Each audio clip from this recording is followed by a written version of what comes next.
now, making him very curious. Su Pengfei looked at the time and said with a smile, "The person I'm inviting is Lin Fan, the new owner of the Golden Tripod Mansion in Luchang." The reason he didn't tell Kong Hiken was that he was afraid that when Kong Hiken heard about the banquet, he would look down on the other party and refuse to come. On the surface, the Golden Tripod Mansion was only worth $800 million, which was nothing to the two of them who were both at the helm of $10 billion. Yet he knew deep down that being able to take down the Golden Tripod Mansion was not something an ordinary person could do. At the very least, he had been staring at the Golden Tripod Mansion for a long time, but Lin Fan had taken it unnoticed. That would make Lin Fan seem quite terrifying. He was also doing it for Kong Hiken's benefit, wanting Kong Hiken to get to know Lin Fan as well. If Kong Hiken was told in advance that he was going to be entertaining only a boss of the Jinding Mansion, then Kong Hiken's character would certainly not look down on a small boss like Lin Fan. After all, 800 million is nothing to Kong Hiken. What? The new owner of the Golden Tripod Mansion? Kong Hiken directly slapped the table and stood up. Old Su, do you have a problem? Just inviting a small boss with less than $1 billion. Do you need such a row? He looked at Su Pengfei, glaring, and asked in an exasperated manner. You have to know that this Imperial box is not cheap. The box fee alone is more than $8,000. And there is also the fact that there is a minimum spending of $100,000 here. They don't get their money from the wind. And naturally, you care about every penny spent. He always thought that Su Pengfei with such high specifications banquet how to be in Tang 10 billion enterprise boss, or 20 billion enterprise managers and so on. How could he not have expected Su Pengfei to be feasting on just a small boss with less than $1 billion?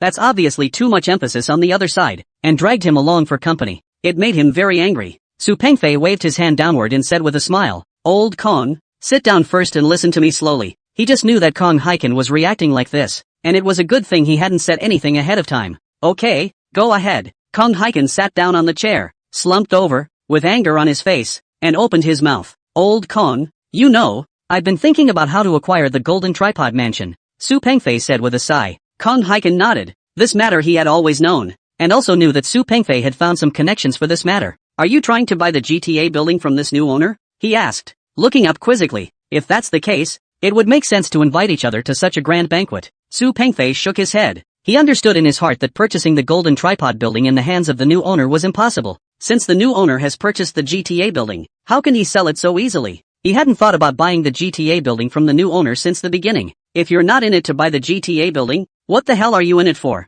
Kong Hiken was confused. He didn't understand why Su Pengfei was having such a grand banquet for the new owner of this Jinding Mansion when he wasn't going to buy it. I just want to befriend each other. Su Pengfei looked at Kong Hiken and spoke. He just wanted to befriend the other party. And for such a powerful character, he felt it was worth befriending. At first he thought the new owner who bought the GTA building would be someone about his age, but he learns through inquiries that this new boss is actually a freshman who just started college. It shocked him to no end. It is important to know that this Golden Tripod building is in a special geographical location, and many tens of billions of dollars of enterprises attach great importance to it. But now the new boss is a young man under 20, which makes people wonder. It could only mean that this young background was terrifying and didn't take Lin Fan Mansion seriously at all. Maybe it was given as a gift to this young man. He knows that for a business to grow bigger and stronger, it needs strong connections in addition to its own reasons. This new owner is a powerful network of people. If you can get on good terms with the new owner, you might be able to take his business to the next level if there are opportunities to work together in the future. When a business reaches a certain size, it is not so easy to take a step forward. He was well aware of this, and this time, in order to make Lin Fan's acquaintance, he had made the scale of the banquet so grand. When Kong Hiken heard Su Pengfei's words, he frowned slightly and looked at Su Pengfei and asked, why? He could know that at their level, befriending people depended on whether or not their strength was equal. Do you know how old the new owner of this GTA building is? Su Pengfei didn't answer Kong Hiken directly, but asked in return, how old? About the same as us, or bigger than us? Kong Hiken thought for a moment and opened his mouth. He felt that the person who could take out $800 million to buy the Golden Tripod Mansion must not be too young. Old Kong, you would never have guessed that the new owner of this Golden Tripod Mansion is a freshman, a young man not yet 20 years old. Su Pengfei shook his head and said with a smile. He couldn't help but marvel at how young this new boss was. Kong Hiken was instantly dumbfounded when he heard Su Pengfei's words. His mouth was wide open in shock, and his eyes were rolling in disbelief. How is that possible? That's too hard to believe. How can a young man come up with $800 million for the Golden Tripod Mansion? The key is still a freshman, less than 20 years old, and that's incredible. He couldn't get $1 million when he was 20. But the new owner of the Golden Tripod Mansion can easily come up with $800 million to buy the Golden Tripod Mansion. What strength is this? It was horrible. Su Pengfei looked at the somewhat dumbfounded Kong Hiken and sighed. Hard to believe indeed. I was no less shocked than you were when I first heard it. Kong Hiken quickly came back to his senses when he heard Su Pengfei's words. He was indeed shocked just now. After all, being able to mobilize so much money at such a young age was mind-boggling. but quickly regained his composure. He looked at Su Pengfei and opened his mouth to ask, "This is the eldest young man of which family, right? After all, in his opinion, such a young man couldn't buy the golden tripod mansion by himself in any case. After all, it takes $800 million, not $8, to buy the GTA building. So much money he didn't believe a young man could have. It must have been by the support of his father's family that he was able to do so. He felt that this new boss was bound to be a big young man of a powerful family, and not just any big young man. His son is considered rich, but he's not going to give his son a few $100 million. He has those hundreds of millions perfectly capable of creating more value for the company." Su Pengfei shook his head and said, "Maybe, no matter what, it's never wrong to get acquainted." He also knew that the new boss was most likely a powerful young man. After all, he didn't believe that a young man less than 20 years old would be able to come up with $800 million at once, but that didn't stop him from wanting to befriend his new boss. The fact that the new boss was able to take down the golden tripod mansion was a good indication of the other party's terrifying strength, but it was just unknown how the new boss was as a person. That's why he was thinking of feasting on his new boss to see what kind of person he really was. The reason why the new boss was invited to the banquet with such a high standard was that even if he could not befriend the new boss, he did not want to offend the new boss. After all, the new boss's background was definitely in existence stronger than his. When Kong Hiken heard Su Pengfei say this, he also shook his head helplessly. He thought the new boss was probably a dude. Such people are not worth befriending at all. There's not a lot of experience, and you do things on a whim. He despised such people in his heart of hearts, but since Su Pengfei wanted to befriend the other party, he also wanted to see what kind of person this new boss was. He poured a cup of tea and stopped persuading Su Pengfei, but he took a cup of tea and realized that the new boss hadn't come yet. He looked at Su Pengfei and said with slight anger, "Young people nowadays really don't have any sense of time." Su Pengfei glanced at the time. There were still 10 minutes before the appointed time. He turned to Kong Hiken and said with a smile, "The time I agreed with the new boss hasn't arrived yet. It's because we're early." Kong Hiken heavily placed his teacup on the table with a disgruntled face. "I see this new boss doesn't give a damn about you. If I really valued you, I should have come half an hour earlier." Su Pengfei shook his head and didn't continue to say anything. At that moment, the door of the box was pushed open and a handsome young man walked in. The person who came was no other than Lin Fan. Su Pengfei stood up when he saw Lin Fan and asked with a smile, "Hello, Mr. Lin, I'm Su Pengfei." He sized up Lin Fan. Although he had seen Lin Fan's picture at Zhu Yongquan's and knew that the other party was very young, he was still shocked for a moment after actually seeing the real person. "Hello, Dong Su." Lin Fan also greeted Su Pengfei politely. The two men shook each other's hands. "Mr. Lin, this way please," Su Pengfei said with a smile. Lin Fan took his seat. He glanced at Kong Hiken next to him, not understanding how there was another person here. Su Pengfei naturally saw Lin Fan's eyes and hurriedly said with a smile, "This is my good friend Kong Hiken, chairman of the Willow City Hiking Group." Kong Hiken nodded at Lin Fan. Although he despised the dude, he wasn't stupid enough to offend the other side to his face. Lin Fan looked at Kong Hiken and nodded. He could tell the other man didn't seem to be welcoming or overly enthusiastic. Su Pengfei sighed helplessly in his heart. He wondered if calling Kong Hiken here was a mistake. He could tell from what he had just said that Lin Fan was definitely not a dude. At the very least, he was different from the dudes he had seen. He called out to the door. A waitress in a cheongsam walked in. He said to the waitress, "You may serve." The waitress stepped out of the booth and arranged for the food to be served. Su Pengfei looked at Lin Fan in front of him and said in admiration, "Mr. Lin, still really young and promising." Lin Fan picked up his teacup and drank a cup of tea, shook his head, and said with a smile, "Not dare." He wasn't exactly young and talented at the moment. These things were given to him by the system, and the achievements belonged to the system. When Su Pengfei heard Lin Fan's words, he was immediately impressed. No arrogance or impatience. This is the man who can do great things. In his heart,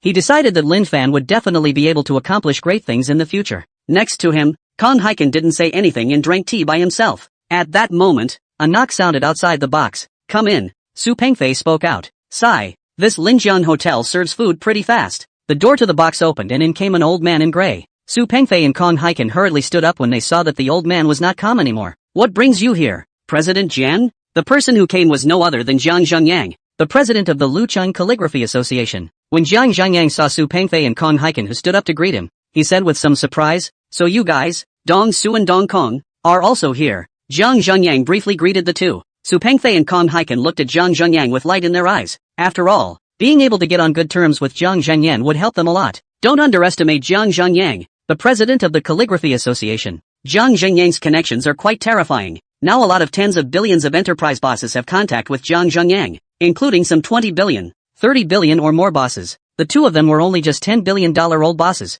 so they naturally hope to have a good relationship with Jiang Zhengyang. When the relationship is reached, Jiang Zhengyang introduces some other 10 billion old bosses, or even more than 20 billion old bosses. This way their network will become wider and their business may be able to go further. Su Pengfei and Kong Haiken didn't expect to meet Zhang Zhenyang here, and the key was that Zhang Zhenyang found the door himself. It made them both very excited in their hearts. They're going to take advantage of this opportunity. Su Pengfei and Kong Haiken prepared to walk up. At this time, Zhang Zhenyang directly staggered past the two to come. In front of Lin Fan, he patted Lin Fan's shoulder and said with a smile, "Sailor, it really is you. I thought I was looking at the wrong person." He had just seen a person whose figure resembled Lin Fan when he was outside and chased after him. In his mind, Lin Fan was a genius painting master. Such a person had to be befriended. When Su Pengfei and Kong Haiken saw Zhang Zhenyang being so enthusiastic about Lin Fan, they were all dumbfounded in an instant. When Su Pengfei and Kong Haiken saw Zhang Zhenyang being so enthusiastic about Lin Fan, they were all dumbfounded in an instant. The two people were shocked with their mouths wide open and their eyes rolling round and round, full of unbelief. How is that possible? What did they see? Zhang Zhenyang's attitude towards Lin Fan wasn't like that of an elder towards a junior. This was clearly an attitude only found between peers, and it even felt like Zhang Zhenyang was somewhat humble. Is this a hallucination? The two men rubbed their eyes in unison. It was discovered that Zhang Zhenyang's attitude really didn't treat Lin Fan as a junior. That's a little scary. You have to know that in Lucheng. You haven't heard of that which young man can make Zhang Zhenyang treat him as a peer. Su Pengfei's heart burst with joy. He felt like the right bet. Befriending Lin Fan was the right decision. After all, the only young man who let Zhang Zhenyang treat him like this was Lin Fan in the entire Lucheng. It was evident that Lin Fan not only had a terrifying background, but was also very bullish himself. He wouldn't think that Zhang Zhenyang was treating Lin Fan as a peer because of Lin Fan's background. Inevitably Lin Fan also had something special. Otherwise Zhang Zhenyang would never have been like this. The more he thought about it in his mind, the more excited he became. And he made up his mind that he had to get on good terms with Lin Fan. Can't you see that Zhang Zhenyang is paying so much attention to Lin Fan? Kong Haiken's heart turned over at this time. How could he not have thought that Lin Fan, who he had always thought of as a playboy, would make Zhang Zhenyang treat him so solemnly? He had heard of Zhang Zhenyang's character, and the last thing Zhang Zhenyang could see was a playboy. So it seemed that Lin Fan was definitely not the kind of dude he thought he was. And there was something he didn't know. Otherwise Zhang Zhenyang wouldn't have treated Lin Fan in such a manner. At the same time, he secretly pinched a cold sweat in his heart. Fortunately he hadn't offended Lin Fan just now. Certainly didn't make friends with Lin Fan. So it seemed that he could only slowly repair the relationship later. He glanced enviously at Su Pengfei next to him. Alas, it was Lao Su who had the foresight. He sighed in his mind. Zhang Zhenyang chatted with Lin Fan for a few moments as he still had things to do. He said goodbye to Lin Fan. "Xiu Fan, when you have time one day, go to my house. I have a few bottles of good wine there. I'll give you a taste then." Zhang Zhenyang said to Lin Fan with a smile. He knew that people like some of the masters were into drinking. He thinks Lin Fan likes to drink too. He usually had a little drink sometimes before writing. He thought that a young master painter like Lin Fan must be no exception, after all. Sometimes wine could inspire. "Okay, when I have time, I'll definitely go to Elder Zhang's house to have a drink," Lin Fan said with a smile. He could sense from Zhang Zhenyang's words that the other party genuinely wanted to make friends with him. So how could he be ungrateful? Being able to befriend Zhang Zhenyang would only benefit him. No harm. "Okay, that's settled. I'll go first." After Zhang Zhenyang finished speaking, he nodded to Su Pengfei and Kong Haiken as a farewell and turned around to walk out of the box. When Su Pengfei and Kong Haiken heard Zhang Zhenyang's words with Lin Fan, their mouths, which had just closed with difficulty, slowly opened again. What did they hear? Zhang Zhenyang actually invited Lin Fan to dinner. The point was that Zhang Zhenyang had invited Lin Fan for a family dinner. People like Zhang Zhenyang rarely leave people at home for dinner. Only those who are on extraordinarily good terms will be invited to dinner at home. From inviting Lin Fan to Zhang Zhenyang's house for dinner, it is evident how important Lin Fan is in Zhang Zhenyang's heart. What made them feel even more horrified was that this mealtime needed to be set by Lin Fan, which meant that everything was dominated by Lin Fan. They couldn't figure out in their minds how Lin Fan was so special that Zhang Zhenyang treated him so solemnly. Both of them had forgotten to say goodbye to Zhang Zhenyang because they were so shocked. Lin Fan turned around and sat back in his seat, seeing the dumbfounded Su Pengfei and Kong Haiken both. "Mr. Su," Lin Fan directly shouted. He didn't understand what was going on with the two. Zhang Zhenyang had already left. Why were they still gawking there? Su Pengfei and Kong Haiken instantly woke up when they heard Lin Fan's voice and hurriedly sat back down. "Mr. Lin, you know President Jiang well?" Su Pengfei sat down. The heart of the doubts asked. Really his heart itching not ask out, "I'm afraid to suffocate internal injuries."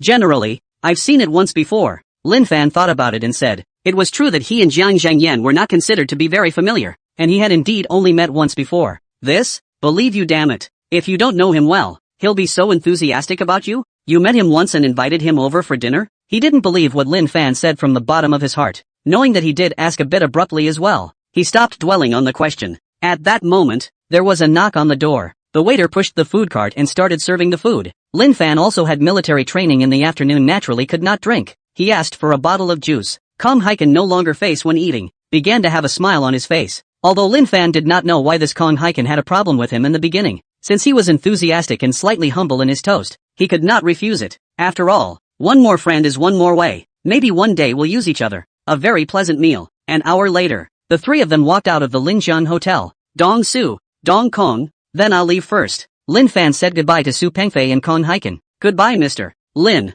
Goodbye Mr. Lin. Su Pengfei and Kong Hiken said at the same time. Lin Fan waved his hand towards the parking lot. He went to the sports car, opened the door, and got in. A rumbling engine sound rang out. Lin Fan kicked the gas, and the sports car scurried out of the parking lot. Su Pengfei and Kong Hiken's eyes stared when they saw the sports car Lin Fan was driving. I didn't realize Lin Fan was driving a $30 million sports car. Su Pengfei exclaimed. It's not that they can't afford a sports car. It's just that every penny of those guys' money goes into company investments. They think a sports car is a consumable item that brings little value and only depreciates. Yeah, Kong Hiken felt the most. He had initially thought that Lin Fan was just an uneducated dude, but after coming into contact with him, he realized that his pattern was small. Lin Fan treats people just right. Together with Lin Fan's deep background, he felt that Lin Fan would definitely shine in the future. Old Su, I'm not as good as you, or you have a vision. He looked at Su Pengfei inside. Lin Fan drove to the school parking lot. He parked the car and headed for the dorms. I returned to the dorm to find my three roommates playing a game. Senior, you're back. You're not going out with schoolgirl Tang again, are you? Boss Zhang Zichun looked up at Lin Fan and opened his mouth to ask. It's not right. Look, old four, someone's trolling you. The oldest two, Li Moyo, suddenly shouted out with his cell phone in his hand. The eldest Zhang Zichun and the third Wang Ziyong hurriedly came over. In the photo, a young man holding a large bouquet of roses was saying something to Tang Ruobing. Here's a picture of one taken from a distance, but it was still possible to see clearly that the person on top was Tang Ruobing. It was really Tang Ruobing's aura that was too special, high and cold. Crap, who is this? Who even dares to dig up old four's corner? Don't you know that schoolgirl Tang is now a senior? Let's go. Now go to the girls' dormitory building and block this cargo. Boss Zhang Zichang saw the photo and immediately quit. This Tang Ruobing is Lin Fan's girlfriend. Who doesn't know in the whole Lu University? Surprisingly, there were still people who didn't know how to die who dared to confess to Tang Ruobing. The second Li Muyang and the third Wang Ziyong stood up and were about to follow the oldest Zhang Zichang to rush out of the dormitory. Boss Zhang Zichang turned around to find Lin Fan surprisingly indifferent. What's going on? 4. Hurry. You're in the mood to sleep when your younger sibling is about to be snatched away? The boss, Zhang Zichang, saw that Lin Fan had actually changed his clothes and was preparing to go to bed, so he immediately shouted in a hurry. The oldest two, Li Muyang and the oldest three, Wang Ziyong, hurriedly ran over and were about to drag Lin Fan. How could the two men get close to Lin Fan? A left and right dodge and the two men pounced. Lin Fan looked at the trio and was speechless in his heart, but there was another warmth in his heart. Breathlessly he and Tang Ruobing weren't not boyfriend and girlfriend. What warmed his heart was the fact that the three knew something was wrong with him and were willing to rush out. Okay, calm down. Lin Fan looked at the three and said in a deep voice. First, Tang Ruobing and I are not boyfriend and girlfriend. Tang Ruobing has the right to pursue happiness. Secondly, even if Tang Ruobing is my girlfriend, if someone else confesses to her and has to leave me, it's fine not to have such a girlfriend. Lin Fan still explained, saving these three goods from being endless. Boss Zhang Zichang glanced at Lin Fan and felt that Lin Fan had a point. The second Li Muyang and the third Wang Ziyong looked at each other and also resumed their seats. Lin Fan was relieved to see that the three of them were no longer yelling to go out. Lin Fan was ready to lie down on the bed and rest for a while. After all, there was still some time left before the afternoon military training. Lin Fan had just laid down not long ago. Crap! The oldest two, Li Muyang, suddenly shouted out a nationalist. Penis, are you sick? A shock. Is there any rest left? Lin Fan turned his head to look at the second oldest, Li Muyang, and said without a good mood, Old four, you're still resting. Someone has challenged you in the school forum. Make an appointment for you to compete in the schoolyard at 7 o'clock this evening. The second oldest, Li Muyang, looked at Lin Fan and said hurriedly. Lin Fan was speechless when he heard this. He wasn't some famous big shot. Wasn't there something wrong with challenging him? Lin Fan wasn't going to pay any attention. If everyone ran up to him and got the better of him to challenge him, then he wouldn't be annoyed to death. This must have been some student deliberately taking him to task in order to brush up his presence. If he had responded, the other would have screamed even more. So when it comes to things like this, the best thing to do is to ignore the other person. The second, Li Muyang, continued. Fourth, do you know who challenged you? He looked up and realized that Lin Fan wasn't even looking at him. Still lying on the bed. The one who challenged you this time is Chao Haosu, one of the 4 great dukes of Lu University. He looked up at Lin Fan realizing that the other party still had no reaction after hearing Chao Haosu. Holy shit, it's that Taekwondo genius, Chao Haosu, now the president of the Taekwondo Association? Boss Zhang Zichang stood up and asked. But I've heard that this Chao Haosu just challenged the old president of the Taekwondo Association when he was a freshman. He eventually defeated the old president. thus becoming the youngest ever president of the Taekwondo Association at Ryu University. The oldest 3, Wang Jian, said with a sigh. Crap, if it's so awesome, then isn't old 4 in danger? Boss Zhang Ziqiang exclaimed. I think the best thing to do would be for the oldest not to answer the war. The oldest 3, Wang Jian, thought about it and said, although not answering a fight looks a bit cowardly, it's better than going on stage and being humiliated. Ugh. Next to him, the second oldest, Li Muyang, sighed. The oldest, Zhang Ziqiang, and the third, Wang Jian, both looked at the second, Li Muyang, not understanding why Li Muyang suddenly sighed. The oldest must answer. This Chao Haosu is the one who sent flowers to Tang Ruobing. The oldest 3, Wang Jian, shook his head and said. The eldest Zhang Ziqiang and the third Wang Jian looked at each other. They didn't expect that the person who had just sent flowers to Tang Ruobing was Chao Haosu. Now that's trouble. Although they knew Lin Fan could fight, Chao Haosu was very strong. They didn't think Lin Fan could win against Chao Haosu. After all, Chao Haosu's battle record was so amazing that it was like a huge mountain to surpass. Old 4, you'd better not agree. Boss Zhang Ziqiang walked over to Lin Fan's bed and said, yes, there's no fear of being burned when you're left with a green mountain. The oldest 3, Wang Jian, also walked over and persuaded. Lin Fan was somewhat speechless as he looked towards the two. When did he agree to compete with that asshole Chao Haosu? He was just about to say that he wouldn't go. At this time, the system voice sounded in his head. Release the mission. A great tycoon should never back down in the face of a challenge. It's time to put fear into his opponents. Accepting the mission and rewarding a residential building in the Willow City Painting Ding neighborhood. Mission denied. No reward. Lin Fan was instantly happy when he heard the system voice. Never mind. Since there was a mission, he would accept it begrudgingly. For him it was just a matter of wasting a few minutes. Aha. It feels okay to trade a few minutes for a residential building. Accept the mission. Lin Fan said in his heart. He sat up and said to his second, Limoyo, reply for me at the school forum. Challenge, I accept. Senior, you won't think about it anymore? Senior, you can't go. The eldest Zhang Ziqiang and the third Wang Jiang advised. Well, when have you seen me fight a battle I wasn't sure of? Lin Fan looked at the two and asked with a smile. The two men thought about it, and it was true that Lin Fan had never fought a battle he wasn't sure of. The two heard that since Lin Fan had said so, they no longer advised each other. The second, Li Magumyo, nodded, ready to take up the challenge on the school forum. Lin Fan took out his cell phone and typed in Lucheng Painting Ding Community. Some information about the Willow City Painting in Dinning neighborhood appeared at once. The Huading neighborhood is considered to be a mid to high-end neighborhood with easy access to public transportation. A house there now is around 600 a set. There are about 100 units in a building, probably worth $600 million. Aha! Another 6 small goals. Adding these 600 million, his fortune directly reached a terrifying 39 billion, infinitely close to 4 billion. One small step closer to being a 10 billionaire. Lin Fan thought beautifully in his heart. This Chao Haosu didn't expect to be a money-giving boy. A few more such money givers and he'd be a 10 billionaire in no time. The moment the forum post of Chao Haosu challenging Lin Fan came out, the entire Lucheng University exploded. After all, this Chao Haosu was really too famous. One of the 4 great sons of Lu University. The youngest talented president of the Taekwondo Association at Ryu University. With so many halos, all the Lu University students were nonplussed when his post challenging Lin Fan came out. They didn't understand how such a bullish character suddenly went and challenged class leader Lin. Crap, what is Chao Haosu trying to do? Why are you suddenly challenging class president Lin? Even if class president Lin is bullish, his influence shouldn't be as great as Chao Haosu's, not so much as to threaten Chao Haosu's position. Of course that's not the reason. It's rumored that Chao Haosu likes schoolgirl Tang, and now that he's learned that class president Lin even beat him to the punch and took up with him, how could he possibly swallow this? I go. So it is so but Chao Haosu's pattern is also too small. Lin class president chased a Tang schoolgirl, that is people Lin class president's ability. Their own ability in the Tang schoolgirl back is. Who says Chao Haosu didn't go after school flower Tang? Just now, Chao Haosu hugged a bunch of roses and confessed his love to schoolmistress Tang. Guess what? Well, schoolgirl Tang agreed? You're silly. How can that be? If schoolmarm Tang agrees, Chao Haosu will still challenge class president Lin. Schoolmarm Tang told Chao Haosu icily that she wouldn't like him, and now Chao Haosu directly hated class president Lin, believing that it was class president Lin who prevented him from being with schoolmarm Tang. This Chao Haosu, I used to think of him as a character, but now it seems to be nothing more than that. He's really too small in temperament. I'm a little worried about class leader Lin now. Do you think he'll agree to the challenge on impulse? This is really hard to say. After all, class president Lin is also the newest man of the hour. It's impossible to say that he doesn't have a temper. Crap, class leader Lin actually agreed to the challenge so quickly. Class captain Lin is really a man, knowing that there is a tiger on the mountain.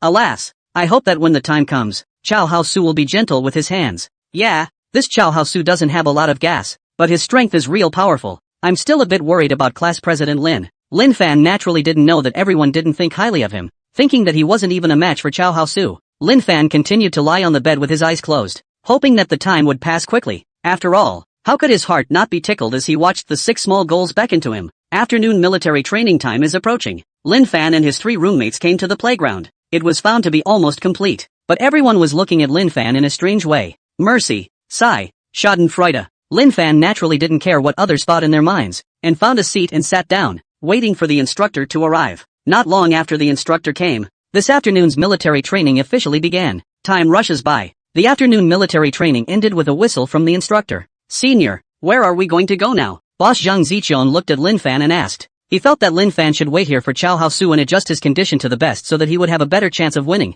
Although Lin Fan was full of confidence at this moment, he felt that it was better for Lin Fan to be careful. To the cafeteria. Of course, Lin Fan said casually as he looked at his boss. Zhang Ziqian. He was a little hungry now, so of course he had to go fill his stomach. You're not waiting here for Chao Haosu to prepare for the battle, boss reminded. After all, there could be injuries in this bout, and it's good to be well prepared. There's nothing to prepare for. Let's go. Let's eat. Nothing is more important than eating, Lin Fan said as he walked towards the outside of the playground. Boss Zhang Ziqian didn't say anything more when he saw Lin Fan's unimpressed look. Today Lin Fan came to the second floor of the cafeteria, ordered some home-cooked food. He really couldn't get used to the big pots of food on the first floor of the campus cafeteria. The 3 roommates weren't advising Lin Fan. They were ready to come on at any time to save him when they got to the ring. The food came up quickly. Lin Fan took a bite of mapo tofu. Average flavor.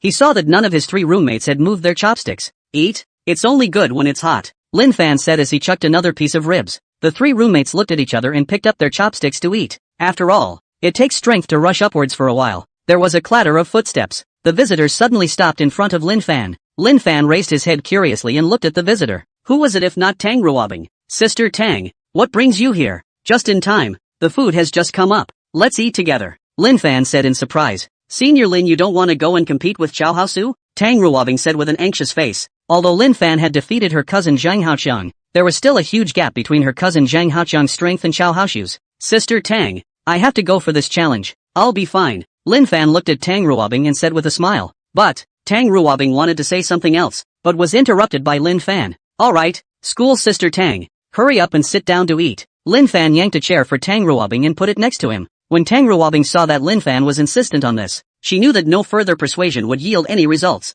She was prepared to follow, so that if Chao Haosu tried to lay a heavy hand on Lin Fan later, she could run up and stop it. A meal that Lin Fan ate was very average. Mainly this cafeteria's food was really not comparable to the food of Tianjikai, but the thought of having 6 small goals coming in soon made this awful dish nothing. Lin Fan is barely full. However, the 3 roommates and Tang Ruobing didn't have much of an appetite and were worried about Lin Fan's next contest. The group finished eating and headed for the playground. Lin Fan came to the playground and looked at the time. It was just right. The playground was already lit up. There were quite a few people gathered in the playground at this time. After all, this was a duel between 2 great figures of the world. With Lin Fan's arrival, a commotion was caused. The crowd parted automatically. Lin Fan walked at the front. At this time in the center position of the playground stood about 10 people. The leader was a young man dressed in designer clothes. This young man was none other than Chao Haosu. Chao Haosu's eyes were filled with disdain when he saw Lin Fan arrive. He thought he was not a waste like Zhang Haoqiang. He looked down on Zhang Haoqiang from the bottom of his heart, and naturally, he didn't put Lin Fan, who had defeated Zhang Haoqiang,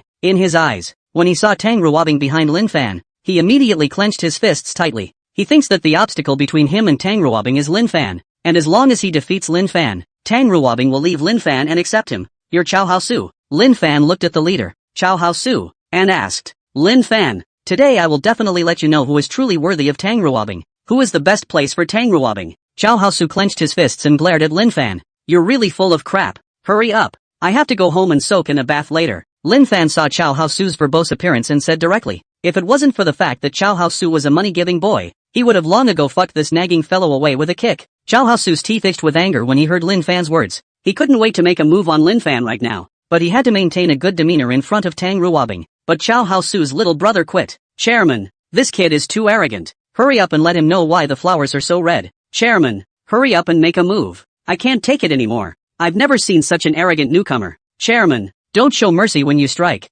This kid is just too arrogant. Lin Fan was a bit speechless when he saw that Chao Haosu was still standing there stupidly. Don't just stand there. Hurry up. I'm in a hurry. Lin Fan looked at Chao Haosu and said without a trace of anger. When Chao Haosu heard Lin Fan's voice, his anger immediately surged, and the mood he had just calmed down was instantly enraged by Lin Fan again. Kid, you seek death. You've completely pissed me off. Chao Haosu was just thinking about not going easy on him. After all, This was at school, but now he decided not to keep his hands off. He must teach this guy who didn't know the heights of heaven a hard lesson. When the crowd on the playground heard Lin Fan's words, they kept shaking their heads and sighing. Lin Banzai is really impatient today. This is going to be a loss. Or he's too young and impetuous. Yeah, this has really angered Chow Hao-su. Alas, class leader Lin is going to be in danger. I used to see class president Lin is quite stable. What's wrong with him today? I can't even bear to watch. In a moment, class president Lin will definitely be taught a miserable lesson by Chow Hao-su. I'll observe a minute's silence for Lin Ban. You say, do we need to call an ambulance now? Chow Hao-su's eyes flashed with a ferocious light.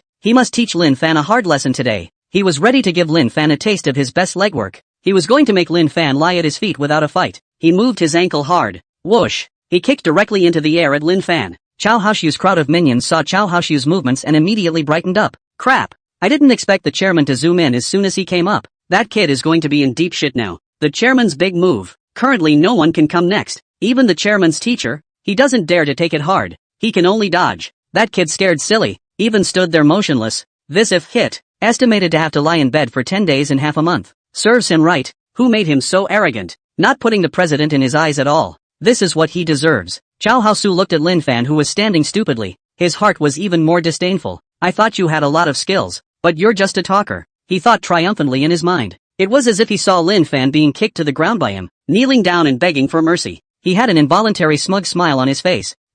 Why isn't there anything? He looked to his toes and realized that Lin Fan had grabbed his pant leg at some point. He cried out and just tried to pull his leg back. But it's late. Only Lin Fan gently tugged forward. Stabbing. Chow Hao-su instantly lands a 1-2 on the ground. Aha. Very standard. Chow Hao-su instantly felt a cool sensation in addition to pain. He looked down at the crotch of his pants and realized that they were surprisingly torn and his red underwear was showing. He instantly blushed, all the way up to his neck. He had his hand over his torn pants. He hurriedly stood up, not caring about the minions behind him, and quickly ran towards the outside of the playground. It's fucking embarrassing. It's so humiliating. What made him even more devastated was that he also let Tang Ruobing see it. He couldn't wait to grow 8 legs right now and disappear right away. Go again. Soon Chow Hao-su disappeared from sight. The crowd was all dumbfounded when they saw Chow Hao-su's escape. One by one, their mouths were wide open in shock, and their eyes were rolling round and round with disbelief. This is the Taekwondo genius of Ryu University? Why do you feel like you're here for a laugh? I'll be damned. Wasn't Chow Hao-su a bully? This is the end.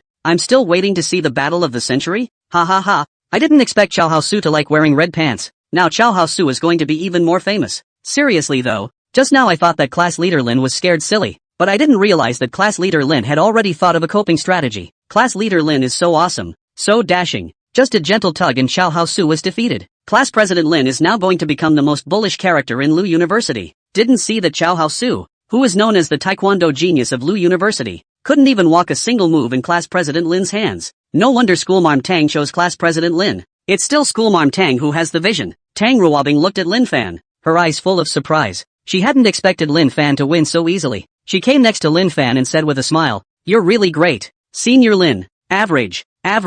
Lin Fan said modestly with a smile. Old 4, bull. The 3 dormitory roommates also came over and said, Old 4, I won't bother you on your date with schoolgirl Tang. We'll go back to the dormitory first. The boss, Zhang Ziqiang, scowled at Lin Fan. He finished dragging the second Li Muyang and the third Wang Ziyong towards the outside of the playground quickly. Lin Fan looked at the 3 people who had left and was speechless in his heart. He said he has nothing with Tang Ruobing. This is getting a little awkward. He looked up at Tang Ruobing and rubbed his nose. That, and my 3 roommates like to joke around. Sorry. Tang Ruobing just heard the words of Lin Fan's 3 roommates and felt a warmth in her ears. No, it's fine. She whispered. Senior Tang, let me send you back. Lin Fan looked at the crowd around him. He had just done it to complete his mission and didn't care about the people around him watching. But now that the mission was accomplished, he didn't want to be treated like a monkey by everyone. Trouble schoolmate Lin. Tang Ruobing adjusted her mind and smiled. The 2 men headed out toward the playground. The crowd saw Lin Fan and Tang Ruobing leave. Both boys and girls had envy in their eyes. The boys envied Lin Fan for having such a pretty schoolgirl girlfriend like Tang Ruobing.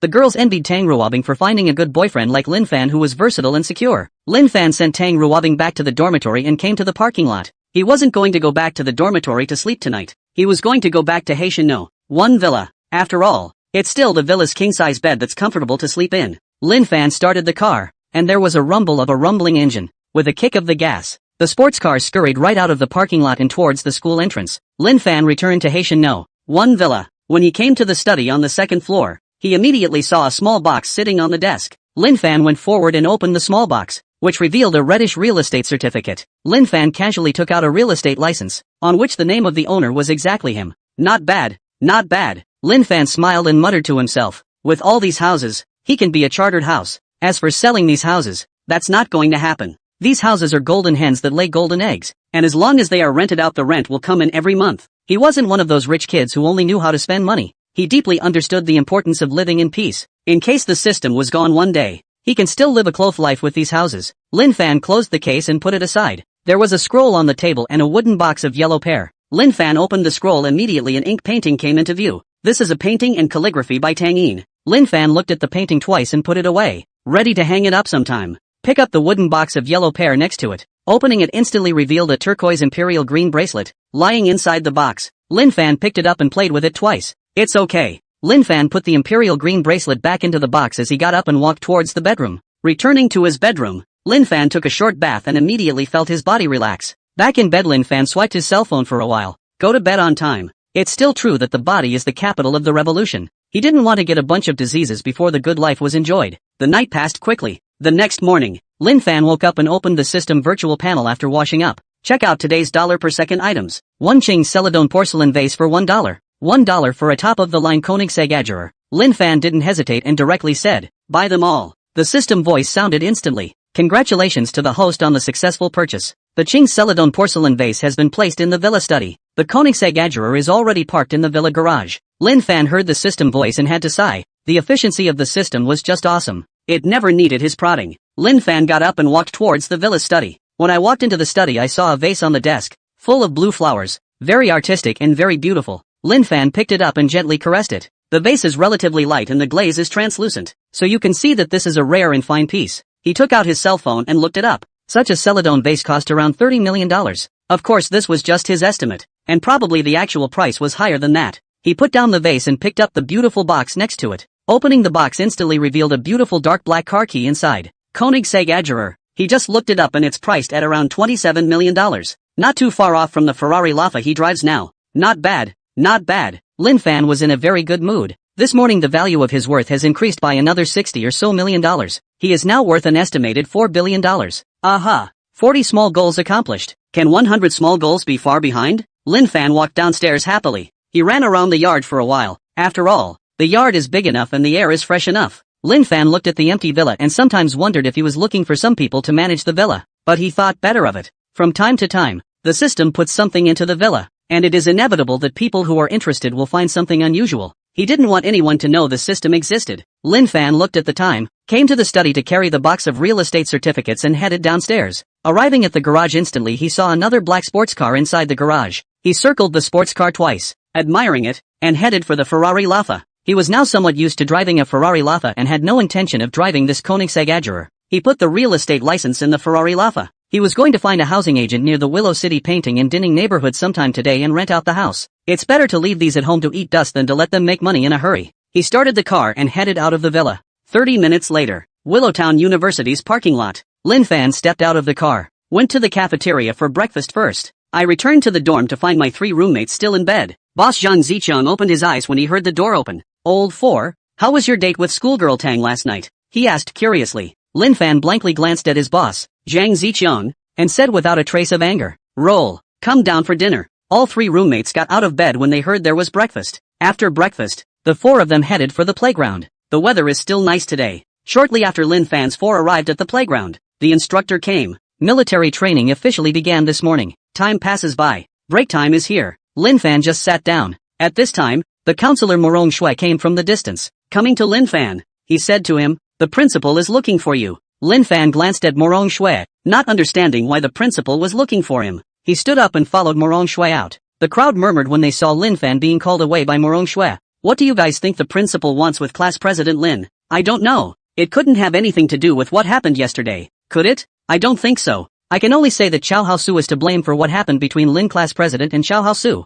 The principal won't care. Lin Fan followed Morong Shui towards the principal's office. Ms. Morong, what does the principal want with me? Lin Fan looked at Morong Shui and asked curiously. He couldn't for the life of him figure out why the principal wanted him. Morong Shui shook her head. She didn't know. Just now the principal called her and asked her to call Lin Fan over, and didn't explain what exactly. Lin Fan saw Morong Shui's appearance and knew that Morong Shui didn't know, so he didn't ask much. the office of Yin Zhenghong, the president of Lucheng University. At this time, there were two other people in the office besides Yin Zhenghong. One person was a middle-aged man about the same age as Yin Zhenghong and a young man. I'm not a bad student, am I? The middle-aged man's face was very pleased with himself, pointing at a character he had just written, looking at Yin Zhenghong and smiling. He brought his students here today just to show off. Not bad, Yin Zhenghong said with a not-so-good look on his face. This smug middle-aged man was Jin Ninghui, the president of the Lucheng Language University. The two of them, he and Jin Ninghui, compete for first place every year because of a calligraphy competition. How could he not understand Jin Ninghui's intention to show off? If Yin Zhenghong would have been infuriated in the past, but times are different now.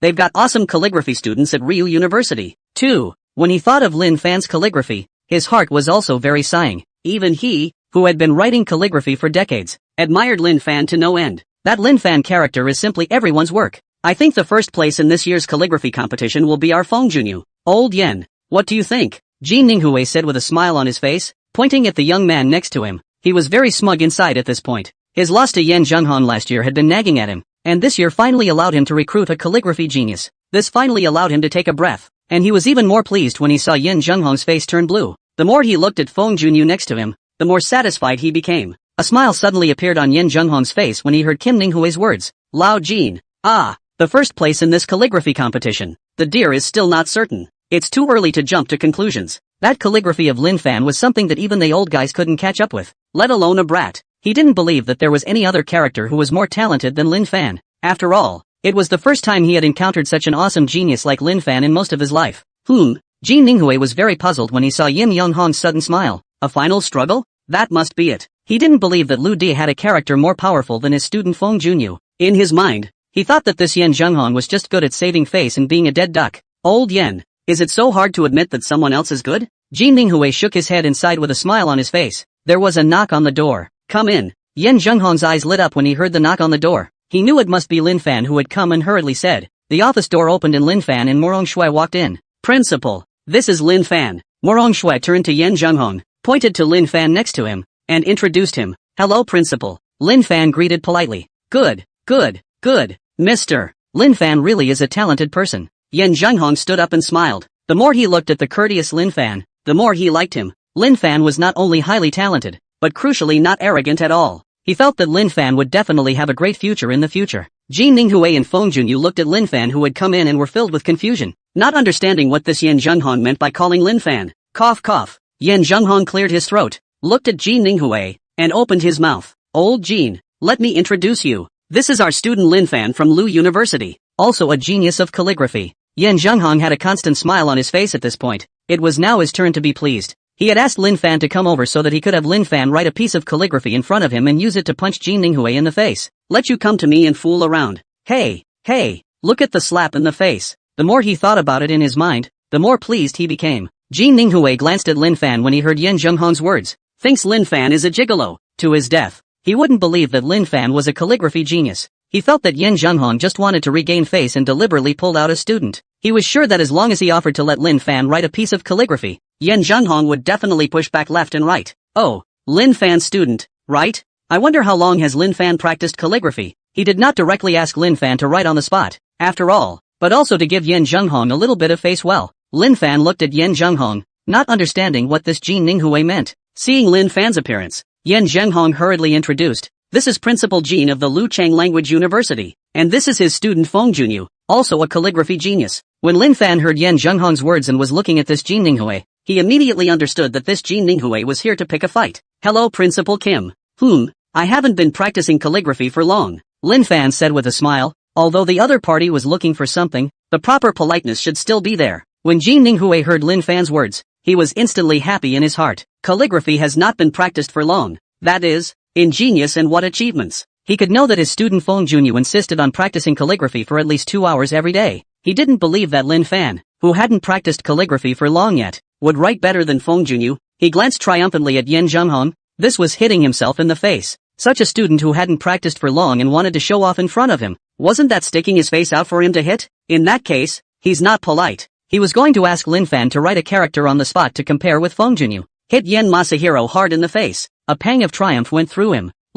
He didn't finish his sentence. There was another sharp knock on the office door. Yin Zhenghong frowned slightly and said with some displeasure, "Come in." The office door was pushed open and a middle-aged woman walked in. "Principal, we won an award." The middle-aged woman looked at Yen Junghong and shouted happily. She was very excited, as if the award was hers to win. "What's with all the yelling and screaming? What did you just say? Winning an award? What won the award?" Yen Junghong's slightly angry face suddenly became puzzled. "For the calligraphy competition, Lin Fan, from our school, won the first prize," the middle-aged woman said excitedly. It was a school honor. How could she not be happy? She was sure that Yen Junghong would be very happy to hear this news as well. Yen Junghong hadn't had a chance to speak. At this time, next to him, Jin Ninghui stood up directly. With a look of uncertainty, he asked, "Who did you just say won first prize?" Although the middle-aged woman didn't know Jin Ninghui, she was definitely not an ordinary person to be able to chat with Yen Junghong in the principal's office. Still, she answered, "Our school's Lin Fan won first place in this calligraphy competition." Jin Ninghui glanced at Lin Fan and then at Yen Junghong.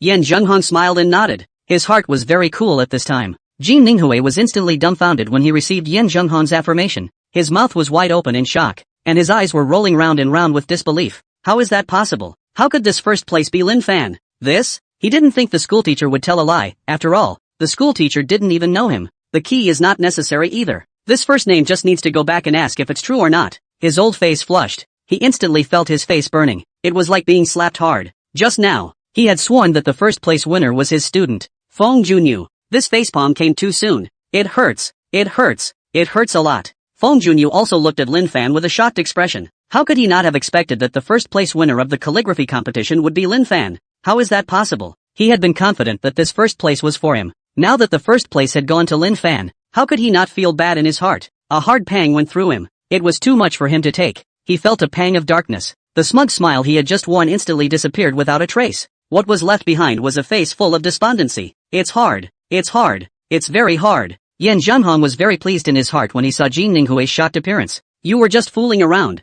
Now you're just being silly. Ha ha ha." He laughed in his mind, and it was a good laugh. Jin Ninghui saw Yen Junghong's smug look and felt a pang of helplessness in his heart. There's no way around it. Who let them win first place? A bitter laugh ran through his mind. He was ready to take Feng Junyu and leave. Today was just too humiliating. Come over here and punch yourself in the face, only to get slapped in the face. He didn't have the face to stay any longer. At this time, Feng Junyu directly stood up with blood in his eyes and said excitedly to Lin Fan, "I'll have to compete with you again. It's a word I just wrote. I don't believe you can write better than me." He had thought about it for half a day, and in his heart he was very unwilling. He didn't want to leave in disgrace like this. He wanted to have a new match with Lin Fan. Jin Ninghui's eyes lit up when he heard Feng Junyu's words. In his heart of hearts, he didn't think Lin Fan's calligraphy was better than Feng Junyu's. He was now somewhat skeptical that those judges were of limited level and could not detect the goodness of Feng Junyu's calligraphy at all. But he was different. As long as Lin Fan wrote a word, he would be able to tell if Lin Fan's calligraphy had any water in it. He immediately regained his confidence. After all,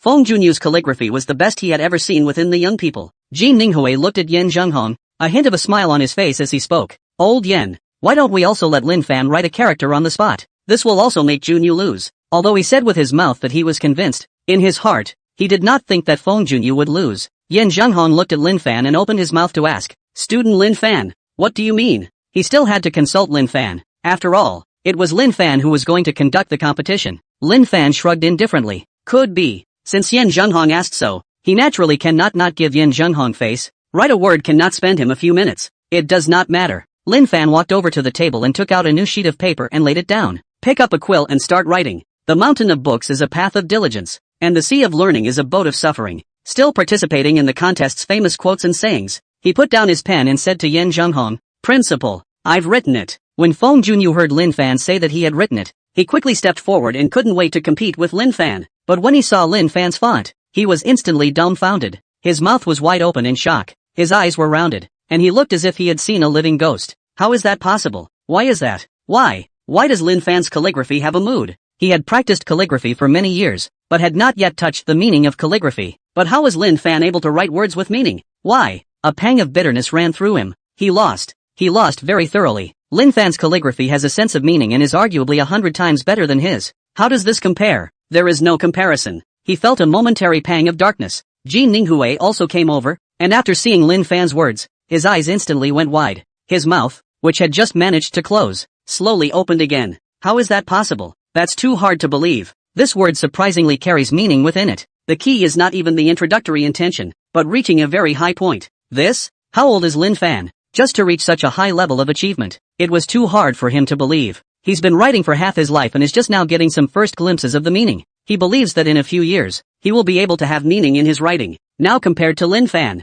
it was a world of difference. He was still hanging around in front of the door of the realm of intent, but the other Lin Fan had already traveled a long way inside the realm of intent. Turns out there really are geniuses in this world. Lin Fan is that calligraphy genius. Feng Junyu didn't lose unfairly. He glanced at Feng Junyu who was lost in thought next to him. Inwardly, he laughed bitterly. There's no comparison between this man and man. Genius, in particular, is beyond the comprehension of us ordinary people. He turned to Yen Zhenghong, shaking his head and sighing. Alas, Junyu is not like Lin Fan. We'll head back and talk some other time. He tugged Feng Junyu and walked towards the outside of the office. Yin Young-hong saw that Kim Nim-wai was leaving and didn't hold back. After all, it's useless to say anything at this point. He shook his head. There were times when genius did hit quite hard. Luckily this genius was his student. He came to Lin Fan and said with a smile, "Student Lin Fan's writing, it's really wonderful." He was still shocked when he saw Lin Fan's words again. It's all about context. What a state that everyone who learns calligraphy aspires to reach. He had to marvel at the gap between geniuses and ordinary people like a chasm. Lin Fan just smiled and nodded.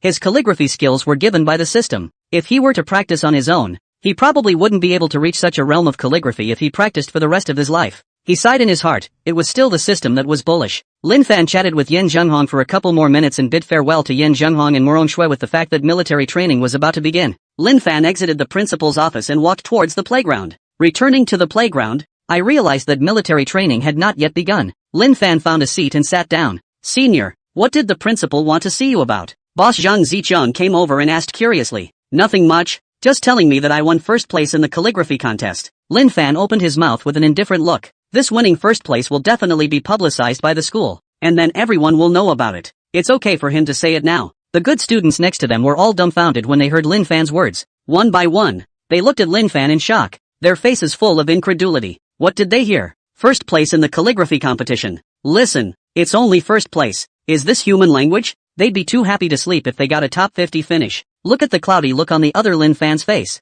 This is also from compulsory education. How come the gap is so big? It's really worthy of Captain Lin. Envy, jealousy doesn't exist. It was hard for them to rise up in jealousy of a genius figure like Lin Fan. Lin Fan's heights were probably heights that they would never reach in their entire lives. Old 4, bull. Boss Zhang Zicheng gave Lin Fan a thumbs up. He was genuinely happy for Lin Fan. Old 4, such a big celebration. And no treat at noon. The oldest too, Li Moyo, said with a smile. Lin Fan was just about to say, "No problem." That's when his cell phone rang. Lin Fan took a look at the phone number, but it was Tang Ruobing's cousin Zhang Haoqiang who called and slid the answer button. At once came Zhang Haoqiang's voice. "Cousin-in-law, it's me, Zhang Haoqiang." Lin Fan was somewhat speechless. This young Hokong wants him to be his cousin's husband so badly? Say, what is it? Lin Fan looked at the time. The break was coming to an end. "Cousin-in-law, I'd like to take you to lunch at noon," Zhang Haoqiang on the other end of the phone hurriedly said. Lin Fan thought about the fact that he didn't have anything to do at noon and nodded.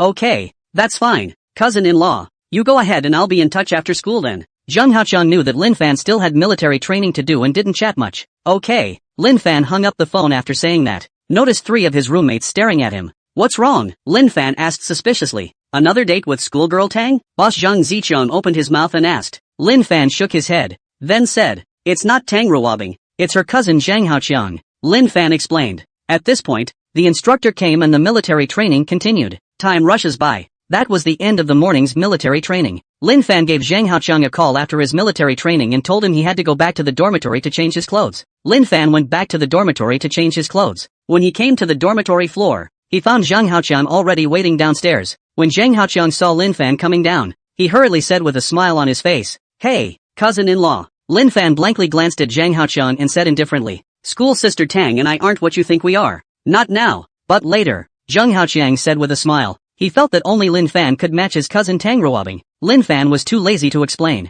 He looked at Zhang Haoqiang and opened his mouth to ask, "What are you looking for me for, cousin-in-law? Go eat first, go eat first," Zhang Haoqiang said with a smile, leading Lin Fan towards the outside of the school. 5 minutes later, Lin Fan looked at the store in front of him and glanced at Zhang Haoqiang with some odd eyes. Next door to old Li's spicy hot pot. The first time Tang Ruobing brought him to a place to eat. It's so true that they are close cousins. Zhang Haoqiang saw the strange look in Lin Fan's eyes and asked suspiciously, "Cousin's husband doesn't like spicy hot pot?" Lin Fan said indifferently, "It's okay, let's eat here." "Scared me. I thought you didn't like spicy hot food." "Hey, my cousin and I like spicy hot food." Zhang Haoqiang pointed inside and said with a smile. Lin Fan didn't bother to listen to Zhang Haoqiang's nagging and walked directly towards the inside. After a morning of military training, he was indeed a bit hungry now. Lin Fan and Zhang Haoqiang ordered their food and sat down. Now you can talk. Lin Fan looked at Zhang Haoqiang and asked directly. He didn't understand what this Zhang Haoqiang was looking for him for, and he was so mysterious about it. Hey, cousin-in-law, you remembered to owe me a favor. Zhang Haoqiang hemmed and hawed,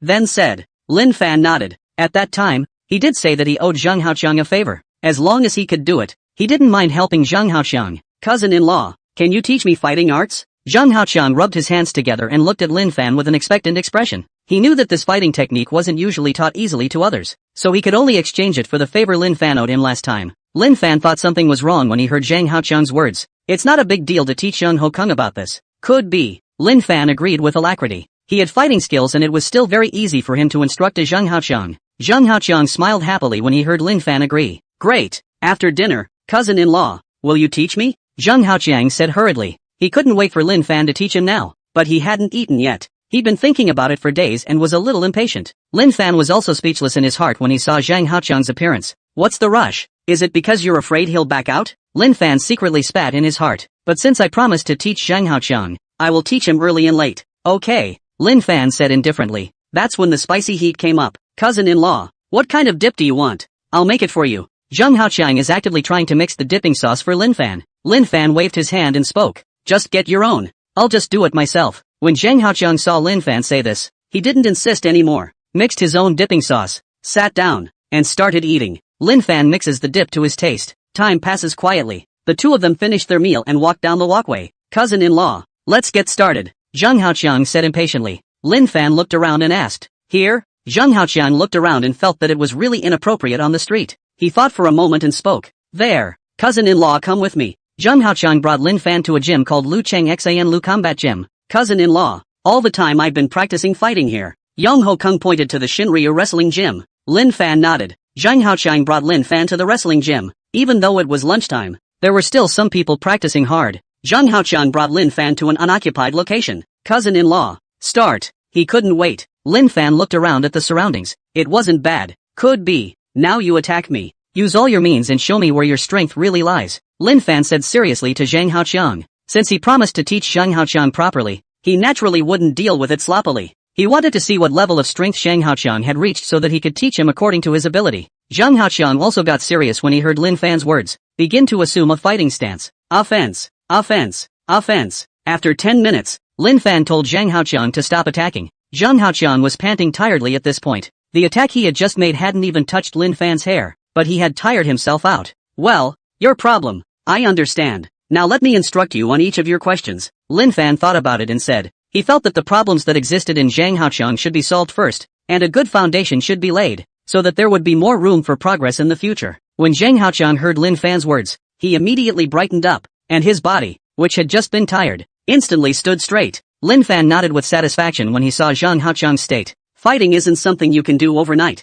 It takes strong perseverance and long hours of persistence to do it. Lin Fan began to give hand-to-hand instructions on the problems he had just discovered in Zhang Haoqiang. Half an hour later, Lin Fan stopped. That's basically all the problems you have. Get those out of the way and your fighting skills will definitely improve by leaps and bounds. Lin Fan looked at Zhang Haoqiang and said seriously. Zhang Haoqiang's eyes looked at Lin Fan with even more fervor and were filled with admiration. Lin Fan is amazing. Solved so many problems that had been bothering him. In his heart, he was very glad that he had asked Lin Fan to teach him fighting. That's when a disjointed voice rang out. Hey Gu, who do I think is so hard-working? So it's the underdogs. Only a young man approached with a disdainful smile on his face. Hey Gu, who do I think is so hard-working? So it's the underdogs. A young man who was about the same height as Zhang Haoqiang walked over, and it was from this man's mouth that the conspiratorial words came out. The visitor was one of Zhang Haoqiang's opponents at the fight gym, named Wei Yunxiu. The two don't get along at the wrestling gym. The two had fought countless times, but every time it was Zhang Haoqiang who lost the battle. Zhang Haoqiang looked at Wei Yunxiu, his fists clenched tightly. He couldn't wait to go up and punch Wei Yunxiu hard a few times,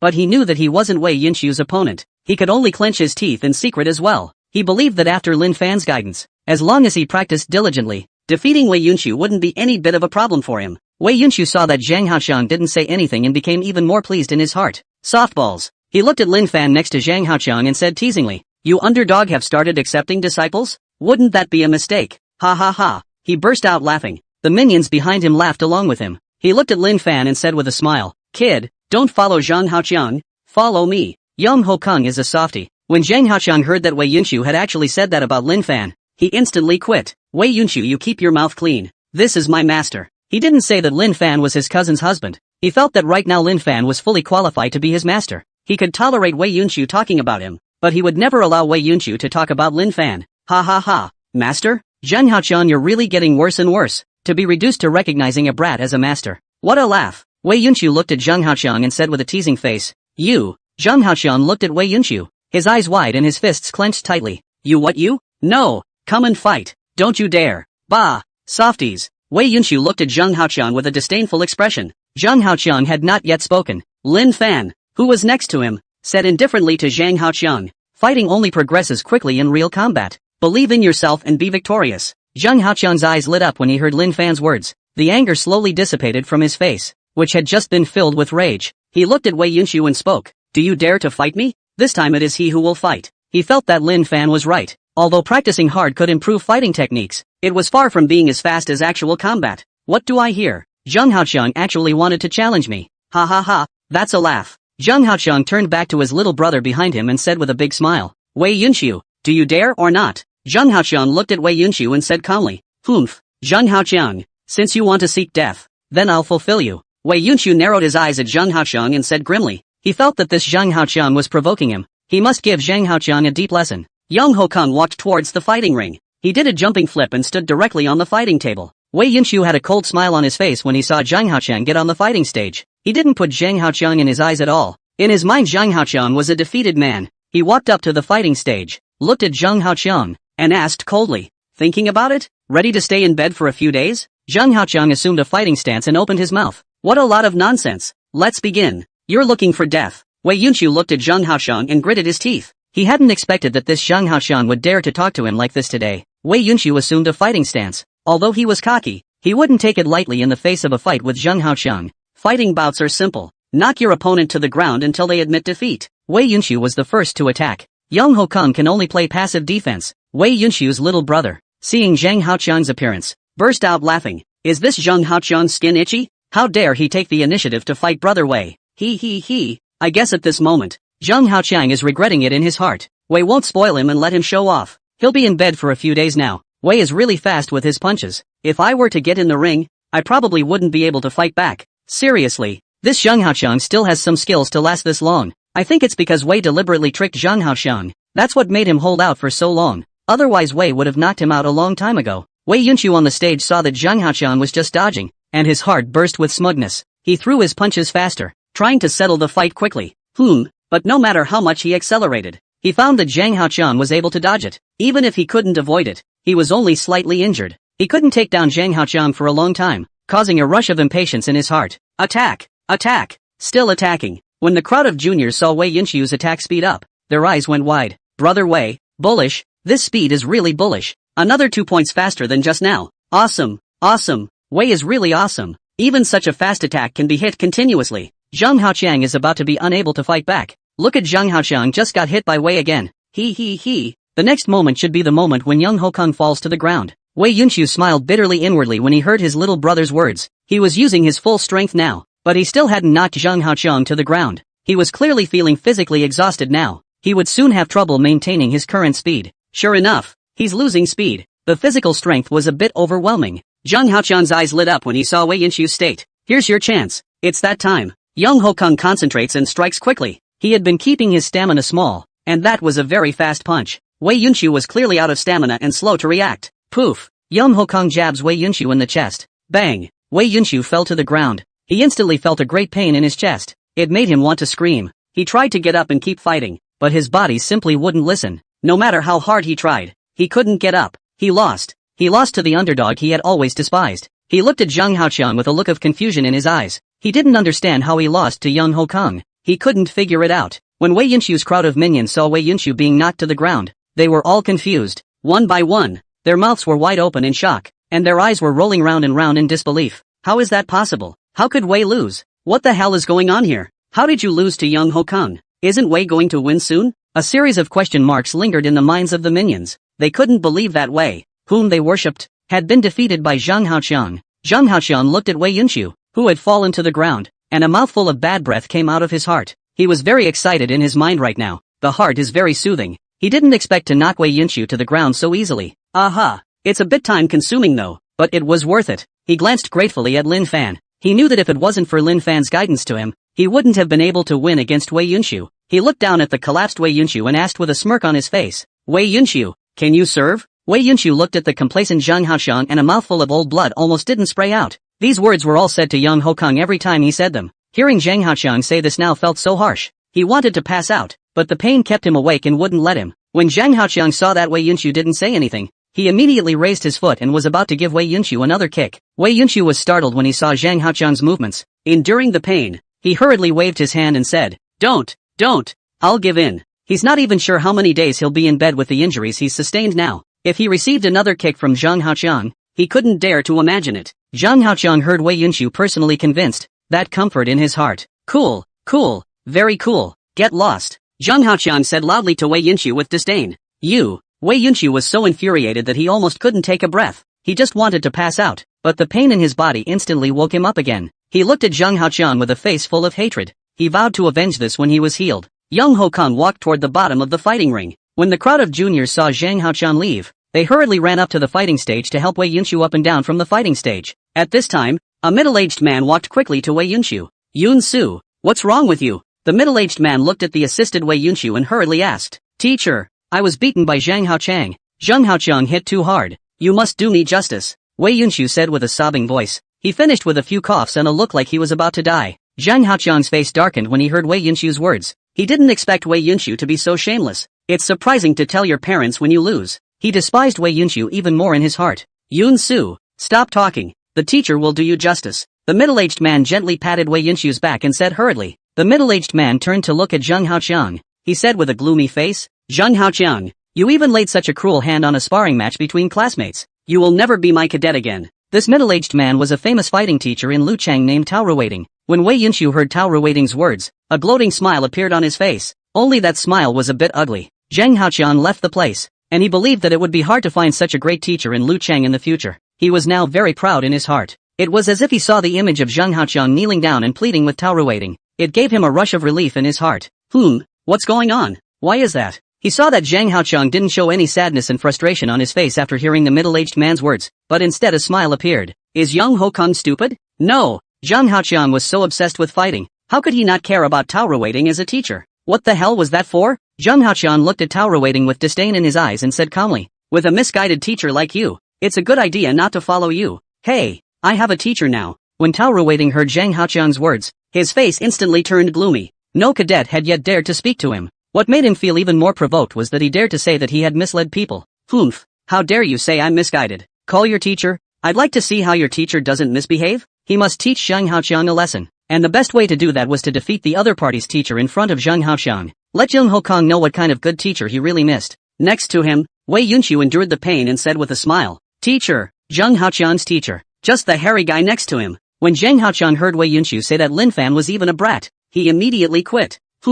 My teacher only taught me for half an hour and beat you. A loser. Zhang Haoqiang looked at Wei Yunshu and said smugly. The meaning was obvious. After practicing with Tao Ruiting for more than half a year, there was no growth at all. He had only studied with Lin Fan for half an hour, and he was so powerful. It's clear which teacher is great. When Wei Yunshu heard Zhang Haoqiang's words, it was like rubbing salt into his wounds. He gritted his teeth and said, You, come and fight if you don't want to. Zhang Haoqiang said provocatively. Tao Ruiting waved his hand to stop Wei Yunshu from playing smart with Zhang Haoqiang and looked at Lin Fan next to him. He asked grimly, Little brother is Zhang Haoqiang's teacher? Lin Fan glanced at Tao Ruiting and said indifferently, Just casually instructed him, not really his teacher. Arrogant. Tao Ruiting was furious when he heard Lin Fan's words. It was a clear statement that he was incompetent and not like Lin Fan. A casual tutelage of young Hokong to defeat his carefully trained disciple? This is a provocative insult to him. How could he swallow this? Little brother, since you're so capable, do you dare to compete with me? He narrowed his eyes, anger in his voice. He must teach this arrogant brat a profound lesson.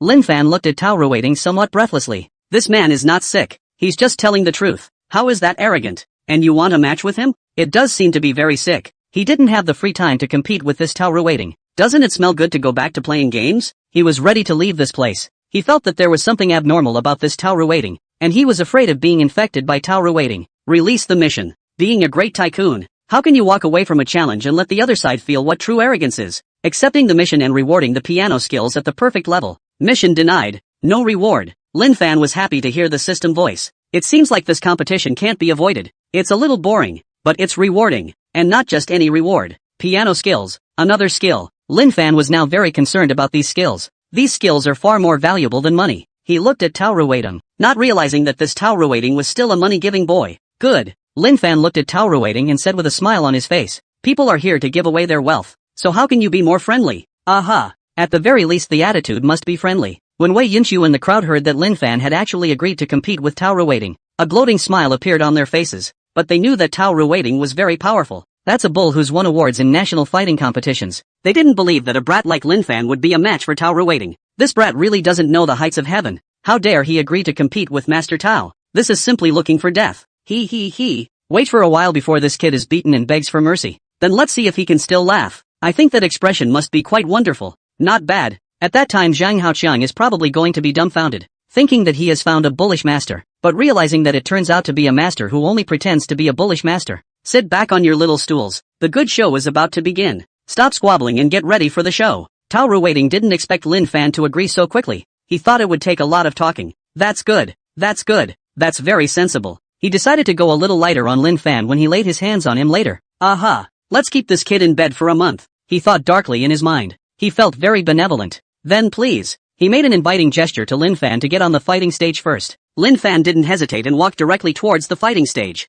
Hurry up and solve this Tao Ruiting. There is still time to play the game for a while back. Tao Ruiting saw Lin Fan walk onto the fighting stage, and with a beautiful flip he stood on the fighting stage as well. Lin Fan looked at Tao Ruiting and said indifferently, let's begin. Lin Fan had been just standing there casually. No offense. No defense. There's no need. In his opinion this Tao Ruiting wasn't qualified enough for him to make the first move. The crowd of juniors burst out laughing when they saw Lin Fan's appearance. This kid is not forgetting to pretend even at this time. I'm sure this kid can't pretend for more than a minute. Ha ha ha. You're also looking down on this kid too much. I don't think he can even last 10 seconds. He. I don't know who gave this kid the courage to face Master Tao and still dare to act like a pussy. Tao Ruiting was simply furious when he saw Lin Fan's appearance. Lin Fan simply looked like he didn't put him in his eyes and looked down on him. He decided to take back what he had just said, and he was going to let Lin Fan lie in bed for the first half of the year. Let Lin Fan experience the price of looking down on him. He made a stance to attack. Whoosh! He exerted his feet and quickly attacked towards Lin Fan. When the crowd of juniors saw Tao Ruiting begin his attack,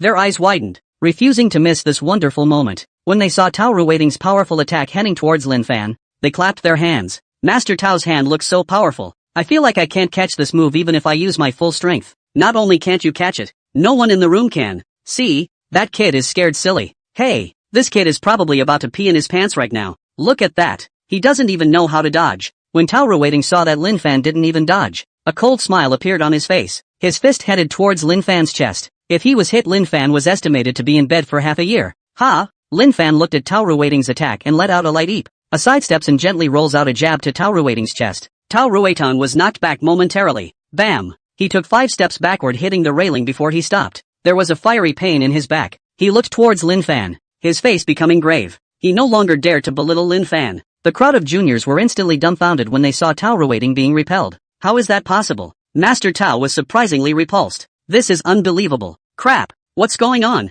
How was Master Tao repelled by that kid? Could it be that Master Tao deliberately let the water out? It must be so. Otherwise that kid could never have repelled Master Tao. Master Tao sees that this kid is light in age and intentionally stayed his hand. I didn't expect this kid to be so ungrateful that he would lay such a heavy hand. This kid has angered Master Tao. Look at Master Tao's face change. This kid is going to be miserable. Tao Ruiting was even more cautious this time, using his full strength to attack towards Lin Fan. The fist made a whistling sound in the air. The fist was about to reach Lin Fan. Lin Fan flicked his side. The same movement as just now. Same punch. Tao Ruiting looked at Lin Fan's fist and prepared to dodge, but he realized that he couldn't dodge at all, and his face changed drastically. Bang! Tao Ruiting was knocked straight away and hit the railing. Poof! He slumped straight to the ground and a mouthful of blood sprayed out of his mouth. The crowd of juniors who were ready to call out for Tao Ruiting were instantly confused. One by one, their mouths were wide open in shock, and their eyes were rolling round and round with a look of having seen a ghost. How is that possible? How could Master Tao have been knocked out? It's too hard to believe. Why is that? Did Mr. Tao install it this time too?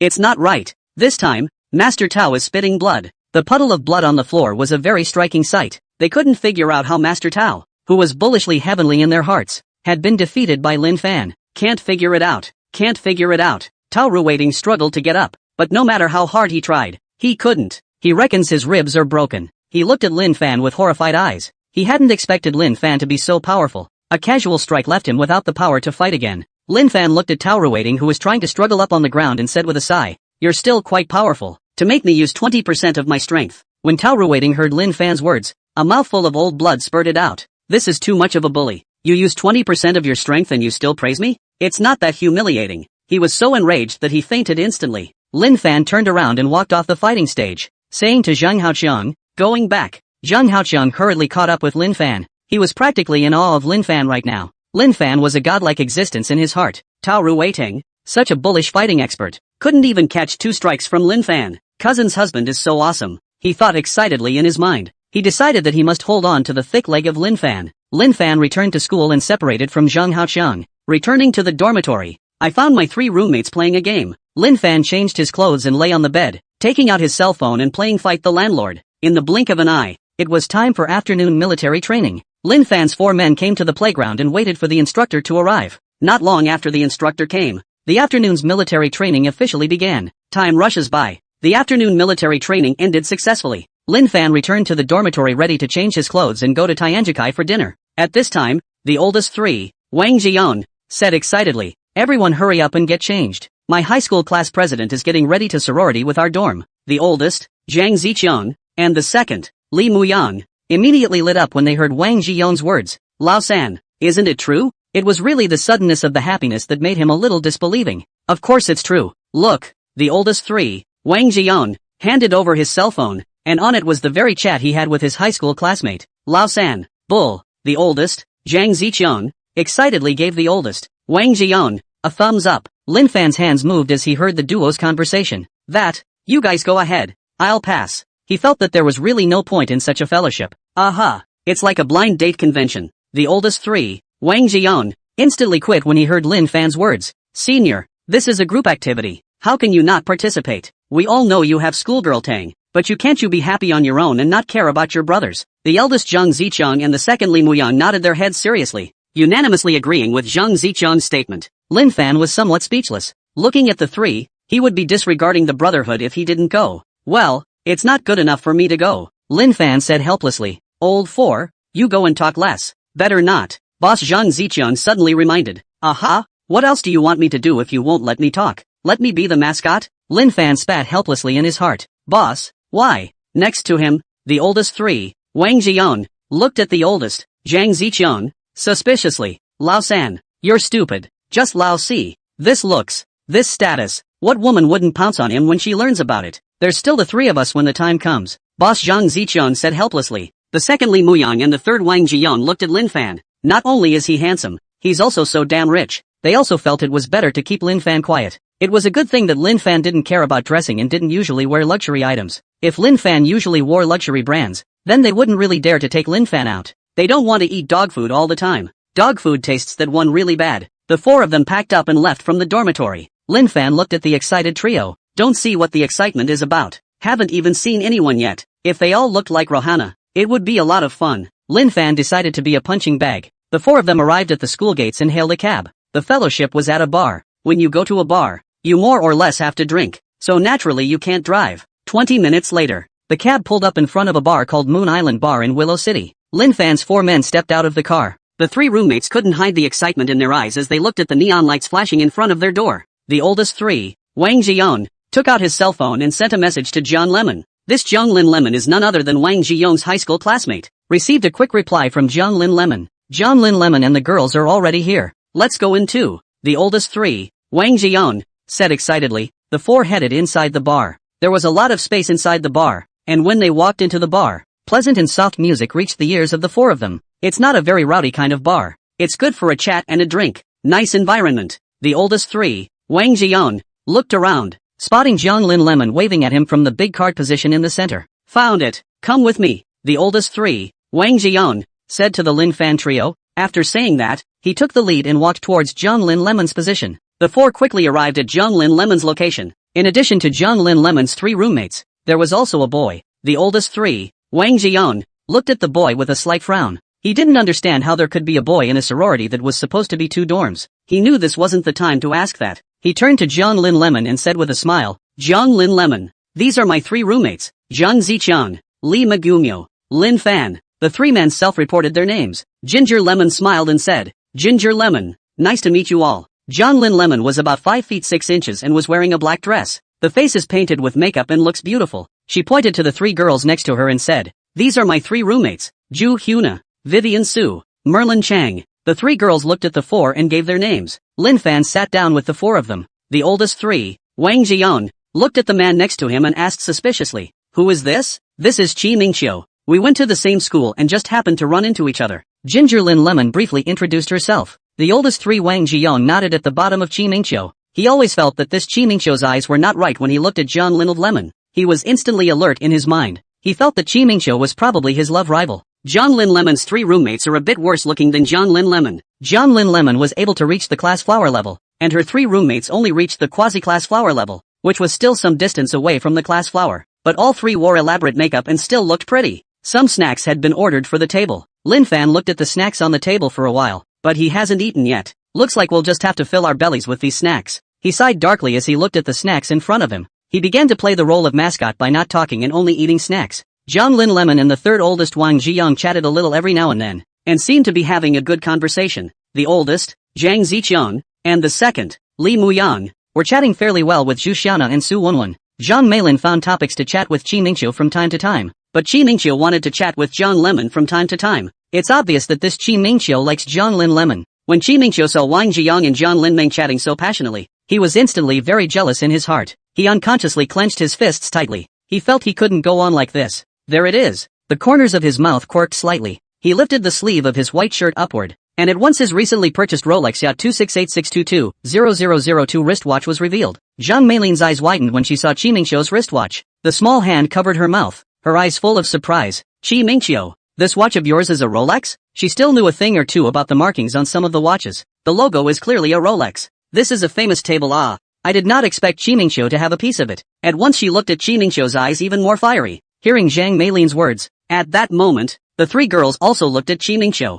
Qi Mingqiu saw that all 4 women were looking at him, and was instantly very pleased in his heart. With a smile on his face, he said in a carefree tone, well, it is indeed a Rolex. When Zhang Meilin heard Qi Mingqiu's words, she felt her heart skip 2 more beats. Sure enough, it's a Rolex. That's an expensive watch, isn't it? She asked excitedly. Qi Mingqiu glanced at Zhang Meilin in admiration. What a nice girl. It's not expensive. Just over $90,000. He waved his hand with a look of wealth. When the 4 women heard Qi Mingqiu's words, each of their little mouths opened wide in shock. It's amazing that this watch costs over $90,000. Listen, it's only $90,000 or so. Is this human language? Especially the way Zhang Meilin looked at Qi Mingqiu was full of little stars. Qi Mingqiu's eyes glanced at Jiang Linluan. He just wanted to show his strength in front of Jiang Linluan. It seems to be working well today. He was very proud in his heart. It was not in vain that he had begged his mother for a long time and finally agreed to buy him this wristwatch. Did he buy the watch simply because he liked it? He's all about pretending. It's not, so he's managed to fit it in. The more he thought about it in his mind, the more pleased he became. He glanced provocatively at Wang Jiang next to Jiang Linmeng. The look was one of naked provocation, without a hint of concealment. The oldest 3, Wang Jiang, was furious when he saw Qi Mingqiu's provocative look, but there was nothing he could do. Before he came he didn't feel the need to pretend to show off in front of the girl he liked. He had no accessories with him other than a designer outfit. At this time he was very depressed in his heart. How could he not expect that the fellowship of the 2 dormitories would come to such a Qi Mingqiu who liked to pretend? The key, this Qi Mingqiu obviously likes Jiang Lin Lemon. Damn, if I had known this was going to happen, I would have worn a wristwatch anyway. This damn, if he let Qi Mingqiu snatch Jiang Lin Lemon away, he would have to regret it to death. A wristwatch? He turned his head to Lin Fan, who had been acting as a mascot next to him. At this moment, he saw that Lin Fan was still eating a small snack to himself. He had a flash of light, turning his head to look at the smug Qi Mingqiu. Damn, don't you like to pretend? Oh, a sneer ran through his mind. Ahem. He cleared his throat. He pretended to ask loudly to Lin Fan. Old 4, did you bring your piece of Richard Mill room 027? Let's show buddy what time it is. Lin Fan looked up at the 3rd oldest, Wang Jiang, and was speechless. He's doing a good job of being the mascot here. Why bring him into this? He just wants to eat his little snacks in peace. The oldest 3 Wang Jiang saw that Lin Fan did not respond. Thought that Lin Fan did not hear clearly, deliberately repeated again. I'm going to check the time on your Richard Mill room 027. The voice was deliberately aggravated when speaking of Richard Miller room 027. Sure enough, as soon as his words fell, everyone looked at Lin Fan. Qi Mingqiu was also startled when he heard the oldest 3, Wang Jian, actually say that Lin Fan had a Richard Mille 027 watch. However, when he saw Lin Fan's expression, and what he was wearing, a flash of disdain appeared on his face. He didn't believe that someone like Lin Fan, who wore ordinary brand clothes, could afford to wear a Richard Mille 027. He had also been watching this watch for a long time and liked it very much, but he couldn't afford it. This watch is up to $5 million. It's $5 million, not $500. Doesn't it smell good to have $5 million for him to buy a sports car? $5 million. He felt a pang of horror just thinking about it. What kind of young man can afford to wear this? He simply didn't believe that Lin Fan could afford this watch. He thought that this was Wang Jian and Lin Fan acting, and the corner of his mouth curled up as he prepared to watch the show. He had it all figured out where the plot was going to go, and in a moment Lin Fan was sure to say that he wasn't wearing it. When the time came, he would take the initiative to ask Lin Fan to go back and get it. Oh, at this time, he wanted to see if Wang Jian and Lin Fan could still pretend. The face of the world is in disrepute. Zhang Lin Lemon must be very disappointed with Wang Jian, thinking that Wang Jian is a talentless braggart. At this time, he came out to comfort Zhang Lin Lemon. Then everything is still not water under the bridge. A pang of triumph went through him. Thank you very much, Wang Jian. How else would it have been possible? Smug, very smug. It was as if he could see Zhang Lin Lemon disappointed in Wang Jian. He was also seen taking the opportunity to pat Kong Lin Lemon on the back with his hand to comfort her. He laughed out loud in his mind, almost unable to control his laughter. Zhang Meiling looked at Lin Fan in astonishment. This outfit isn't worth as much as one of her bags. Can you really afford to wear a Richard Mille 027? She just sneakily checked that the watch was a whopping $5 million.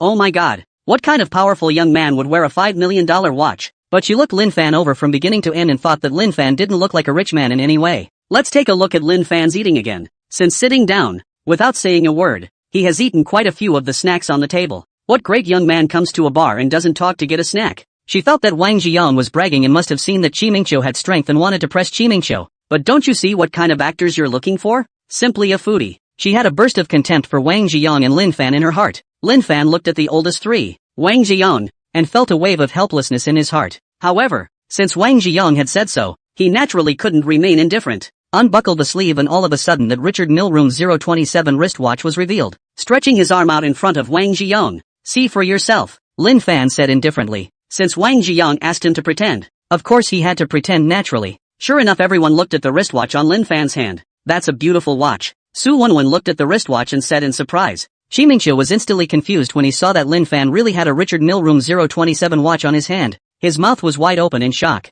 and his eyes were rolling round and round with a hellish look. How could he not expect Lin Fan to really be wearing a Richard Mille 027 watch? This isn't like the script he was thinking of, is it? What's this for? How is that possible? Isn't Lin Fan a poor student? How can you afford to wear a $5 million watch? It must all be an illusion. He twisted his thigh hard. It hurts a lot. He quickly looked at Lin Fan's wrist. The $5 million watch is still there. He knew it was all true. There was a great deal of bitterness in his heart. He felt a flash of fire on his face. It was like being slapped hard. It hurts. It fucking hurts. Zhang Meilin looked at the wristwatch on Lin Fan's wrist and instantly froze. Her mouth opened wide in shock, as if she could fit an egg into it. Full of disbelief. How is that possible? How can a poor boy wear a watch worth $5 million? Lin Fan obviously doesn't look like a rich man. Why is that? Do all the real big boys like to keep a low profile so much? But that's too low key, isn't it? A bitter laugh ran through her mind. She felt like she was missing out on hundreds of millions. She glanced at the dumbfounded Qi Mingqiu next to her. Comparing Qi Mingqiu with Lin Fan, it instantly felt like Qi Mingqiu didn't smell good anymore. The two are simply not comparable. She wanted to slap herself hard. Have eyes but no pearls. A missed opportunity to get into a real powerhouse. The oldest three, Wang Jian, took everyone's expressions into his eyes and had a smug smile on his face, as if he was the one who had just acted like a bully. He looked towards the lost Qi Mingqiu and was even more pleased in his heart. Tough out. At this time, he wanted to yell out, let you pretend to be a pussy. This time by the master to hit the face of it. Lin Fan glanced at the oldest, Wang Jian, and put his arm back. Continued to be the mascot. He felt like he'd had a half-dozen little snacks and still wasn't full. This little snack gives too little. He spat in his mind. He had eaten all the snacks in front of him. The only way he could get another snack would be to get the snack from the girl next to him. This is a bit awkward. He felt that in the future, if anyone booked this party in a bar, he would not come. It's just a pain in the ass to come. Lin Fan took the snacks in front of Zhang Meiling, who was relatively close by, and brought over some. It didn't help that he didn't have much to talk about with these girls. He couldn't just sit there stupidly. Got to find something to do. Aha. At the very least, you can't lose your belly. Be sure to eat enough. Zhang Meilin saw Lin Fan's movements and looked back. The eyes were full of doubt. Is this really a top young man? But how did it feel like Lin Fan looked like he had never seen the world? She glanced at the snacks on the table. Lin Fan already had several empty plates in front of him. This? What the hell is going on here? Wasn't Lin Fan a top young man? But why was Lin Fan wearing a watch worth $5 million? She couldn't figure it out and looked down, overlooking the designer bag in her hand. One word popped into her mind: high fashion. The bag she's holding is a high-quality imitation. That simulation is so real that it can be faked. She glanced at Lin Fan again and realized that Lin Fan was still eating a small snack to himself. The key plate of snacks was still her favorite. She looked at Lin Fan's eating and muttered, "Could it be that he's wearing a high-quality imitation?" Her voice was small, but it happened to be heard by Chi Mingqiu, who had just come to his senses. Chi Mingqiu's eyes lit up when he heard Zhang Meilin's words. He looked up at Lin Fan. No matter how you look at Lin Fan, he doesn't look like a top 2 generation. He had just been too shocked by the immediacy to think carefully. Now look closely at Lin Fan's clothes and the look of someone who hadn't seen the world. In his mind, he was becoming more and more convinced that the wristwatch Lin Fan was wearing on his hand was a high-quality imitation. At once he regained his confidence. Damn, you guys almost fooled me, he thought viciously in his mind. He looked at Wang Ziyong and Lin Fan, calculating in his mind how to expose the two. That's when he unintentionally glanced at the entrance to the bar, saw a group of people walk in. When he got a good look at the man at the head of the group, his eyes lit up. The group was about to pass this way, and he stood up in a hurry. With a smile on his face and a pandering look, he said respectfully to the young man at the head of the group, "Hello, Mr. Xia. I didn't expect to meet you here." This young man in the lead is named Xia Qidong, a second-generation rich man. His family's assets are nearly $1 billion. Chi Mingqiu an occasional opportunity to get acquainted with each other, and from then on became Xia Qidong's little brother. Xia Qidong looked at Chi Mingqiu, who greeted him and said with a smile and a nod, "So it's you, kid. On your own?" He had some impression of this Chi Mingqiu. "Came with my classmates." Chi Mingqiu pointed to Jiang Linmeng and the others next to him. Xia Qidong's eyes lit up when he saw Jiang Lin Lemon. Jiang Lin Lemon had drawn exquisite makeup, and that appearance was straight after the school flower level. Nice figure too. Chi Mingqiu didn't notice Xia Qidong's eyes. He looked at the crowd at the card table and said proudly, "Let me introduce you all. This is my boss, Xia Xiao." Xia Xiao is a top young man worth $1 billion. He was very proud of himself, and didn't feel inferior for being Xia Qidong's little brother. Instead, he felt immensely proud to be Xia Qidong's little brother. Xia Qidong was very satisfied in his heart when he heard Chi Mingqiu's words. He liked the feeling very much. He felt that he should take good care of this Chi Mingqiu. After all, a little brother who knows what he's doing like that has to be sweetened. Zhang Meilin's eyes lit up when she heard Chi Mingqiu's introduction. This is a top young man worth $1 billion.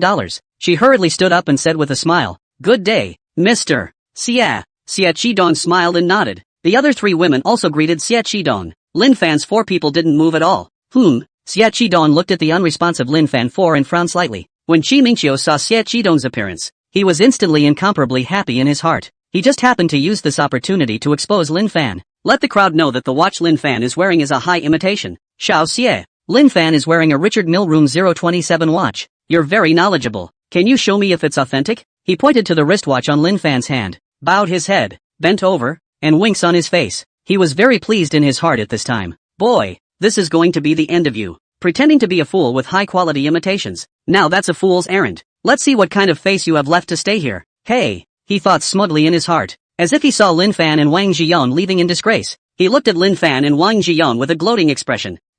Richard Miller Room 027? Xia Qidong didn't expect anyone here to wear this $5 million watch. He looked in the direction of Chi Mingqiu's hand and saw that Lin Fan was wearing a wristwatch on his wrist. Surprisingly, it really is Richard Miller Room 027. It was a watch he had scrutinized every detail of online. Pretty sure this watch on Lin Fan's hand is the real deal. He was very surprised at this point. At this time, he suddenly thought of something and a smile appeared on his face. He's inviting one of the top dudes to the bar today. I was just worrying about what to give a gift to that big young man. Now that gift has a place. It's this watch. He was ready to buy the watch from Lin Fan. No sale? It doesn't exist. As long as the price was right. He didn't believe the other party would not sell. That's how confident he is. He looked at Lin Fan and spoke with a face full of confidence. "Classmate, how about I offer you $6 million to let me have this Richard Mille Room 027 watch you're holding?" He was sure no one could resist a premium of up to $1 million.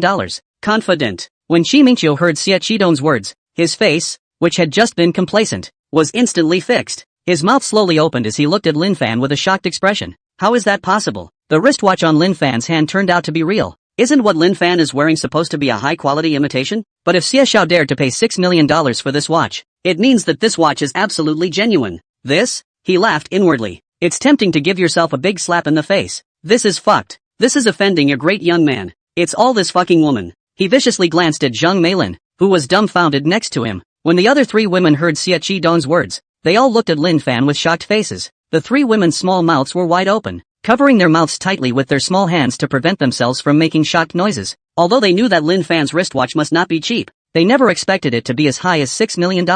That's just outrageous. How could they not have thought that the most deeply hidden person here would be the plainly dressed Lin Fan? An unassuming wristwatch is $6 million.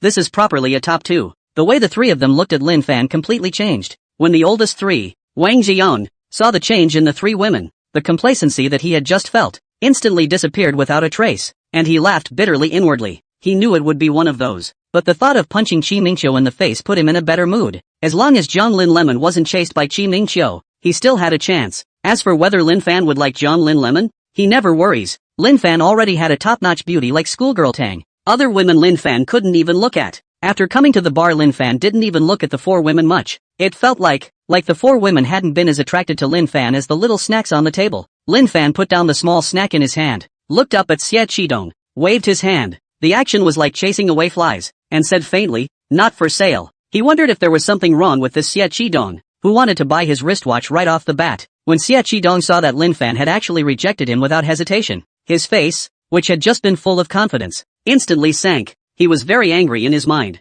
Lin Fan had dared to not give him face. He took a deep breath, narrowed his eyes, looked at Lin Fan, and said in a deep voice, "Classmate, don't be too greedy." He felt that Lin Fan must have seen that he was generous and wanted to take the opportunity to raise the price so that he could make a hard profit. But he wasn't an ingrate, so how could he continue to raise the price? He thought the price he offered was already very high. When Lin Fan heard Xie Qidong's words, he immediately frowned slightly. This Xie Qidong not only has a problem with his brain, he also has a problem with his ears. He didn't look up this time and simply said, "I said it's not for sale." Xie Qidong was furious when he heard Lin Fan's words. He hadn't expected this Lin Fan to be so difficult and have such a tight mouth. He let out a deep breath and continued, "If you let me have this watch, I can introduce you to one of the top young men to meet. In order for you, Lin Fan, to sell this watch to him, he's going to introduce the top big shot in hospitality to Lin Fan." Of course, as to whether or not the top youngster would pay attention to Lin Fan, that was none of his business. He believed that as an ordinary second generation, he would never give up such an opportunity to make friends with a top-tier great young man. You have to know that the top Daiyukai is not something that these ordinary second generation can easily come into contact with. He had also gone through a lot of trouble to climb into a relationship with this top-notch young man. Now that there was such a once-in-a-lifetime opportunity, he didn't believe that Lin Fan would be unmoved. Lin Fan put down the small snack in his hand. He realized that this Xie Qidong really had a problem. He looked at Xie Qidong and asked directly, "Is there something wrong with your ears? I told you it's not for sale. Did you not hear me? I'm telling you again. I'm not selling this watch. You can go now and leave me alone with my little snack." Qi Mingqiu's eyes lit up when she heard Lin Fan actually talk to Xie Qidong like this. He felt that although Lin Fan was a second generation, he must not be as bullish as Xie Qidong. You should know that Xie Qidong's family assets are almost $1 billion. Even though Lin Fan was wearing a $5 million watch, it was only $5 million. You know that the sports car Xie Qidong drives is nearly $10 million. He felt that Lin Fan had kicked the bucket this time. He hadn't expected Lin Fan to disregard Xie Qidong and dare to talk to him like this. He felt that Xie Qidong would definitely not let Lin Fan go. He was ready to watch the show. Since he couldn't befriend Lin Fan, he didn't mind watching Lin Fan's jokes. When Xie Qidong heard that Lin Fan dared to talk to him like that, his anger immediately surged. "Kid, how dare you talk to me like that? Good, good, good." He said 3 good words in a row, and it was obvious that he was very angry in his heart. At that moment, there was a sound of footsteps and he turned his head to look. Upon seeing the visitor, a smile bloomed on his face, which had just been gloomy. He walked toward the visitor. This is the man who is the top young man he's going to entertain. As for Lin Fan, he felt that he could take his time to play later when he had time. The most important thing to do today is to entertain this top-notch big shot. This top young man is no one else but the Han Duke of the 4 Dukes of Lude, Han Wenbin. "Young Han, you're here." Xie Qidong walked up to Han Wenbin, bowing his head, bending over, and pandering, which still has the unbeatable look just now. It's just like a lackey. Han Wenbin nodded and casually looked around. He also agreed to Xie Qidong's invitation because he was really bored today. He looked around the bar and it felt okay. I think this Xie Qidong chose the place quite carefully. Ha! He overheard Lin Fan, who looked up slightly. A smile appeared on his face. He pushed Xie Qidong away and walked quickly towards Lin Fan. Xie Qidong was very confused as to why Han Wenbin suddenly pushed him away. Looking toward Han Wenbin, only Han Wenbin walked up to Lin Fan, bowed his head, bent over, and said in a pandering manner, "Boss, I didn't expect you to be here." Xie Qidong was instantly confused when he saw Han Wenbin's appearance. His mouth was wide open in shock, and his eyes were rolling round and round with disbelief. This action, this demeanor, why is it so familiar? Wasn't this the way he was just treating Han Wenbin? What the hell is going on here? Why is Han Wenbin treating Lin Fan like this? "Boss, He seemed to have just heard Han Wenbin call Lin Fan boss. How is that possible? Lin Fan turned out to be Han Wenbin's boss. What's going on? Doesn't that mean Lin Fan is a top-tier young man even more powerful than Han Wenbin? He felt a sudden pang of darkness. What did he do?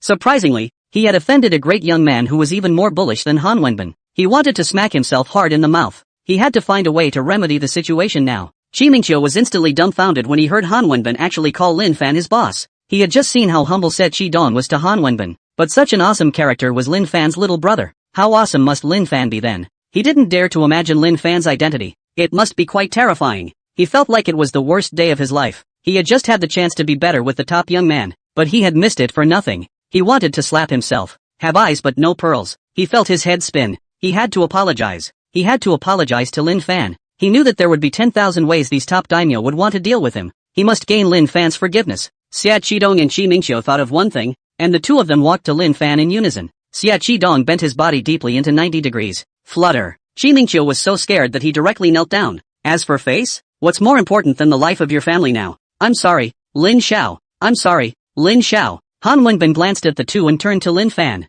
Boss, how do you want to clean them up? He didn't ask why. As long as Lin Fan gave the word, he would do as he was told. Being a little brother requires the awareness of being a little brother. Lin Fan didn't bother to look at Qi Mingqiu, but looked at Xia Qidong and asked with a smile, not buying my watch anymore? Xia Qidong shook his head like a rattledrum and said under his breath, no more, no more. How dare he buy Lin Fan's watch now? It was a bitter laugh in his heart. If he had known that Lin Fan was Han Wenbin's boss, he wouldn't have dared to buy Lin Fan's wristwatch even if he was killed. Lin Fan waved his hand and spoke. Okay, get the hell out of here and don't interfere with my little snack. Lin Fan wasn't petty enough to drive the other party to the point of extinction just because of a few words. What's more, he could tell that this Xie Qidong was likely to become Han Wenbin's little brother. That counts as his little brother. Yes, I'm leaving. When Xie Qidong heard that Lin Fan didn't blame him, a smile appeared on his face and he hurriedly left. He was afraid that if he left late, Lin Fan would change his mind. Lin Fan glanced at Qi Mingqiu, who was kneeling on the ground, and spoke, you get up as well. Remember to be less pretentious in the future when there's nothing else to do. When Qi Mingqiu heard Lin Fan's words, he stood up, bowed, and kept saying, thanks a lot, Lin Xiao. Thanks a lot, Lin Xiao. Lin Fan waved his hand, allowing Qi Mingqiu to leave. Lin Fan realized that all four girls were looking at him, and he knew that he didn't need to eat a small snack next. He wasn't used to being treated like a monkey. He said to his three roommates in the dormitory, you guys carry on. I'm going back first. The three of them nodded, also knowing Lin Fan's intentions, and did not stay. Lin Fan said to Han Wenbin, who was next to him, drive here. Han Wenbin hurriedly nodded. Send me back. Lin Fan got up and walked towards the outside of the bar. Han Wenbin hurriedly followed Lin Fan away. Come outside to the parking lot. Han Wenbin pressed the key to the sports car in his hand and the headlights of a red sports car flashed. Opened the car door and asked Lin Fan to sit in the passenger side. He started the car. Boss, where are we going? Han Wenbin turned his head to Lin Fan and asked. Villa 1 Haitian. Okay, boss. A rumbling engine sound rang out. Han Wenbin kicked the gas, and the sports car scurried out of the parking lot. Han Wenbin thought it was very reasonable for Lin Fan to live in Villa Haitian 1. Half an hour later, a red sports car stopped in front of the door of the Haitian No. 1 villa. Lin Fan stepped out of the car. Come in and sit down. Lin Fan invited Han Wenbin. He thought this Han Wenbin was not bad. It's a passable little brother. There could be more contact. After all, he would need someone to help him with some things in the future. He can't do everything himself. Having a little brother like that might come in handy in the future. Han Wenbin's eyes lit up when he heard Lin Fan's words. He had just been thinking about how to further draw closer to Lin Fan. At this moment, when he heard Lin Fan's words, this was a good opportunity, so how could he possibly miss it? He nodded hurriedly and smiled. Will it bother the boss? Although he said so on his mouth, his body movements were not stopping, closely following Lin Fan into the villa. He was afraid that if he walked slowly, Lin Fan would backtrack. He followed Lin Fan to the hall, and looking at such a luxurious hall, he had to sigh, worthy of being the king of villas in Haitian. He had also heard of this Haitian No. 1 villa, which was nearly double the price of the other villas in Haitian. Now that he saw such a luxurious living room, he could understand why it was so expensive. Luxurious, very luxurious. Lin Fan took 2 teacups. From under the coffee table, he pulled out the open can of second-generation Dahongpo. Add the tea leaves to the cup and pour in the water. A scent wafted through the villa. Han Wenbin, who was checking out the surroundings, smelled the scent and was instantly drawn over. The body quickly sat down on the couch. Looking at the teacup that was bubbling with white mist, he asked in surprise, Boss, what kind of tea is this? It smells so good? He'd had his fair share of good teas, but none of the flavors could catch up to this one. Even if his old sunbox drink the very best Dahongpo, then this flavor is also a lot worse. He was very curious in his mind as to what kind of tea it was that smelled so good. Lin Fan sat on the sofa. his body leaning back slightly, crossing his legs, and said indifferently, "Second generation Dahong robe is just a second generation Dahong robe." Han Wenbin was instantly dumbfounded when he heard Lin Fan's words. His shocked mouth slowly opened as if he could fit an egg in it, eyes incredulously looking at the teacup in front of him. Is this the second generation Big Red Robe? Although he has not drunk the second generation of Big Red Robe, but his ears are often heard his old man nagging, saying how the second generation Dahongpo is so good. His old man often lamented how nice it would be to have another drink. But this second generation Big Red Robe is just too rare. Even a 10 billionaire like his old man would have a hard time buying it. How could he not have thought that today he would be drinking second generation Big Red Robe here at Lin Fan's place? This tea is fake? That's simply not possible. Not to mention Lin Fan's status and position. This rich fragrance is top quality tea. The status of Lin Fan in his heart had risen another level. Lin Fan's background should be quite terrifying. Looking at Lin Fan casually entertaining his guests with the second generation Great Red Robe, one could tell that Lin Fan didn't care about the second generation Great Red Robe at all. What kind of background does one have to come from to be so extravagant? He believed that even if Lin Fan wasn't a great young man of the imperial capital, his background was bound to be very extraordinary. He was even more determined to hold on to Lin Fan's big thick leg and never let go. Seeing Han Wenbin looking at the cup in a daze, Lin Fan picked up the cup and said to Han Wenbin, "Hurry up and taste it. It won't taste good when it gets cold."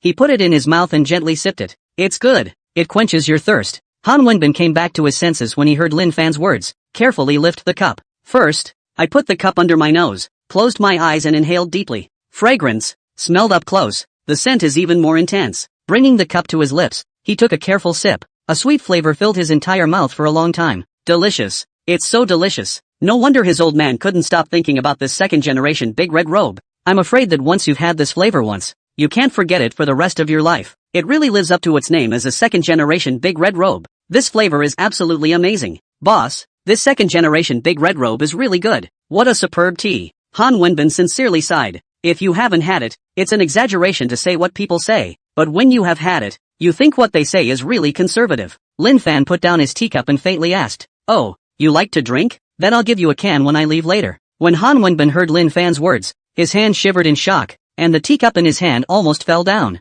Han Wenbin couldn't believe his ears and shivered as he asked, "Boss, are you saying you're going to give me a can of second generation Big Red Robe?" He just couldn't believe it. He had just been calculating in his mind how to ask to buy 10 grams from Lin Fan. No, even a gram. It was really that the second generation Big Red Robe was too precious, and he didn't dare to ask for too much. A can of second generation Dahongpo was something he can't even think about. How could he not expect Lin Fan to give him a jar as soon as he asked? That's a lot of cans. That's 50 grams in a jar anyhow. Lin Fan just said send. He believed that Lin Fan wouldn't joke about this kind of thing. After all, such a top-tier young man wouldn't care to joke about it. He felt that happiness had come too suddenly. "That's really something, boss. That's really something," he exclaimed with excitement in his heart. He was very glad to recognize Lin Fan as his boss. The second generation Dahongpo, which was incredibly precious in other people's eyes, was like ordinary goods when it came to Lin Fan. Lin Fan nodded and said, "Yes, I'll give you a can." A can of second generation Big Red Robe was nothing to him. Since Han Wenbin likes it, it's not a big deal to give a can to Han Wenbin. Rare for others, but dispensable for him.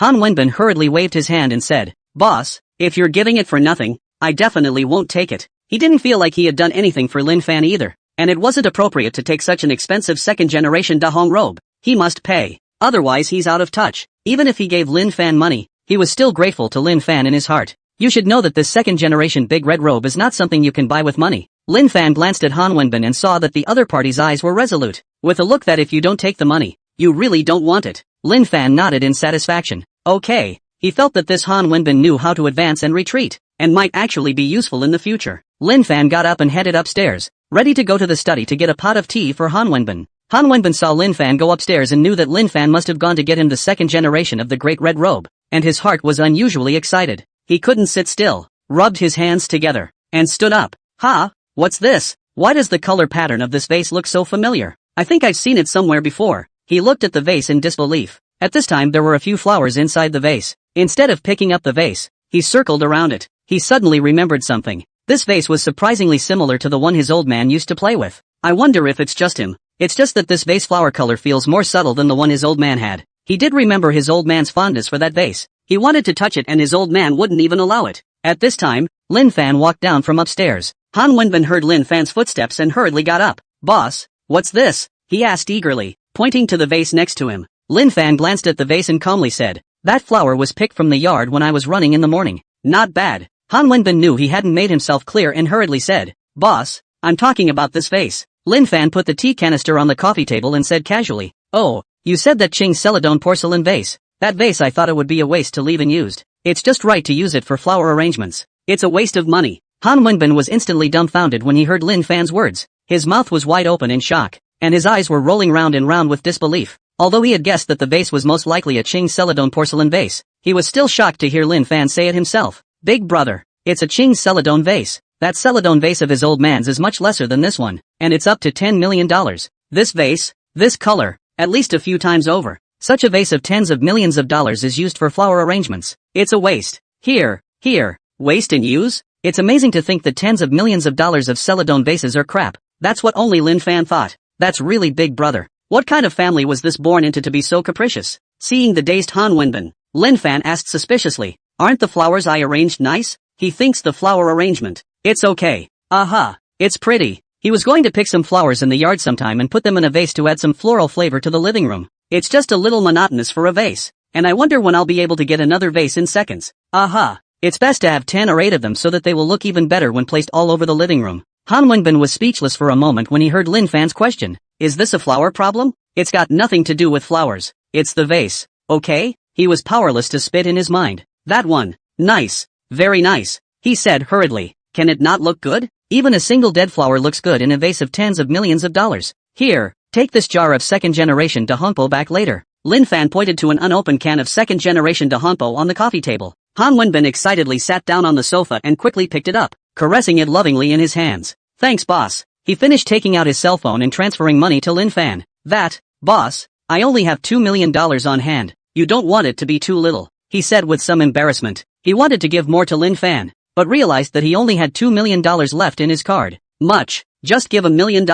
Lin Fan waved his hand and said, it's not like he's planning on making a profit. Just give the market price. That's how it works. $2 million I feel like giving less. Han Wenbin shook his head and said. At this time, Lin Fan's cell phone beeped, and Lin Fan glanced at it and found that it was an arrival reminder. The whole $2 million. Hey, boss transfer received, right? Han Wenbin smiled at Lin Fan and asked. Lin Fan nodded. When I get home, I'll get a small porcelain bottle and take 20 grams from inside the jar. No, 10 grams is enough. Sell it to Dad for $2 million when the time comes. Han Wenbin said to himself. Lin Fan was speechless when he heard Han Wenbin's words. This is the live version of the son of a pitcher. Still a good son to your father. Lin Fan spat in his mind. Han Wenbin sat in the parlor for a while longer and got up to take his leave. He couldn't wait to get home to the pit. Lin Fan sent Han Wenbin away and returned to the bedroom to change his clothes. Come to the top floor. He was going to swim in bed. The temperature is just right. This one is a circulating heated pool with water temperature kept at 40 degrees all the time. Lin Fan lay down on the rattan chair after swimming and rested for a while. Lots of stars in the sky today. After lying down for a while, Lin Fan headed downstairs.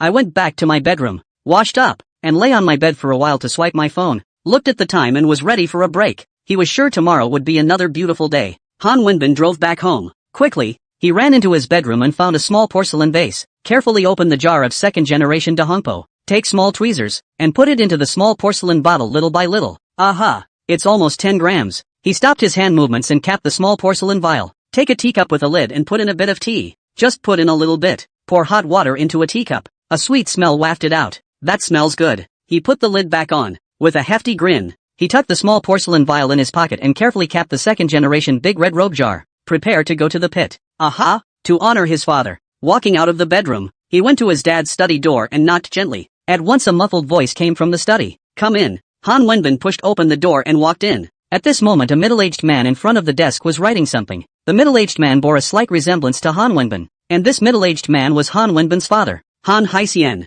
Han Haihyun looks up and sees that it's Han Wenbin who's come in. Putting down the pen in his hand, he asked angrily, you son of a bitch still wants to come back? His heart that angry he today about the company a few elders, ready to let Han Wenbin contact feelings, so that the takeover of the company win the smooth. This Han Wenbin is good. He ran away directly halfway. It made him very angry. If I'm a son of a bitch, what are you? Han Wenbin muttered in a small voice. What did you say? Han Haixian slapped the table and asked angrily. Dad, take it easy. I brought you some good tea. Try some. Han Wenbin playfully stepped forward, put the teacup in his hand in front of Han Haihyun. Han Haixian glanced at Han Wenbin and said without a trace of humor, what good tea can you get? He didn't think Han Wenbin could get any good tea. Guess I got screwed again. Why don't you just leave me alone? He spat helplessly in his mind. But how it was a piece of his son's heart. He was still ready to open his teacup and take a sip to mean it. You can't take a sip or your son will be sad. He didn't hold out much hope, just that it would be better than plain water. Pick up the glass and remove the lid. A sweet scent wafted out. His eyes lit up.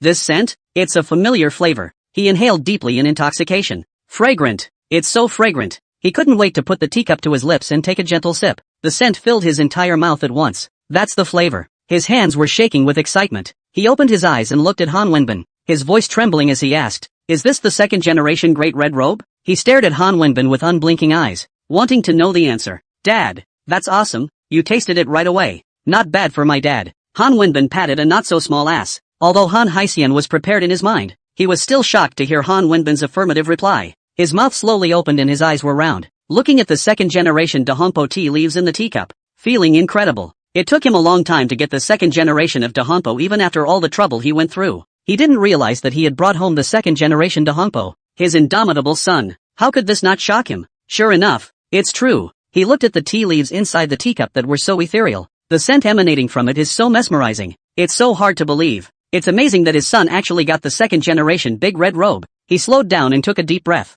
Looking at the smiling Han Wenbin, he opened his mouth and asked, "Turtle, son, you still have this second generation Big Red Robe, don't you?" He looked at Han Wenbin expectantly. Han Wenbin took out the small porcelain vase he had prepared from his pocket, a shake in the hand. Smiling, he said, "There are 10 grams of second generation Dahongpo tea in here." When Han Haixian heard this, he brightened up and was about to reach for it. Han Wenbin instantly withdrew his hand. Laughing, he said, "Dad, you're not just going to take the second generation Big Red Robe out of my hands like that, are you? It's something I had a hard time getting." He turned on the pits. Han Haixian looked at Han Wenbin and said without a trace of humor, "Say, how much do you want this time?" Han Wenbin rubbed his hands together and said with a smile, "That depends on whether you're good enough, Dad." Han Haixian took out his cell phone and transferred money directly to Han Wenbin. Ding! Han Wenbin's cell phone beeped. "Dad, atmosphere," Han Wenbin said with a smile, hurriedly placing the porcelain bottle in his hand in front of Han Haixian. This time Han Haixian actually transferred $5 million directly to him. That's more than double what he expected. It's a real earner.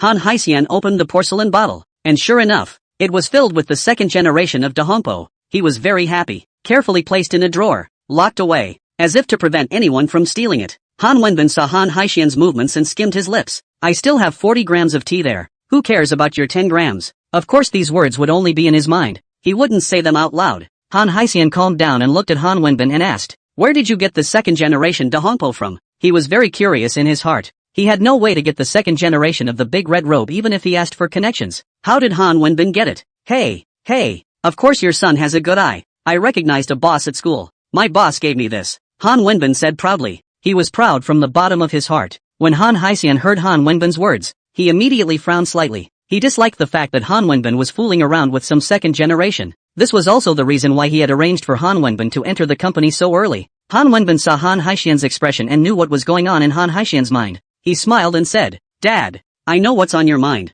but this boss of mine is not like the other second generation." "How so?" "It looks very understated, especially in dress. In ordinary clothes, I can guarantee you that when he stands in front of you, you'll never be able to tell he's a rich man, but he usually goes to school and drives a $30 million sports car. Things are also not ostentatious, but instead very low-key." Han Wenbin said thoughtfully. He admired Lin Fan very much in his heart. He felt that Lin Fan had such a bullish background and was still so low-key. It was unbelievable to him. Hearing Han Haixian's description, Han Wenbin felt that his son's boss was an uncomplicated person, and in his heart, he wanted to meet his son's boss. "Son, call your oldest home sometime so I can meet him." Han Haixian thought for a moment and said that he wanted to see with his own eyes what kind of person Lin Fan was. "Well, Dad, all I can say is try my best. After all, I've only known the boss for a few days." Han Wenbin rubbed his head and said, he had only just drawn somewhat closer to Lin Fan today, and he didn't know if he would say yes to inviting Lin Fan to his home. Han Haixian nodded in understanding. The next morning, Lin Fan woke up on time. Getting up,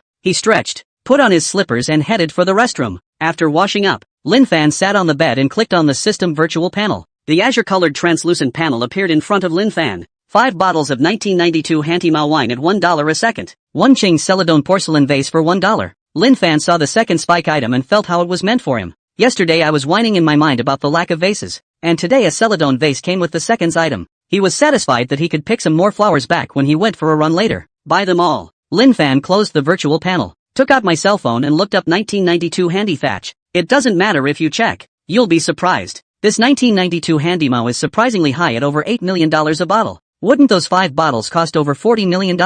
It's unimaginable. The system is pretty awesome. This wine is said to have been produced in just 10 bottles that year. Now that the system had gotten him 5 bottles at once, he wondered if the system had gotten him all the existing alcohol. Lin Fan put on his clothes and came to the study. And sure enough, there was another small box next to the box of second-generation Dahongpo tea leaves. Opening the case, 5 bottles of wine appeared in front of him at once. He pulled out a bottle and looked at it, quickly putting it down. He hadn't done much research on wine. He could drink some red wine, but white wine was truly not his favorite. He picked up the Celadon vase from the table and, humming a little song, headed downstairs. I'm so happy today. Finish your run and put the flowers in. Perfect. Now 2 Celadon vases, exactly symmetrical, are much prettier than just 1 bottle. Changed into a different set of clothes and grabbed the car keys. Aha! Seems like the car didn't come back yesterday, he muttered in his mind. Took out his cell phone and called the property. Soon the sound of a car engine came from outside the villa. The property was pretty quick. Lin Fan put on his jacket and headed outside. Sure enough, I saw a limousine parked outside. At that moment, a man in a black professional suit stepped out of the car. Hello, Mr. Lin. Lin Fan nodded. Hard work. Glad to be of service to Mr. Lin. Mr. Lin, please get in the car. The man helped Lin Fan open the car door in the back and invited Lin Fan to get in. Lin Fan got into the car. Willow City University. Lin Fan asked the man to drop him off at the school gate. Lin Fan stepped out of the car, just about to lift my foot towards the school. At that moment, a voice suddenly came from behind. Hokage Lin. Lin Fan turned his head just in time to see, coming from outside, Tang Ruobing. He stood still and waited for Tang Ruobing to arrive. School sister Tang, what a coincidence. Lin Fan looked at Tang Ruobing with a smile on his face. Ouch. Tang Bing's feet slipped and his body was about to fall. If this were to fall, Tang Ruobing would probably be miserable. Lin Fan was quick on his feet and rushed up with an arrow step, using his hand to directly stop Tang Ruobing's thin waist. It's very fine and soft. Although he had wrapped his arms around Tang Ruobing's waist last time, he hadn't felt it hard. This time it was different, but it was actually feeling Tang Ruobing's soft, thin waist. Sister Tang, are you alright? Lin Fan held Tang Ruobing upright and asked with concern. The surrounding students who happened to pass by the school gate were all dumbfounded when they saw Lin Fan and Tang Ruobing's actions at this moment. One by one, their mouths were wide open and their eyes were rolling. How can that be? That's a little too blatant, isn't it? Even if college relationships are free, you can't just abuse single dogs, right? Crap, what have I done to deserve this? Letting me eat dog food in the morning. Can't you two find a place where no one else is showing love? It's just so ungodly. I instantly feel like the meat bun in my hand doesn't smell good anymore. Dog food is not good. I don't want to eat it, and I firmly resist the behavior of feeding dog food. Lin Fan naturally didn't know what the surrounding students were thinking. He said he noticed that Tang Ruobing seemed to have twisted her foot. Sister Tang, can you still walk? Tang Ruobing tried to move, and instantly a pained expression appeared on her face as she shook her head. This? What can we do about this? It was still a distance from the school infirmary, and now Tang Ruobing couldn't walk. That made it difficult for him. He saw the pained expression on Tang Ruobing's face, directly picking Tang Ruobing up by the waist. Couldn't care less. Tang Ruobing was instantly confused as she was picked up by Lin Fan. She had never let any boy hug her before. She was self-conscious of a blush that appeared on her face, spreading quickly up her neck. She buried her head sheepishly. Adjusting her breathing, she raised her head to look at Lin Fan. It was found that Lin Fan was looking ahead with a serious face and walking at a fast pace. Schoolboy Lin looks so handsome when he's serious, she murmured in her mind. Her involuntary heartbeat accelerated. The students walking around the campus were all dumbfounded when they saw Lin Fan hugging Tang Ruobing. All of them looked at Lin Fan in shock, their eyes wide with disbelief. This is just big news. This is too wild. Is this not taking the school seriously at all? This is a place of learning. How can you do this? What kind of hurtful thing was this last night? What kind of torture is schoolgirl Tang going through? Can't even walk down the road properly? This class president Lin is too scary. The boys looked at Lin Fan was full of envy and secretly sighed. Class president Lin's strength is really too powerful. Too awesome. The girls looked at Tang Ruobing in Lin Fan's arms and were filled with jealousy. Why wasn't she the one in class president Lin's arms? Lin Fan saw that the infirmary had finally arrived and let out a long sigh of relief in his heart. Doctor, doctor, Lin Fan shouted. At that moment, the door to the infirmary opened and a pretty young female doctor stepped out. The female doctor saw Tang Ruobing in Lin Fan's arms and glanced at Lin Fan again. That look made Lin Fan feel weird. Like he was saying that young people should know moderation. Come in. The female doctor had a nice voice. Lin Fan hurried into the house and put Tang Ruobing on the hospital bed. What's wrong? The doctor looked at Tang Ruobing, who was lying on the bed, and asked, It's a good cabbage again by a boar. She sighed in her mind. Doctor, she's broken her foot. Take a look at it. Lin Fan saw that Tang Ruobing was unable to speak in pain and hurriedly said. The female doctor was a little embarrassed when she heard Lin Fan's words. It turned out that she had misunderstood. She hurriedly squatted down and watched Tang Ruobing's anklet. It's just dislocated. Nothing serious, the female doctor said with a force in her hand, only to hear a click. Okay, take some anti-inflammatory medicine, put some safflower oil on it, and nurse it for 2 days. The female doctor washed her hands and looked up at Lin Fan. Sister Tang, how are you feeling? Lin Fan stepped forward and asked. Why did he get the feeling that this female doctor was unreliable?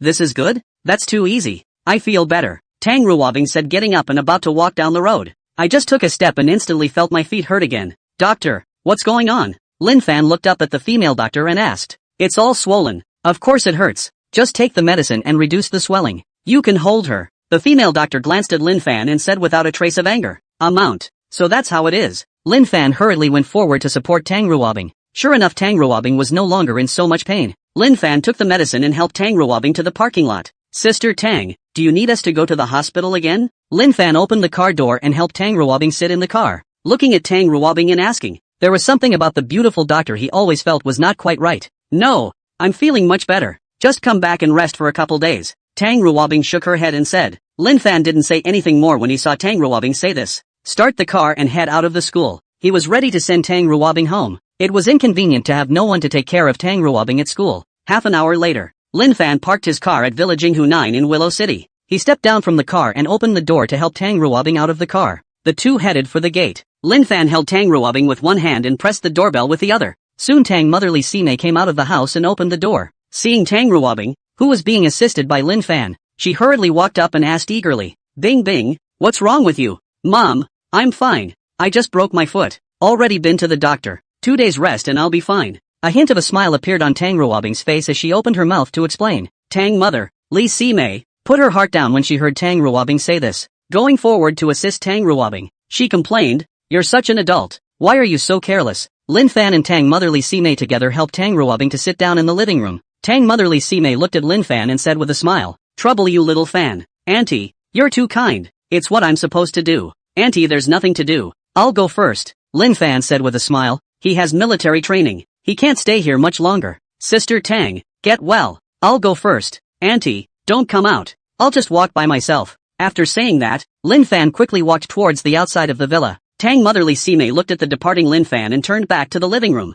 Bing Bing, tell Mom the truth. Are you in love with Xiao Fan? Tang Motherly Sime sat on the sofa and looked at Tang Ruobing as she asked seriously. Mom, what are you talking about? Schoolboy Lin and I are just normal friends, Tang Ruobing said with a pout. Thinking of Lin Fan hugging her just now, a blush unconsciously appeared on her face. Tang's mother, Li Sime, didn't ask much when she saw her daughter's appearance. A secret sigh, it looks like Bing Bing is really in love. Lin Fan returned to the school, parked his car, and walked towards his dormitory. He didn't go to breakfast, it was too late in the day. He was going to go straight back to his dormitory to change and then go to military training. Back to the dorms, the three roommates had already started washing up. Senior, are you okay? Boss Zhang Ziqian looked at Lin Fan and asked. Lin Fan was puzzled by the question. I'm fine, what can I be doing? Old 4, you must eat more cashews like this to make up for your shape. The second oldest, Li Muyang, walked over to Lin Fan and suggested. Lin Fan's face was filled with black lines when he heard Li Muyang's words. What the hell? Senior, you need to moderate. What if there's a baby? The oldest 3, Wang Jian, patted Lin Fan's shoulder and advised him. What does the oldest mean? Lin Fan didn't understand what was wrong with these 3 people today, talking so inexplicably. You're on the hot seat again with your morning. The oldest 3, Wang Jian, brought his cell phone to Lin Fan. Shocked, Class President Lin and schoolgirl Tang are openly spreading dog food. What has Dawn's schoolgirl been through? She can't even walk on the ground. On the strength of Lin's classmates. Is Lin's classmates' kidneys made of iron? Lin Fan looked at these headlines from the school forum, and the more he looked at them, the uglier his face became. What fucking asshole wrote this? Lin Fan took out his cell phone and made a call to Han Wenbin. Tell Han Wenbin to find someone to delete all the posts that have an impact on Tang Ruobing. He could be indifferent about these things, but they had a bad effect on Tang Ruobing. How come the posts are gone? What's going on? The oldest 3, Wang Jian, suddenly realized that the forum posts about Lin Fan and Tang Ruobing in the morning were gone. That's so weird. Old 4, did you do this? He looked up at Lin Fan. If anyone had this ability, it could only be Lin Fan. Well, I had it deleted. Lin Fan didn't deny it. However, he was satisfied with Han Wenbin's efficiency. Worthy of being one of the 4 dukes of Lude. It feels good to have a little brother like that. Old 4, you're awesome. The oldest 3, Wang Jian, gave Lin Fan a thumbs up. The 4 changed into their military uniforms and headed for the playground. The 4 of them arrived at the playground and noticed some of the male students looking at Lin Fan from time to time, especially where Lin Fan's 2 waists are. Even if that students sneak glances, How could they escape Lin Fan's eyes? Lin Fan was also speechless in his heart. Really thinks his kidneys are iron. A few moments later, the instructor arrived. Today's military training officially begins. Soon it was time for a break. At this time, the counselor Morong Shui came to the playground and found Lin Fan. Come with me to the principal's office. Lin Fan didn't understand why the principal was looking for him again. He didn't ask Morong Shui what was going on because he knew it was useless to ask. The two men soon arrived at the door of the principal's office. There was a knock on the door. Come in. Principal Yen Zhenghong's voice came from inside the room. Lin Fan pushed open the door and walked in with Morong Shui. There's another person in Yen Zhenghong's office. President Jiang. This is Lin Fan. Yen Zhenghong introduced himself to the old man next to him. This old man was no other than Zhang Zhengyang, the president of the Lucheng Calligraphy Association. Ha ha ha. I say there are not so many geniuses with the same name under the sky. Sure enough, it's you, sailor. Zhang Zhengyang stood up with a big smile, came next to Lin Fan and gently patted Lin Fan's shoulder. Hello, Elder Jiang. Lin Fan greeted with a smile. He also didn't expect to meet Zhang Zhengyang here. Yen Zhenghong froze for a moment when he saw that Zhang Zhengyang was so familiar with Lin Fan. Opening his mouth, he asked, President Jiang, you know Lin Fan? Zhang Zhengyang smiled and nodded. Alas, little Fan, how can you still let us old guys live when you're so outstanding? Zhang Zhengyang said with a smile and shook his head. Lin Fan was speechless for a moment, not knowing what to say. Principal Yen, you've really picked up a treasure. You don't know. Xiao Fan has not only reached the master level in calligraphy, but even painting is at the master level. Little Fan is truly a genius among geniuses. Zhang Zhengyang exclaimed. Yen Zhenghong was instantly dumbfounded when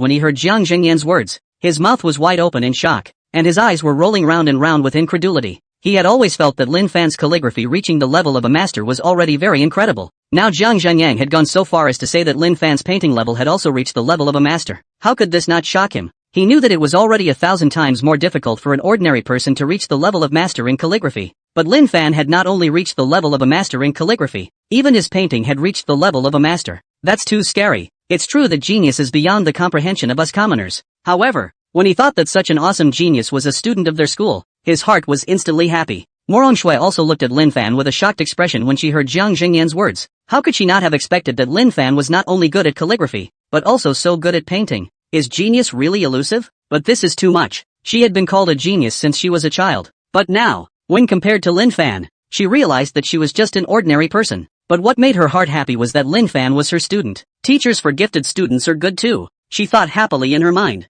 I was very surprised in my mind yesterday when I saw the name of the first place winner announced in the calligraphy contest. Guess in your mind if this Lin Fan is you, little Fan. No, I came over early in the morning. Sure enough, it's you, sailor. Zhang Zhengyang looked at Lin Fan and sighed. Well, seeing as it's you, it's time for me to go. Xiao Fan, remember to come to the house for dinner. I have several bottles of red wine waiting for you to taste. Zhang Zhengyang said goodbye to Yen Zhenghong. Lin Fan sent Zhang Zhengyang downstairs and watched him leave in his car. Lin Fan turned around and walked towards the playground. He hadn't forgotten that he still had military training to do. Military training ended in the morning. Lin Fan drove away from the school. He was going to go to the Willow City painting and dinning neighborhood. Find a housing agent near your neighborhood and rent out the house you have on hand. Willow City painting ding neighborhood. Knock, knock, knock. There was a sharp knock on the door. Zhang Yun Orange, who was doing a live broadcast, had no choice but to pause the broadcast. She stood up and headed for the living room, through the cat's eye to see the people outside. No one else is precisely the landlord Chen big sister. She opened the door.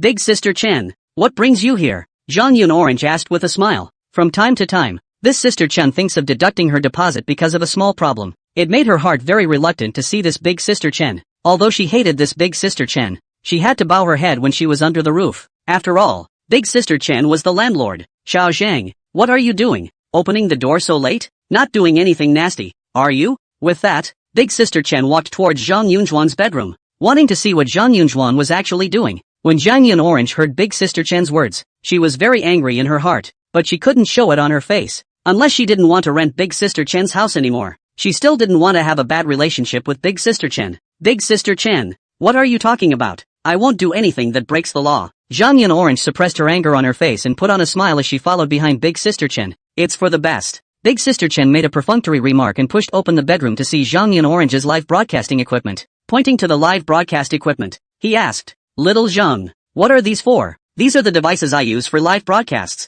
Zhang Yun Orange said as she picked up a selfie stick next to her. Big sister Chen's eyes twinkled when she heard Zhang Yun Orange's words. She came here to find Zhang Yun Orange trouble. Tomorrow Zhang Yun Orange housing will expire. She is ready to give Zhang Yun Orange to increase the rent. All she had to do was to catch Zhang Yun Orange with a little problem, and she could raise the rent as a matter of course. No rent? I'm sorry, then you move out quickly. How is it possible to find the right house in one day? That's what she seized upon to come the day before rent was due. In this way Zhang Yun Orange had no choice but to compromise. Xiao Zhang you didn't say you were an anchor when you rented the house. Big Sister Chen looked at the live broadcast equipment and said with a stern face, Big Sister Chen, it's not illegal to do this as a live broadcast, is it? Zhang Yun Orange took a deep breath and asked with a smile. I didn't say it was against the law to do live streaming, but I see that those who do it are very scruffy and do a lot of damage to the house. Big Sister Chen said as she pointed to some trash on the ground. Zhang Yun Orange looked at the few paper balls on the ground and almost didn't die of anger from Big Sister Chen. What house can be damaged by these balls of paper? She was up a little late today and had been busy with the broadcast,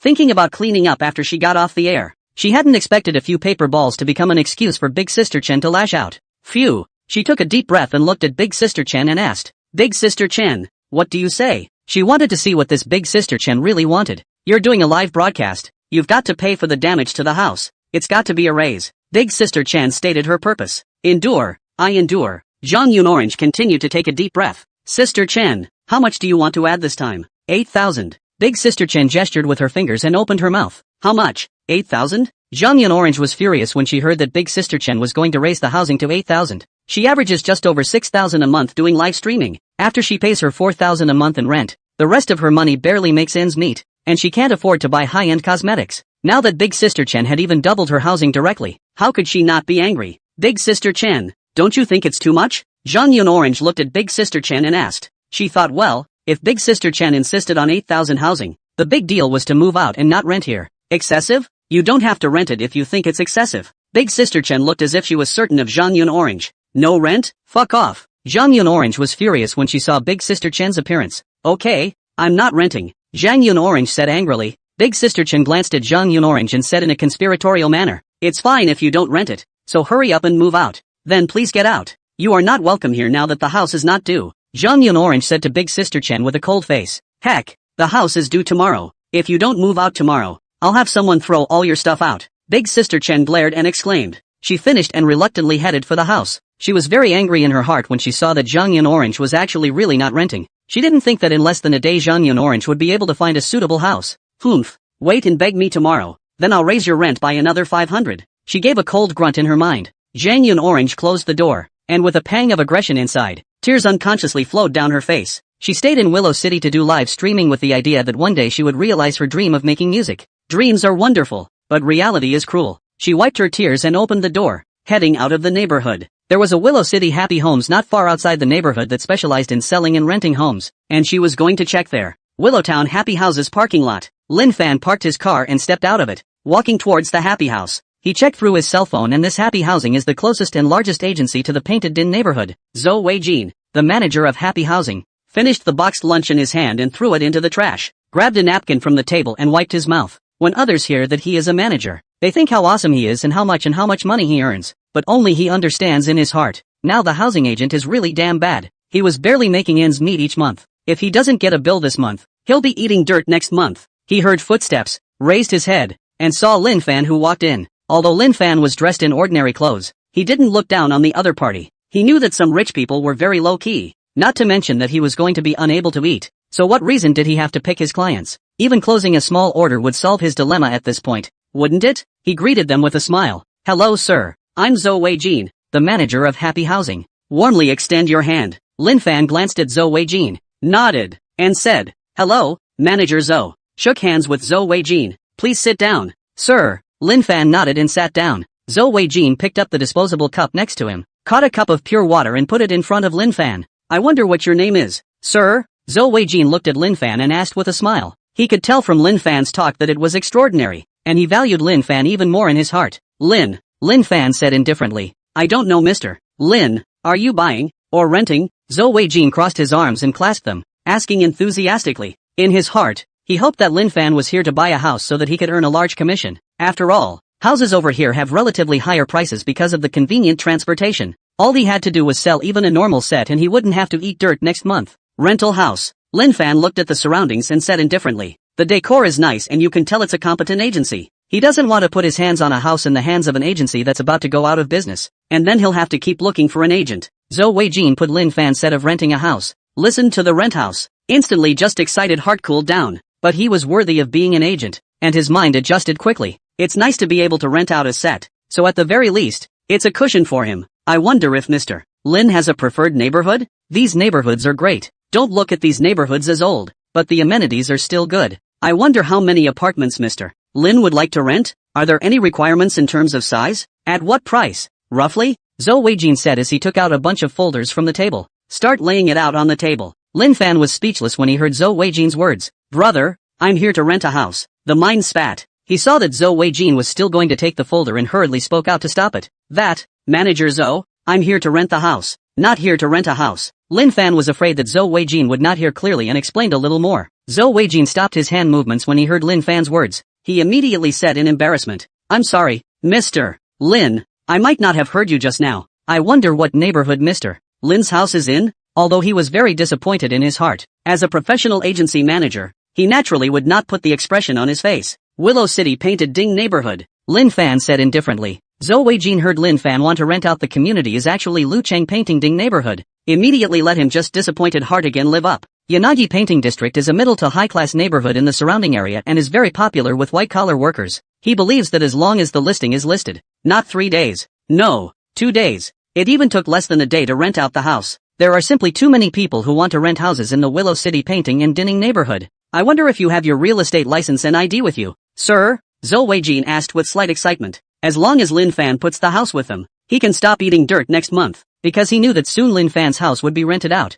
and the commission would naturally come then. Brought it? It's in the car. Wait for me. I'll move it. Lin Fan got up, spoke to Zhou Weijin, and headed outside. Zhou Weijin was puzzled when he heard Lin Fan's words. Does a real estate license need to be moved? Just bring it over. He felt sure that Lin Fan was wrong. He shook his head. He was still very excited in his heart though at the thought of Lin Fan placing the house with him. Holding back the excitement in his heart, he poked his head in and looked at the door.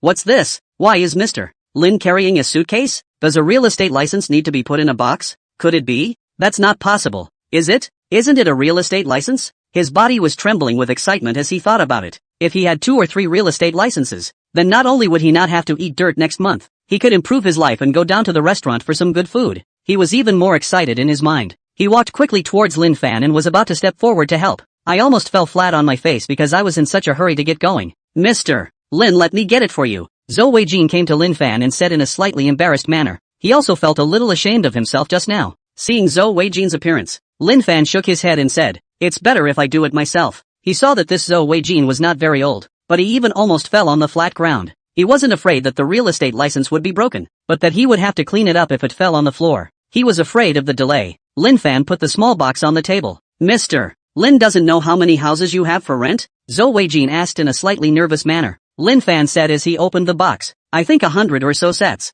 I'll pour it out and you count it. Wow. The red real estate license instantly covered the table. Zhou Weijin looked at the table full of red real estate certificates, instantly dumbfounded. His mouth was wide open in shock, and his eyes were rolling round and round with disbelief. That's too much, isn't it? That's over 100 real estate licenses. This was the first time he had encountered such a bullish client since he had been an agent, so how could he not be shocked? The key to all these houses is the Willow City Painting and Dinning neighborhood. He felt he was going to be rich. As long as these houses are rented out, he no longer has to worry about eating dirt this year. He must treat himself. The red wine steak felt closer to him. The more he thought about it, the more excited he became, and he unconsciously swallowed. It was as if he saw a better life beckoning to him. Cough cough. Lin Fan saw the somewhat dumbfounded Zhou Weijin and coughed gently. Manager Zhou, is there a problem? He asked suspiciously. He didn't know what was wrong with this manager Zhou, but he even launched himself in broad daylight. I really don't know if it's right or wrong to put the house in the hands of the other party. Zhou Weijin instantly woke up when he heard Lin Fan's words.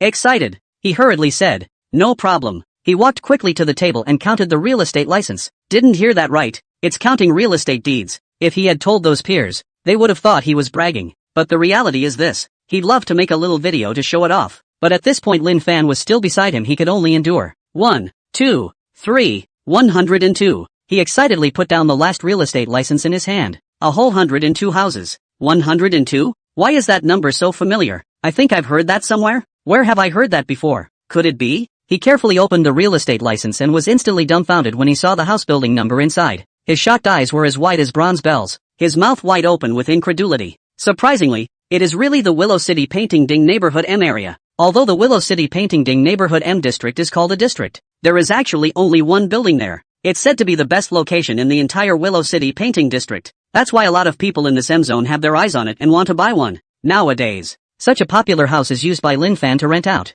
Surprisingly, he had a feeling of unreality. He looked at the real estate license in his hand. A tidbit of information suddenly occurred to him. Let's not wait. That building in District M has been bought by a mysterious tycoon. He scoffed at the news at the time. That one house is over $600 million.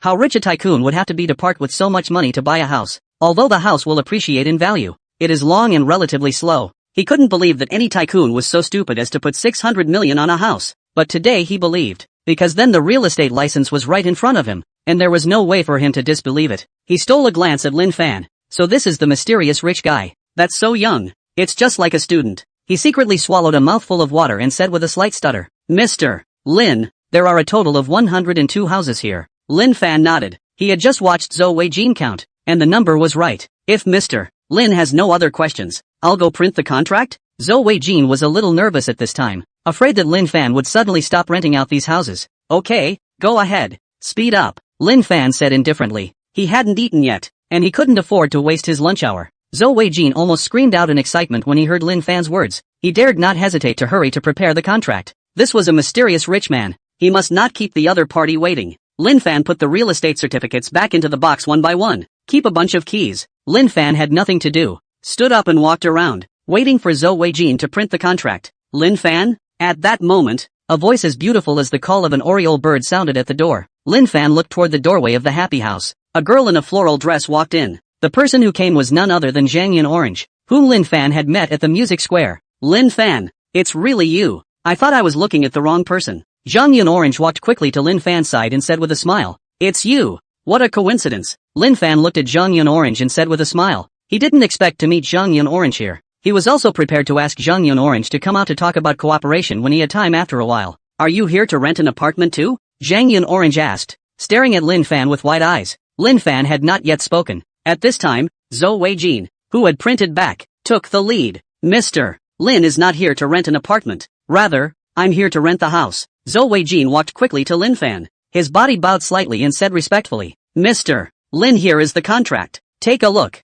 Just sign here if there are no questions. This is the mysterious rich man. How dare he be disrespectful? Lin Fan picked up the contract and looked at it carefully. Found no problems. Took the pen in Zhou Weijin's hand and signed his big name. Mr. Lin, your handwriting is really beautiful. Zhou Weijin sincerely exclaimed. This was not to pat Lin Fan on the back, but Lin Fan's writing was indeed beautiful. I'm flattered. Lin Fan smiled faintly. Lin Fan turned his head to look at Zhang Yun Orange and asked curiously, You came here to rent a room? He had just heard Zhang Yun Orange's first words when she met him, asking if he was also renting an apartment. Therefore, he judged that Zhang Yunshan should be here to rent an apartment. Zhang Yun Orange nodded and spoke. That landlord of mine wants to double the rent. I'm pissed off and ready to find a new house and move. What? Before Lin Fan could say anything, Zhou Weijin beside him exclaimed. This Zhang Yun Orange he had an impression of. After all, there are not many girls this beautiful. The house Zhang Yun Orange rented still went through him. I didn't realize that the landlord had raised the rent privately. The key is also doubled, which is a serious breach of the rules of renting. Lin Fan glanced at Zhou Weijin and said without any good humor, What are you fussing about? Zhou Weijin knew that his behavior was inappropriate and hurriedly compensated with a smile. I'm sorry, Mr. Lin, I got too excited. It's the obvious breaking of the rental rules that surprised me so much. Lin Fan didn't bother to look at Zhou Weijin, but instead opened his mouth to Zhang Yun Orange and asked, Where do you want to rent? I'm living in the Willow City Painted Ding neighborhood, and it's best to remain in this neighborhood. If you can't find it, you'll have to look in a nearby neighborhood. I have to find a house today because my house is due tomorrow. Zhang Yun Orange said with a bitter smile. She also knew it was harder to find a house in the Willow City Painting and Dinning subdivision neighborhood, and she was lucky to have rented it at the time. All she can say now is that she's here to take her chances, and if she can't find one, she'll have to rent some of the older neighborhoods nearby. Just the old neighborhood, no matter the environment, and supporting facilities are not as good as the Lucheng Painting Ding neighborhood, but also can only endure for the time being. Ms. Zhang, you've really come by coincidence. Mr. Lin is getting ready to rent out his house, and it's the Willow City Painting Ding neighborhood. The key is still the M zone. Zhou Weijin came over and said with a smile, District M? Zhang Yun Orange's eyes were filled with doubt. She lives in the Willow City Painting Ding neighborhood, didn't realize there was an M zone but she believed that Zhou Weijin would not lie to her. This M section is that one of the fanciest buildings. Seeing Zhang Yun Orange's puzzled expression, Zhou Weijin explained. Zhang Yun Orange heard Zhou Weijin's explanation and suddenly thought of something. A shocked face looked at Lin Fan. She did know that a lot of people were waiting to buy the house over there because of its location, but she didn't seem to have heard of anyone buying it. She hadn't expected Lin Fan to own a set. The houses there in Key are at least $6 million a set. How could she not be shocked? She had always thought Lin Fan was just a poor student. After all, Lin Fan wasn't dressed like a rich man at all. Ms. Zhang, are you satisfied? Zhou Weijin looked at Zhang Yun Orange and asked with a smile. He hadn't expected to rent out a house in less than an hour. Zhang Yun Orange hesitated. She can know that the house over there is not only luxurious, the Key is even bigger than the house she is renting now. The rent on her current house is $4,000 a month. A house this luxurious, this big, must not be cheap. She felt she couldn't afford to rent. Manager Zhou, are there any more houses in other districts? Zhang Yun Orange looked at Zhou Weijin and lightly bit her lips. Zhou Weijin shook his head and said, Ms.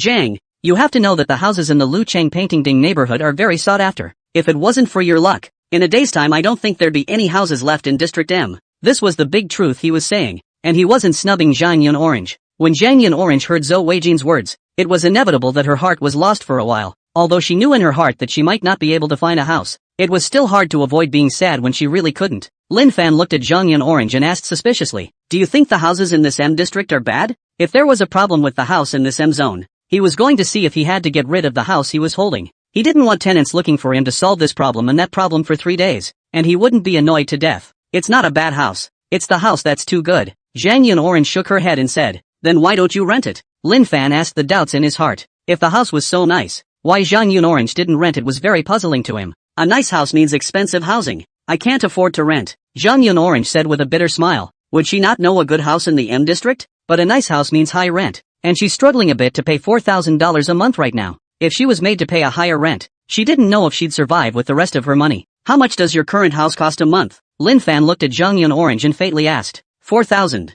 Zhang Yun Orange blurted out. In that case, the house in District M also rents you for 4,000. What do you think? Lin Fan said directly. Since he wanted to recruit this Zhang Yun Orange into the company, he naturally had to get rid of Zhang Yun Orange's worries. As for whether or not the rent was given cheaper, Lin Fan didn't care at all. He knew that as long as he cultivated Zhang Yun Orange into a big anchor, it would definitely bring in a lot of revenue for the company. The return that would bring him would definitely not be thousands or tens of thousands of dollars, but hundreds of millions, or even billions. Zhang Yun Orange has the potential. He was very optimistic about Zhang Yun Orange in his heart. Zhang Yun Orange froze for a moment when she heard Lin Fan's words. She hadn't expected Lin Fan to rent it to her at a low price. Could it be that Lin Fan has something on me? What should I do if Lin Fan really has something on me? Promise? Or is it a refusal? She was very torn in her mind. After all, it's hard for any girl to turn down a handsome and golden boy like Lin Fan. Well, Lin Fan saw that Zhang Yun Orange didn't say anything and then asked. Zhang Yun Orange returned to her senses and shook her head directly. No, you'll make a lot less money that way. She was not related to Lin Fan. Even if she had a good feeling about him, she didn't want to take advantage of him. That's it. Don't push it any further. This money is nothing to me. The point is you. If you can't find the right house, you're going to be swept off your feet by the landlord tomorrow. Lin Fan's tone was undeniable. He happened to be thinking about how to get closer to Zhang Yunxiang, and now with this landlord relationship, he could better communicate with Zhang Yunxiang and prepare for the next step of inviting Zhang Yunxiang into the company. But, Zhang Yun Orange wanted to agree to Lin Fan, but she was still very hesitant in her heart. No need for buts. Hurry up and choose a house. Lin Fan directly waved his hand to interrupt Zhang Yun Orange's words. Zhang Yun Orange was a bit puzzled when she heard Lin Fan's words. Do you even have to pick a house to rent? Why don't you just sign the contract? She's very confused. She plans to rent Lin Fan's house for the time being, and when she earns money later, she will pay back the lesser rent to Lin Fan. Zhou Weijin could see the doubts in Zhang Yun Orange's mind. Hurrying up, he explained. What Mr. Lin is renting out is not a house. Instead, it's the whole building in the M block. Zhang Yun Orange was instantly dumbfounded when she heard Zhou Weijin's words. Her mouth was wide open in shock,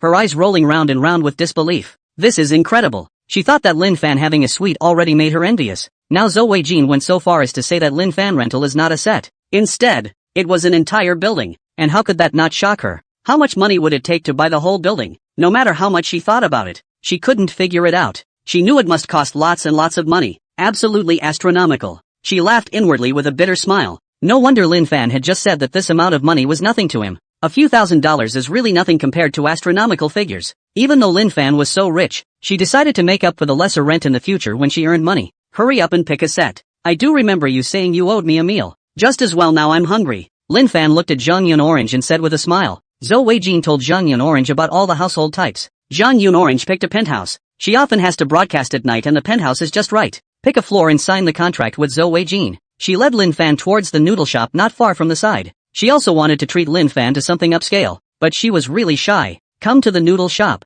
Lin Fan and Zhang Yun Orange ordered a bowl of noodles each. The pasta still needed a bit of time to be ready, and the two made small talk. Sister Yun Orange, can I ask you a question? Lin Fan looked at Zhang Yun Orange and asked after some thought. Zhang Yun Orange was 3 or 4 years older than him, so calling Zhang Yun Orange sister was not inappropriate, and it could also bring the relationship closer. What's the problem? Zhang Yun Orange looked at Lin Fan curiously, not knowing what question Lin Fan wanted to ask her. Sister Yun Orange, with such a good condition as yours, haven't you ever thought of entering a live broadcasting company? Lin Fan asked, the doubt in his heart. With Zhang Yun Orange's conditions, there should be many live broadcasting companies grabbing for it. I don't understand why Zhang Yun Orange still chooses to fight alone, knowing that it's hard to make a difference alone in this era. When Zhang Yun Orange heard Lin Fan's question, she inwardly laughed bitterly. Sighing, he said, why wouldn't I want to find a good company to work for? It's just that live companies are full of all kinds of subterfuge these days. It's so hard to get ahead by trying to get ahead. I have a good sister in one of Willow City's more famous live streaming companies. The company's head of operations tried to subvert her on her first day, but she didn't agree. She's been with the company for months, and the company hasn't given her any resources. Doesn't make as much money as I do. Zhang Yun Orange finished speaking with a bitter smile on her face. She'd like to find a good company, but it's too hard. I can't believe there's such an asshole company nowadays. Sister Ru Orange, you're right not to go. Lin Fan hates subterfuge the most, and he didn't expect Zhang Yun Orange little sister's company to be so rampant. But I heard from that little sister of mine that her company recently changed owners. They say the new boss hates subterfuge. I'm hesitant to apply for a job now, Zhang Yun Orange said as she rested her chin on her hands and looked outside. You'd better not go. Lin Fan was startled when he heard that Zhang Yun Orange was going to apply for a job and hurriedly advised him. He was going to recruit Zhang Yunxiang to his own company. If Zhang Yunxiang went to another company, then wouldn't his plan be in vain? Zhang Yun Orange looked at Lin Fan suspiciously. Couldn't understand how Lin Fan had transformed so quickly. She had just advised her to go to a live broadcasting company, but now that she was going to go to a live broadcasting company, Lin Fan was stopping her. I mean, there's still a scouting trip to be made first. Who knows if this is the third fire the new boss is burning? It must be discreet. Lin Fan looked at Zhang Yun Orange's puzzled eyes and hurriedly explained. Zhang Yun Orange nodded, feeling that Lin Fan had a point. Sister Yun Orange, what do you think of me? Lin Fan looked at Zhang Yun Orange and asked seriously. He couldn't wait. He hadn't planned to talk to Zhang Yunxiang about the company today, but now he heard that Zhang Yunxiang was actually interested in going to the live company. He decided not to wait. He was afraid that if he waited any longer, Zhang Yun Orange would go to another company. Then it will be too late for everything. Zhang Yun Orange was instantly confused when she heard Lin Fan's words. Her eyes were round with shock and her mouth was open as if she could fit an egg in it. How could she not expect Lin Fan to ask her so directly? How does that make her answer? Isn't Lin Fan in too much of a hurry? They've just met twice. Is it appropriate to just tell her that? She was now very torn in her mind, not knowing how to answer Lin Fan. She was afraid that if she rejected Lin Fan directly, she would make Lin Fan sad. But if she agreed with Lin Fan, then what would she become? She admitted that she had some feelings for Lin Fan, but not to the extent of being boyfriend and girlfriend. She was very torn in her mind. Lin Fan saw Zhang Yun Orange's surprised expression, and only then did he realize that his words were ambiguous. Cough cough. He coughed lightly. Hurrying to change her words, she said, Sister Yun Orange, don't misunderstand. I mean, if I started a company, would you come to mine? Zhang Yun Orange exhaled a mouthful of turbid air when she heard Lin Fan's explanation. In his heart, he sighed, so Lin Fan meant this and was startled. She took a deep breath and adjusted her mind. Eyes narrowed into crescent moons. He smiled and said, if you start a company, I'll definitely join. Really? Lin Fan asked in surprise. Of course it's true, Zhang Yun Orange said with a smile. Although she hadn't been in contact with Lin Fan for long, she felt that Lin Fan was a very upright person. She felt she couldn't go wrong following such a boss. Sister Yun Orange, is that little sister of yours a talent anchor too? Lin Fan was very curious about that little sister of Zhang Yun Orange's. After all, such a person who can resist temptation is really getting fewer and fewer nowadays. If he could, he would also like to recruit Zhang Yun Orange's little sister into the company as well. Zhang Yun Orange nodded and spoke. That little sister of mine is studying classical dance. Dance anchor. Lin Fan's eyes lit up when he heard Zhang Yun Orange's words. Classical dance is good. Classical dance is a dance that requires deep dance skills, not one of those messy Netflix messy dances. He decided that he would recruit Zhang Yun Orange's little sister to the company as well. Sister Yun Orange, what do you think? Let that little sister of yours go to my company as well? Lin Fan looked at Zhang Yun Orange and asked seriously. Sure, but, Zhang Yun Orange hesitated as she spoke at the end. It's like there's something hard to talk about. But what? Lin Fan was very puzzled as to what exactly Zhang Yun Orange had to worry about. That little sister of mine has a 5-year contract with the company. If you breach the contract, you need to pay for the breach of contract. Zhang Yun Orange was in a depressed mood. A 5-year contract? What kind of asshole company is this? How could Lin Fan not have thought that Zhang Yun Orange's little sister had signed a 5-year contract? He must find out which company is so overbearing, not giving resources and signing contracts for so long. Sister Rue Orange, tell me about your little sister's company. I'd like to see what kind of company is such an asshole. Lin Fan looked at Zhang Yun Orange and said with an angry face. He had already taken Zhang Yun Orange's little sister as someone from his company as well. This is a talent that will create huge wealth for him in the future. He's definitely not allowed to be in someone else's company. He must find a way to poach Zhang Yun Orange's little sister into the company. Zhang Yun Orange was touched in her heart when she saw Lin Fan's appearance. The company my little sister stays at is Willow City Golden Mansion Media. That's the top 10 Netflix incubation company in Willow City. Zhang Yun Orange said after some thought. Although her heart was very much looking forward to Lin Fan rescuing her little sister from this company, she knew that it was just whimsy. After all, Willow City Golden Mansion Media Company is the top 10 Netflix incubation company in Willow City, which is not so easy, unless the payment of liquidated damages. Lin Fan was directly dumbfounded when he heard the name of the company that Zhang Yun Orange said. The asshole company he just called out was,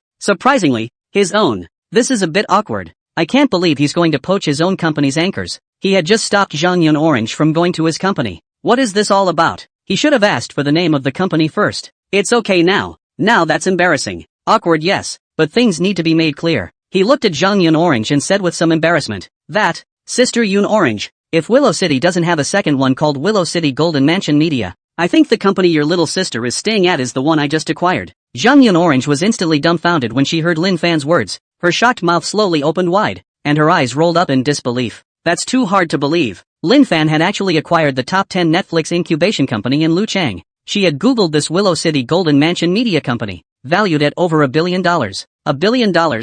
Not 10. This Lin Fan is too rich. She knew that Lin Fan had money. Otherwise he wouldn't have bought a building in the Luchang Painting Ding neighborhood. It's too good to be able to just spend $1 billion on a company. She believed Lin Fan wouldn't lie to her. There was no need to lie to her about this. Her eyes were fixed on Lin Fan. How she looked at Lin Fan didn't look like a rich second generation. Which one of those rich kids is not high and mighty, looking untouchable? But Lin Fan is just the opposite. Very low-key. Lin Fan felt like a neighboring brother to her. She felt very relaxed talking with Lin Fan. Sister Yun Orange, are you okay? Seeing that Zhang Yun Orange was silent for half a day, Lin Fan opened his mouth and asked. Zhang Yun Orange came back to her senses, looked at Lin Fan and said with a smile, Lin Fan, I didn't expect you to be so rich. It's okay. Lin Fan said modestly. Sister Yun Orange, do you still decide to go to my company now? He still wanted to hear what was in Zhang Yun Orange's mind. After all, he had to need the other party's consent to join his company. Of course, I just said I'm in as long as your company is. I don't know if Boss Lin welcomes a little woman like me? Zhang Yun Orange playfully blinked her eyes and asked with a smile. Lin Fan let out a sigh of relief in his heart when he heard Zhang Yun Orange say this. He was really afraid that the original company image would affect Zhang Yun Orange's decision. He smiled and said, of course you're welcome. That's when the top came. The two men talked as they ate. After eating, Lin Fan made a call to Shin Jianyun, the general manager of the Golden Mansion Media Company in Luchang, and told him about Zhang Yun Orange's situation. When Zhang Yun Orange's side is settled, he can report directly to the company. Zhang Yun Orange naturally had no opinion. Lin Fan and Zhang Yun Orange arrive at Luchang Happy Housing and ask the manager, Zhou Weijin, to help Zhang Yun Orange move in the afternoon. Without saying a word, Zhou Weijin patted his chest and promised to complete the task. He naturally wouldn't miss any opportunity to befriend Lin Fan. Lin Fan was a mysterious tycoon in his mind. It was always right to make good relations. Lin Fan said goodbye to Zhang Yun Orange. This matter was considered to be over, and he started the car and headed towards Willow City University. Willow City Happy Housing. MS. Zhang, when are you going to move? Zhou Weijin asked enthusiastically. Since he had promised Lin Fan that he would get it done, he would definitely get it done. There is no room for sloppiness. Lin Fan was a big thick leg he was sure to hold tightly. Now, Zhang Yun Orange said after some thought. She figured the sooner the better, and she couldn't wait to move into her new house now. I should have known that the buildings in District M look very luxurious on the outside, and the inside is even more well decorated, so you can move in with a handbag. When Zhou Weijin heard Zhang Yun Orange say this, he hurriedly called all the employees, 3 men and 1 woman, leaving a woman to watch the store. Zhou Weijin and 3 men accompanied Zhang Yun Orange to move. The 5 quickly arrived at Zhang Yun Orange's house. Zhang Yun Orange asked the 4 to wait for a while she cleaned up. Naturally, the 4 had no problem with it. Zhang Yun Orange didn't have many things and quickly packed them up. Zhou Weijin saw that Zhang Yun Orange did not have many things, and 2 people to help would be enough. He sent the other 2 back to the store. Who are you people? What's going on here? At that moment, a woman suddenly yelled from outside. Zhou Weijin frowned slightly and lifted his feet toward the outside. He was furious at the sight of the visitor. The visitor was none other than Zhang Yun Orange's landlord, Big Sister Chen. Cough cough. Zhou Weijin coughed loudly. When Chen Daisy saw Zhou Weijin, she immediately greeted him with a smile. Manager Zhou, why are you here? She was very confused in her mind as to what this Zhou Weijin was doing running here. Zhou Weijin waved his hand at the two people who were stopped by Big Sister Chen, telling them to hurry back to the store and leave the matter here to him. I'm here, of course, to help Ms. Zhang move, Zhou Weijin said with an expressionless face. He was very disgusted with the unruly Big Sister Chen. At this time, Zhang Yun Orange and another male employee happened to walk out. When Big Sister Chen saw that Zhang Yun Orange really wanted to move out, she was anxious. Hurrying forward, he said to Zhou Weijin, Manager Zhou, how could you do this? This Zhang Yun Orange is living well here. How can you help her move? She wasn't really trying to kick Zhang Yun Orange out. She just wanted to raise the rent more. Now that she saw that Zhang Yun Orange really wanted to move out, how could she not panic? There aren't many soft persimmons like Zhang Yun Orange that can be pinched at will. Oof. You're complaining about me now? If you hadn't wanted to raise Ms. Chang's rent, would Ms. Chang have moved out? You broke the rules first. Zhou Weijin snorted and said with a cold face, Zhang Yun Orange can move out, but you have to find me a new tenant tomorrow. Big Sister Chen demanded at Zhou Weijin. Since Zhang Yun Orange was moving out, but her house couldn't be left empty, she had to rent it out right away. Ha! Zhou Weijin was actually exasperated and laughed at by Big Sister Chen, breaking the rules and trying to get him to rent out the house. What's on your mind? If he hadn't been able to eat before, he might have turned a blind eye and actually helped Big Sister Chen find a tenant. But times are different now. He has embraced the big leg of Lin Fan. Ms. Chen, put it to you this way. I won't be renting out your house for you in the future, Zhou Weijin said with a cold smile on his face. What do you mean, Manager Zhou? Big Sister Chen also became angry when she heard Zhou Weijin's words. Just literally. Zhou Weijin glanced at Big Sister Chen and said lightly, Good, good, good. Big Sister Chen said good 3 times in a row, which showed that she was very angry in her heart. Don't think you're the only one in the housing agency. Humph. I'll look elsewhere. Big Sister Chen's horizontal flesh on her face trembled with anger. Ms. Chen, I advise you to save your breath. No housing agency will ever help you rent a house again. Zhou Weijin had a cold smile on his face. Do you still want to cover the world with one hand? You're just a shitty agent who rents out houses, and you really think you're somebody. Big Sister Chen said with disdain in her eyes, skimming her lips. Hey, I can't do it with this crappy agency, but someone can. Zhou Weijin hemmed and hawed, gloating. Big Sister Chen frowned when she heard Zhou Weijin's words. She was not a fool and heard the unusualness in Zhou Weijin's words. She doesn't remember offending anyone. Manager Zhou, I don't know what you mean by that. Big Sister Chen's words softened. She had to figure out what was going on, and if she had really offended someone, see how she could remedy the situation. What do you mean? You've offended the wrong people. You won't be able to rent out your house from now on. Zhou Weijin didn't have the slightest bit of pity in his eyes. No way. No how. Big Sister Chen didn't believe it and shook her head like a rattle. Do you know who Miss Zhang belongs to? Zhou Weijin asked indifferently. Who is it? Big Sister Chen asked hurriedly. Miss Zhang is Mr. Lin's person.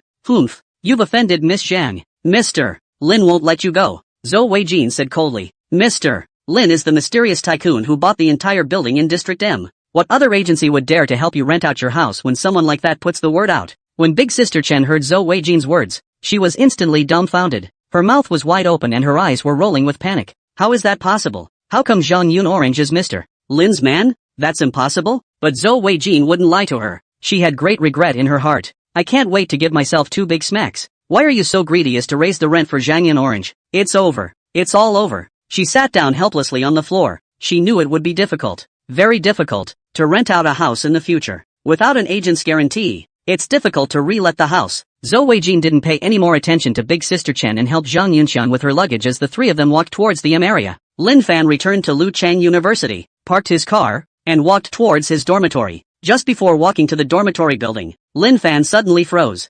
Congratulations to the host for completing the hidden mission, helping employee Zhang Yun Orange to punish her evil landlord. Big Sister Chen received a reward, 100% equity stake in our Junlai Western restaurant. The relevant documents have been placed in the study of Villa Haitian No. 1. Gain 10 system points. Ha, this is? He thought for a moment that it must have been Zhou Weijin who helped Zhang Yunxiang move and punished Zhang Yunxiang's original landlord, Big Sister Chen. In the process, is this a reward for nothing? Oh, the system is really great. Taking out his cell phone, he looked up the Argyle Western restaurant and found that there were 8 of this restaurant in the country. Oh, I didn't realize it was still a chain. Lin Fan continued to look down. Argyle Western Restaurant specializes in upscale Western cuisine. The 8 stores are valued at around $800 million in total. That's another 8 small goals. That's really nice. Lin Fan was in a very good mood. Not only did I recruit a good employee, I didn't expect to be unexpectedly rewarded with 8 small goals. That's so cool. Lin Fan whistled as he walked towards the dormitory. Returning to the dormitory, Lin Fan changed into his military training clothes and walked towards the playground. Since he came back a little late, His 3 roommates had already gone to the playground. Arriving at the playground, Lin Fan found a seat and sat down. Soon the instructor came. The afternoon's military training officially began. I didn't realize it was still so hot in September. Time passes by. Soon it was time for a break and the crowd couldn't wait to run for the shade. OMG. The heat is killing me. Holy shit. This water is hot. How nice it would be to have a bottle of my favorite sparkling water to drink. What a miscalculation. I'll be sure to bring a bottle next time. Even if it's hot from the sun, it's still better than mineral water. Alas. Blunder. Blunder. Old Zhang grumbled as he sipped his water. Hiccup. Cool. Old Zhang heard the sound and looked to the side. Just in time to see Old King with a look of enjoyment on his face and his favorite sparkling water in his hand. Crap. Old King, you're such a chicken thief. I can't believe I snuck in and brought my own bubbly water. Old Zhang said angrily at once. Old Wan looked at Old Zhang's angry face and was very pleased with himself. He purposely sneaked in sparkling water just to make Old Zhang envious and jealous. Hey.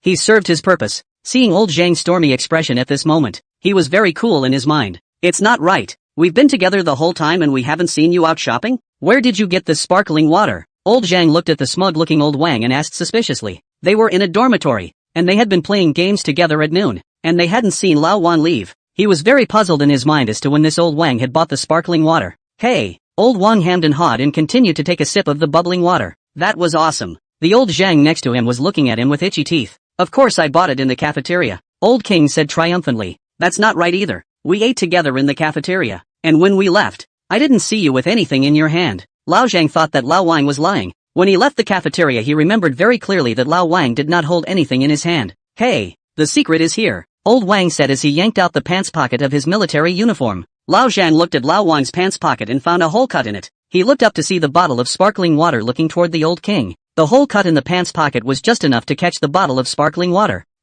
His eyes narrowed. He was surprised to see a black hair on the bottle of Old King's sparkling water. Could it be? Old Wang was very pleased to see Old Zhang's surprised expression. Smugly, he said, Old Zhang, here, a sip for you. Now that you've flaunted it, naturally you can't keep flaunting it. How about sharing it with a good buddy? Old Zhang looked at the bottle of bubbly water that Old Wang handed over. Thought about the hair just now, and his heart flipped, almost spitting out his noon meal. He hurriedly waved his hand and sneaked away from Old King for some distance. Phew, sure enough the air was a lot fresher some distance away from the Old King. Old Zhang secretly sighed in his heart. Old Wang didn't care when he saw that Old Zhang didn't want to drink. He looked at Lin Fan, who was not far away, and realized that Lin Fan was drinking mineral water. Hurriedly getting up and walking next to Lin Fan, he said in a pandering manner, Lin Ban Chang, come, have a sip of bubbling water. Lin Fan was the man of the hour at school and his idol. He very much wanted to get on good terms with Lin Fan. Seeing the self-centered Old Wang, Lin Fan waved his hand and said, no need, I like to drink mineral water. After that,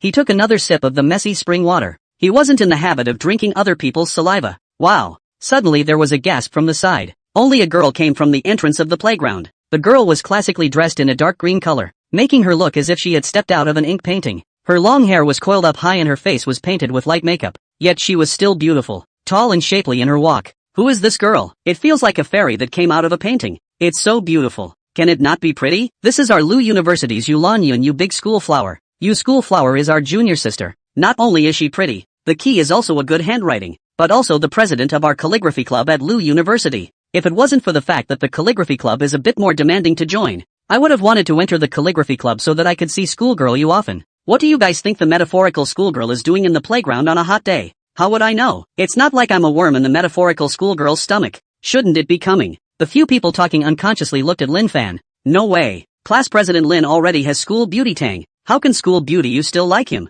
In the midst of the crowd's murmurs, Yulan Yun came to the second finance class. She looked around and saw something, a smirk on her face as she lifted her leg and walked forward. Lin Fan was lying on the ground looking at the sky in boredom. Suddenly a dark cloud drifted in. Why is it suddenly cloudy? But it's very clear in the distance. He was very puzzled in his mind. Immediately after that, two big snow-white legs appeared in front of him. A mount. Only then did Lin Fan realize that it was Yulan Yun who had walked up to him. He hurriedly sat up. After all, the angle is a bit indecent. May I ask if you're Lin Fan, student Lin? Yulan Yun's beautiful eyes stared at Lin Fan as she opened her mouth to ask. Her voice was soft and nice. I am. Excuse me? Lin Fan looked at the picture-perfect fairy like Yulan Yun in front of him and asked suspiciously. He didn't recognize Yulan Yun and didn't understand what the other party was looking for him. Hokage Lin. Hello. You must be exhausted from military training. Have some sparkling water. I specifically asked the supermarket owner for a cold bottle. When Yulan Yun heard Lin Fan's reply, a happy smile appeared on her face. The surrounding students all froze when they saw Yulanyan actually bring Lin Fan a bottle of chilled sparkling water. The crowd looked at the chilled sparkling water in Yulanyan's hand. Each one of them had their mouths wide open in shock, their eyes rolling round and round with disbelief. How is that possible? How could schoolgirl you bring water to Lin Fan? The key is still chilled sparkling water. Doesn't schoolmarm you know that Lin Fan already has schoolmarm tang? Why? Why did the metaphorical schoolgirl even bother to jump on it like a moth? Is Captain Lin's charm really that great? That's too big. Envy. Envy. Or envy. They're as sour as lemons. Very sour. Acid. How else can we single dogs live? The summer heat of military training has exhausted us. And give us dog food. You've gone too far. Class President Lin. The crowd looked at Lin Fan with a sly look in their eyes. Can't you hide and find a place where no one's looking for love? Aha! Lin Fan was made whole by Yulanyan's actions that he wouldn't be able to. This girl is too enthusiastic. He spat helplessly in his mind. No. Excuse me? He didn't pick up the bubbly water and asked suspiciously. The crowd was all confused when they heard that Lin Fan had actually refused the chilled sparkling water sent by Yulanyan. The mouth that had just managed to close slowly opened again, as if it could fit an egg. Class President Lin actually refused schoolmarm use chilled sparkling water? That's incredible too. That's a chilled sparkling water hand-picked by the metaphorical schoolgirl. How could Lin Banchang bear to refuse? Is it possible that Class President Lin refuses to touch all the opposite sex for the sake of schoolmarm tang? This Class President Lin is too infatuated. The heights of Captain Lin are really beyond our comprehension. We're nowhere near Lin's classmates. Captain Lin is really good. Yulan Yun had just been completely immersed in the joy of finding Lin Fan when she realized that she hadn't introduced herself yet. Hello schoolmate Lin. I'm Yulan Yun, your junior sister. She smiled and said to Lin Fan. Hello, Sister Yu. I wonder what Sister Yu is looking for me for. Lin Fan looked at Yulan Yun and asked suspiciously. He wouldn't believe that Yulan Yun came here under the sun to bring him sparkling water. He wasn't so arrogant that he was that attractive. Yulan Yun must have something to look for him, but he was very puzzled in his heart. He didn't know this Yulan Yun, nor did he have any interactions. He was very curious as to what exactly Yulan Yun was looking for him for. I would like to invite Senior Lin to join the calligraphy club. Yulan Yun stated the purpose of her visit, looking at Lin Fan with anticipation. She had just returned to Lu University yesterday when she heard that Lin Fan had won first place in the calligraphy competition. She went to the principal and looked at Lin Fan's work. That look didn't matter. It directly mesmerized her. Lin Fan's calligraphy is really good. Even if she considered herself a calligraphy genius compared to Lin Fan, she was aware that her gap was as big as a chasm. She was determined in her mind to make sure Lin Fan joined the calligraphy club. She believed that as long as Lin Fan gave them a few pointers from time to time, their calligraphy was bound to take a qualitative leap forward. She knew Lin Fan might not agree to join the calligraphy club. After all, Lin Fan's calligraphy had reached the level of a master. She thought about it all night and decided to impress Lin Fan with her heart. No! She purposely ran to the supermarket to buy chilled sparkling water so that Lin Fan could see her sincerity and honesty. Sister Yu, I'm sorry. Thank you for your kind words, but I have no plans to join the calligraphy club at this time. Lin Fan refused without hesitation. He now felt like he didn't have enough time in the day. How could he have time to go to the calligraphy club every day? He would love to join some college clubs and get a good taste of college club life, but as his industry grows, he will surely spend less and less time at school. When the crowd heard that Lin Fan had actually refused to join the calligraphy society without hesitation, they all beat their chests. How dare Class President Lin refuse to join the calligraphy club without hesitation? Crap! Class leader Lin actually refused without hesitation. Why doesn't schoolgirl you invite me into the calligraphy club? I definitely won't refuse. Che, you'd have to be as versatile as Class President Lin first, have you? Class President Lin is truly a role model for my generation. I feel that Class President Lin has things at his fingertips that I could never ask for. It's really worthy of being Class President Lin, my idol. Having his own principles, it's so awesome. Although Yulan Yun knew that Lin Fan would be rejected, she hadn't expected Lin Fan to reject so dryly. She was instantly very angry in her mind. She braved the sun to bring Lin Fan chilled sparkling water, only to have the other party reject her without hesitation. The smile on her face tightened as she looked at Lin Fan and said, Senior Lin, for the sake of me bringing you water on such a hot day, join the calligraphy club. Lin Fan shook his head and said, Sister Yu, I'm sorry. He still refused Yulan Yun. He really didn't have that much time. Humph. Senior Lin, if you don't join the calligraphy club, I'll come and bring you water every day, until you join. When Yulan Yun saw that Lin Fan was still refusing, she let out a petulant grunt and played a rogue. This? Lin Fan was instantly speechless when he saw Yulan Yun's appearance. What's wrong with this woman? He refused them all. A bitter laugh ran through his mind. What's this all about? How is it that there are still people who are forced to join? He couldn't understand it. He saw Yulan Yun's appearance and knew that if he didn't agree, this Yulan Yun would definitely come to deliver water every day. Wouldn't he be surrounded like a monkey every day? He didn't know how he'd gotten into trouble with such an unreasonable woman, but he really didn't have the time. He promised to join the calligraphy club and then didn't show up when the time came. So what's the deal? Isn't that going back on your word? He was very torn up inside. Sister Yu, Let me be honest with you. It's hard for me to go to calligraphy clubs on a regular basis with the limited time I spend at school. Lin Fan sighed and said helplessly. He still wanted to convince Yu Lan Yun to give up on the idea of letting him join the calligraphy club. Yu Lan Yun brightened up when she heard that Lin Fan had refused because of time. She hurriedly said, Senior Lin, as long as you join the calligraphy club, you don't have to come to the calligraphy club as often. Once a week, or once a month would be fine. You don't have to attend any of the calligraphy club's events. Of course you can participate if you want to. In a nutshell, the book club won't put any restrictions on you. Lin Fan listened to Yu Lan Yun's words and pondered. If there were no time constraints on him, he could go if he wanted to. He didn't think it was out of the question to join the calligraphy club. Lin Fan raised his head, looked at Yu Lan Yun, and said with a smile, if there's really no limit on time, I think I can join the calligraphy club. That's wonderful. Senior Lin, welcome to the calligraphy club. Yu Lan Yun almost didn't jump up in excitement when she heard Lin Fan's words. Yu Lan Yun was very happy at this point and extended his right hand. Lin Fan smiled faintly and similarly extended his right hand to shake Yu Lan Yun's hand briefly. Aha! Even though he touched it briefly, he could feel that Yu Lan Yun's hand was very soft. You give me the address, and after military training, I'll go check it out. Since Lin Fan had promised to join the calligraphy society, he naturally had to go and take a look, otherwise it would seem too insincere. When Yu Lan Yun heard Lin Fan's words, she took out her cell phone, friend Lin Fan, and sent Lin Fan the location of the calligraphy club. Okay, I'll go over there when we finish military training. Lin Fan put away his cell phone as he spoke and smiled faintly at Yu Lan Yun. Then I look forward to schoolmate Lin's arrival. Yu Lan Yun said with a smile. This one's for you. She handed Lin Fan the chilled sparkling water in her hand. Lin Fan didn't refuse this time. He just refused because he didn't know who the other party was and what their purpose was. Now that the two were familiar with each other, there was naturally no need to push back. After talking for half a day, he did get a little thirsty as well. Then thank you, Sister Yu. Lin Fan smiled and took the sparkling water from Yu Lan Yun. The bubbly water was cold, and holding it in his hand,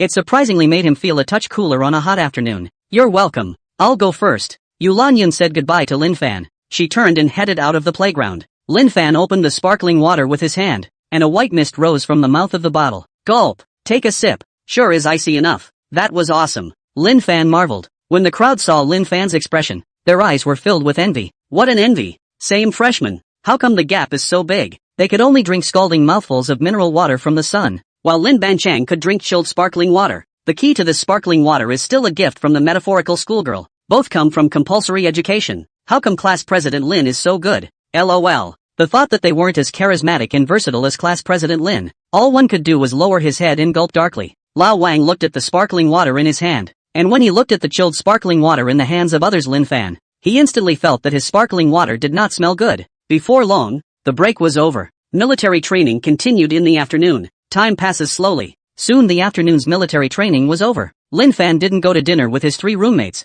but returned to the dormitory. He took a cool shower and changed into casual clothes, followed the address given by Yu Lan Yun and looked for it. Willowtown University Calligraphy Club. President, is it true that class president Lin is coming to our calligraphy club? A small, flat-headed boy, full of excitement, asked. Of course it's true. Senior Lin told me himself. It should be about time now, and schoolboy Lin should be on his way. Everyone be smart in a while, don't leave a bad impression on schoolboy Lin. Yu Lan Yun looked at the crowd and admonished. Lin Fan was the one he had invited to join the calligraphy club with great difficulty. If the calligraphy club gave Lin Fan too bad an impression, it was expected that Lin Fan would rarely come to the calligraphy club in the future. This was not what she wanted to see. President, just don't worry. Class President Lin is my idol. I'll make sure to make Class President Lin feel at home. The little platform boys raised their hands in assurance. He was Lin Fan's loyal little fan. He especially admired Lin Fan and had always wanted to get to know him. And now that Lin Fan had joined the calligraphy club, he was very excited in his heart. When I think about meeting my idol soon, my hand trembles when I write. Didn't Lin Fan win first place in a calligraphy competition?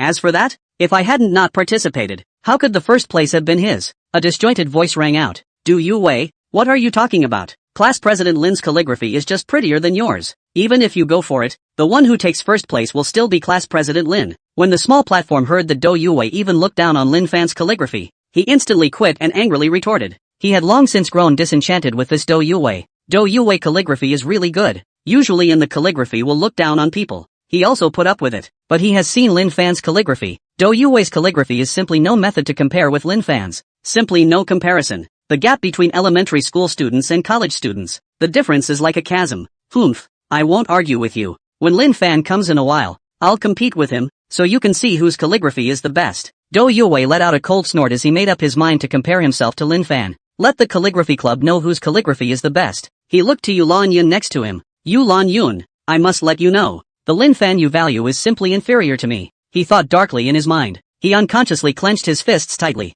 Okay, stop arguing. Let schoolboy Lin see what it becomes in a while. Hurry up and get this side cleaned up. Yulan Yun said with a cold face. Doesn't she understand Do Yue's mind? If it wasn't for the fact that Do Yue's calligraphy was really well written, she would have wanted to kick Do Yue out of the calligraphy club. All day long, he's been acting all high and mighty. Her mind unconsciously thought of Lin Fan's appearance. There's no rack at all on schoolboy Lin. How can this gap between people be so wide? She mentally shook her head. At that moment, there was a knock on the door. When Yulan Yun heard the knock on the door, she instantly brightened up and quickly went to open the door. The door opens. Senior Lin, hurry and come in, Yulan Yun said enthusiastically. Hello, Sister Yu. Lin Fan smiled faintly. Do Yue was extremely jealous when he saw Yulan Yun, who was warmly entertaining Lin Fan. Yulan Yun had never been so enthusiastic about him before. The small flat-headed boy saw that it was really Lin Fan who had come and excitedly went forward. Class President Lin, it's really you. You're my idol. Class President Lin, I adore you so much. Lin Fan was a bit overwhelmed by looking at such an enthusiastic little flat-headed boy. That's too much enthusiasm. It was all he could do to keep smiling. Captain Lin, look at this character of mine. I can't write it well. What's this about? Seeing his idol coming, he couldn't wait to voice out the questions in his mind to ask Lin Fan. Bringing Lin Fan to a table. The word snow was being written on it with the word snow. Do Yue was very jealous in his heart when he saw Lin Fan, who was enthusiastically surrounded by the crowd. It made him furious. He stepped forward. Lin Fan, I want to compete with you. Lin Fan turned his head and glanced at Do Yue. What's wrong with this guy? I don't even know you. He spat in his mind. Turning away, he no longer paid attention to Do Yue. If all cats and dogs jumped out to challenge him and he agreed to them all, then he wouldn't die of exhaustion. It's a fool's errand for no good. He picked up a quill and wrote the word snow on the paper. Doesn't that make it look much better when it's written that way? Do Yue was still trying to use agitation to get Lin Fan to agree to compete with him. When he saw Lin Fan's randomly written snow character, he was instantly dumbfounded. Do Yue looked at the snow that Lin Fan had just written and was filled with incredulity. His mouth was wide open in shock and his eyes were rolling. How is that possible? He saw intent above Lin Fan's words. The reason he was confident of winning against Lin Fan this time was that he had studied calligraphy with a master calligrapher this vacation. Sudden progress under the guidance of a master. The master also praised him as a rare calligraphic genius who might be able to touch the meaning of calligraphy at the age of about 50. But he saw that Lin Fan's words had meaning in them at this time. How could this not shock him? 50 years old touching the intentionality? Calligraphy genius? He laughed inwardly. If he's a genius, then what's Lin Fan? He was very lost in his mind at this time. There was no longer any of the untouchability that had just been there. Turns out he's just a jumper. No wonder Lin Fan ignored himself. With his head down, he walked toward the outside of the calligraphy club. Lost in thought. He doesn't have the face to stay here. The Yulan Yun crowd was so caught up in the shock of Lin Fan's words that no one noticed Do Yue leaving. Even if someone found out, no one would say anything regarding Do Yue's usual behavior. At this moment, the crowd of the calligraphy club were all shocked as they looked at Lin Fan's randomly written snow character. They had just begun to understand the words Lin Fan had written from what they had seen on Yulan Yun's cell phone. It's hard to get the mood out of a cell phone shot. Now how could one not be shocked to see Lin Fan's words with meaning? One's eyes were wide open, afraid to miss every detail. This? How is that possible? How did this word come from a student? Is this simply the writing of a master calligrapher? They worshipped Lin Fan even more in their hearts. Although Yulan Yun had seen Lin Fan's calligraphy, she was shocked to see Lin Fan writing words with meaning on the spot. She quickly came back to her senses. She brought up the questions in her mind and asked Lin Fan for advice. Immediately afterward, other calligraphy club students also scrambled to ask Lin Fan for advice. These questions were as simple as could be for a master calligrapher like Lin Fan. Spent half an hour at the calligraphy club. Lin Fan solved all the problems of the crowd before saying goodbye to Yulan Yun in the crowd. Lin Fan exited the calligraphy club and exhaled a mouthful of turbid air. It was really the fact that everyone in the calligraphy club was so enthusiastic that he was a bit overwhelmed. He headed for the parking lot. He was ready to go to dinner. He was feeling a little hungry. Just now, the people from the calligraphy club wanted to invite Lin Fan to dinner, but Lin Fan found an excuse to refuse. He couldn't stand it when these people were so enthusiastic. Lin started the car and headed out of the school. Half an hour later, Lin Fan arrived at the Skydweller and was escorted by the waiter into his exclusive box. Boss, the dishes are all done according to your request. Try it. Nyo Baishan, the manager of Tianzhou Guest, heard Lin Fan arrive and hurriedly came to the box. He pointed to the dishes on the table and said, "Okay, I get it. Go get busy." Lin Fan nodded and said casually, "Okay, boss, take your time." Nyo Baishan exited the box after saying that. Lin Fan began to eat without slowing down. At that moment, a sudden noise came from downstairs. Lin Fan frowned slightly, put down the chopsticks in his hands, picked up the napkin next to him, and wiped his mouth, got up and headed out of the box. If he hadn't been here for dinner, He naturally wouldn't have cared about anything, but since he happened to be here, he couldn't just sit back and watch. He wanted to see what was going on. Families, you all just saw it. That young man didn't have a reservation at all and was directly taken away by the waiter for dinner. So this skydweller is nothing like it says it is. What, everyone needs an appointment? Bullshit. That waiter just took that young man straight upstairs without even asking. Obviously that's a distinction. Families, a restaurant like this, we must expose it. Let more people know that even if you make a reservation you may not be able to get a meal. A female netizen with a short red dress, holding a cell phone, was speaking to the netizens in the live broadcast room with a face full of anger. Boycott this restaurant. This restaurant treats people differently and will never go back. Is this restaurant really so hot? It can't all be trusts hired by the owner. I can't believe there's such a thing. I was planning to go this weekend, but now it looks like I won't have to. Support Yo-Yo Cutie. Women's Network. Yo-Yo Cutie looked at the pop-ups on the screen and was very pleased with herself. That was the effect she wanted. She's all about utilizing public opinion to get businessmen to bow down. How can a businessman get her to clarify without paying something? She does it all the time. At this time, Nyo Baishan walked out. Ma'am, please, we definitely don't treat our guests differently in our restaurant. You should have just misread it, or you didn't see it when our waiter was communicating with the customer. Although Nyo Baishan had anger in his heart, he still said politely. He hated this female netizen Yo-Yo Cutie to death in his heart. Surprisingly, he came to make trouble while Lin Fan was eating. If the matter was not handled to Lin Fan's satisfaction, he would be lightly scolded by Lin Fan, or directly rolled up and left. Humph. I'm not the only one who saw it. The general public saw it. It's useless for you to deny it. The female netizen Yo-Yo Cutie has a high and mighty look on her face. She wasn't afraid. She had tens of thousands of netizens behind her. Nyo Baishan wanted to let the security guards kick out the female netizen Yo-Yo Cutie, but he couldn't do it. Are you talking about me? At that moment, a voice came from the stairway. The visitor walked through the crowd towards the female netizen Yo-Yo Cutie. The person who came was no other than Lin Fan. Lin Fan heard the words of the female netizen Yo-Yo Cutie and knew that it was him who was talking. The female netizen Yo-Yo Cutie saw Lin Fan come down and immediately brightened up. Now the evidence is overwhelming. That's him. Now what else do you have to say? The female netizen Yo-Yo Cutie questioned loudly. She felt victorious now, and in her mind she began to fantasize about Nyo Baishan taking her to his office and discussing how to solve this problem. She was very pleased in her heart at this time. With a restaurant this size, you must be bleeding money, she thought darkly. Nyo Baishan saw Lin Fan arrive and hurriedly went forward. His body bowed slightly and said respectfully, "Boss, I'm sorry for disturbing your meal." The female net red Yo-Yo Cutie was instantly confused when she heard Nyo Baishan's words. Her mouth was wide open in shock, her eyes rolling round and round with disbelief. How is that possible? How could this young man be the owner of this restaurant? A plain dress. This young man doesn't look like a rich man at all. Ha? What's this for? Is the other side acting? But looking at the other party's demeanor didn't look like an act at all. This? She actually tried to get the restaurant owner to make dinner reservations. Do restaurateurs need reservations to eat in their own homes? Netflix. Yo-Yo Cutie looked into the live broadcast room, and sure enough, the wind had changed. Holy shit, this boss is so young. That's incredible. This is the top 2, right? It must be, or how else would you own this tens of millions of dollars worth of skydwellers? That's hilarious. What kind of reservation do people use to come to their house for dinner? Offending the boss of the skydweller. Let's see how Yo-Yo Cutie ends up this time. When the crowd heard Nyo Baishan's words, they also looked at Lin Fan in surprise. How could they not have thought that this uncharacteristically young Lin Fan would be the owner of such a large restaurant? After all, Lin Fan looked too young,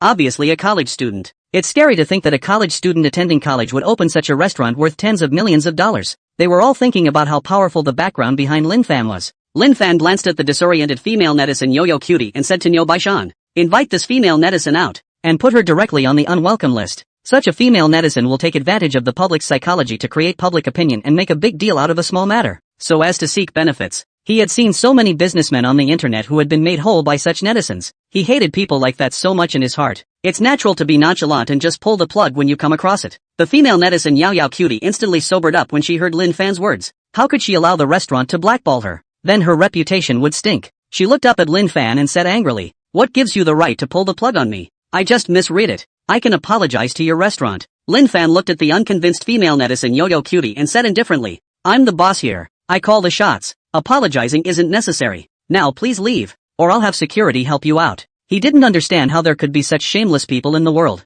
If it wasn't in public, he would have directly asked the security guards to kick this female netizen out. Humph, you're a big deal because you're the boss? The female netizen Yo-Yo Cutie looked at Lin Fan with an angry face. There are many people in this world that you cannot afford to offend. She saw that Lin Fan was actually really going to kick her out and pull the plug. She was ready to pull the tiger's skin and scare Lin Fan. Whenever she encountered some difficult merchants, she simply revealed her backstage and these merchants would fall in line. She wanted to repeat the same trick to show Lin Fan that she was afraid and didn't dare to pull the plug on her. In her mind, she began to fantasize about Lin Fan bowing down and inviting her to dinner to make amends when he learned of her background. Lin Fan cocked his head, pulled out his ears, and faintly asked, "Oh, you mean, you're someone I can't afford to offend?" He gently blew a breath and looked at the female Netflix yo-yo cutie. The female netizen yo-yo cutie said with a smug face, "Nice, I'm the one you can't afford to offend." She craned her neck, a smug smile on her face. She was very confident. She couldn't believe that a multi-million-dollar boss wouldn't be scared when he heard about her background. "Then I'd like to know, where do you get off thinking you're someone I can't afford to offend?" Lin Fan was infuriated by this female netizen yo-yo cutie. "Today is a good day to see when you have thick skin. I'm obviously not capable of anything, but I'm acting like I'm good at something. If she went to be an actress, she'd probably be the second female lead just for this shamelessness. Do you know what company I work for?" The female netizen yo-yo cutie looked at Lin Fan and asked with a confident face. She was sure that if she revealed the company she was working for, Lin Fan Iran would be stunned. "When the time comes, I'm sure I'll apologize in person." After all, their company was a famous big company in Luchang. She couldn't believe such a small restaurant wouldn't be afraid. "When the time comes, not only will you get a free meal, but the other party will have to pay something to put the matter to rest." It was as if she saw Lin Fan whispering to her. Her heart was overwhelmed with smugness. "Which company?" Lin Fan raised his eyelids and glanced at Netflix Yao Yao Cutie. He really didn't know which two-bit company had produced such an Edison. "It doesn't matter if you're stupid. This is the company that you have to screw." "Oh, it scares you to death to say it. Our company is the top 10 Netflix company in Willow City, valued at over $1 billion. Willow City Golden Mansion Media, Inc." She looked at Lin Fan smugly, deliberately biting the words valued at more than $1 billion particularly hard. Let Lin Fan know the strength of their company so that they could make Lin Fan afraid. She believed that a restaurant owner like Lin Fan would not know the difference between tens of millions and billions. Let Lin Fan know that this restaurant is a fraction of what their company is. Wouldn't Lin Fan be panicked in that case? She looked at Lin Fan with a smirk on her face, waiting to see the change in Lin Fan's expression. When she saw Lin Fan's expression become ugly, she became even more pleased in her heart. "Now you know you're scared, right? Hurry up and beg me." The answer still depends on Sis's mood. Makes you want to blacklist Sis. Now you know what Sis is capable of. She was very comfortable in her mind at the moment. Lin Fan's face instantly became very ugly when he heard Netflix Yao Yao Cutie name the Golden Mansion Media Company in Luchang. Damn, the company that produced such a stupid netizen is its own company. It's fucking ironic too. He was now considering whether to replace Shin Jianyun, the general manager of the Golden Mansion Media Company in Luchang. How is this Netflix cultivated? Bunch of disgraceful shit. He took out his cell phone and found Shin Jianyun's number and dialed it directly. Quickly connected. This is no nonsense from him. "There's a yo-yo cutie netizen who says she's from our company. Do you know?" Shin Jianyun heard Lin Fan's voice was not right. As if he was angry, he hurriedly said, "Boss, the company does have an internet celebrity called Yao Yao Cutie. This netizen was recruited by former operations supervisor Xie Tanin. I'm recently arranging for someone to take the netizens recruited by Xie Tanin and examine them, and those who don't qualify, I'm going to fire them." Lin Fan heard Shin Jianyun's explanation and his anger dissipated quite a bit. It seems to be a toxic tumor left over from the past. "Okay, you see to the arrangements. But this Yao Yao Cutie needs to be fired immediately." Lin Fan could allow Shin Jianyun to take his time examining the other netizens, but this Yao Yao Cutie, who he had met, had to be fired. Such a netizen would never be allowed to appear in his company. Lin Fan hung up the phone directly after saying that. "Ha ha ha, you're killing me with laughter. Fire me. Who are you?" The female netizen Yao Yao Cutie instantly laughed out loud when she heard Lin Fan's words. Lin Fan actually wanted to fire her. To death she didn't believe that a small restaurant owner of tens of millions of dollars would be able to get the owner of $1 billion company to fire himself. She felt that Lin Fan was just acting, trying to scare herself away, but she's seen it all before. How can this little trick scare her off? Her cell phone live stream was turned off. Her arms crossed over her chest, and she looked at Lin Fan with a disdainful expression. She wanted to see how long Lin Fan would pretend. At that moment, her cell phone suddenly rang. One look at the caller's number. It was the company's HR department. She rushed to the phone. "Wei Yao, you've been expelled." The other party hung up the phone directly after saying that, without any extra words. Wei Yao is also known as the female netizen Yao Yao Cutie. Wei Yao looked at the phone in her hand and was directly dumbfounded. Wei Yao's body unconsciously took a step back. She kept shaking her head in disbelief that it was all true. How is that possible? How did I get fired? What's this for? Is it him? This? She looked up at Lin Fan, filled with horror. He asked, It's you, isn't it? It must be you. Who the hell are you?" She didn't understand how a small restaurant owner had the power to get $1 billion company to fire her. She couldn't figure it out even if she tried. Lin Fan looked at Wei Yao, who was a bit mad, and said indifferently, "Security, drive this person straight out." Explain? She wasn't going to explain anything to a crazy woman. After he finished speaking, two tall security guards stepped forward and directly held Wei Yao up, heading out of the restaurant. he turned toward the stairs. He hadn't finished his meal and was ready to continue. The crowd looked at Lin Fan, who had gone upstairs, and were filled with awe. One by one, their eyes were wide with shock and their mouths were tightly closed, afraid to say one more word to make Lin Fan unhappy. This Sky Dweller owner is really something. This is an employee of a multi-billion-dollar company, and a phone call to the other side fired the employee. This boss has a really strong network. It was horrible. Lin Fan went back upstairs to continue eating. After eating and driving the car, he was ready to go back to Haitian No. 1 Villa. Back to the villa. Lin Fan went upstairs to the study to put the information of the Ajunliai Western restaurant away. Exiting the study, he went to the check room, changed into his bathing suit, and headed for the penthouse. Swam for half an hour. Lin Fan went back to his bedroom and lay on the bed and took out his cell phone. Group message. Tap on it. A group of executives from Willowtown Golden Mansion Media, Inc. This was the last time he went to the company and Shin Jian-yoon pulled him in. The names and times of the anchors ready to go live today. Yang Mengran? Isn't this the girl we met the other day? Lin Fan's mind drifted back to that beautiful girl. He hadn't expected that after only going through such a short period of training, Yang Mengran was going to start live broadcasting. It's really not easy. It is important to realize that the more promising the anchor, the more comprehensive and professional the training is, and the longer it takes. These were all things that Shin Jian-yoon had told him last time, in order to just avoid major mistakes in the first live broadcast. After all, these potential anchors in the future the company will spend a lot of resources to cultivate. Do not want to just live on the fetal position. Lin Fan looked at the time. Yang Mengran had already been live streaming for 10 minutes. Turn on Do Whale Live. Enter your account and log in. At once, the system prompted. Welcome, Sailor 1. Lin Fan's nickname is Fan Man 1. Search for Yang Mengran's room number. Yang Mengran's appearance was nothing to pick on. A beautiful woman. But what about talent? Lin Fan didn't know yet. Lin Fan plans to spend a lot of resources to smash out a few top big anchors. Only the top big anchors can give him great returns. When he entered Yang Mengran's live broadcast room, he immediately saw Yang Mengran wearing a long pink dress and singing. At this time, there were more than 1,000 people in Yang Mengran's live room. That's pretty good for a newbie. This should be the company buying some small referral bits for Yang Mengran. After all, for a newcomer like Yang Mengyan, even if the company was optimistic about her, it would be impossible to give her tons of resources right off the bat. Resources and capabilities are matched. No ability, no resources. Pretty fair. Start listening carefully. He also wanted to see if this Yang Mengran was worth the large amount of resources the company used to cultivate him. Half an hour passed. Lin Fan nodded, thinking that this Yang Mengran had good singing skills, and all she lacked was experience. He recognized Yang Mengran in his heart and prepared to find time to discuss with Shin Jian-yoon to see how to quickly cultivate Yang Mengran into a big anchor. Lin Fan was about to close the live stream. After all, today is Yang Mengran's premiere, and the timing is such that the company won't let Yang Mengran drive for too long. The premiere was just a way for Yang Mengran to familiarize himself with the rhythm of the live broadcast. Liam? Surprisingly, someone linked up with Yang Mengran.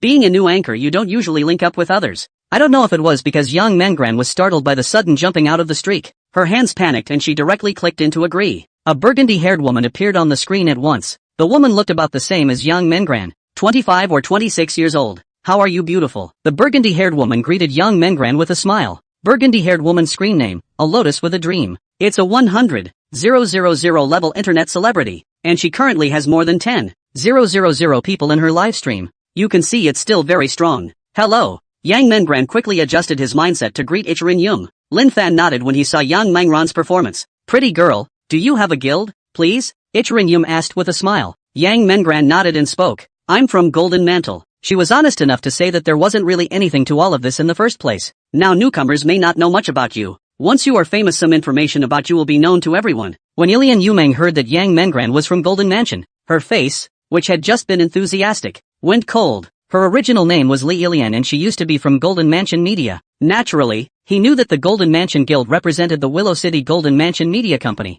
She hated Lin Fan, the current owner of Golden Mansion Media Company, very much. She used to be an anchor under Xie Tongyin, and with Xie Tongyin's large amount of resources to push her, she could be said to be mixing it up. It was because Lin Fan fired Xie Tongyin. She was afraid of being implicated, and knowing her own weight, she was forced to leave Golden Man's Media Company, came to Luqing Tongfa Media Company as an anchor, by hooking up with a junior executive at the company. This led to some resources. These resources are nothing compared to what they used to be. She had a great deal of hate in her heart. She hadn't expected a random mic connection to connect to one of the new anchors of Golden Mansion Media Company. Now she's going to take a good breath. She saw the number of people in Yang Mengran's live room and knew that this was the anchor that Golden Man's Media Company focused on. Otherwise it wouldn't have given a referral spot right off the bat. Pretty girl, let's PK a match. Dare you? Li Yilian asked directly at Yang Mengran. She just wanted to win over Yang Mengran in front of so many Golden Mantle executives. Let's make Golden Mansion Media Inc. lose face. Yang Mengran hesitated, but the internet was not a big deal. Promise her that brother will swipe your gift. Yes, you can't lose your momentum. Anchor, I'm looking at you. Anchor, don't be a wimp. I'll charge up here. Lin Fan was also speechless as he looked at these unsuspecting netizens at the bottom. With just these people, he could guarantee that as soon as the PK started, there wouldn't be a single gift swipe. Yang Mengran saw so many people supporting her, and her heart, which had just been hesitant, firmed up. I promise. How about one of us loses and sings a song? Li Yilian's face didn't change when she heard Yang Mengran's promise, but there was a sneer in her heart. Yeah, she didn't care at all about what punishment she was given. She mainly wanted to win over Yang Mengran and take a breath out of her heart. Lin Fan hadn't expected Yang Mengran to actually agree to a PK fight. Promise when you know you'll lose. I really don't know what to say about Yang Mengran. Maybe Yang Mengran doesn't think winning or losing matters at all. However, he noticed the change in this Li Yilian's expression and felt that this Li Yilian definitely had an impure purpose. Lin Fan decided to take a look. After all, Yang Mengran was an employee of his company. Soon the PK begins. Li Yilian started canvassing to the netizens in the broadcast room. Families, hurry up with your tickets, and don't stop with the popularity vote. Little hearts, lollipops, big sunglasses, hot air balloons, on the wave. I love you guys. She couldn't stop talking. Underneath she took her cell phone and started contacting those big brothers. Brother Wang, people are playing PK, so hurry over and help them upvote. Brother Nyo, why have you rarely come to people's live rooms lately? They're in the middle of a PK and are in great need of their brothers' votes right now. Brother Li, are you there? People are playing PK? Hurry up and come help them, okay? Li Yilian contacted her three big brothers. Even if she didn't contact her big brothers, she didn't believe that Yang Mengran would win. New anchor companies don't usually have special resource arrangements. Regarding the current popularity of Yang Mengran's live broadcast, without the support of Iron fans, there is no big ticket at all. Sure enough, the blood bar was now 10,000 points on her side, while Yang Mengran's side was only 10 points. It's total crush. Yang Mengran doesn't look like there's the slightest chance of a turnaround. She was so pleased in her heart that she was going to record the screen and turn over the video of defeating this Yang Mengran and watch it from time to time. Yang Mengran didn't canvass like Li Yilian did. I'm going to keep singing to everyone. Thank you all for your support. She continued to sing. As for canvassing, she understood in her own heart that this PK was very difficult for her to win, and it could be said that she was bound to lose. Barring a miracle, she didn't believe that Lady Luck would suddenly come to her. She still sings quietly so that she can add some more hardcore fans who like her. Lin Fan saw that Yang Mengran didn't canvass the netizens, but concentrated on singing, and greatly appreciated Yang Mengran in his heart. As expected by Lin Fan, the netizens who had just screamed cheerfully, "Really PK," all dived. Not a single bubbling one. Lin Fan is ready to give Yang Mengran an upvote. How to say that Yang Mengran is an employee that he is optimistic about? If he lost on his watch, wouldn't he be slapped in the face by someone else? He opened the recharge screen and prepared to recharge. At this time, the system voice rang out. Release the mission. As a great tycoon, how can you watch your employees being bullied and do nothing to help Yang Mengran win the competition? Accepting the mission and rewarding Fighting Whale live with 10% of the equity. Mission denied. No reward. Lin Fan was happy to hear the system's mission.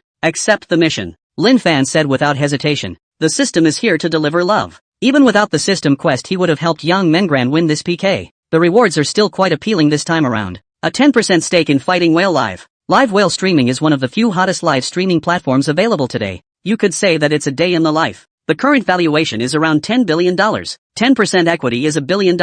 It's safe to say that by completing this task, he'll have 10 small goals to grow his fortune. By then he will be worth a terrifying $6 billion.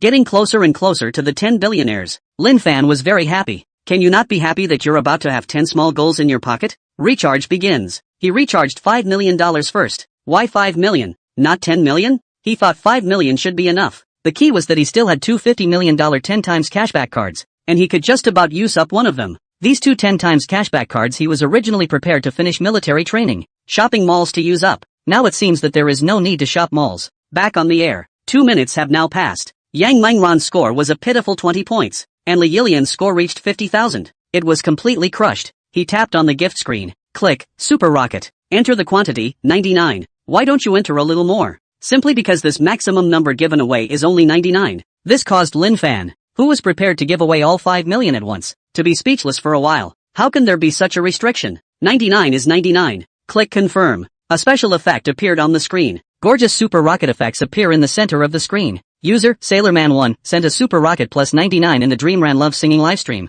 Super rockets are $3,000 a pop. 99 is nearly $30,000, which translates to nearly 300,000 points. This time Yang Mengran directly overpowered Li Yilian. Yang Mengran was directly dumbfounded when she saw that the screen was suddenly full of super rockets. Where had she ever seen such a scene? Netizens were completely blown away when they saw the screen full of super rockets. Crap, which big guy is this passing by? 99 super rockets in one shot. Biggie, that's awesome. 99 super rockets, that's nearly $30,000.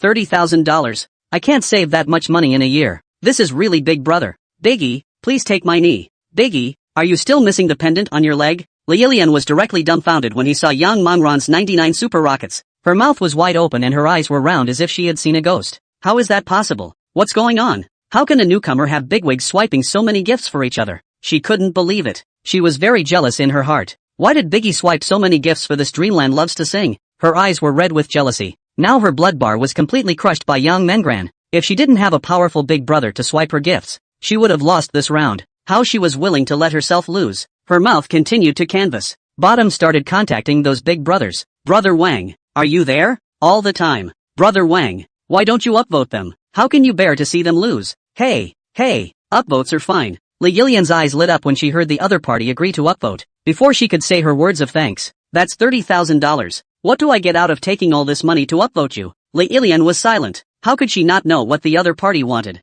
She gritted her teeth. Brother Wang, as long as you help me get on the ticket, I'll grant you one request. Oh, any request? Aha. Hey, that's what you said. Get on the ticket right away. Sure enough, soon enough 99 super rockets appeared on Lilian's screen. It was that Wang who swiped it. Lilian watched as the blood bar pressed past Yang Mengran and breathed a sigh of relief in his heart. She felt like the sacrifice she made was worth it, but not before she was happy. Yang Mengran's live broadcast super rocket special effect appeared again. Still the familiar 99. Yang Mengran looked at the screen full of super rockets and gradually came to his senses. Thanks to Sailorman, a big brother for the super rocket. The netizens in the live broadcast room instantly boiled over again when they saw Lin Fan brush another 99 super rockets. Crap, a big man is a big man. 99 super rockets every time he strikes. That's awesome. I'll go. 30,000 at a time. This Master Fan's family owns a gold mine, right? Could this Master Sale be a union number? You're silly. Master Fan is obviously a new number. Those numbers in the labor union. Which one is not a number with a high level of thievery?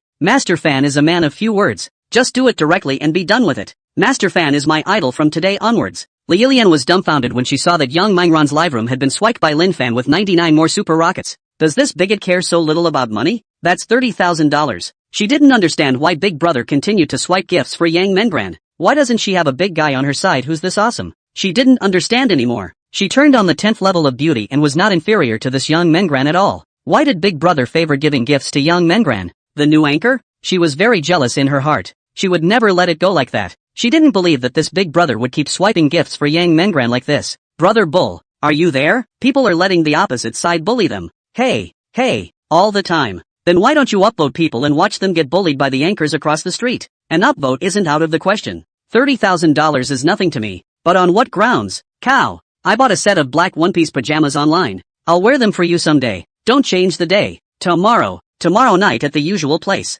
Okay, Bull. Lilian saw that this Neo finally agreed to upvote her, causing a long sigh of relief in her heart. That's when, sure enough, Bull powered up. A super rocket special effect floated out of her live room. Lilian saw that the PK blood bar finally overpowered Yang Mengyan again, and his heart burst with triumph. She felt that Yang Mengran's big brother must have given up on Yang Mengran, or else why didn't he get on the ticket for so half a day? She felt like she was winning, and although it was a bit costly, she thought it was all worth it. Haitian no. One villa. Lin Fan was thirsty and poured a cup of tea. Finished it, put the teacup down, and picked up his cell phone. Continue to brush gifts for Yang Mengran. At once, Yang Mengran's live broadcast room appeared full of super rocket special effects again. At this time, not only was Yang Mengran dumbfounded, even the netizens were dumbfounded. Where did this wild god ho come from? Swipe the gift without saying a word. Thanks to Sailorman, a big brother super rocket. I wonder what song Sailorman, a big brother would like to hear. Yang Mengran spoke to the screen. Where had she ever seen such a scene? She wants to communicate with you, Lin Fan.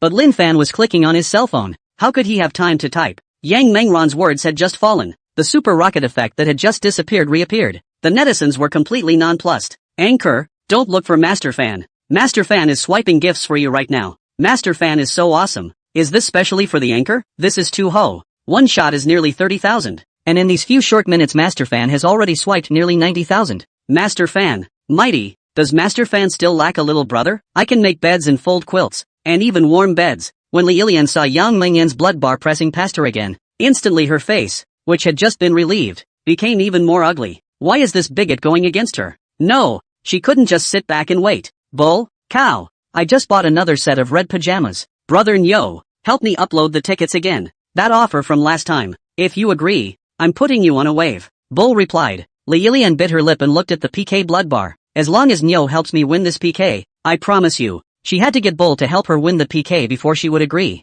or she would lose out. Okay, Bull finished and prepared to upvote. At this time, Yang Mangran's live broadcast had another wave of super rockets. Still 99. A small dark room in Willow City. A lecherous man transfers all the credit cards in his hand to cash out. Phew, finally made it to $50,000. When he raised his head to look at Lilian's PK blood bar, he was directly dumbfounded. He realized that Lilian's blood bar was nearly 1,800,000 points worse than Yang Mangran's. Also, just as he had just transferred the money, Lin Fan swiped another 90,000 for Yang Mangran. The special effects continue with the gorgeous super rocket. 30,000 again. Where's this bigot coming from? That's too scary. He's not playing. Even if he sells his blood, he can't catch up with the speed at which the big brother swipes his gifts. He was afraid that big brother would find trouble afterward and simply canceled his account. He was relieved when he canceled his account. Lilian is still waiting for Nyo to swipe his gift. There was no movement for a long time. This Nyo is one of the most powerful big brothers within her fan base. She watched Yang Mangran's livestream super rocket continuously, her palms sweating with anxiety. Nyo, hurry up and get on the ticket. Followed by a red exclamation point. Bull, still followed by the striking red exclamation point. She knew Bull had blackballed her. She was momentarily dumbfounded. At this time, Yang Mangran's score was about to reach 3 million points. She instantly felt a wave of powerlessness wash over her. She's going to lose this PK. No way. She couldn't just sit back and wait. She got up and left the house and went to the living room to find the number of her head of operations for Willow City Tongfa Media. Hello, Supervisor Meng. So it's Lilian Li Big Beauty. I don't know what's the matter with calling me so late. A middle-aged man's voice came from the other end of the line. Supervisor Meng, can you give me some more resources tonight? Lilian bit her lip lightly. This Supervisor Meng she was very reluctant to contact. Mainly because this Supervisor Meng was a bit of a pervert. Each anchor's resources are allotted by the company. And with so many anchors in the company, if everyone gives me resources when they ask for them, then I don't need to be the supervisor. Supervisor Meng said with a business-like tone. Supervisor Meng, if you help me win this PK, I'll treat you to dinner at the hotel next to the company tomorrow night to thank you. Lilian is determined to win at all costs. Hey, seeing as you're so sincere, I'll sneak in and help you once. Supervisor Meng on the other end of the phone hemmed and hawed. Then please hurry up. Supervisor Meng, PK time is limited. She's in a big hurry now. Canvassing for you right away. Lilian hung up the phone and hurried toward the bedroom. The office building of the Willow City Tongfa Media Company. Office of the Chief of Operations. A middle-aged man hummed a little song and clicked on Lilian's live broadcast. When he saw Lilian's poor vote count, he almost didn't spurt out the old blood he had treasured for more than 40 years. At this time, Yang Mangran's votes had reached a terrifying 12 million votes. The key is still growing. Supervisor Meng looked at Yang Mangran's live room and couldn't see anyone at all. Only the screen full of super rockets. What kind of big shot is this? That's too mean. He slapped his thighs hard and wide. Luckily there was no upvote. Upvoting is a sure way to lose, not to mention offending the big boys. He cursed Lilian 10,000 times in his mind. Damn, this is pushing me into the fire. He hurriedly exited the live feed. Don't dare stay long. He was afraid of being seen by the big man.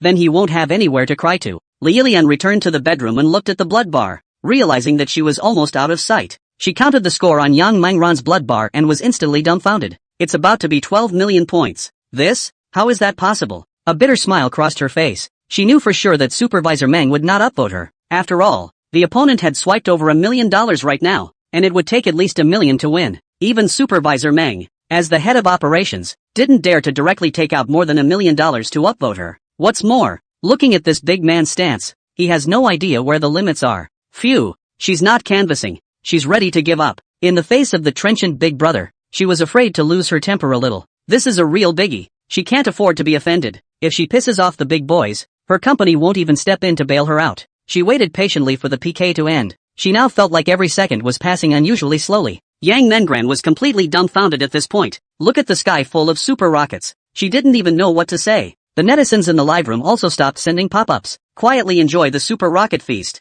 The PK is finally over. Do people think the PK is over and it's time for the big guy to stop rewarding? The crowd thought wrong. The super rockets still haven't stopped. Lilian was relieved to see the PK finally end. Looking at the sky full of super rockets in Yang Mangran's live broadcast, she had envy in her eyes. Why hasn't she met a bigot like that? She had completely lost today, and crucially to a newcomer. A bitter laugh ran through her mind. She felt a flash of fire on her face. She thought about watching Yang Mangran's joke. not realizing that she was the one who was the biggest joke. She felt her face being slapped. It hurts. It hurts. It hurts a lot. She sang a birthday song and hurried off the line. I can't not sing. There's a big man across the street. The crowd of netizens boiled over when they saw that the PK was over and Lin Fan was still swiping the super rocket. Master Fan, hurry up and collect the divine power. Master Fan, are you still missing the pendant on your thigh? Master Fan, please, don't brush it anymore. My heart is not good. I can't take it anymore. Master Fan, you're a god forever. Bull. Master Fan, I love you. I want to give you a monkey.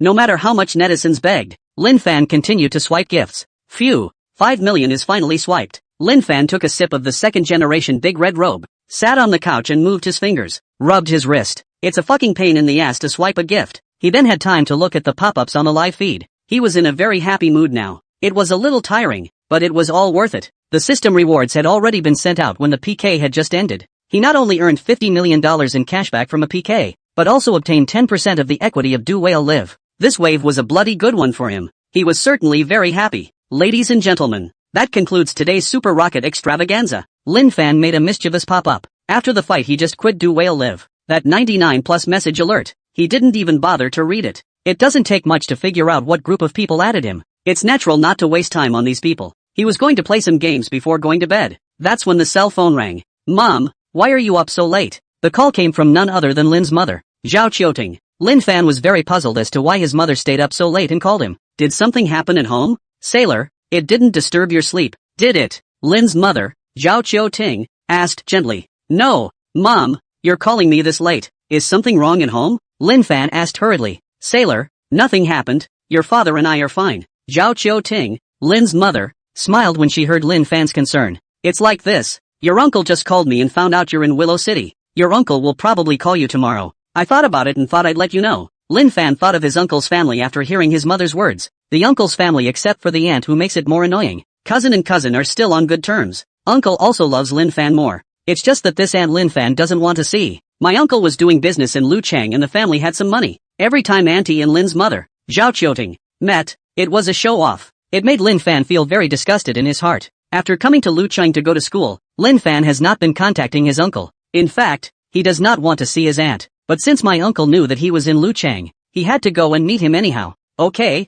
Mom, I got it. You rest early, Lin Fan said softly. Xiu Fan, you go to bed early too. Don't work too hard. Lin's mother, Zhao Qiuting, was concerned. Got it. Lin Fan hung up the phone and looked at the ceiling, a little kid unconsciously appearing in his mind, running after him. He decided not to play the game and got ready for bed. There was no talk all night. The next morning, Lin Fan got up and washed up, tap on the system virtual panel, saw today's $2 item and froze right up. $1 for 1 second on a 66. 6-carat water drop love diamond necklace. 1 10-digit loyalty card for $1. A 10-digit loyalty card? He remembered that the points were just 10 short of upgrading the system. He thought he had to do one more system quest before he could upgrade. Now it seemed that with this point card, he could just upgrade the system. Buy them all, Lin Fan said directly. Congratulations to the host on the successful purchase. 10 denomination integral cards have been put into the system backpack. The water drops of love diamond necklace has been placed on the desk in the study of the villa. He tapped on the system backpack and instantly saw a card inside.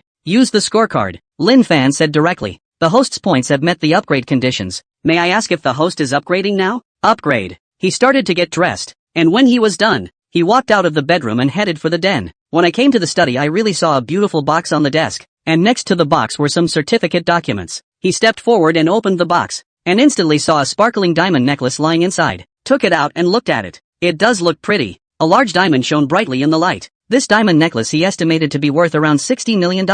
Nice. Really nice. Not only did you get a diamond necklace worth $60 million, the key system can be upgraded now. He began to look forward to the surprises the system upgrade would bring him. Lin Fan put the diamond necklace away, gathered up the papers on the table as well and put them away. He headed downstairs. Arriving at the garage, he started the car and headed toward Willow City University. Half an hour later, Lin Fan parked his car in the parking lot, was about to go to the cafeteria to eat. That's when his cell phone rang. His brow furrowed slightly when he saw the caller number. Still, he slid the answer button. What is it? He said faintly. Brother Fan, when are you going to teach people extreme drifting? People are waiting for the flowers. A petulant voice came from the other end of the line. Yun Zi, talk to me normally. He shivered, feeling goosebumps fall all over his body. Oh, Fan, you promised me you'd teach extreme drifting. When are you going to teach me? Yun Zi spoke a little more normally. When I'm going to have time, I'll teach you. Lin Fan said in a deep voice. It's that excuse again. Yun Zi beamed her little mouth. Lin Fan felt was a burst of headache. After a while, I'll definitely teach you. He rubbed his temples. No, today, just this afternoon. Yun Zi began to play the rogue. Big sister, I have military training this afternoon. How will I have time to teach you? Lin Fan was speechless for a moment, and in his heart he began to regret agreeing to teach extreme drifting to Yun Zi. Then teach me after military training. Don't you even think about turning me down. If you refuse me, I'll be waiting outside your school playground. As if Yun Zi knew that Lin Fan was still going to refuse, she directly blocked Lin Fan's mouth. Although she had not been in contact with Lin Fan for a long time, she knew that Lin Fan was a person who ate softness but not hardness, and it definitely worked if she was deadpan like this. Lin Fan was instantly speechless when he heard Yun Zi's words. That's a threat to him, but he couldn't say anything harsh. She's a beautiful woman waiting there for you, and you go straight up and angrily try to kick her out. Then he wouldn't instantly become the public enemy of all the boys in the school. Although he wasn't afraid, being looked at by other people's strange eyes every day would be very uncomfortable in his heart. Okay, scared of you. Just this once. If you do it again next time, I'll just blackball you. Lin Fan warned Yun Zi. If Yun Zi used this method to blackmail him every time, then he could only remove Yun Zi from his friends. He believed that Yun Zi was a smart girl and knew what she would do. He did promise Yun Zi to teach extreme drifting as well, so let's forget about it this time. He wasn't used to being held hostage. Settle down. Settle down. Just this once. It's not because you didn't give me the exact time. I was in a hurry, so I came up with this trick. Yun Zi hurriedly pretended to be a docile rabbit. Just send me the address directly this afternoon. I'll go there myself. Lin Fan didn't want Yun Zi to come to the school to find him. He was already in the limelight enough now. Okay. Followed by a little cute emoji. Lin Fan put away his cell phone and shook his head toward the cafeteria. I came to the cafeteria and asked for a xiaolong bao and a bowl of millet porridge. Finished breakfast and took some xiaolong bao and soy milk towards the dormitory. When I got back to the dormitory I saw that my 3 roommates were still sleeping. This was last night playing the game again not knowing what time it was. He threw his breakfast on the table and said loudly, "Get up, senior, you're back. How did you get along with the metaphorical schoolgirl yesterday?" Boss Zhang Zicheng poked his head out and looked at Lin Fan and asked with a smile. "Fuck off. I just went to the calligraphy club to check it out. Nothing with you senpai." Lin Fan laughed and cursed. You're right. You've got schoolgirl tang, so you should abide by the way of the husband. Don't think about dabbling around." The second oldest, Li Muyang, got down from the bed and looked at Lin Fan with a relieved expression. "Good. I agree with what the second said. It's important to leave these resources to those in need." The oldest 3, Wang Jiang, held his toothbrush and agreed. Lin Fan lazily ignored these 3 goods and found his military uniform and started to change. After changing his clothes, Lin Fan took out his cell phone and prepared to play the game for a while. That's when his cell phone rang. Seeing the phone number, he mused for a moment and slid the answer button. "Sailor, is that you?" A thick, middle-aged man's voice came from the other end of the line. "Uncle, it's me," Lin Fan said hurriedly. Yesterday he asked for his uncle Zhao Hengji's number from Lin's mother Zhao Choding. "Sailor, it didn't disturb your rest, did it?" Zhao Hengji asked with concern. "No, I'm up early." Lin Fan's heart warmed when he heard his uncle Zhao Hengji's concern. "Xiao Fan, come to the house for lunch today. You're such a child. You didn't come to see uncle when you came to Luchang. If I hadn't been talking to your mother yesterday about your schooling,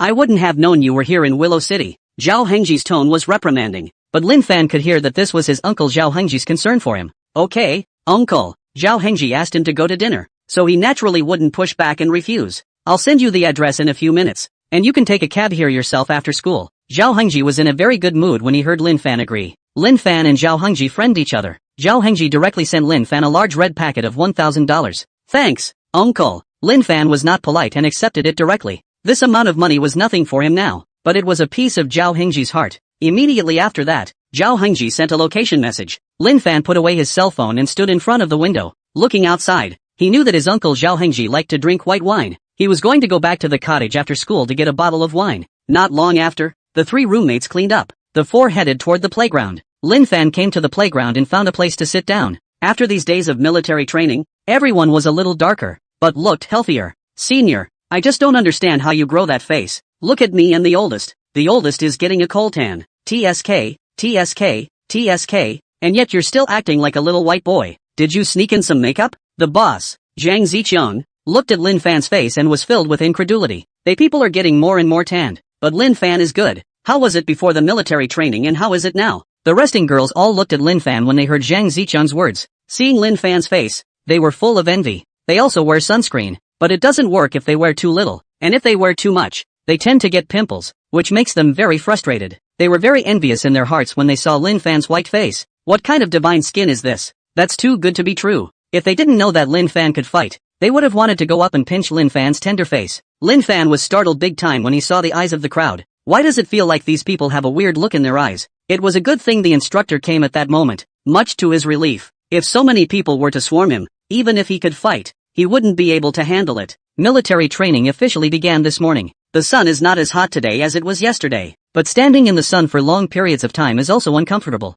No, the instructor had just finished his break. Everyone ran into the shade. Just when everyone was chatting recklessly, Counselor Morong Shui is here. When the crowd saw Morong Shui coming, they unconsciously looked at Lin Fan. In their minds, every time Morong Shui came, she was looking for Lin Fan and it was none of their business. Morong Shui looked at the crowd and said, "Everyone be quiet. I have something to announce." Surprisingly, this time, he wasn't looking for class president Lin alone. They were all curious as to what exactly Morong Shui was announcing. Seeing that everyone was quiet, Morong Shui opened her mouth and said, "The half-month military training is coming to an end. After it's over, the school is getting ready for an orientation party. Does anyone want to sign up for a show?" The crowd was silent when they heard Morong Shui's words. "I recommend Class President Lin." At that moment, a bold girl shouted out, "I want to hear Bandmaster Lin play the guitar." Another girl yelled out, "I want to hear Bandmaster Lin sing." A group of girls collectively shouted, "I want to see Class President Lin perform martial arts." Dude, you look a little strange. You're not in my class, are you? Bro, it's true that I'm not from your class, but don't you want to see Class President Lin perform martial arts? Fair enough. Lin Fan was a bit speechless as he listened to the voices around him. "I don't need your recommendations for my show." He spat helplessly in his mind. He really didn't want to perform anything. Once you've participated in registration, then you have to rehearse. He doesn't have time to rehearse every day. Morong Shui winked at Lin Fan and said with a smile, "Class President Lin, since the students are so enthusiastic, why don't you perform a program?" Morong Shui also learned what her classmates called Lin Fan, Class President Lin. Before Lin Fan could say anything, the girls around him boiled over. "Class President Lin, hurry up and sign up. I'll support you. I'm cheering for you. Class President Lin, Captain Lin, I love you. Lin Banchang, Captain Lin, I want to give you a monkey." Dude, it's fine if girls want to give Class President Lin a monkey. You want to give Class President Lin a monkey? Who are you trying to disgust? The boys looked at the boiling girls and looked at Lin Fan with envy. Look at other Class President Lin. No need to chase girls. Every girl is eager to jump into the arms of Class President Lin. Look at yourself. To say a word to the girl you like, you have to gestate for half a day. Afraid to say the wrong thing and make the girl unhappy. How can there be such a big difference when they're both freshmen? What Lin Banchang disdained was unattainable for them. They could only cast envious glances at Lin Banchang. They can't be jealous or hateful. Speaking of Class President Lin's face value alone, it was properly at the top schoolboy level. Just as men like beautiful women, women like handsome men as well. As far as looks are concerned, they are out of reach. Even more crucial was the horrifying background of Lin Banji, driving a $30 million sports car, wearing a $5 million watch, smoking $30,000 a cigarette. These are things that they may not be able to possess even if they pursue them for a lifetime. Who are they to be jealous? Who are they to hate? They wouldn't even be on the same starting line as Lin Fan. They were standing on the horizon, while Lin Banchang was already standing on the clouds, a presence they look up to. Lin Fan stood up. He couldn't help it if he didn't. He hadn't expected these girls to be so enthusiastic. Hands pressed downward, and at once the girls, who had just been boiling, stopped. It's clear that Lin's class president has a lot of prestige. "Teacher, can I not sign up?" Lin Fan looked at Morong Shui with a bitter smile on his face. Seeing Lin Fan's appearance, Morong Shui laughed and said loudly, "Classmates, Class President Lin doesn't want to sign up. Do you agree?" Morong Shui's words had just fallen, and the surroundings instantly boiled. "Disagree, disagree, disagree." Morong Shui pressed her hand, looked at Lin Fan and said with a smile, "Class President Lin, as you can see, this is what everyone wants." Lin Fan was also speechless when he heard Morong Shui's words. "I'm the one who's going on stage, okay? It's not like you're going up on stage to receive an award, and you're expected to do so?" He spat helplessly in his mind. Look at this situation. If he doesn't sign up today, he's going to have a mass defection. What's all this about? "That, teacher, I really don't have time to rehearse." Lin Fan still told his difficulties. "Tell Morong Shui that it's not that he doesn't want to participate but that he really doesn't have the time." Morong Shui stared at Lin Fan and sighed a bit. "Will you have problems getting on stage if you don't rehearse?" Lin Fan listened to this Morong Shui's meaning. It was a must for him to go on stage, and could even make him not participate in the rehearsal. As long as there are no problems with the equipment, there's no problem going straight to the stage. Lin Fan still had this confidence. "That's it. You can skip rehearsals and just go on stage when the time comes." Morong Shui made a direct tap. "So what program are you going to sign up for?" Morong Shui asked. Lin Fan can skip the rehearsal, but what to perform still needs to be reported. Lin Fan had not yet spoken. The people around the room were anxious first. Class President Lin signed up to play guitar. "I want to hear Class President Lin's guitar." Sign up to sing. Class President Lin. I can be your backup dancer. Sign up for a martial arts show. Class President Lin. I can be a rock for you. Lin Fan glanced at the boy who was going to be a rock, growing like a chickadee. If this was a rock, he was afraid that a kick would just kill the other guy. Lin Fan mused, squeezed his hand. I'll play and sing along on the guitar. He then confirmed a song for Morong Shui to report. Morong Shui looked at the others and opened her mouth to ask, anyone else want to sign up? The crowd looks at me and I look at you. The class flower, Su Ruiwen, stepped forward. Teacher, I can dance with Class President Lin. Morong Shui nodded. Anyone else want to sign up? Some of the boys also had some talent, but with the multi-talented Class President Lin in front of them, they didn't go up to be humiliated. It's really because Lin's class president is too dazzling. Since there aren't any, I'll go. Seeing that no one had signed up, Morong Shui turned around and walked towards the outside of the playground. Captain Lin, how about you see me do this dance? Class flower Su Ruiwen came to Lin Fan and started dancing. Aha! Lin Fan hurriedly took a step back when he saw that Su Ruiwen was actually about to run into his arms as she jumped. Su Ruiwen glanced at Lin Fan with a sly look. The boys looked at Lin Fan with envy. The class flower, Su Ruiwen, throws herself at him, and Class President Lin actually tries to hide. That's the realm of the forest class leader. Leave them in the dust. At this time, the instructor returned and announced that the military training would continue. This also made Lin Fan breathe a sigh of relief. This Su Ruiwen is just too enthusiastic. The morning's military training finally came to an end. Lin Fan returned to the dormitory to change out of his military training clothes and took a quick cool shower. Change your clothes. He came to the parking lot,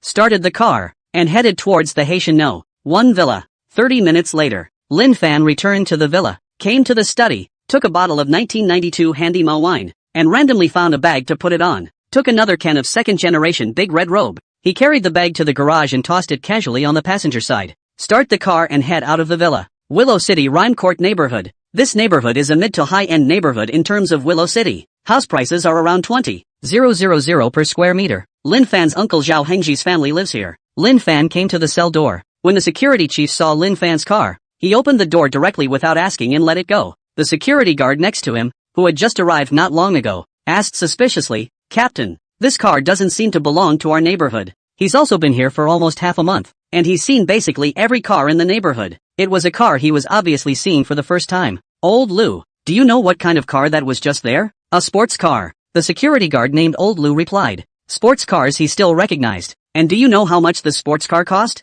The captain asked slowly as he took a deep drag on his cigarette, his eyes looking in the direction the sports car had left. 3 million? Old Lou thought for a moment and held out 3 fingers. He studied all the sports cars in the neighborhood and made a point of Googling the prices of them. He came to the conclusion that the sports cars cost right between $1 and $3 million. He thought the sports car he had just seen, as nice as it was 3 million tops. The captain glanced at Old Lou and sighed. Old Lou, your pattern is small. There's still a 0 to add to that number for that sports car. When Lao Lu heard the captain's words, his hand shivered, and the cigarette he had just lit snapped and fell to the ground. Captain, are you saying that sports car just now cost $30 million? He was so stunned that he spoke with a little shiver. His shocked eyes were wide and dumbfounded as he looked in the direction the sports car had left. How could he not have thought that this sports car, which looked somewhat beautiful, would cost $30 million? How much does this cost? With a salary of $3,000 a month, he can save more than $30,000 a year without eating or drinking. $30 million he needs to save for 1,000 years without eating or drinking. He was shocked when he did that math. 1,000 years. He'll be lucky to live 100 years. Is this what real rich people do? That's too scary. No wonder the captain let it go painfully without even asking. The most expensive house in this neighborhood is just over $8 million.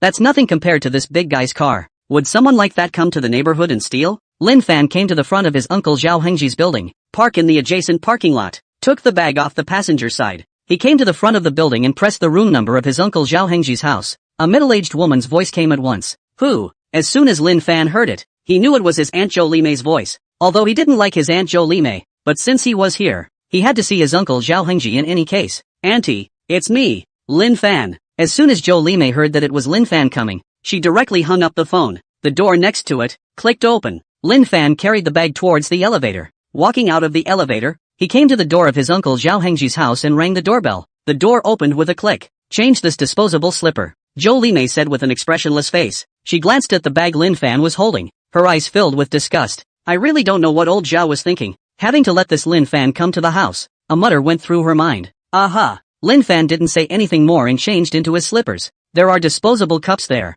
so catch your own water if you're thirsty, Jo Limei said, pointing to the cup next to the water dispenser. You sit there and don't move. Lin Fan shook his head when he saw the small bench that was specially prepared for him next to him. He would have slammed the door and left if it weren't for his uncle Zhao Hengji's face. Lin Fan sat down on a small stool and put his things next to him. He didn't want to fight with Zhou Limei right after he arrived. Besides, he doesn't care to argue with women. He was going to leave after meeting his uncle, Zhao Hengji. As for dinner, he didn't think he'd be able to eat this meal well if he stayed. The truth was that he really didn't want to see Zhou Limei's face. That's when the doorbell rang again. Zhou Limei came out of the house and went to open the door. Limei, are you home? I thought you weren't home. A stylishly dressed middle-aged woman walked in with a smile. Zhou Limei took a pair of slippers for the woman from the nearby shoe rack. Lin Fan looked at the disposable slippers under his feet and was speechless. It's ready to go straight to the trash when he leaves. Limei, ouch, you have a guest in your house. Who is this handsome little man? The middle-aged woman looked at Lin Fan and asked with a smile. Old Zhou's nephew. Zhou Limei said faintly, with a twinkle in her eye. The middle-aged woman walked over to the couch and sat right down on her butt. Limei, my nephew brought Lao Qian 2 cases of thatched wine. I know that your family's old Zhao is also a good drinker. So no, I brought you 2 bottles. Is that good enough for you? He said and took out the 2 bottles of thatched wine from the fine bag and set them on the coffee table. Showing off. Just showing off. This middle-aged woman is Zhou Limei's neighbor and a good sister. Zhou Limei looked at the middle-aged woman's 2 bottles of wine, and then looked at the bottle of wine in Lin Fan's bag. The outer packaging looked a little yellowed. It's not like I know where I got the specials from. This is trying to drink old Zhao to death. Same nephews. Look at what other people's nephews are carrying. Mauve. The key is still 2 boxes. In looking at the wine his nephew took, wine is on special. The key is still only 1 bottle. She had lost her face in front of her little sister today. The more she thought about it in her mind, the angrier she became. Her face became very ugly. The middle-aged woman pointed to the wine on the table and said with a smile, my nephew works as a sales manager at the biggest famous wine sales center in Luchang, earning $1 million a year. Old Zhao wants to buy good wine.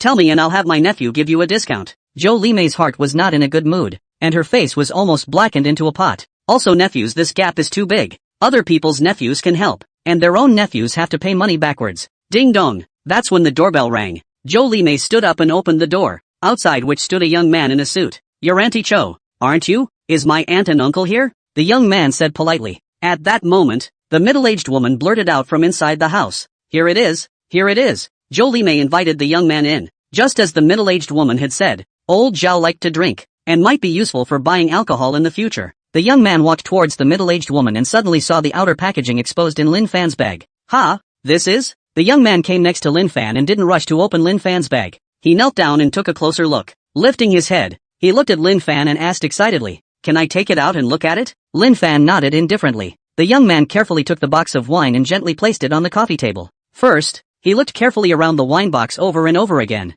The excitement was growing on his face. Can I open the box and see? The young man stuttered a little in his excited speech. How could he not get excited when this could very well be that legendary wine? Lin Fan nodded. He also wondered what the young man wanted. The young man saw Lin Fan agree and carefully opened the outer packaging. He eased the bottle out from inside the box. Concentration. Not a hair out of place. He was afraid that the slightest negligence would ruin the legendary bottle. He held the bottle in both hands and slowly placed it on the coffee table. He looked at the wine in front of him, his body trembling with excitement. Really? Surprisingly, it's true. He ran his hand gently over the bottle. It's a legendary wine. He was actually honored to see it today. He calmed down a bit, looked at Lin Fan and asked, may I ask what your name is? Sir? Lin Fan. Mr. Lin, is this bottle of wine yours? The young man asked, looking at the wine on the coffee table. Well, it was brought to my uncle. Lin Fan didn't understand what this young man was up to, but he naturally wouldn't put up a fight when people asked politely. The young man was thrilled when he heard Lin Fan's words. This is a real big young man,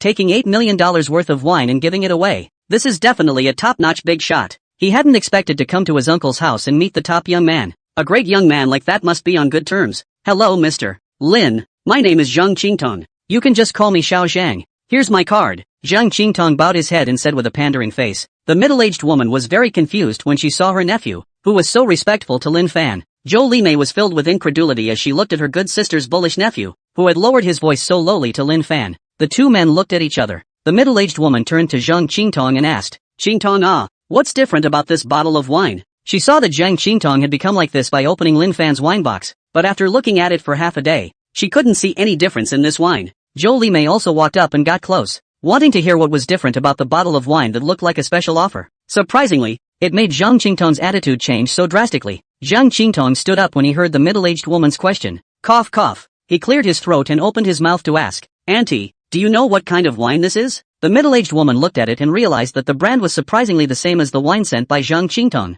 Is this also thatched wine? She is still very doubtful in her mind. Even if it is thatched wine is not a big deal. Good. It is indeed thatched wine. Zhang Qingtong looked at the thatched wine on the coffee table and marveled. Is it different from the thatched wine you gave your uncle? The middle-aged woman took a closer look at the thatched wine on the coffee table and still couldn't find anything different. To be different, this thatch packaging is a bit yellowed. Other than that, she didn't really see the difference. Of course it's different. This is a bottle of 1992 Hantima wine. What a legendary Mulan. Zhang Qingtong said excitedly. It's worth it? The middle-aged woman asked suspiciously when she saw Zhang Qingtong's appearance. Not very valuable, but very valuable. This bottle has been marketed at 8 million a bottle. The point is that there is a price for it. Zhang Qingtong looked at the thatched wine on the coffee table, shook his head, and sighed. That's $8 million a bottle. The middle-aged woman was instantly dumbfounded when she heard Zhang Qingtong's words. Her mouth was wide open in shock, and her eyes were rolling round and round with incredulity. The bottle of wine turned out to be $8 million. This is too much. Her house isn't even worth $8 million, and the bottle of wine cost more than her house. How is that possible? But she believed that Zhang Qingtong would not joke about this. She turned her head to Lin Fan. This Zhou Limei's nephew is also too ho. I can't believe I'm taking an $8 million bottle of wine and giving it to my uncle. This is just trenchant. She had just bragged in front of Zhou Limei about how awesome her nephew Zhang Qingtong was. At this time and then take Zhang Qingtong's 2 boxes of wine compared to Lin Fan's 8 million a bottle of Mao wine is simply no comparison. Zhang Qingtong's 2 cases of wine are worth 50,000 or 60,000 at most. She felt her face burning. It was like being slapped hard. This face was slapped. Zhou Limei was instantly confused when she heard Zhang Qingtong's words. Her shocked mouth slowly opened wide as if she could fit an egg into it. Filled with disbelief. This? How is that possible? This wine is worth $8 million? Isn't Lin Fan's family poor? How could he come up with that kind of money for alcohol? That's $8 million worth of wine. It's not $800. Their family's savings are only $8 million.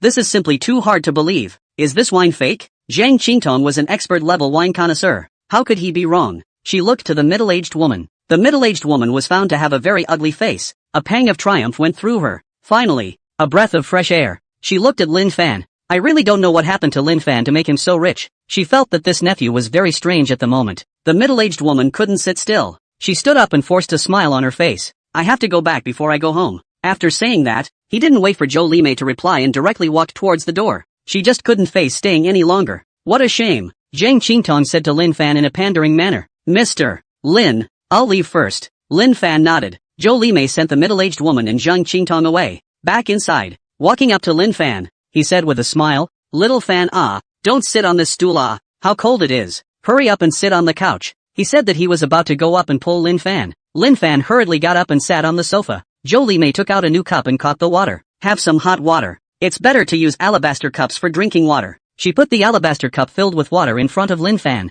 Don't like water. She saw that Lin Fan didn't move the cup. Auntie will wash your fruit. Soon Zhou Limei returned with a plate of fruit. Little Fan, how did you have so much money to buy your uncle a drink? She asked the question in her mind. I'm in business with a friend and I'm making a little money. Lin Fan said indifferently. Zhou Limei was speechless in her heart when she heard Lin Fan's words. $8 million worth of wine right out of the gate. You call that chump change? What does that make their family? Wouldn't that make you a pauper? She sputtered madly in her mind. Zhou Limei wanted to ask something else. That's when the doorbell rang. Zhou Limei stood up and went to open the door. Mom, I'm home. The visitor was Zhou Limei's son, Zhao Qingjie, Lin Fan's cousin. Why are you back so late? Your cousin Lin Fan is here. Zhou Limei was ready to scold Zhao Qingjie, but thinking that Lin Fan was here, she hurriedly changed her words. When Zhao Qingjie heard Lin Fan coming, he changed into his slippers and quickly walked into the house. Cousin, I've missed you, said the man as he went up to Lin Fan and gave him a big hug. Lin Fan gently patted Zhao Qingjie's back, thinking back to the old days when Zhou Sungjie was small. He liked to follow his ass.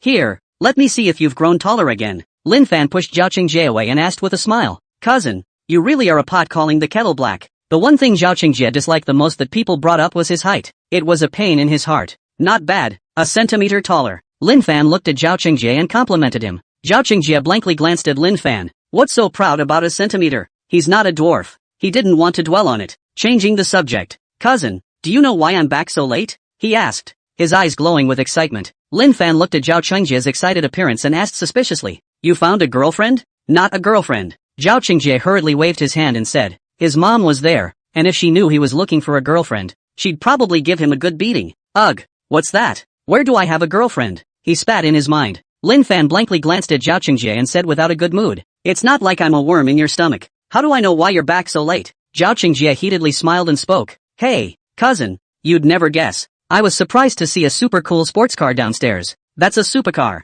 I've dreamed of owning one. He was filled with envy. He really didn't know what it was like to drive such an awesome sports car. It must be very racy. When you're an adult, I'll give you a supercar. Lin Fan saw Zhao Qingjie's envious gaze and said with a smile, the sports cars in his garage are sitting around eating dust, so it doesn't matter if he gives one to Zhao Qingjie. Cousin, I appreciate your thoughts. Zhao Qingjie shook his head. Lin Fan's family's situation he knew, not to mention sending him a sports car, or even buying a family mobility scooter for himself was a struggle. I just came up so late just to take pictures down here, Zhao Qingjie said and took his cell phone out, tapping the album, which was densely packed with photos of cars. Every part came with at least one close-up. Lin Fan looked at the photos and was speechless. Isn't that the Ferrari Laffa he parked downstairs? Zhou Limei was curious as to what kind of car her son was shooting that made him so excited. She hadn't studied sports cars and didn't understand them. Puzzled, he asked, son, this sports car is similar to your brother Wang's upstairs. She looked at the sports car and felt it was similar to the one driven by a young man named Wang upstairs. I don't understand why Zhou Sungjie is so excited.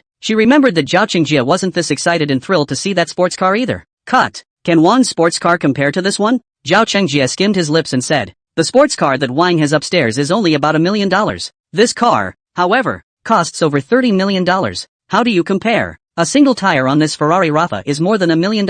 This sports car is expensive? Zhou Limei asked the doubts in her heart. She thought about biting the bullet and buying her son a couple $100,000 sports car as well when he became an adult. You can't have someone else's kid with a sports car and not have your own. Expensive? Not very expensive, but ridiculously expensive. Brother Wang's sports car is just over $1 million when all is done. And this sports car costs over $30 million to do it all. The key to a sports car like this is not something you can buy just because you have the money. It's something that requires very demanding conditions. Zhao Qingjie sighed as he looked at the photos in his cell phone. What kind of bully can afford to drive this? Would love to meet this bullshitter. No way. After dinner, I'm going to squat downstairs. Be sure to meet the owner. It would be nice to climb the ladder. He slapped his thighs and made up his mind. Zhou Limei was instantly dumbfounded when she heard her son Zhao Qingjie's words. Her mouth was wide open in shock, her eyes rolling round and round with disbelief. This? How is that possible? This sports car costs over $30 million?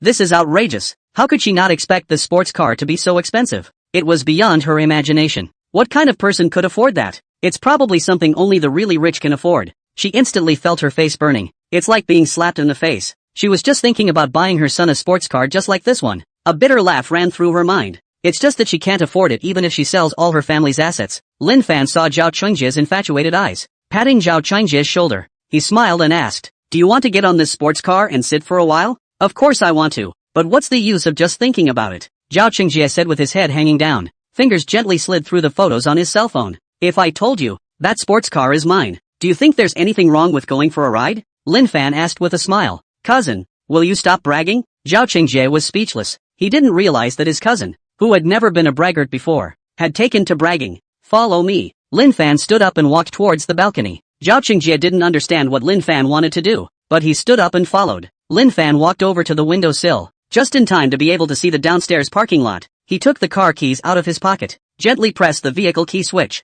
The headlights of the Ferrari Lafayette downstairs flashed momentarily. He pressed it again, and at once all the headlights went out. Well, now believe it. He shook the car keys in his hand and looked at Zhao Qingjie with a smile. Zhao Qingjie was instantly confused when he saw that Lin Fan really did have the car keys to the sports car. He looked at Lin Fan with a face full of shock, his mouth wide open as if he was able to fit an egg in. How is that possible? This Ferrari Laffa turned out to be really a cousin's. That's incredible too. Isn't the cousin's family still worse than his? Why is it that my cousin can afford to drive such an awesome sports car? A large series of question marks floated over his head. He couldn't figure out how his cousin from an ordinary family could own such an awesome sports car even if he thought about it. But his face suddenly perked up. The car belonged to his cousin, so wouldn't he be able to go up there and just sit in it? Even if his cousin agreed, he could go up there and drive a couple. The more he thought about it, the more excited he became. Cousin, I believe it, I believe it. Zhao Qingjie looked at the car keys in Lin Fan's hand and danced with excitement. Come on, downstairs, take you for a ride. Lin Fan saw Zhao Qingjie's appearance and knew that if he didn't get a ride in the sports car today, he wouldn't be able to have a peaceful lunch. He turned toward the gate.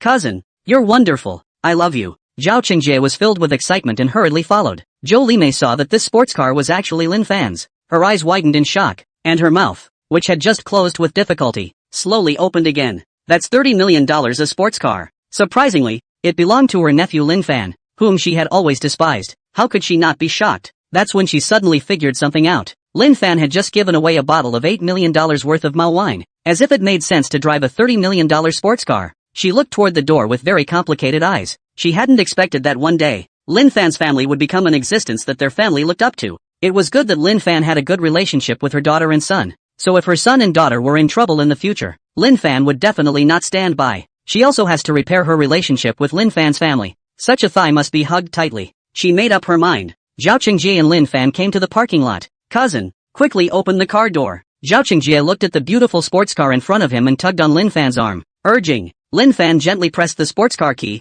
and suddenly the sports car headlights flashed. Open the door. Zhao Qingjie couldn't wait to both sit on the passenger side. He ran his hand gently over the car's interior accessories. It's so luxurious. At that moment, a rumble of engines sounded. Zhao Qingjie was very shocked and excited to hear the engine sound like the roar of a wild beast at such a close distance. Buckle up. Lin Fan glanced at the dazed Zhao Qingjie and said with a smile. Zhao Qingjie hurriedly fastened his seatbelt when he heard Lin Fan's words. Lin Fan kicked the gas and the car whooshed out of the parking lot. Lin Fan's uncle Zhao Hengjie's house. The doorbell rang. Zhou Limei rushed to open the door. Old Zhao, you're back. The person who came back was none other than Lin Fan's uncle. Zhao Hengjie. Is sale coming? Zhao Hengjie probed into the room as he took off his jacket. He saw that there was no Lin Fan on the sofa in the house, and his brows unconsciously furrowed. Seeing Zhao Hengjie's appearance, Zhou Limei hurriedly smiled and said, Xiao Fan is already here. She just went downstairs with Xia Jie, and will come up in a while. She didn't say that Zhao Qingjie went to see a sports car with Lin Fan. She was afraid that Zhao Hengjie wouldn't be able to accept it for a while, and she planned to tell Zhao Hengjie slowly. Zhou Limei was about to close the door, when a hairy middle-aged man ran over. Panting, he complained, Lao Zhao, why are you like this? Didn't I ask you to wait for me for a while? Hello sibling. The visitor talked to Zhou Limei, said hello, and took a pair of slippers to change into them without seeing anything else. Zhao Hengjie glanced at the middle-aged man's face was a bit ugly. The middle-aged man was his neighbor, Old Money. This Old Money didn't know where he had gotten a whole can of superb big red robe from, and showed it off to him along the way, annoying him to no end. He thought that he had arrived home and could be quiet for a while, but he never thought that this Old Money would follow him to his home. Old Zhao, hurry up and get cups and boil water. I didn't even go home, so I came to your house to let you taste my excellent big red robe. Is that good enough for you? Don't make a face. Hurry up. Old Money sat on the sofa, ready to open the extreme big red robe, and unintentionally glanced at the corner of the coffee table. Ha, is this a tin can? Could it be tea inside? Lao Zhao, what's inside this tin can of yours? Old Money pointed his finger at the tin can on the coffee table and looked at Zhao Hengjie and asked curiously. Zhao Hengjie also looked at the tin can on the coffee table with a puzzled expression. He doesn't remember buying a tin can like that. He turned his head to his wife, Zhou Limei. Seeing the tin can, Zhou Limei clapped her hands in self-reproach and hurriedly said, This is the tea that Xiao Fan brought. She said as she was about to go up and put it away. She had just put away the bottle of $8 million worth of Mao wine, and before she had a chance to put away this pot of tea, Zhao Hengjie came back. Since the Mao wine Lin Fan had sent was worth as much as $8 million, then this pot of tea must not be cheap either. She waited for Lin Fan to come back to ask properly what kind of tea this tea was before making plans. Sibling, slow down. At this time, Old Qian stood up and said to Zhou Limei. He walked up quickly and picked up the tin can from the coffee table. Just right. Good tea needs to be contrasted in order to feel how good it is. Use this can of regular tea your nephew gave me as the green leaves for my can of extreme big red robe. Only then can you realize the difference between this ordinary tea and the very best Dahongpo. Old Money said with a smug look on his face. When Zhao Hengjie saw Old Qian's smug face, he couldn't wait to go up and drive Old Qian away. But how to say is also an old friend. Old Money's temperament he also understand, is love to fool around. Don't. Zhou Limei was just about to stop Old Qian. Who knew that Old Qian's hand was one step faster and directly ripped the tin can open. Old Money saw that there is still a layer inside the tin can. Muttered, a can of ordinary tea leaves hole so tight for what? Zhou Limei saw the Old Money open the tin can and screamed in her heart, it's over. Zhao Hengjie brought cups and a kettle of hot water and put them on the coffee table. He knew that if Old Money couldn't drink this tea today, he wouldn't leave from his house. He was very cooperative in bringing cups and a kettle of hot water in order to get Old Money out of the way quickly. Old Money put the excellent Dahong robe he brought in the cup first. Pour on the hot water. A tea scent wafted out and it did smell better than regular tea. He picked up the glass and sniffed at the tip of his nose with an intoxicated look on his face. Come on, Lao Zhao. You smell it too. He handed the teacup to Zhao Hengjie. Zhao Hengjie helplessly picked up the teacup and put it next to his nose for good measure. Lao Zhao, stay close. Can you smell it from that far away? Old Money reminded Zhao Hengjie when he saw his appearance. Zhao Hengjie had no way to bring the teacup close to his nose and gently sniffed. Not to mention that this tea did smell pretty good. Old Money nodded in satisfaction when he saw Zhao Hengjie's movements. He put the tea from the tin canister Lin Fan had brought into a new cup. Now I'm going to pour water on this regular tea and smell it. One can see why that extreme big red robe of mine is so expensive. Old Money said with a smiling face. The hands moved without stopping, pouring boiling water into the teacups. A white mist of water billowed out from the teacup. What flavor? It smells so good. Where did this come from? Smells good. Zhou Limei cried out in surprise. This scent surprisingly has a sweet flavor in it that is very soothing to smell. Old Money looked at the teacup on the coffee table, his mouth wide open in shock, his face full of disbelief. Old Money looked at the cup on the coffee table with a confused expression. His mouth was wide open in shock, and his eyes were rolling round and round with disbelief. How is that possible? Isn't this a can of regular tea? Why does it smell so sweet? It even smells better than his excellent big red robe. What the hell is going on here? Is this a hallucination? Snap. He slapped himself. It hurts. It hurts. It hurts a lot. It's not a hallucination. What kind of tea is this? Why does it smell so good? He had never smelled tea like this before. However, he felt that the aroma of the tea had a familiar flavor in it again, but he couldn't figure out what kind of tea it was even if he thought about it. Zhao Hengji looked at the teacup with white smoke and was directly dumbfounded. His mouth was wide open, as if he could fit an egg in it, and his face was full of doubt. This? The tea aroma of this tea? This scent was surprisingly more fragrant than the tea from Old Money just now. There's a sweetness to the flavor. Old Money's is a superb big red robe. The tea was surprisingly more advanced than the very best Dahongpo. How is that possible? Did Sale really bring this? But where did Shu Fan get such a superb tea? His eyes were full of puzzlement. Ding dong, ding dong. That's when the doorbell rang. Zhou Limei came back to her senses and quickly opened the door to her room. Upon seeing the visitor, a smile immediately piled up on his face and he said softly, "Sailor, back. That was hard work. Tired?" Lin Fan glanced at the enthusiastic Zhou Limei, not understanding how this Zhou Limei's attitude had suddenly changed so much. He naturally couldn't lose his manners. After all, in terms of seniority, Zhou Limei was his aunt. Even how much he hated Zhou Limei in his heart, he couldn't give Zhou Limei a face in front of his uncle Zhao Hengji and embarrass his uncle. Not to mention the fact that at this point, Zhou Limei had some licking to do. "Thank you, auntie. I'm not tired," Lin Fan said politely. Zhao Qingjie, who was next to him, was instantly dumbfounded when he saw his mother Zhou Limei's attitude towards Lin Fan. Is this still the same mother she had? Don't you hate your cousin very much? Doesn't mother always have a cold face whenever she sees her cousin? What's going on today? Why have you become so enthusiastic? It was almost as if he was more enthusiastic to see his cousin than he was to see himself, his own son. He was very puzzled in his mind. Lin Fan wanted to keep wearing that disposable slipper. Zhou Limei hurriedly said, "Come, change into these slippers. Wear this comfortably." A new pair of slippers opened from the shoe closet. Looking upscale, Lin Fan didn't make a pretense. It was just a pair of slippers. He put it on straight away and headed for the house. Zhao Qingjie looked at Zhou Limei with a ghostly expression. These shoes are Zhou Limei's favorite pair of slippers, which Zhou Limei herself cannot wear. Now that he was letting Lin Fan wear it, how could he not be shocked? He began to wonder if this Zhou Limei in front of him was his original mother. Zhou Limei looked at her dazed son,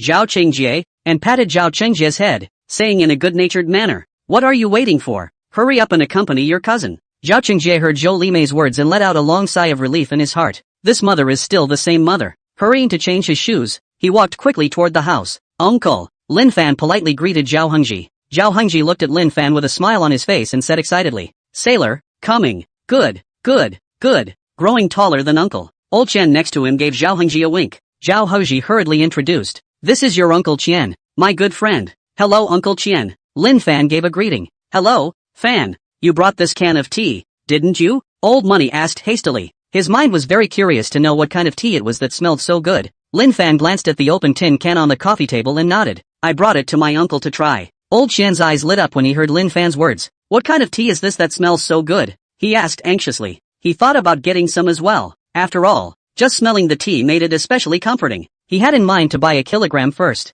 Since Lin Fan had brought it, he didn't think it would be too expensive. After all, Lin Fan was dressed too plainly. Except for his enviable face, he was a passerby on the street. He didn't think Lin Fan was a rich man. After all, if he was rich at Lin Fan's age, he wouldn't be wearing designer labels every day. Why does he know so much about young people? His son is like that, asking him for money for designer clothes every day. "Second generation big red robe," Lin Fan said indifferently. There was nothing to hide about it, and he was prepared to tell his uncle, Zhao Hengji, as well. Zhou Limei does not know tea, and when she heard the second generation of Dahongpo, she was full of doubts. Zhao Hengji and Lao Qian were tea savvy, and when they heard Lin Fan say that the tea in this tin can was actually the legendary second generation Dahongpo, they were instantly dumbfounded. The two men's mouths slowly opened, filled with shock. This turned out to be the legendary second generation big red robe. This is legendary tea. It was impossible to get this second generation big red robe with the two men's financial resources and connections. The second generation Dahongpo could only be a legendary tea for the two. No wonder this one tastes so special. Zhao Hengji looked at Lin Fan with a complex face. He didn't know why Lin Fan had this legendary tea. He wasn't going to ask now. He was going to find some time to ask Lin Fan alone. Old Money looked at the tin cans on the coffee table with a bitter smile on his face. He also wants to buy a kilogram. He has heard that the second generation of the big red robogram in the market has been speculated to 20,000. The key has a price. That's $20 million for a kilogram. Even if it was on the market, he couldn't afford it. He felt a flash of fire on his face, an invisible slap in the face. He doesn't have the face to stay here anymore. He hurriedly gathered up the jar of extremely large red robes next to him. Looking at the extremely large red robe in your hand instantly feels unscented. He glanced at Zhao Hengji, eyes full of envy. Why doesn't he have such a good nephew? He stood up and said to Zhao Hengji and Zhou Limei, "Old Zhao, sister-in-law, I'll go back first." After saying this without waiting for the two to respond, he quickly walked to the door, changed his shoes, opened the door and left. Zhou Limei saw old Qian leave and there were no outsiders in the house, so she hurriedly came forward and asked, "Xiaofan, this tea is very expensive, right?" Before Lin Fan could say anything, Zhao Hengji next to him grabbed the lead. "Expensive? That's very expensive. This tin of tea costs at least $2 million. That's $2 million, not 200. Sailor, you come with me to the study." Zhao Hengji finished speaking and got up to leave. Lin Fan followed close behind. Zhou Limei already knew in her heart that this tea was not cheap, and did not have much surprise. After all, Lin Fan had just given away a bottle of wine worth $8 million. Zhao Qingjie, who was next to him, instantly froze when he heard that such a small pot of tea actually cost $2 million. OMG, is this tea made of gold? It's literally worth more than gold. This is too much. Lin Fan followed Zhao Hengji to the study. Zhao Hengji sat on a chair and signaled Lin Fan to close the study door. Lin Fan closed the door and sat down. "Xiaofan, tell uncle, how did you get the second generation big red robe?" Zhao Hengji asked with a serious face. His heart wasn't much happier to receive Lin Fan's second generation big red robe. Instead it was full of worry. This second generation of big red robe is not something you can usually get your hands on. He knows Lin Fan's family better than anyone, so how could he get the second generation of Dahongpo? He was worried that Lin Fan had gone astray. Lin Fan's heart warmed as he looked at his uncle Zhao Hengji's serious face. He knew this was Zhao Hengji caring about him and worrying about him. He put a smile on his face and straightened his body. "Uncle, it's like this. When I was on summer vacation, I accidentally met an old boss. The old boss appreciated my investment vision so much that he put in the money and I contributed. Just made some money. He gave me a villa in Succession, and a $30 million sports car outside, and tea and thatched wine, and some cash. Of course,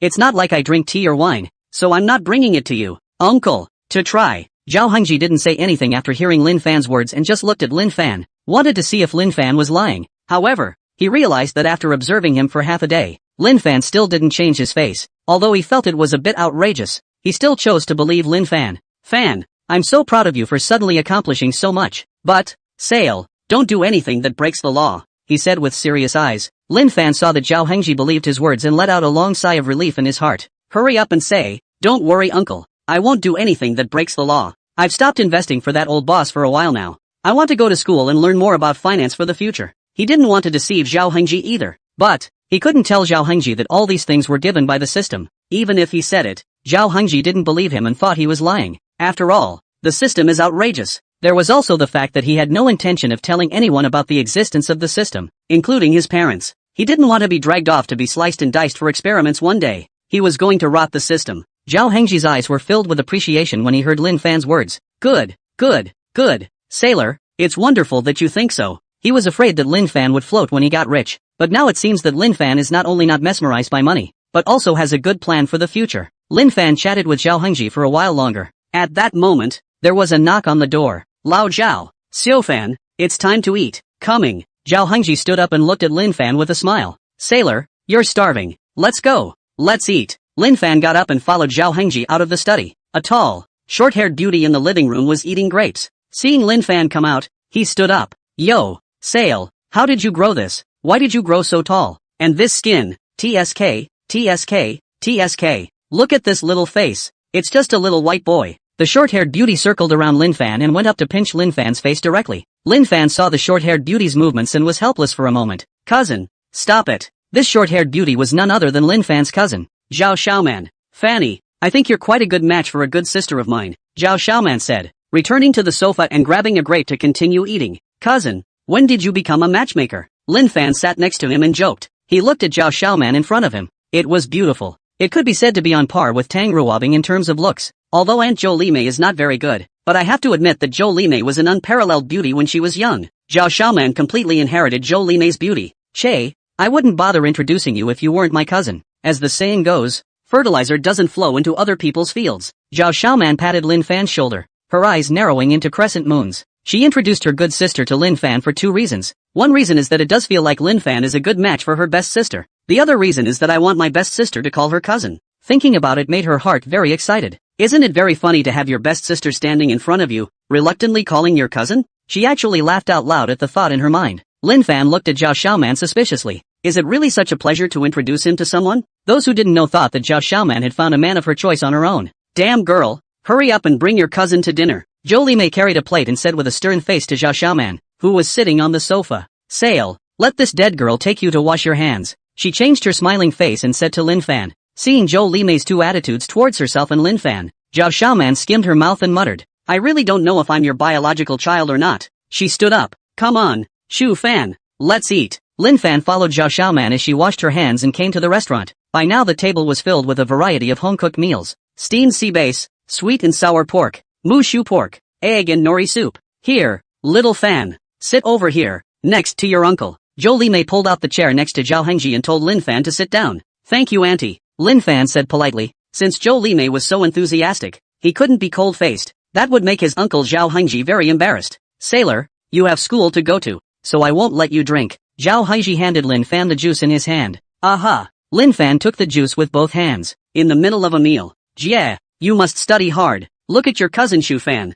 It's through knowledge that he became a billionaire. So it's definitely not an empty phrase that knowledge can change your destiny. Zhao Hengji put down his chopsticks and looked at his son Zhao Qingjie, who only knew how to eat and drink, and said with a serious face. Zhou Limei wasn't too surprised to learn that Lin Fan had earned his money through hard work. Zhao Qingjie also knows that his cousin is bullish. After all, there is a $30 million sports car parked downstairs. Zhao Xiaoman didn't know that. She didn't know Lin Fan had money. She looked at Lin Fan with a shocked expression when she heard Zhao Hengji's words. Her little mouth was so wide open that the chicken leg she had just put in her mouth snapped and fell out without even realizing it. How is that possible? How can Lin Fan be a billionaire? That's too much to believe, isn't it? The key to listening to her father, Zhao Hengji, is that Lin Fan earned all this money on her own through hard work? That's too scary. It's $1 billion, not 10,000. $10,000 she could earn with hard work. But a billionaire was not something that could be achieved with simple effort. Her eyes were full of disbelief. It took Zhao Xiaoman a while to catch her breath, looking at Lin Fan with glowing eyes. When she had just introduced her good sister to Lin Fan, she still had some concerns in her mind.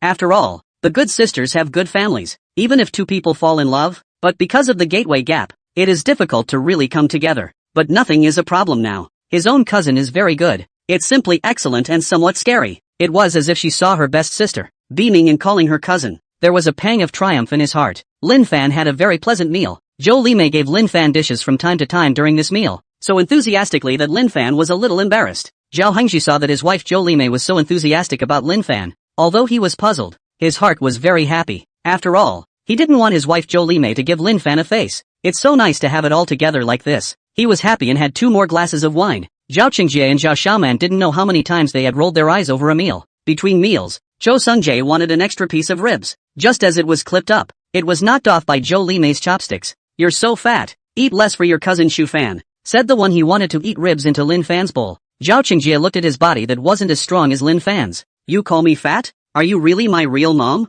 He spat in his mind. After dinner, Lin Fan sent the slightly drunk Zhao Hengji back to his room. Say goodbye to the 3 Zhou Limei. Lin Fan drove straight back to school. He stepped out of the car. Get ready to go back to the dorm. At this time, a system voice rang in his head. System upgrade complete. Lin Fan couldn't wait to open the system virtual panel. The top rank becomes 3. In addition to the original daily spike screen, a big carousel comes out below. System, what's this big spinning wheel? Lin Fan asked with curiosity in his heart. This is a new feature that was opened after the system was upgraded. Lucky spin. Lin Fan curiously all looked at this big colorful carousel with some numbers on top of it. 150? There is a pointer on the top of the dial, and small areas that are divided up. But what is very strange is that there is no text on the turntable. System, how does this lucky roulette work? Lin Fan searched for half a day but couldn't find instructions for use. The lucky spin consumes 50 points each time. Points consumption does not affect system level. Lin Fan sort of understood after hearing the system's words. This lucky carousel required 50 points per use, but this consumed points should be separate from the system level points and not affect the system level. Lin Fan looked at the 150 points on it.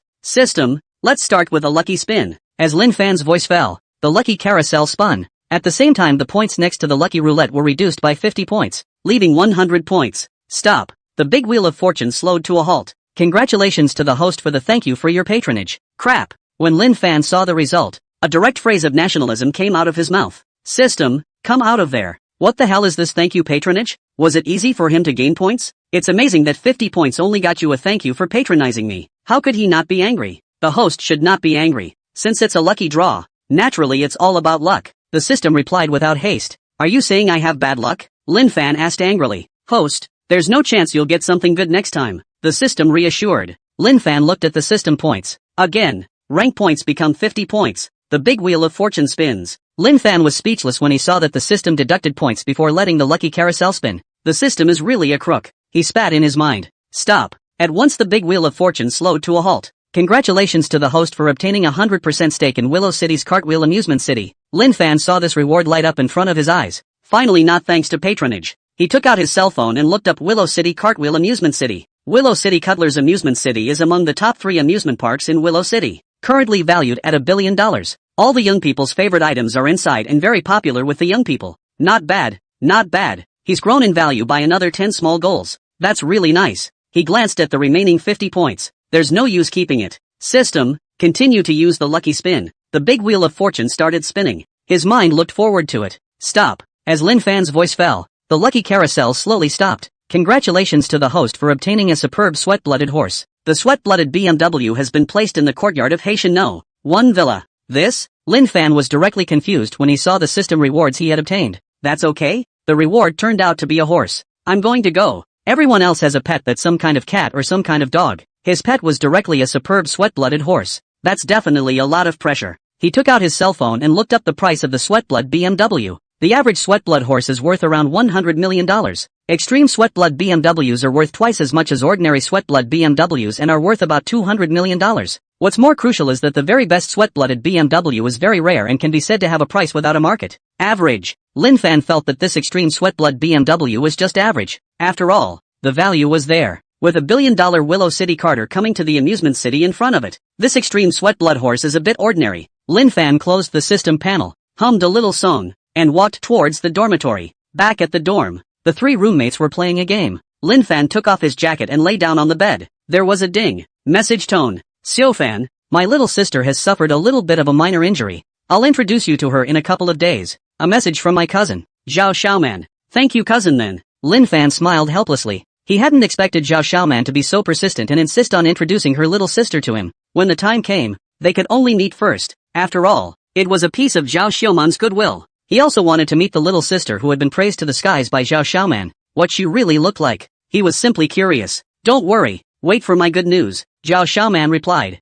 Lin Fan put his cell phone aside and closed his eyes. Taking a break. Time passes by. Senior, get up. Boss Zhang Zichun slapped Lin Fan's bed and said loudly. Lin Fan opened his eyes and looked at the time. Get up, get out of bed, and change into your military uniform. The 4 headed toward the playground. Old 4, take it easy. Even iron kidneys can't withstand such a build. The second oldest, Li Muyang, patted Lin Fan's shoulder and said meaningfully, roll. Senior, how are you doing with your homeroom girl? Lin Fan looked at the third oldest, Wang Jiang, and asked curiously, what else? It's still that way. The oldest 3, Wang Jiang, hung his head and said. Lin Fan didn't say anything else and patted Wang Jiang's shoulder. Lin Fan's 4 men found a shady spot to sit down and waited for the instructor to arrive. Moments later, the instructor arrived. The afternoon's military training officially began. Time rushes by. Finally the day of military training was over. Lin Fan returned to the dormitory and took a cool shower. Changing clothes, he grabbed his car keys and headed for the parking lot. Sit in the car.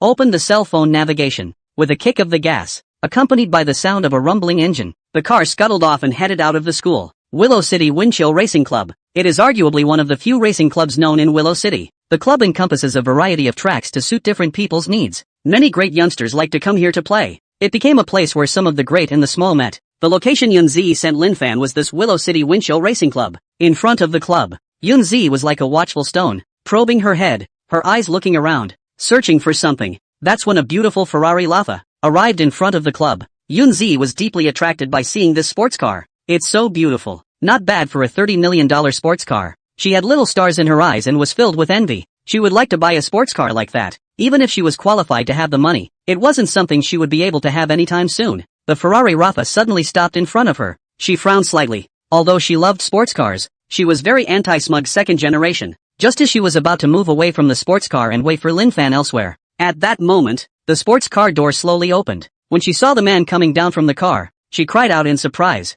Brother Fan. She came to Lin Fan with quick steps. Fan, you changed cars again? The last time she saw Lin Fan, the Porsche 918 Spider was what Lin Fan was driving at that time. This time she was driving a $15 million Lamborghini Reventon, thinking she could impress Lin Fan, who knew that Lin Fan was driving an even more awesome Ferrari Lava. It gave her a sense of frustration. It's like something carefully prepared is defeated before it even hits the field. It's been a long wait. Lin Fan nodded and smiled. Today Yunzi wore her signature little leather jacket on top and a pair of small 7-point leather pants underneath. The face was beautifully painted with delicate makeup. No, I just got here a little while ago too, Yunzi said with a smile. Do you want to drive 2 laps? Lin Fan saw that Yunzi had been staring at the sports car and asked with a smile. Yunzi very much wanted to drive this sports car and experience it, but she hadn't forgotten the purpose of finding Lin Fan here today. She was asking Lin Fan to teach her how to drive. She understood in her heart that after missing this opportunity, she wouldn't know when she would want to invite Lin Fan next time. She bit her lip lightly and shook her head. Brother Fan, you'd better teach me how to learn extreme drifting first. She looked at Lin Fan and said seriously. Lin Fan nodded, and he almost laughed out loud when he saw Yunzi's uncomfortable expression. Fan, park your car and take mine. Yunzi pointed to a Lamborghini Reventon parked not far from the side. She was familiar with her sports car and drove it smoothly. Lin Fan parked the car and got into Yunzi's sports car. Yunzi booked the track a long time ago. She drove Lin Fan to the outside of the track. There were quite a few people gathered outside the track, and there was a lot of chatter when they saw the Lamborghini Reventon that suddenly appeared. I'll be damned. What great young man is here. It's a Lamborghini Reventon. It's worth over $15 million.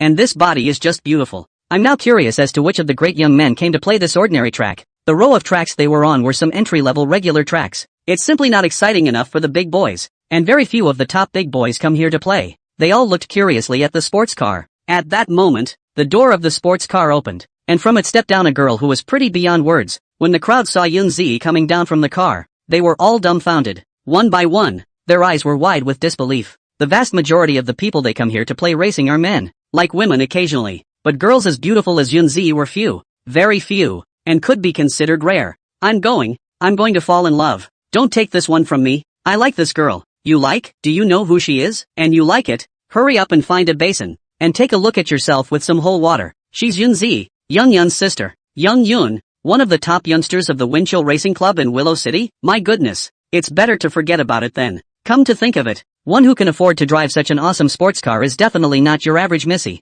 Such a big lady is still better to stay away. I heard that this sister of Yun Xiao is very bratty and capricious, and the key is that Yun Xiao also loves the sister very much. How come we haven't seen young Master Yun? Could it be that Mr. Yun is in the car? The passenger door of the sports car slowly opened, and from it stepped out a young man who was handsome beyond words. Yunzi quickly walked up to Lin Fan and wrapped her arms around him, saying, Brother Fan, teach me extreme drifting. Just now in the car. Lin Fan surprisingly didn't intend to teach her extreme drifting now. This is going to make her anxious. What she wanted to learn most was extreme drifting. The crowd was instantly dumbfounded when they saw that Yunzi was actually pampering Lin Fan. One by one, their shocked mouths opened wide as if they were able to put an egg in. With a look of hell. Is this still the legendary unruly young lady? How can you be more of a little woman than your own woman? Is this really Yunzi? How could they have thought that a legendary unruly and capricious young lady would be pampered and cute? The key is also against a white boy. To them Lin Fan was a gigolo. They were full of envy and jealousy. Crap, this dude is awesome. Taking the unruly and capricious missy and making her obedient.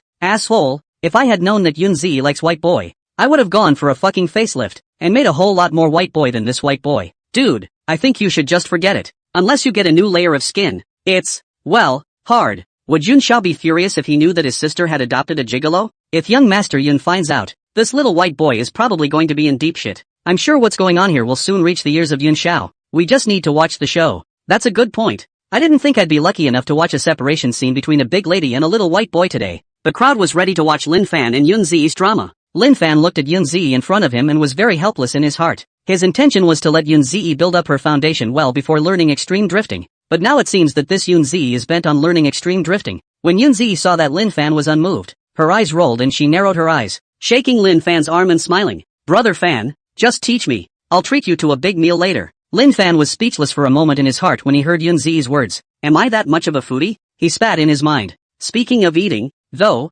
he hadn't eaten yet and didn't want to waste a lot of time on that. Okay, scared of you. I can teach you, but whether or not you can learn it depends on your perception. Lin Fan pulled his arm out of Yunzi's arms. He was at the age of blood and vigor. How could he stand this kind of treatment? When Yunzi heard Lin Fan's agreement, she immediately said happily, Brother Fan, you're so kind. Lin Fan didn't bother to nag Yunzi and went straight to the driver's seat. Yunzi trotted to the passenger side and hurriedly sat in. Yunzi pointed to the track in front of her and said, "This D09 is the track I booked." Lin Fan nodded, started the car, and with a kick of the gas, the car quickly entered the track. The track, which is divided into 5 normal corners and 1 hairpin, does seem a bit ordinary compared to other tracks. Lin Fan introduced to Yunzi as he drove some of the basics of racing. Yunzi listened attentively like a good baby next to her. After talking about some of the basics, Lin Fan began to explain the principles of extreme drifting. Yunzi's eyes immediately went wide and she became more serious. Lin Fan deliberately lowered his speed when he went through the curve so that Yunzi could see better. With this one lap,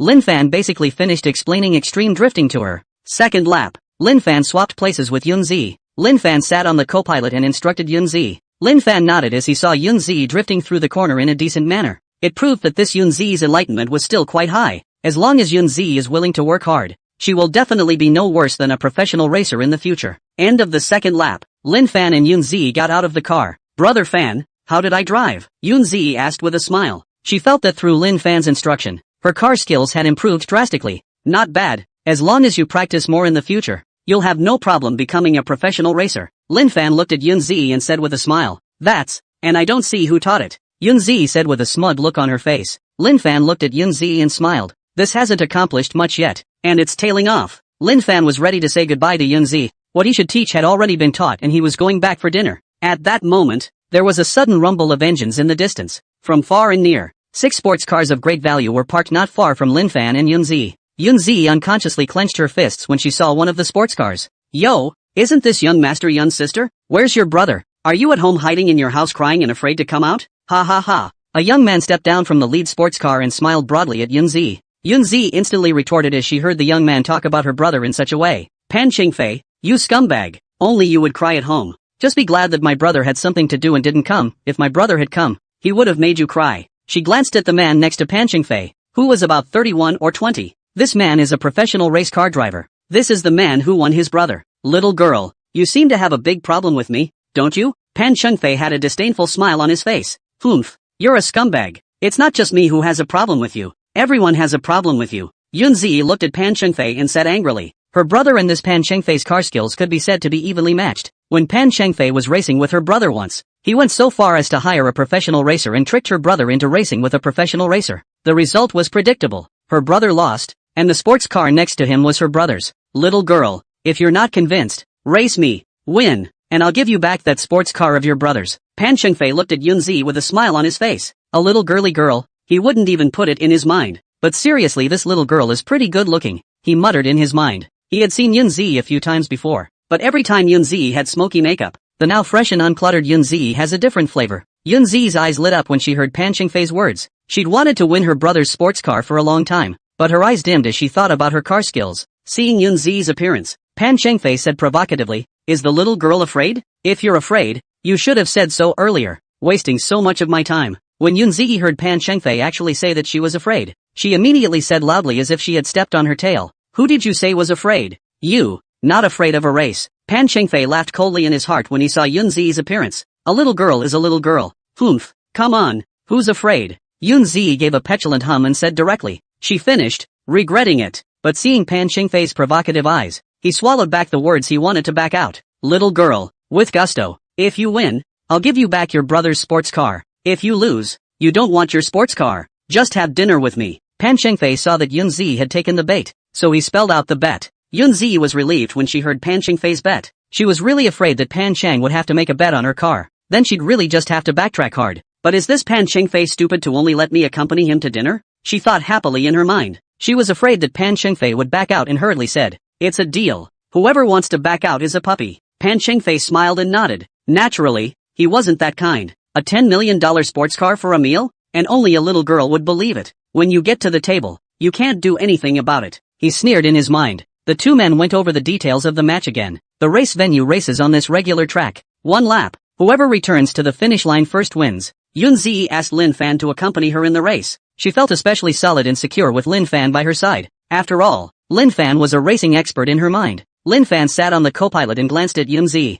And what a little girl to be provoked into taking the bait. Although he didn't know Pan Qingfei's intentions, he believed that it was definitely not good. He was prepared to remind Yunzi at the right time. This was also the reason why he didn't refuse to accompany Yunzi in the match. Yunzi and Pan Qingfei's sports car stopped at the starting point. The sound of rumbling engines, the two sports cars were at each other's throats. At that moment, a young lady in club clothes walked between the two cars. Put the little flag in your hand and hold it up high. 3, 2, 1, begin. Small flags swinging down from above. As the young lady's voice fell, the two sports cars scurried out with a whoosh like a wild horse out of control. The first stretch of road is a straight line. Pan Qingfei's driving skills were indeed quite a bit better than Yunzi's. Pan Qingfei quickly finished accelerating, and soon the two sports cars that had just been neck and neck were clearly gaping. Pan Qingfei looked at Yunzi, who was somewhat behind, and the corner of his mouth curled up with disdain on his face. The little girl still wants to race me. Prepare to eat my dust. He sneered in his mind. Yunzi saw Pan Qingfei overtake her and prepared to speed up as well. At this time, Lin Fan, who was next to him, spoke. Steady, that's the speed you can manage at the moment. Don't be influenced by the other side. He's bound to slow down when he goes through the corners, and as long as you're traveling at an even pace you can't lose. Yunzi's heart suddenly calmed down when she heard Lin Fan's words. She glanced gratefully at Lin Fan. No more accelerating, but traveling at a constant speed. The crowd murmured when they saw Yunzi trailing Pan Qingfei. Is this Miss Yun stupid? Knowing that she's not an opponent she still wants to go on? Now Miss Yun is one car length behind, and the gap will only get bigger and bigger down the road. This time Miss Yun will definitely lose. This Pan Xiao has really hit the nail on the head. If Yun Xiao can't arrive in time, then this Miss Yun will be in danger. This eldest Miss Yun is really simple. How dare she believe in the words of Pan Xiao so easily? Such a big gap at the beginning. This match seems to be without any suspense. None of the people were optimistic about Yunzi, and the current situation showed that Yunzi was bound to lose. Without any chance of turning the tide, Pan Qingfei looked at Yunzi behind him, and a smile continued on his face. He felt victorious now. He didn't think Yunzi had any chance of turning the tables. Immediately into the first turn,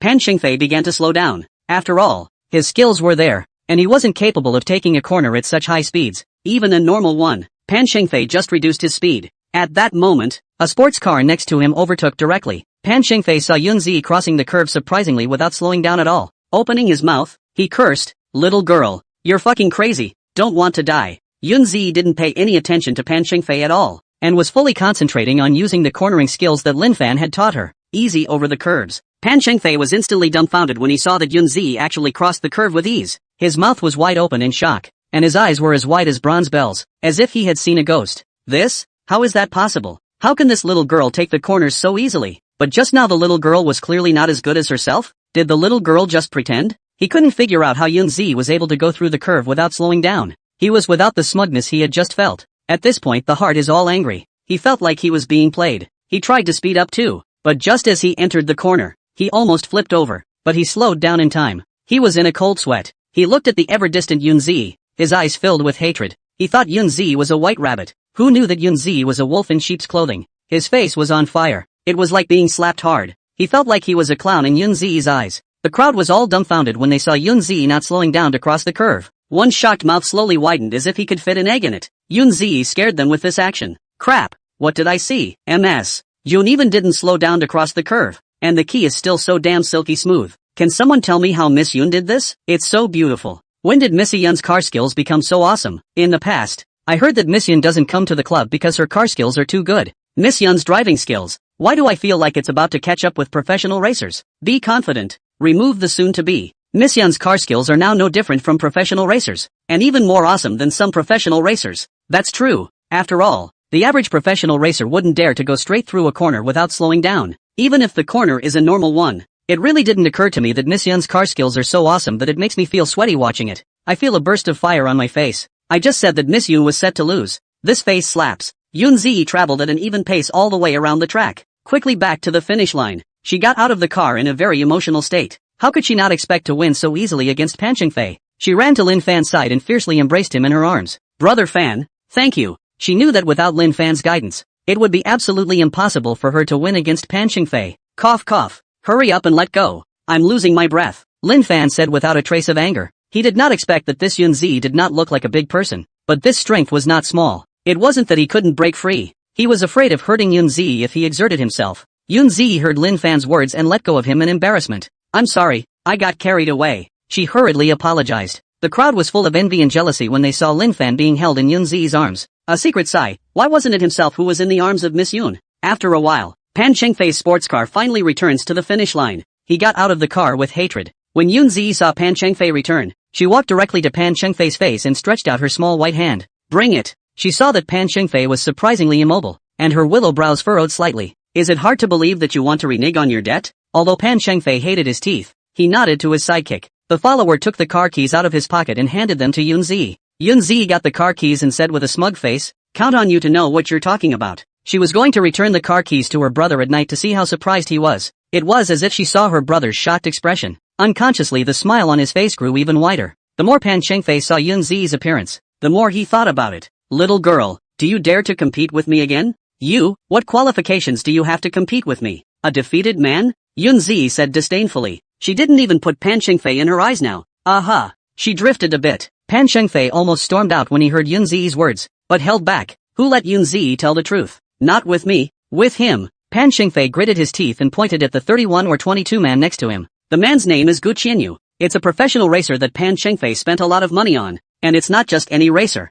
Yunzi glanced at Gu Qianyu, skimmed her mouth, and looked at Pan Qingfei like an idiot, saying, "Do I look like a fool to you? He's obviously a professional racer, or the good kind. I'm not an idiot. Why should I compare myself to him?" But she knew that her brother was the one who lost to Gu Qianyu. Although she had just won against Pan Qingfei, she didn't think she was invincible yet. That's a bit of self-awareness. Pan Qingfei's fists clenched tightly when he heard Yunzi's words, but he couldn't do anything about Yunzi. At that moment, the sound of a sports car's rumbling engine came from the distance. The 3 sports cars quickly arrived in front of Yunzi and the others. From the lead car came down a young man, dressed in a famous brand, with a few similarities between his eyebrows and Yunzi. This young man was none other than Yun Jinglong, Yunzi's older brother, who had hurriedly arrived. Yun Jinglong quickly stepped in front of Yunzi and turned to Pan Qingfei and said angrily, "Pan Qingfei, how dare you bully my sister? You wait for me, I'll get you later." When Pan Qingfei heard Yun Jinglong's words, he almost spat out the old blood that had been accumulated for almost 30 years. "What do you mean? I bullied your sister? It's your sister who bullies me, okay?" There was a pang of aggression in his heart, but he couldn't say this. Damn it, it was so humiliating. Yun Jinglong hurriedly turned to look at Yunzi and asked with concern, "Sister, are you alright?" Seeing that Yunzi had come, she went up and wrapped her arms around Yun Jinglong and said with a smile, "I'm fine. He's the one who's not okay. He. She pointed at Pan Qingfei and smiled cheekily. Yun Jinglong was confused when he heard Yunzi's words. "What do you mean?" He looked at his sister Yunzi suspiciously. Yunzi saw Yun Jinglong's puzzled look. With a smile on his face, he didn't say anything and put the car keys in his hand, waving them in front of Yun Jinglong. Yun Jinglong's eyes instantly widened when he saw the car keys in Yunzi's hand. "This? How did the car keys get in my sister's hand? What's going on here? Did my sister make some kind of deal with Pan Qingfei?" he asked anxiously. "Sister, what demands did you promise him?" He didn't think his sister would be able to win back his sports car by racing it. He knew better than anyone how much of a rookie Yunzi was. He felt that Yunzi must have made a deal with Pan Qingfei when she was able to get her sports car back.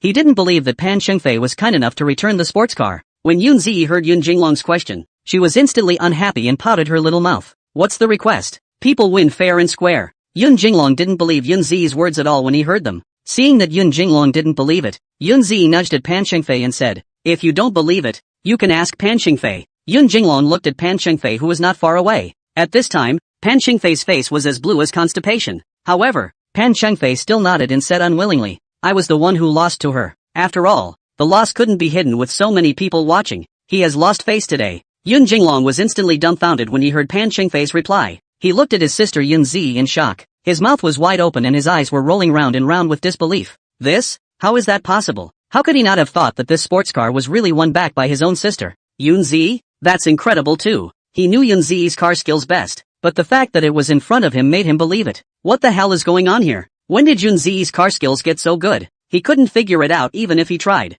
"Sister, what's going on? Your driving skills aren't." His words did not continue. When Yunzi heard Yun Jinglong's words, she knew what Yun Jinglong meant. "Brother, they say that a man who is not a man is a man who is a man who is not a man. How long has it been since you raced me? People's driving skills will grow," Yunzi said with a small mouth. Yun Jinglong still felt a little less real. Even if Yunzi's car skills had grown, this was an overly dramatic increase. He is very aware of Pan Qingfei's car skills. Even he can't say that he can win steadily against Pan Qingfei. He was very curious as to how Yunzi's car skills actually improved up. "You practiced on your own?" he asked suspiciously. He hadn't heard Yunzi mention anything about finding a coach. "If I'd found a good trainer, I'd have been all over him by now." "Of course not. Even if your sister I am even a genius. If I don't have a famous teacher to guide me, how is it possible to progress so rapidly?" Yunzi smiled smugly. "She doesn't take all the credit." "A famous teacher?" Yun Jinglong noticed the famous teacher's guidance in Yunzi's words and spoke out in doubt. "Hey!" Yunzi came to Lin Fan and wrapped her arms around him. saying with a smug look on her face, "This is my boss and my famous teacher."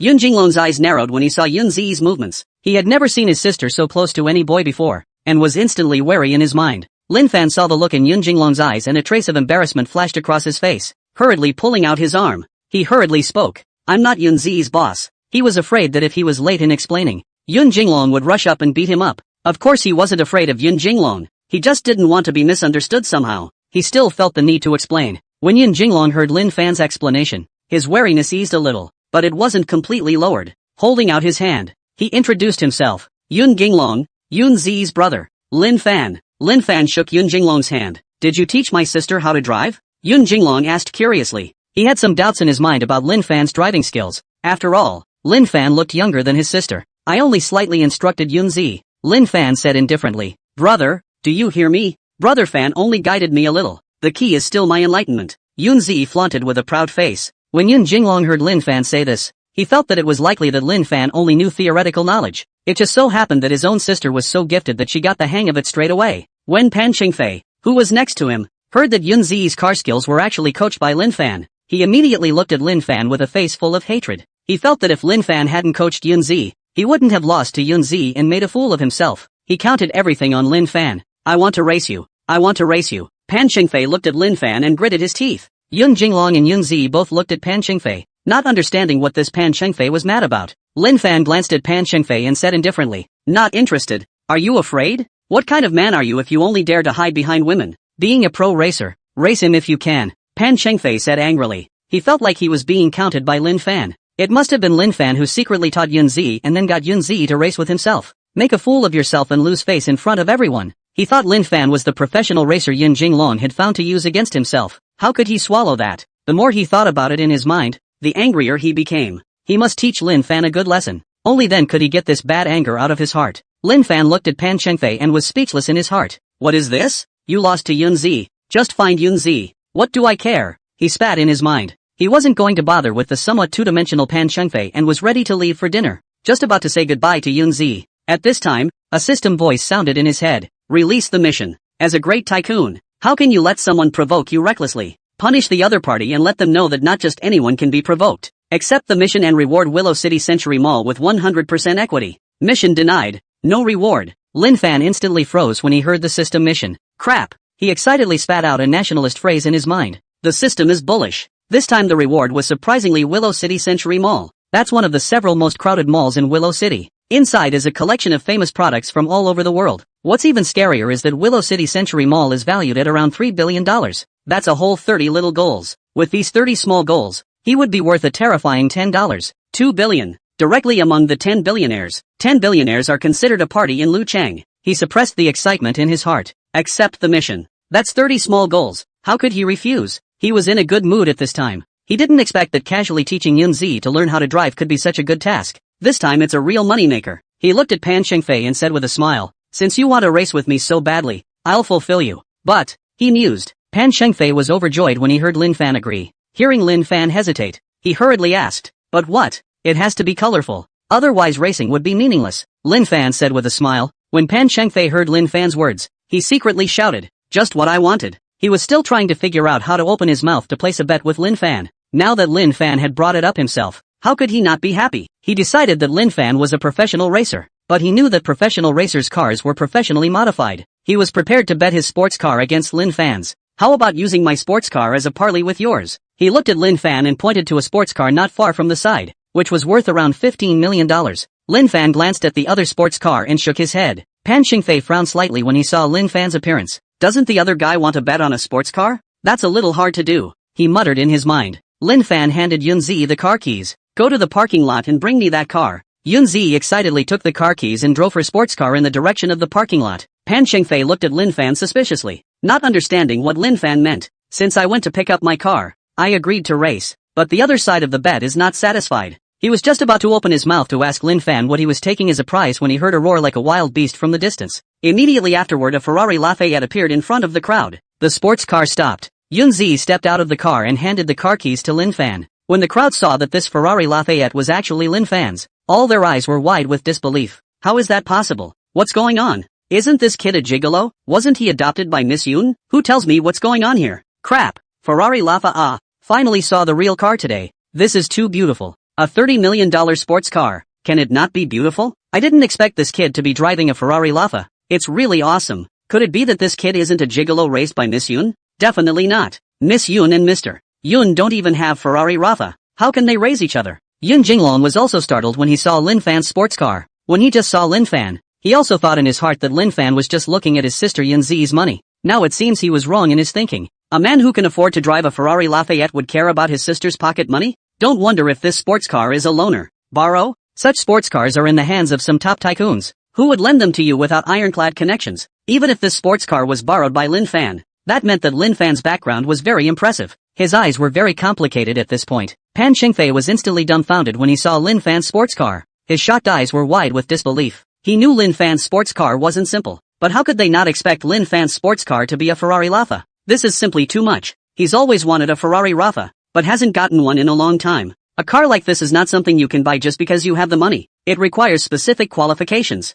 A bitter laugh ran through his mind. No wonder Lin Fan just shook his head. One's own sports car is no match for this Ferrari Laffa. There's a big difference in price alone. In terms of future appreciation, your own sports car is only going to get less and less valuable, while the Ferrari Laffa is going to get more and more valuable. If I were myself, I wouldn't agree to such a bet. Lin Fan took the car keys and said with a smile, "You've seen my sports car. Definitely not with that sports car of yours." Pan Qingfei gritted his teeth and asked, "Then what do you want?" "This way. That sports car of yours plus the one next to it. I'll take a loss." Lin Fan had a generous look on his face. Pan Qingfei looked to the sports car next to him. This sports car was just recently bought by one of his juniors and was worth around $10 million. "Bet," he said through clenched teeth. "Pan Xiao." That's when the little brother next to him got anxious. Pan Qingfei directly interrupted his little brother. "Don't worry. If you lose, I'll pay you a new one." He didn't believe that Lin Fan could win against Gu Qianyu. Gu Qianyu's car skills he had personally learned. It was very awesome. "Then let's begin." Lin Fan glanced at Pan Qingfei and said indifferently. Pan Qingfei nodded and said to Gu Qianyu next to him, "Trouble Mr. Gu Xiao Pan. Please rest assured." Gu Qianyu glanced at Lin Fan and said with incomparable confidence, "He's not your average racer." He was very confident in his car skills that car skills like Yun Zi's just now were nothing in his eyes. For him it's child's play. The disciples he taught were all much stronger than Yun Zi. To be able to teach a disciple like Yun Zi, he felt that Lin Fan's skills were just that. It wasn't even on his radar. Gu Qianyu and Lin Fan both chose two sports cars with similar prices. The track of choice this time was still the normal track. The two drove to the starting position. Gu Qianyu glanced provocatively at Lin Fan. Lin Fan directly ignored Gu Qianyu's provocation. Gu Qianyu's self-professed extraordinary car skills were like trash in Lin Fan's eyes. If it wasn't for the sake of completing the system mission, he wouldn't bother racing with this Gu Qianyu. After all, his car skills were at the peak of car skills, and that was properly the same as a car god. Racing with Gu Qianyu was a bit of a bully, but for the sake of the system mission, he could only bully Gu Qianyu. The pretty club lady walked out and came between the two sports cars with a small flag. She raised her arm high in the air and said loudly under her breath, 3, 2, 1, begin. As Missy's words fell, the two sports cars scurried out in an instant like a wild horse out of control. The two sports cars went side by side in unison. The crowd looked at the two sports cars that were far away and murmured, "Who do you think will win between the two of them?" That goes without saying. Of course it's Gu Qianyu. That's someone who has participated in provincial racing competitions and won awards. I think it's also Gu Qianyu who will win. After all, Gu Qianyu has participated in quite a few competitions and achieved quite a few results. This young man is too impulsive. Impulse is the devil. I haven't heard of such a person in the Willow City racing community. Could it be that this young man is a great young man from somewhere else? This young man is going to be planted this time. After this incident, I'm afraid that this young man will no longer dare to easily agree to someone else racing. The crowd, you and I, all thought that Gu Qianyu would definitely win, and no one favored Lin Fan. On the track, Gu Qianyu had increased to the maximum speed he could control. Seeing Lin Fan, who was following closely behind, his eyes were filled with disdain. At this speed he can travel the entire course at an even pace and can maximize his time savings by not having to slow down. He was confident at this point. At this time, Lin Fan finally finished testing the maximum speed that this sports car could withstand. He's still more careful. He was very confident in his car skills, but even the best car skills need a good sports car to match. He didn't want to just bring up the speed and find that the sports car couldn't handle it. Wouldn't he be miserable then? At this point he was completely aware of the extreme speed of the sports car. 1 foot on the gas. The sports car instantly reaches the maximum speed it can handle. Whoosh! Quickly heading forward. At this moment, Gu Qianyu inside the sports car was humming a cheerful little song, a face full of cozy ease. He doesn't even look like he's racing right now. Aha! Like a vacation. Yeah, he didn't even treat this race as a race.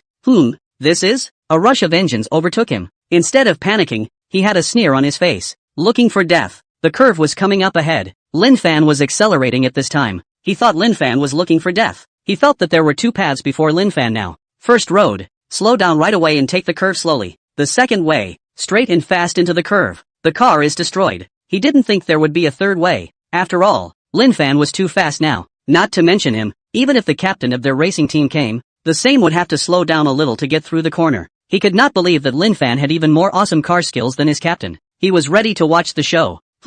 He unconsciously frowned slightly. He realized that Lin Fan was about to reach the curve and surprisingly hadn't slowed down yet. Do you really want to die? This? How is that possible? Lin Fan enters the corner and after a beautiful extreme drift, silky smooth out of the corner. He was instantly dumbfounded when he saw Lin Fan come out of the corner. His mouth was wide open in shock, and his eyes were rolling in disbelief. This? How is that possible? What's going on here? Is this it? Extreme drifting? It must be. And only extreme drifting can get out of a corner so smoothly. How could he not expect Lin Fan to be able to extreme drift? But so fast. What precise control must be required? That's too scary. He can also drift out of corners at speeds within his control. But with a speed as fast as Lin Fan's, even their captain couldn't drift out of the corner. Doesn't that mean Lin Fan's car skills are even better than their captain's? How is that possible? But the fact that it was in front of him made him believe it. He knows he's lost, and lose very thoroughly. He felt a flash of fire on his face. Just now, he had looked down on Lin Fan, not putting the other party in his eyes. At this moment, he was slapped hard by Lin Fan. He felt his face being slapped. He unconsciously slowed down, because the rest of the game was out of reach. He knew he was bound to lose. The crowd was instantly dumbfounded when they saw Lin Fan's beautiful extreme drift out of the corner. One by one, their shocked eyes were as white as bronze bells, and their mouths were unconsciously wide open. This? How is that possible? How did this happen? Crap, am I blind? You can come out of a corner at that speed? That's awesome. How did he do that? It didn't look like there was any pause at all. Just silky smooth out of the corner. Awesome. Really awesome. I didn't think I'd look away. Is this the legendary extreme drift? That should be it. Trying to get out of a corner at such a fast speed. Even if it's a normal corner, you definitely can't get out of it if you're not extreme drifting. Holy shit. I didn't think I'd see the legendary extreme drift today. It's so cool. Yun Jinglong's eyes involuntarily widened when he saw that Lin Fan had actually exited the corner at such a high speed. Is this extreme drifting? This is extreme drifting that only exists in legends. How could he not have expected his sister's boss to be able to drift at the limit? He unobtrusively glanced at Yun Zi next to him. It was found that Yun Zi's face did not change in any way. It meant that Yun Zi had seen or knew that Lin Fan could extreme drift. I really don't know where my sister met such an awesome young man. The key doesn't look too old. He glanced at his sister Yun Zi with complicated eyes. A secret sigh of relief. Still, his own sister had vision. Pan Shengfei was instantly confused when he saw Lin Fan drifting out of the corner at the limit. His shocked mouth was wide open, as if he was able to put in an egg, with a look of seeing a ghost. This? How is that possible? Why is that? How does Lin Fan know how to extreme drift? He plays with cars a lot and extreme drifting is his dream car skill. You know that extreme drifting requires very strong control. How can someone do it so easily? The key is also done so silky smooth and easy. A feeling of powerlessness flooded through him. He knows he's lost. He lost completely. This time not only was his car going to lose to Lin Fan, but even his little brother's car was going to lose to Lin Fan. He couldn't wait to smack himself in the mouth at this point. Why did you bet with Lin Fan? But it's too late for regrets. Lin Fan gets back to the finish line with ease. Get out of the car. Everyone looked at Lin Fan with admiration. This is a real bull. This is a bull who even knows the legendary extreme drift. When Yun Zi saw Lin Fan get off the bus, she quickly ran next to Lin Fan and said happily, "Brother Fan, you're really great." Although she had seen Lin Fan extreme drifting once, she was still shocked to see Lin Fan use extreme drifting again. She secretly vowed to double her efforts in practicing her car skills and strive to reach Lin Fan's realm as soon as possible. Average, Lin Fan said indifferently. Average indeed. His car skills were not even fully utilized. After all, although his car skills were awesome, this sports car was too unimpressive. It made him unable to utilize his full strength at all. Yun Zi skimmed her mouth when she heard Lin Fan's words. You call that average? Wouldn't I be ashamed of my car skills then? She spat in her mind. The crowd rolled their collective eyes when they heard Lin Fan's words. The vast majority of them were not as good as Yun Zi's driving skills. By Lin Fan's standards, they weren't even considered car skills. They were a pile of. That's when Gu Qianyu's sports car returned to the finish line. Gu Qianyu came to Pan Chengfei with a disheveled face and lowered his head. Xiao Pan, I lost. Pan Chengfei shook his head. It was not Gu Qianyu's fault that he lost this match.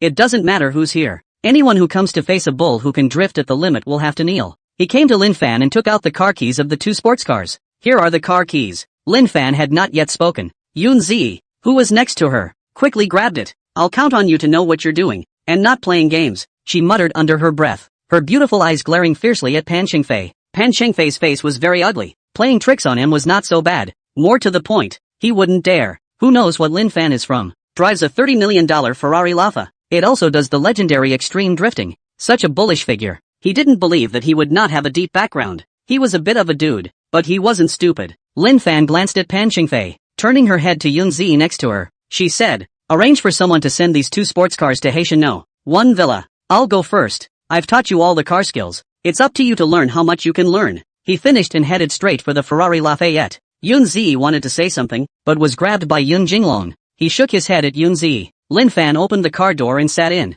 With a kick of the gas, the car scurried away. It quickly disappeared in front of the crowd. Lin Fan came to the Skydweller. A simple dinner was eaten. Finished eating and headed towards the Haitian 1 Villa. Half an hour later, in front of the gate of Haitian 1 Villa. Is it a thief? It's just that this thief is too blatant, isn't it? The point is that this thief is too pretty to look at, isn't it? A beautiful woman in a sports outfit in front of the villa's door was poking her head in there. Lin Fan stopped the car and stepped out of it. Hello, beautiful. Su Lucy was startled by the sudden sound. Turning back, he saw Lin Fan's appearance and was dumbfounded, sighing in his heart, so handsome. Although she wasn't from the Society of Appearance, Lin Fan's appearance still caught her eye. Lin Fan saw Su Lucy fuming and not speaking. Cough cough. He coughed lightly. What can I do for you, beautiful? He looked curiously at Su Lucy in front of him. It felt like this Su Lucy had a silly look about her, but he hadn't seen the other side as far as he could remember. Couldn't figure out what the other guy was doing in front of the villa. Ah, hello. Excuse me, is this your home? Su Lucy asked, pointing inside the villa. Lin Fan was speechless in his heart when he heard Su Lucy's question. This isn't my house. Why am I asking you? He spat in his mind. He nodded in order to figure out the other's intentions. Does your family have horses? When Su Lucy heard Lin Fan's words, she immediately brightened up and hurriedly asked. Lin Fan frowned slightly when he heard Su Lucy's question. He didn't understand how Su Lucy knew that there was a sweat-blooded horse inside his villa. He was just about to ask Su Lucy how he knew. At that moment, there was a horse's cry from the villa. He touched his head in some embarrassment. He'd forgotten that the horses would call this themselves. I'm glad I didn't ask, or I would have been embarrassed. Well, kept a horse. Lin Fan nodded and said, can I go in and take a look? Su Lucy asked hurriedly. Aha, this girl is too big-hearted, isn't she? Running off to a stranger's house in such a hurry? Aren't you worried that he's a bad guy? Okay, he admitted he couldn't be a bad guy with that face either. And you are, beautiful? He asked suspiciously. While the other man didn't mind going to a stranger's house, he didn't like leading strangers home, not to mention a strange woman. Sorry, forgot to introduce. Hello, my name is Su Lucy, and I live in the Haitian 2 Villa next door. When Su Lucy heard Lin Fan's question, she realized that she didn't seem to have introduced herself. Lin Fan heard Su Lucy's introduction and secretly sighed, so they are neighbors. It wouldn't hurt if the neighbors invited the family over. Hello, Lin Fan. Lin Fan gently shook hands with Su Lucy. Mr. Lin, can I come in and see your horse? Su Lucy looked at Lin Fan with unblinking eyes, her eyes full of expectation. Lin Fan smiled faintly. Sure, press the remote key in your hand. The gate opened slowly. Come in. Lin Fan made a gesture of invitation. Thanks, Su Lucy said gratefully. Lin Fan couldn't help but sigh in his heart. Su's voice was indeed quite nice. Enter the courtyard. At a glance, Su Lucy saw a white stallion running recklessly in the courtyard. Lin Fan whistled. The Sweatblood BMW heard the sound and instantly ran towards Lin Fan's side cheerfully. The Sweatblood BMW came to a stop in front of Lin Fan. It arched its head over Lin Fan. It's... Su Lucy was instantly confused when she saw the Sweatblood BMW up close. Su Lucy's eyes were dumbfounded as she looked at the sweat-blooded horse in front of her. Her shocked little mouth was wide open and her eyes were rolling in disbelief. This? How is that possible? What's with the sweaty horses here? She had also only seen the Sweatblood BMW once on the horse farm in the imperial capital, which made her unforgettable for the rest of her life.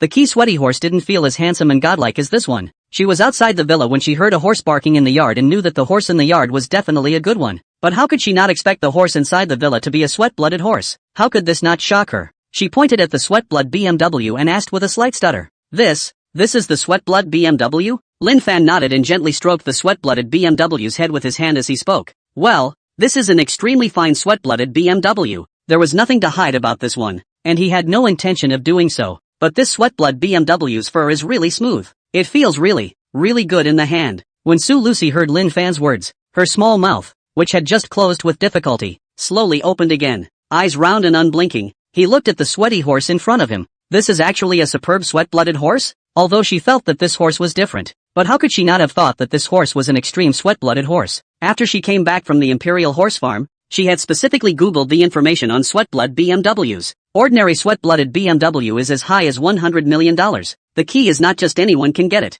Need a strong network. And the very best sweat-blooded horse is more than twice as expensive as a regular sweat-blooded horse. What's more crucial is that the very best sweat-blooded BMW is very rare and can be said to have a price without a market. Although she had some money, she didn't have enough connections, and it was difficult for her to buy an ordinary sweat-blooded horse, let alone such a superb sweat-blooded horse. She felt horrible about this neighbor of hers. What kind of powerful connections does it take to buy a superb sweat-blooded horse? She decided that she must get on good terms with Lin Fan. She loved riding horses so much that she would go to the stable whenever she could. She realized that since Lin Fan owned such a superb sweat-blooded horse, then Lin Fan must also be an equestrian enthusiast, or even an equestrian obsessive. This way they have something in common and can stay in touch well. Mr. Lin, isn't your horsemanship very impressive? She looked at Lin Fan with her beautiful eyes, asking with anticipation. Aha! Lin Fan was stumped for a moment by Su Lucy's question. He just has a sweat-blooded horse. He doesn't know any horsemanship at all.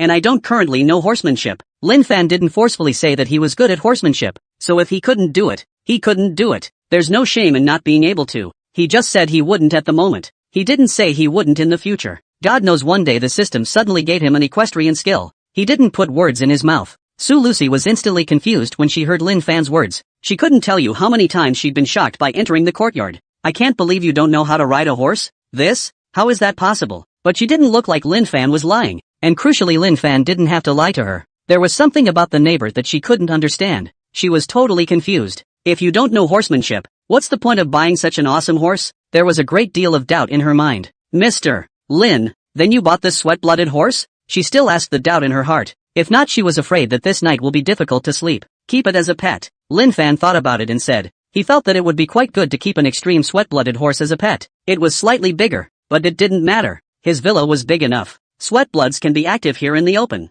Key sweatbloods are very well behaved. Look how delightful. While other people can jerk off cats and dogs in their spare time, he can jerk off horses. Aha! He thinks it's great too. When Su Lucy heard Lin Fan's words, her small mouth unconsciously opened wide again. Once again, she was shocked. Listen to this. Is this human language? As a pet? This is a superb sweat-blooded horse worth over $200 million. I can't believe you're keeping it as a pet. Other people have cats and dogs, but you even have a superb sweat-blooded BMW as a pet. That's too ho-hum. She couldn't understand the neighbor more and more. It's simply trenchant. She felt like her heart couldn't stand talking to Lin Fan in one piece. She had been speechless. I don't know how to talk to Lin Fan anymore. She felt that compared to Lin Fan, she was a poor person. The sweat-blooded BMW that she longed for could only be a pet in Lin Fan. That's too big a gap. She wants to go home. She wanted to get out of here quickly and didn't want to talk to Lin Fan any longer. She's afraid she'll have a myocardial infarction if she talks too long. She looked at Lin Fan with complicated eyes, took a deep breath, and slowly said, Mr. Lin, I'll leave you to rest. I'll go back first. She said goodbye to Lin Fan. She really couldn't stay any longer. She finds that having such awesome neighbors requires being equipped with a strong heart. Otherwise, you don't even know when you have a heart attack. When Lin Fan heard that Su Lucy was leaving, he felt that this Su Lucy was quite sensible. He nodded, politely, bye. Come and play often sometime. When Su Lucy heard Lin Fan's words, she immediately brightened up and asked excitedly, Mr. Lin, can I come to your house more often? This was a superb sweat-blooded horse. Although it wasn't hers, it was not bad to be able to live through it regularly. How could she not be excited to hear that Lin Fan could let her come and play more often? Aha! Lin Fan was instantly speechless. He was just being polite. How could he not expect Su Lucy to be so excited? He looked at Su Lucy's expectant eyes and swallowed his words of refusal straight into his stomach. Of course, we're neighbors, he said with a slight smile. Su Lucy almost jumped up in joy when she heard Lin Fan's affirmative reply. That's wonderful. Then I'll probably be bothering Mr. Lin a lot in the future. Lin Fan shook his head when he saw the happy Su Lucy. Don't understand, it's just a horse. Why are you so happy? The point is this horse isn't even yours. He couldn't figure it out. It's just that I'm not home a lot, so you could have called me before you came, he said after a moment of contemplation. Since he had promised to let Su Lucy come to his home to play often, he naturally had to tell the other party about his infrequent being at home, lest the other party wait for him in front of his home and have a situation like today. Mr. Lin is busy? It's also true that a person like Mr. Lin must usually be very busy. Su Lucy nodded in understanding. It's not particularly busy. It's just that I have to go to and from school every day, and sometimes I live in school, Lin Fan said with some embarrassment. When Su Lucy heard Lin Fan's words, her heart, which had just managed to calm down, beat violently again. Su Lucy looked at Lin Fan with a shocked expression. How could she not have thought that Lin Fan was still a student?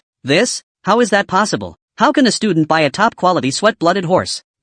How powerful must Lin Fan's background be? She dared not imagine going on. She felt that Lin Fan was most likely a son from a certain family, Or else an ordinary second generation would never have been able to buy a superb sweat-blooded horse. She had just noticed that Lin Fan was handsome outside due to the dim lighting. Now, under the bright light, it was discovered that although Lin Fan had an extraordinary temperament, there was still some unfaded tenderness on his handsome face. It does look like a student. Mr. Lin, you're still in college? She looked at Lin Fan and opened her mouth to ask. Well, just started freshman year. Still in military training. Lin Fan nodded and said indifferently. When Su Lucy heard Lin Fan's words, she thought even more that Lin Fan was the son of a certain powerful family. Otherwise, how would a freshman get the best sweat-blooded horse? It was very likely that this superb sweat-blooded BMW was given to Lin Fan as a pet by Lin Fan's family for fear that Lin Fan would be lonely and bored. A pang of discouragement went through her at the thought. This casting is quite a skill. What she had gone through so much trouble to get. Look at the other Lin Fan. She didn't have to worry about her family getting it ready. Lin Fan still looked like he didn't care. Although her origin was already considered very good for an ordinary person.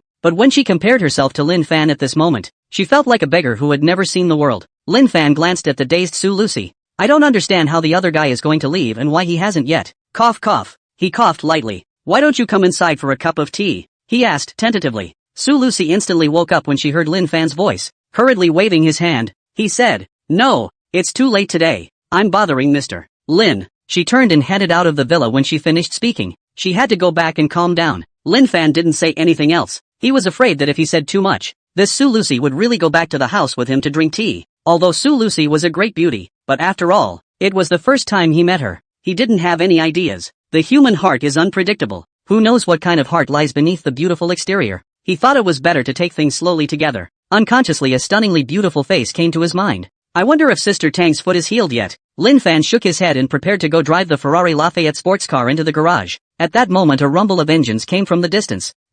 He looked away suspiciously. He had lived here for some days, and it was the first time he had heard a sports car over here. The sound of cars was getting closer. 3 cars? 2 sports cars and an SUV.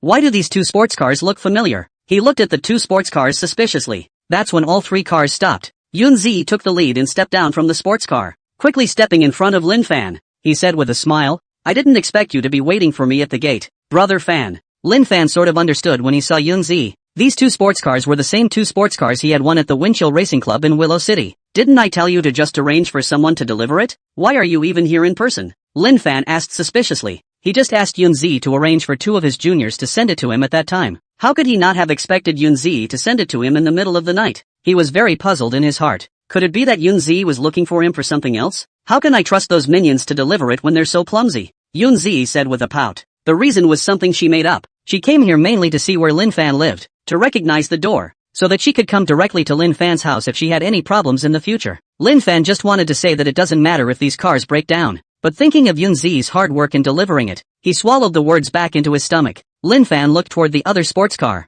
Who drives that sports car? The sports car hadn't gotten out of the car after it stopped. At this time, the door of that sports car opened and Yun Jinglong walked down from the car. He originally did not agree with Yunzi coming over. After all, it was so late, but Yunzi insisted on coming over, and he could only follow him if he was not assured. Lin Fan saw Yun Jinglong walking down from the car. Glancing at Yunzi, he hurriedly stepped forward and said politely, It's really troublesome for Mr. Yun. Yunzi raised her small fists and made a self-confessed vicious expression at Yun Jinglong. Nothing, Yun Jinglong said lightly, his tone nonchalant. Now that you're here, come inside and have a cup of tea. After all, people sent their sports cars all the way here, and it would be too much to ask someone to come in for a cup of tea. No, Yun Jinglong was just about to say no. At this time, Yunzi next to her grabbed the lead and said cheerfully, Yes, I happen to be thirsty. Please come in. Lin Fan made a gesture of invitation. Yunzi walked forward quickly, and Yun Jinglong followed helplessly inside. Just walked into the villa. Suddenly a horse's cry came. The voice?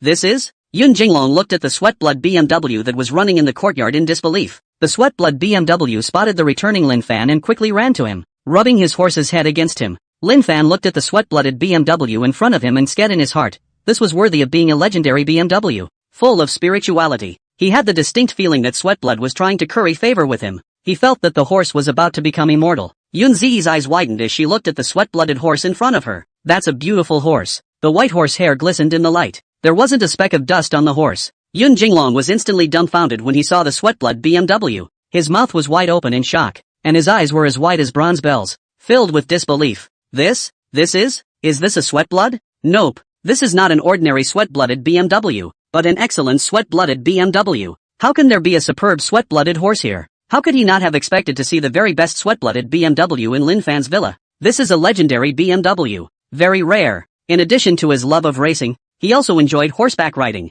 I've been longing for a sweaty horse for a long time. He was very unsettled in his mind at the moment. Even his father couldn't get such a superb sweat-blooded horse. But there was one inside Lin Fan's villa. This Lin Fan's connections behind him were too terrifying. Extreme sweat-blood BMWs definitely required horrible connections to get them. Once again, he refreshed his perception of Lin Fan. Car skills are awesome. The family also has a superb sweat-blooded horse. Where in the world is this big young man from? He now put away contempt in his mind. It was only at this time that he realized that it wasn't at all true that Lin Fan had deliberately approached his own sister, Yun Zi. There was no shortage of women around a horrible young man like this. How could he look at his crazy girl-like sister? He thought back carefully. Since the beginning, Lin Fan had treated his sister as if she were an ordinary friend. A bitter laugh ran through his mind. It seems that I cared too much about my sister. Brother Fan, what kind of horse is this? It's too beautiful. Yun Zi stared with wide eyes, unblinking as she looked at the extremely fine sweat-blooded BMW in front of her. Sweat-blood BMW. Lin Fan gently stroked the horse's head and said indifferently, "Wow, it's actually a sweat-blooded horse." Yun Zi screamed in excitement when she heard Lin Fan's words. Although she didn't like riding horses, she had heard of the name sweat-blood BMW. "Can I touch it, Fan?" She looked at the sweat-blooded BMW in front of her with little stars in her eyes. It was just that the sweat-blooded BMW was so beautiful. There is no girl who doesn't love such a beautiful sweaty horse. Yun Zi was naturally no exception, and she was eager to caress the sweat-blood BMW with her own hands. Lin Fan nodded as he saw Yun Zi's eyes full of expectation. Stepping forward, he grabbed Yun Zi's wrist and touched the head of the sweat-blooded horse. He didn't let Yun Zi touch it herself. He was afraid of startling the sweat-blooded horse. He didn't want any accidents. Sure enough, with his hand in the air, the sweatshirt didn't react much. A few moments later, Lin Fan turned to Yun Zi and asked, "Is that enough?" Yun Zi heard Lin Fan's question and reluctantly removed her hand from the horse. Lin Fan was relieved to see that Yun Zi had finally touched enough of the sweat-blood BMW. He was really afraid that Yun Zi would never stop. "Come on, go to the house." Lin Fan finished speaking to Yun Zi and patted the horse's head, and the sweat-blooded BMW ran obediently towards the courtyard. Yun Zi saw the sweat-blood BMW run away and reluctantly followed Lin Fan to the living room. Yun Jinglong followed the two. Lin Fan invited Yun Zi and Yun Jinglong to sit down. He brought 2 teacups. Remove the tea leaves and pour in the boiling water. A scent of tea wafted out of the cup. "Smells good." Yun Zi, who had just been a bit despondent, smelled the scent of tea and was immediately energized. She quickly reached for a cup, lifted it up and held it under her nose to sniff. "It's so good smelling." Yun Zi finished and couldn't wait to take a small sip. "It's delicious. It's so good." Yun Jinglong was instantly dumbfounded when he smelled the scent of tea. He looked at the teacup in shock, his mouth wide open and his eyes rolling. "This flavor? Right. There's absolutely nothing wrong with that. That's the flavor. This is the flavor of the second-generation Dahongpo. This aroma is unique to second-generation Dahongpo." He drank a second-generation Dahongpo at his grandfather's place once, and the flavor is still unforgettable. It's just so special. He hadn't expected to drink the second-generation Big Red Robe at Lin Fan's house today. This is a second-generation Dahongpo that's hard to find for $1,000. Lin Fan actually used it to entertain guests. From the random placement of the tea canister, it was clear that Lin Fan did not take the second generation of Dahongpo seriously at all. This? What kind of origin could care so little about the second generation Big Red Robe? He couldn't visualize it. This second generation Dahongpo is something that so many tycoons dream of getting. However, in Lin Fan's case, it felt like Lin Fan was treating the second generation of Dahongpo like ordinary tea leaves. He's really struck out today. A bitter laugh ran through his mind. He used to think he was quite knowledgeable as a great young man, but now that he had come to Lin Fan, he realized what it was to sit on a well and watch the sky. Lin Fan pushed another cup in front of Yun Jinglong and said with a smile, "Drink tea." "Thanks." Yun Jinglong hurriedly picked up the teacup with both hands, sniffed it first, and gently took a small sip. That's the flavor. He estimated that Lin Fan's jar had to be about 50 grams. Surprisingly, it's 50 grams. His grandfather only had 10 grams there. "Too, baby. You can see how precious and rare this second generation Dahongpo is." Lin Fan made himself a cup of tea as well. The three of them chatted for a while with one word or another. The aroma of tea in the cup disappears. Yun Jinglong stood up and pulled Yun Zi up as well. "It's getting late, Mr. Lin. We should go back, so we won't disturb Mr. Lin's rest." Yun Zi beamed. "I haven't stayed long enough." Yun Jinglong glared at Yun Zi. "We'll go first." Lin Fan got up and nodded. "I'll walk you out." Yun Jinglong tugged the reluctant Yun Zi out of the living room and walked towards the outside of the villa. Lin Fan watched Yun Zi and Yun Jinglong leave in the SUV. He glanced at the 3 sports cars outside the villa. Alas, one still has to work hard. He shook his head helplessly. It's a good thing the villa garage is big enough for all these sports cars to fit. He drove all 3 sports cars into the villa's garage and then went to the study. There was a stack of papers on the desk. The very same papers from the Century Mall in Willow City. He picked them up and looked at them, then put the papers away. Walk out of the den and back into the bedroom. Take a hot shower and suddenly the fatigue of the day disappears. He sat on his bed and clicked on the system's virtual panel. He could remember that he had 50 more points arriving today. It's time for another lucky dip. Sure enough, in the points position of the lucky roulette, the original 0 became 50. System, the lucky roulette goes, he said to the system in his mind. As Lin Fan's words fell, 50 points disappeared and the big wheel of fortune began to spin up. Stop. As Lin Fan shouted out the word stop, the lucky carousel slowly came to a halt. Congratulations to the host for acquiring the consummate level equestrian skill.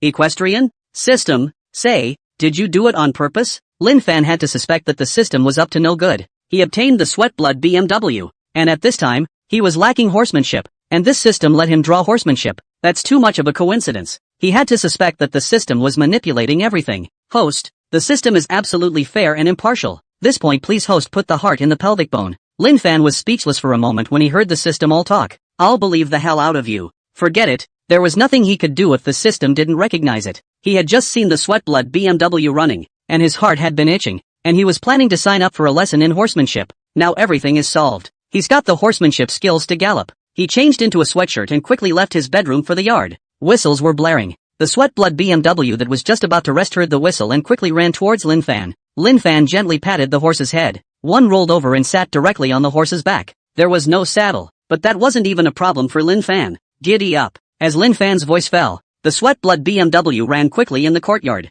Lin Fan experienced a different feeling. Magnificent. 10 minutes later, Lin Fan got off his horse. The yard is still too small to utilize the speed of a sweaty horse. Lin Fan shook his head and muttered. After that, he headed for the house. He was thinking that sometime he could take the Sweatblood BMW to a professional horse farm to run, where it should be able to maximize its strength. Back in his bedroom, he reshuffled. It was getting late and he was ready to rest. There was no talk all night. The next morning, Lin Fan got up early. After washing up and sitting on the bed, he prepared to open the system's virtual panel. He was somewhat looking forward to what changes had been made to the $2 items after the system upgrade.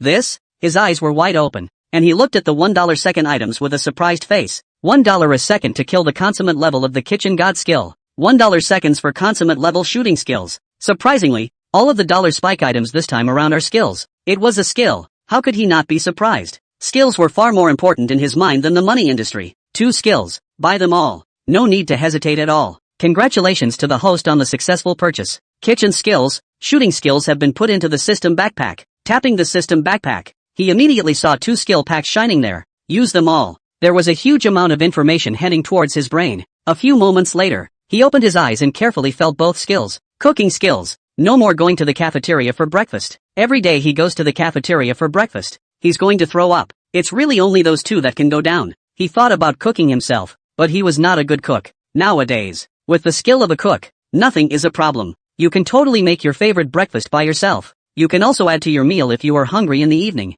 He felt that this cooking skill was too good to be true. Shooting skills. He can now be said to be proficient with any shooting instrument. Aha! Slingshots he is also proficient in. As long as it's categorized as shooting he can do it 100 times over. Truly 100 times over. Horseback riding and archery. Bend your bow and shoot a big eagle. None of it is hard to beat him. Strong, strong, strong. He had to sigh at the system's bullishness. It made him in a few short minutes not only a contemporary culinary god, but also a very good shooter. Turn off the system virtual panel. Although there is no increase in the number of $1 items in this system upgrade, the quality of this one has increased dramatically. He's still happy with it. Leave the bedroom and come into the kitchen. Opened the fridge and found some pasta and fresh vegetables. He was going to make a bowl of noodles in clear soup. It's better to eat light in the morning. Boil the water below and put in the vegetables. Beat 2 eggs. Soon a steaming bowl of noodles in clear soup was ready. Zip. Sucked in a mouthful of spaghetti. Yummy. It's so yummy. It's worthy of the kitchen god's skill to have the ability to transform things into something magical. He sighed as he ate. Even a bowl of ordinary noodles in clear soup. He did a very good job. Soon a big bowl of clear soup noodles went into his stomach. There wasn't even a drop of soup left in the bowl. It's so soothing. He stood up, opened his arms and stretched. He was ready to go upstairs and clean up. Ding dong.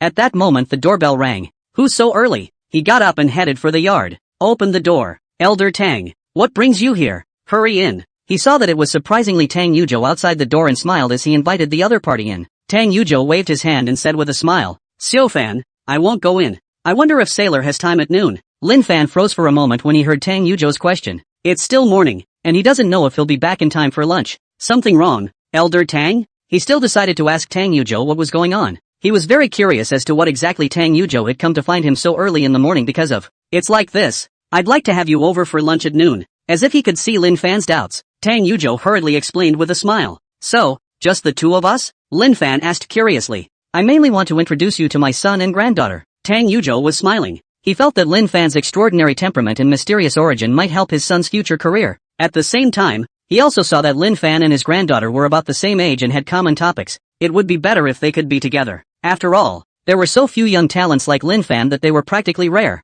A family dinner. Lin Fan muttered. He'd heard what Tang Yujo meant, and this family banquet was actually a way for him to meet with Tang Yujo's family. This way, you won't have the awkward situation of meeting someone and not recognizing them. Since it was a piece of goodwill from Tang Yujo, he couldn't refuse. Okay, I'll be there after school. When Tang Yujo heard Lin Fan agree, the smile on his face grew even wider. When he came, he was really afraid that Lin Fan wouldn't have the time. It wasn't easy for him to get his son and granddaughter together on a date. His son is also very busy expanding his group's business right now. It was also very hard to find time to have lunch with him. Okay then, it's a deal. When the time comes, just come straight over. I'll go home and have dinner prepared. After saying that, he waved his hand at Lin Fan and turned to leave. Lin Fan looked at the distant Tang Yujo and shook his head helplessly. What time is it? Lunch? But this was also a sideways indication of how much Tang Yujo valued Lin Fan. Lin Fan went back to his bedroom and changed his clothes. Downstairs, to the garage. Drive towards the school. Half an hour later, Willowtown University parking lot. Lin Fan parked the car. Grabbing his car keys, he hummed a little tune as he headed for his dorm. Aha! He's in a good mood today. At least you don't have to eat that awful breakfast in the morning anymore. Back to the dorms. 4. Why didn't you bring breakfast? The boss, Zhang Ziqiang, was about to go wash up when he saw Lin Fan, who entered the door empty-handed, and asked suspiciously. But he remembered that every time Lin Fan returned to the dormitory, he brought them breakfast. Gone are the days of bringing breakfast. From now on, my brother will eat at home. Lin Fan glanced at his boss Zhang Ziqiang and said smugly. He finished by picking up the cup on the table and preparing to take a sip of water. Old 4, you're living with schoolgirl Tang? The second Li Muyang poked his head out and asked with a face full of shock. His eyes rolled back in admiration. Old 4 has moved in with schoolgirl Tang so quickly. It's moving too fast. True to form, the oldest 4. It's really enviable. He sighed in his mind. When Lin Fan heard the words of the second Li Muyang, the water that had just been in his mouth puffed out. Cough cough. Crap, what are you babbling about, Dick? When did I live with Sister Tang? Lin Fan wiped the water stains at the corners of his mouth and said angrily. He could care less about reputation, but he couldn't ruin someone else's. Tang Ruobing's reputation. Isn't it schoolgirl Tang who makes you a loving breakfast every day? The second oldest,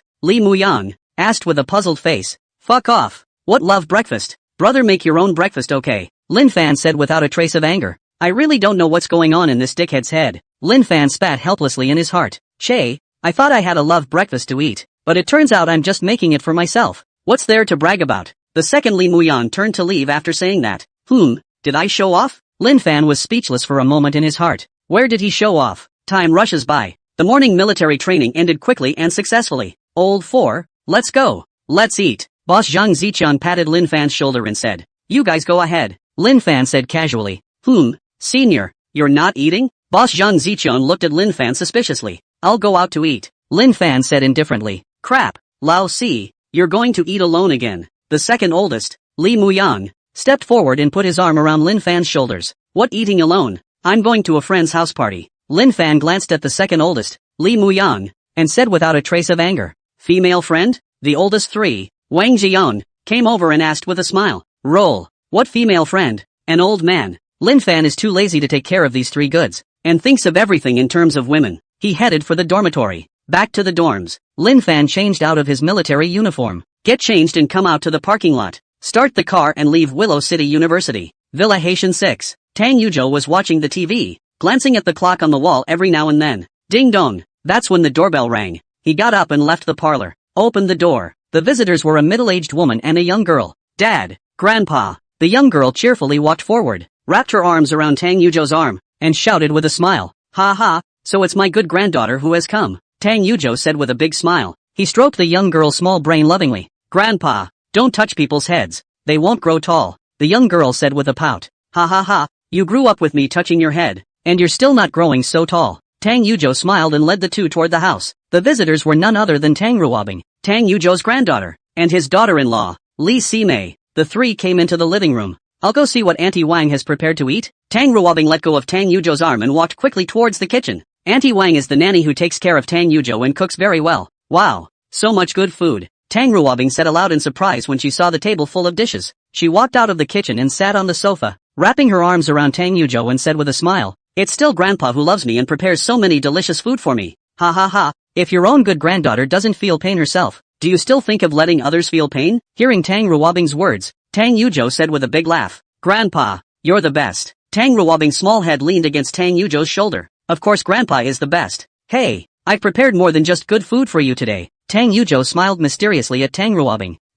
Does Grandpa have any more surprises? Just say it. Tang Ruobing's eyes instantly widened when she heard there was a surprise, and she wrapped her arms around Tang Yujo's arm and shook it. Stop.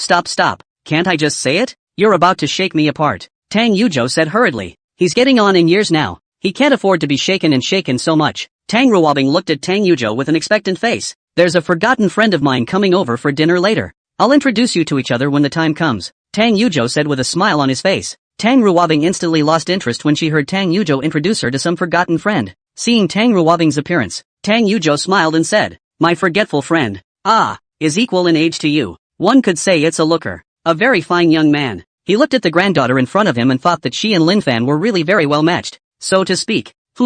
I don't want to know. When Tang Ruobing heard that Tang Yujo was actually going to introduce her to someone, her smiling face turned cold and she turned away angrily. Tang Yujo sighed. It wasn't like he necessarily wanted Tang Ruobing to be with Lin Fan. He just felt that a young man like Lin Fan was too rare. Since his granddaughter was unwilling, he naturally wouldn't force her. Okay, it's Grandpa who's wrong. He patted Tang Ruobing's shoulder and hurried to say something nice. Tang Motherly Sime glanced at Tang Yujo. The heart sighed. I didn't expect the old man to act as a matchmaker, but she knew her daughter already had a favorite. I'm afraid I'll have to live up to the old man's intentions. 30 minutes later, Lin Fan returned to Haitian No. 1 villa and parked his car in the garage. Grabbing the gift box he had bought on the way, he walked out of the villa. Come to Villa Haitian 6. Lin Fan rang the doorbell. Tang Yujo in the living room heard the doorbell and lit up. He was about to get up and go to the door. How could Tang Ruobing, who was next to her, bear to let her grandfather open the door? She hastened to her feet. Grandpa, sit down. I'll get the door. She saw the joy on her grandfather Tang Yujo's face and knew that it must be her grandfather's forgotten friend who had come.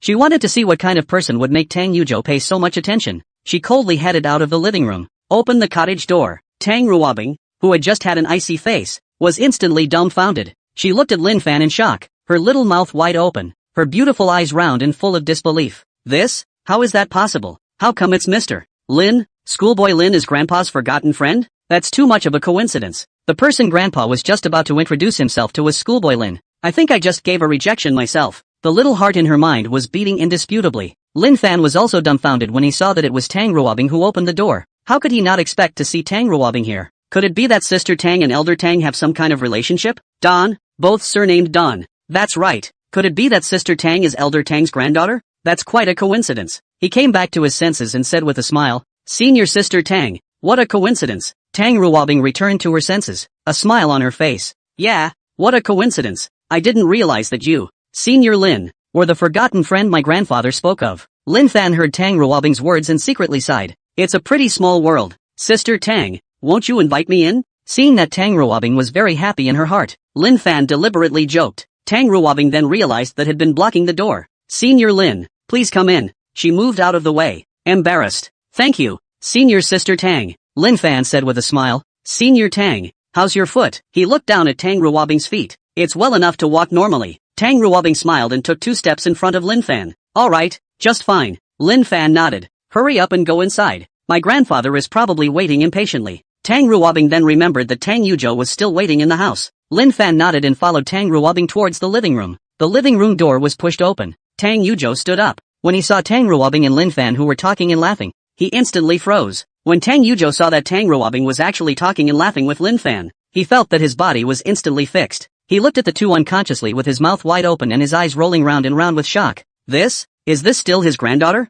He had just clearly seen his granddaughter go out with a cold face. How did this change in the blink of an eye? It's too hard to believe. He had just been worried about his granddaughter giving Lin Fan a face. Now it seems that his fears were purely unwarranted. Look how happy the two are talking. What a match. He was very happy in his heart. He was just about to speak. At this time, next to Tang's mother, Li Simei, stood up and shouted in surprise. Xiao Fan. Hello Auntie. Hello Donald. Lin Fan heard the voice of Tang's mother. Li Sime, and hurriedly greeted her. Tang Yuzhou looked at Li Sime with a surprised expression. Seeing the look in Tang Yuzhou's eyes, Li Sime hurriedly explained, Xiaofan and Bing Bing are from the same school. I've met with Sailor twice. When Tang Yuzhou heard Li Sime's explanation, he sighed in his heart, this is really fateful, but he knew his granddaughter was cold to boys. Now that he was so enthusiastic about Lin Fan, he felt that there was something in store for the two. Come on, Sailor, hurry up and sit down. Tang Yuzhou was in a good mood and greeted Lin Fan warmly. Thank you, Donald. Lin Fan said politely to Tang Yuzhou. He came to the couch and sat down.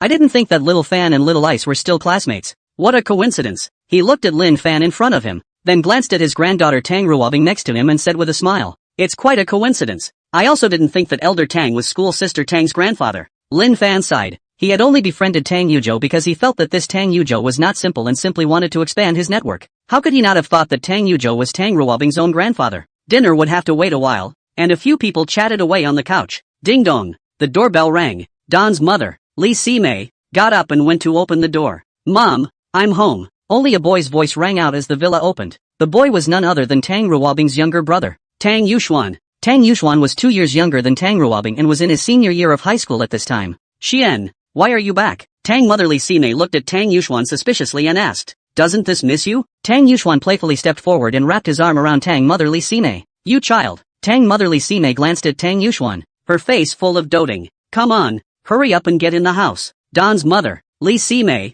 closed the door. Aha. Tang Yuxuan was relieved to see that he had tricked his mother into passing. He didn't find it fun to stay at school and sneaked back. It was because she was afraid that Tang Mother Li Sime would find out that she came to Grandpa Tang Yuju's house to rub it in. How could he not expect to meet Tang Mother Li Sime here? Ha? Sister too? What's with all the people? Who is this young man? He walked into the living room and was startled to see Tang Ruobing's trio. Why are they all gathered together? It's not like his dad's coming too, is it? He looked to his mother and asked suspiciously, what is this? Hearing her son Tang Yuxuan's question, Tang Mother Li Sime smiled and said, a family banquet.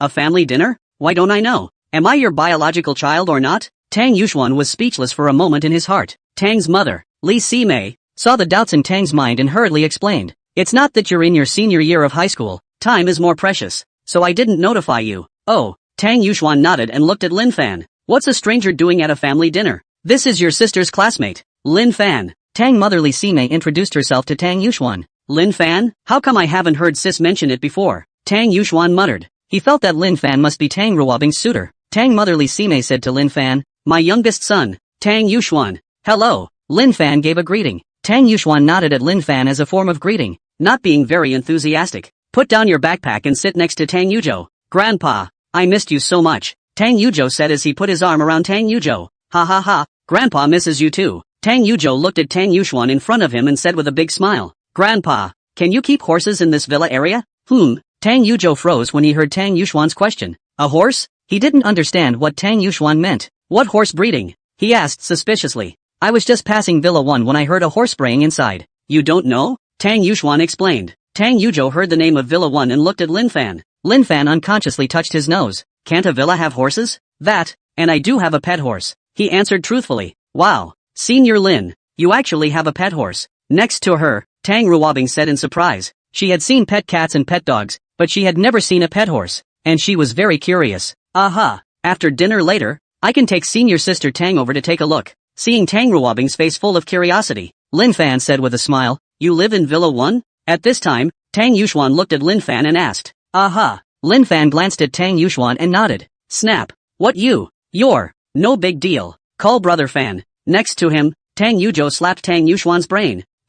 What's the big deal about living in Villa 1? Tang Yuxian muttered in his heart. He hated Lin Fan. If it wasn't for Lin Fan, how did he get slapped by Tang Yuzhou? Then I'll have to take a good look at what kind of pet horse Senior Lin's pet horse is? Tang Ruobing narrowed her eyes and smiled. Ding dong. The villa's doorbell rang again. Don's mother, Li Sime, got up and walked out of the living room to open the door. Open the door. Two men stood outside the door. One was Tang Ruobing's father, Tang Chuanyuan, and a young man. Hello auntie, the young man said politely. And this is? Tang Mother Li Sime looked at her husband Tang Chuanyuan suspiciously. Honey, this is Xiao Ming, Zhao Xinming, Tang Chuanyuan explained. Koto mine? Tang's mother, Li Sime, couldn't think of anything even after half a day's thought. My old friend's son, just recently returned from abroad. I just happened to run into him today, so I brought him back for a quick dinner, Tang Chuanyuan explained. Although Tang Mother Li Sime didn't know why Tang Chuanyuan invited this Zhao Xinming to his home for dinner, but since she was here, she naturally couldn't kick the other party out. Come in. The three came into the living room.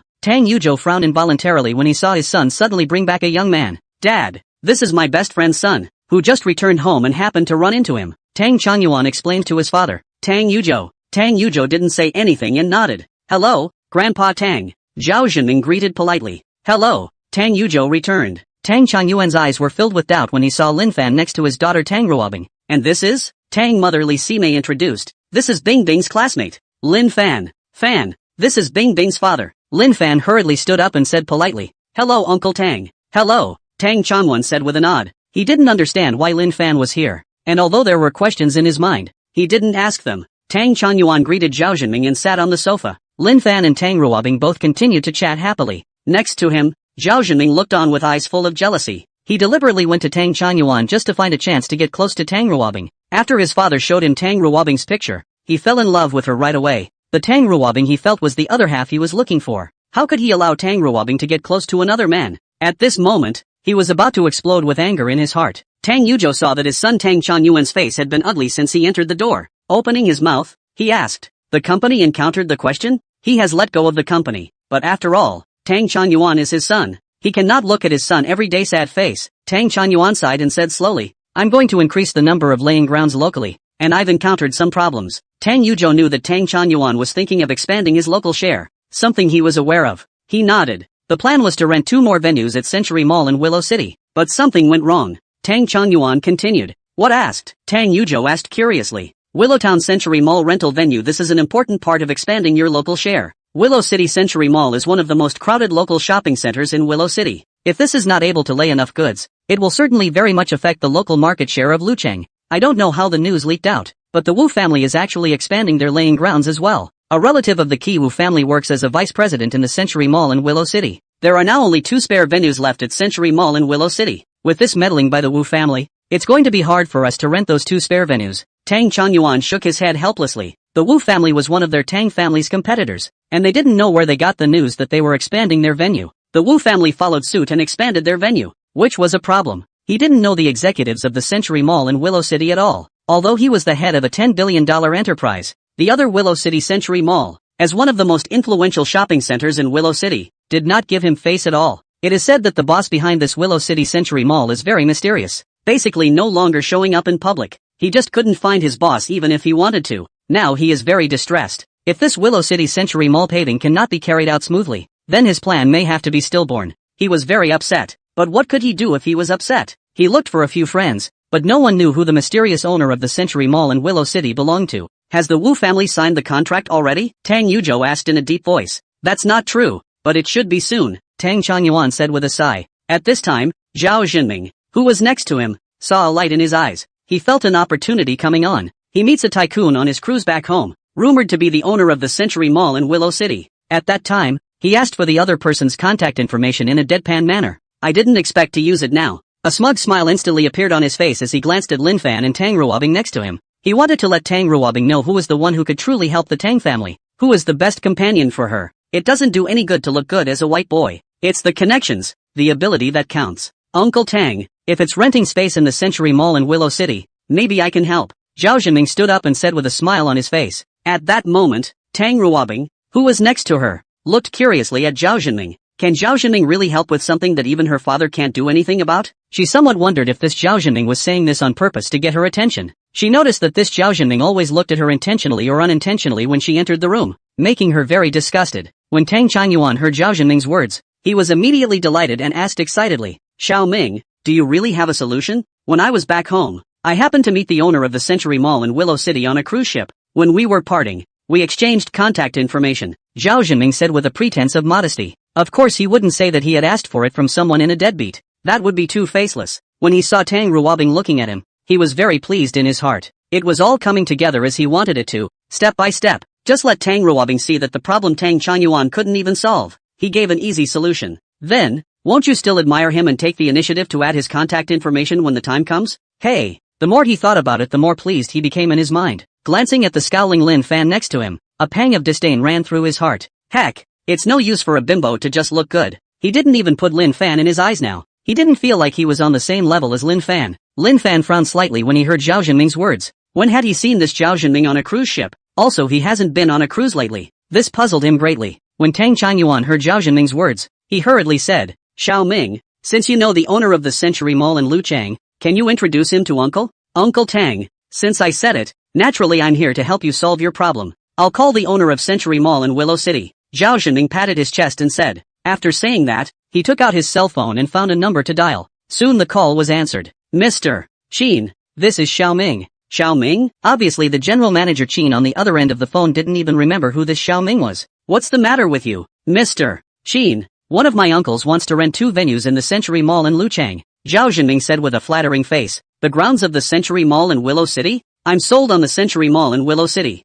Mr. Qin over there directly hung up the phone after saying that. Zhao Zhenming was directly dumbfounded when he heard Mr. Qin's words. Mr. Qin actually sold the Century Mall in Willow City. Because the room was quiet, the sound of the phone was heard in all ears. Ugh, it's true. Next to him, Tang Changyuan shook his head and said, Zhao Zhenming looked at Tang Changyuan, not understanding what Tang Changyuan meant. The rumor in the grapevine is that the Century Mall in Willow City has a new owner. I didn't believe it at first, but now it seems to be true. That's a mall worth $3 billion. I really don't know what kind of person is so financially powerful to directly buy Willow City Century Mall. Tang Changyuan exclaimed. That's $3 billion, not 30. Even if he, the head of a $10 billion corporation, could come up with $300 million, it would be good. I really don't know what kind of tycoon can come up with $3 billion. Cough cough. Lin Fan coughed lightly. He couldn't keep his mouth shut at this point. He was kind enough to invite him to dinner, so if he stood by and did nothing, it would be a bit of a statement. This matter is just a matter of words for him. Elder Tang, I should be able to help with this matter. The crowd looked at Lin Fan in unison. When the crowd heard Lin Fan's words, they all looked at him. Sailor, do you really have an idea? Tang Yuzhou asked in a deep voice. He had a gut feeling that Lin Fan could really solve this problem. Lin Fan nodded. I'll make a call. He took out his cell phone and found a number to dial. Tang Changyuan looked at Lin Fan. How could he not believe that Lin Fan could solve the problem of renting a venue? After all, Lin Fan looked too young. But since Lin Fan wanted to help, he wouldn't say anything. It was a good intention after all. Zhao Zhenming was full of disdain when he heard Lin Fan say that he could solve the problem of the venue. He didn't believe Lin Fan could solve this problem. Even he and Tang Changyuan didn't know who the new boss was. He didn't believe that the little white boy Lin Fan would know. It's going to be hard to fix this without finding a new boss. Even if you find the general manager of the current Century Mall in Willow City, it may not work. After all, a relative of the Wu family is a vice president. He felt that Lin Fan was thinking of getting Tang Ruobing's attention before he deliberately said that. He thinks Lin Fan is just looking at the fact that everyone can't find a new boss. And when the time comes that he can't do it, he'll just push it onto the fact that he can't find a new boss. Although Lin Fan didn't accomplish anything at that time, Tang Ruobing would definitely be grateful to Lin Fan in her heart. In this way Lin Fan's purpose was achieved. What a shady kid. Humph. Let's see how I'll dismantle you later. He thought viciously in his mind. He was ready to watch the show first. A moment later, he exposed Lin Fan's tricks and made a public spectacle of Lin Fan. When the time came, he made Lin Fan no longer have the face to stay here. Tang Yuxuan looked at Lin Fan with doubt in his eyes. Can this kid really solve a problem that his father couldn't even solve? How is that possible? Tang Changyuan was omnipotent in his mind, and he didn't believe Lin Fan could do anything that even Tang Changyuan couldn't do. So much of a poser, and still trying to chase my sister. Ugh, I must have a good talk with my sister and tell her to stay away from this pretender. He spat in his mind. He felt that at this moment, Lin Fan was just pretending in front of his sister,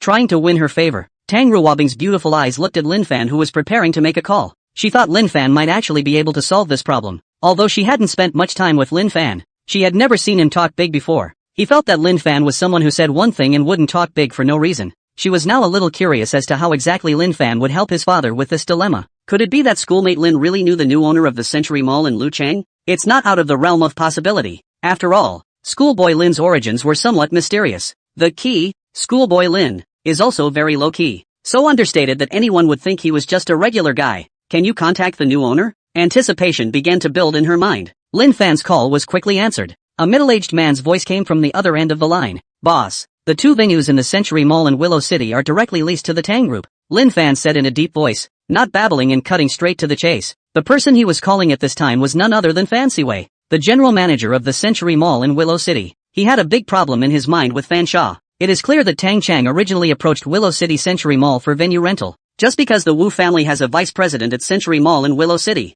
it makes it impossible for Tang Changwon to rent a venue. He feels that this Fan Sha GM is inactive. He is ready to have time to go to the Century Mall in Lucheng to take a trip to meet this Fan Siwei, to see if he wants to replace the general manager of Fan Siwei. He hung up the phone straight after that. He knew that Fan Sha knew what to do as long as he wasn't stupid. the general manager's office on the top floor of the Century Mall in Willow City. Fan Siwei was directly startled when he suddenly received Lin Fan's order. This Don's group renting the venue. He knew about it. It was only because the vice president, Wu Yongqiang, had gotten through to him to leave the 2 venues to the Wu family. He sold Wu Yongqiang a face for what he felt was just 2 venues, so Tang Changyuan approached him several times, but he avoided him. Now it seems that this Tang Changyuan's hand is in the right place, and he has found his way to the new boss. The key also convinced the new boss. Old Wu, it's not that I won't help you. Now that the boss has spoken, I'm on my own. You're on your own. He laughed bitterly in his mind. He heard Lin Fan's anger over the phone. If this matter is not resolved well, if it doesn't satisfy Lin Fan, he'll be ready to roll up his sleeves and leave. He picked up the landline next to him, ready to call his secretary and ask him to bring Tang Changyuan's phone number to him. He was just about to dial the number when he quickly put the phone down again and got right up, heading outside. He thought it would be better for him to ask the secretary for it himself. It would also save some time. He didn't want to keep Lin Fan waiting. If this is a good job, I might even be able to keep my current position. He quickly exited the office and found the secretary. Tell the secretary to hurry up and find Tang Changyuan's phone number. When the crowd heard Lin Fan call, they said something and all looked at Lin Fan. That's it? Tang Yuzhou looked at Lin Fan with complicated eyes, secretly shaking his head in his heart. It seemed that he had overestimated Lin Fan. Tang Changyuan looked at Lin Fan with a bitter smile on his face. He had just fantasized that maybe Lin Fan really did have a way to help him with this problem. Now it really seems like he was delusional. Tang Yuxuan skimmed his lips. Sure is a pretender. He spat in his mind. Zhao Xinming almost didn't burst out laughing when he heard the content of Lin Fan's call. There was no need for him to even expose Lin Fan now. No one in the group believed that Lin Fan could solve the problem with such a sentence. He was now very pleased with himself, and in his heart, he was even more certain that Lin Fan was pretending. The key to this level is not very good. Make it obvious at first glance. He unconsciously looked at Tang Ruobing next to him. He wanted to see Tang Ruobing's disappointed expression towards Lin Fan. At this time, Tang Ruobing didn't have any disappointed expression on her face. Instead, she had expectations.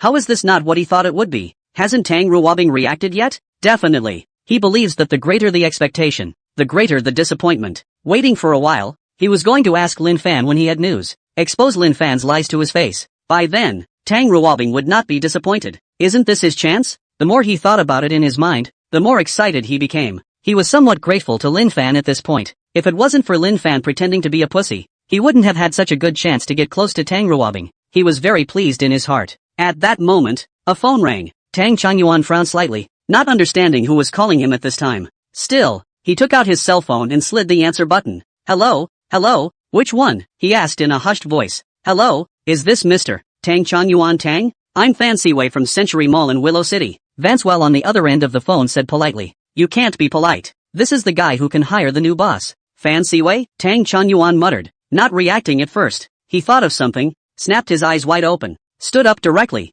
and asked excitedly, are you Mr. Fan of the Century Mall in Willow City? It's me.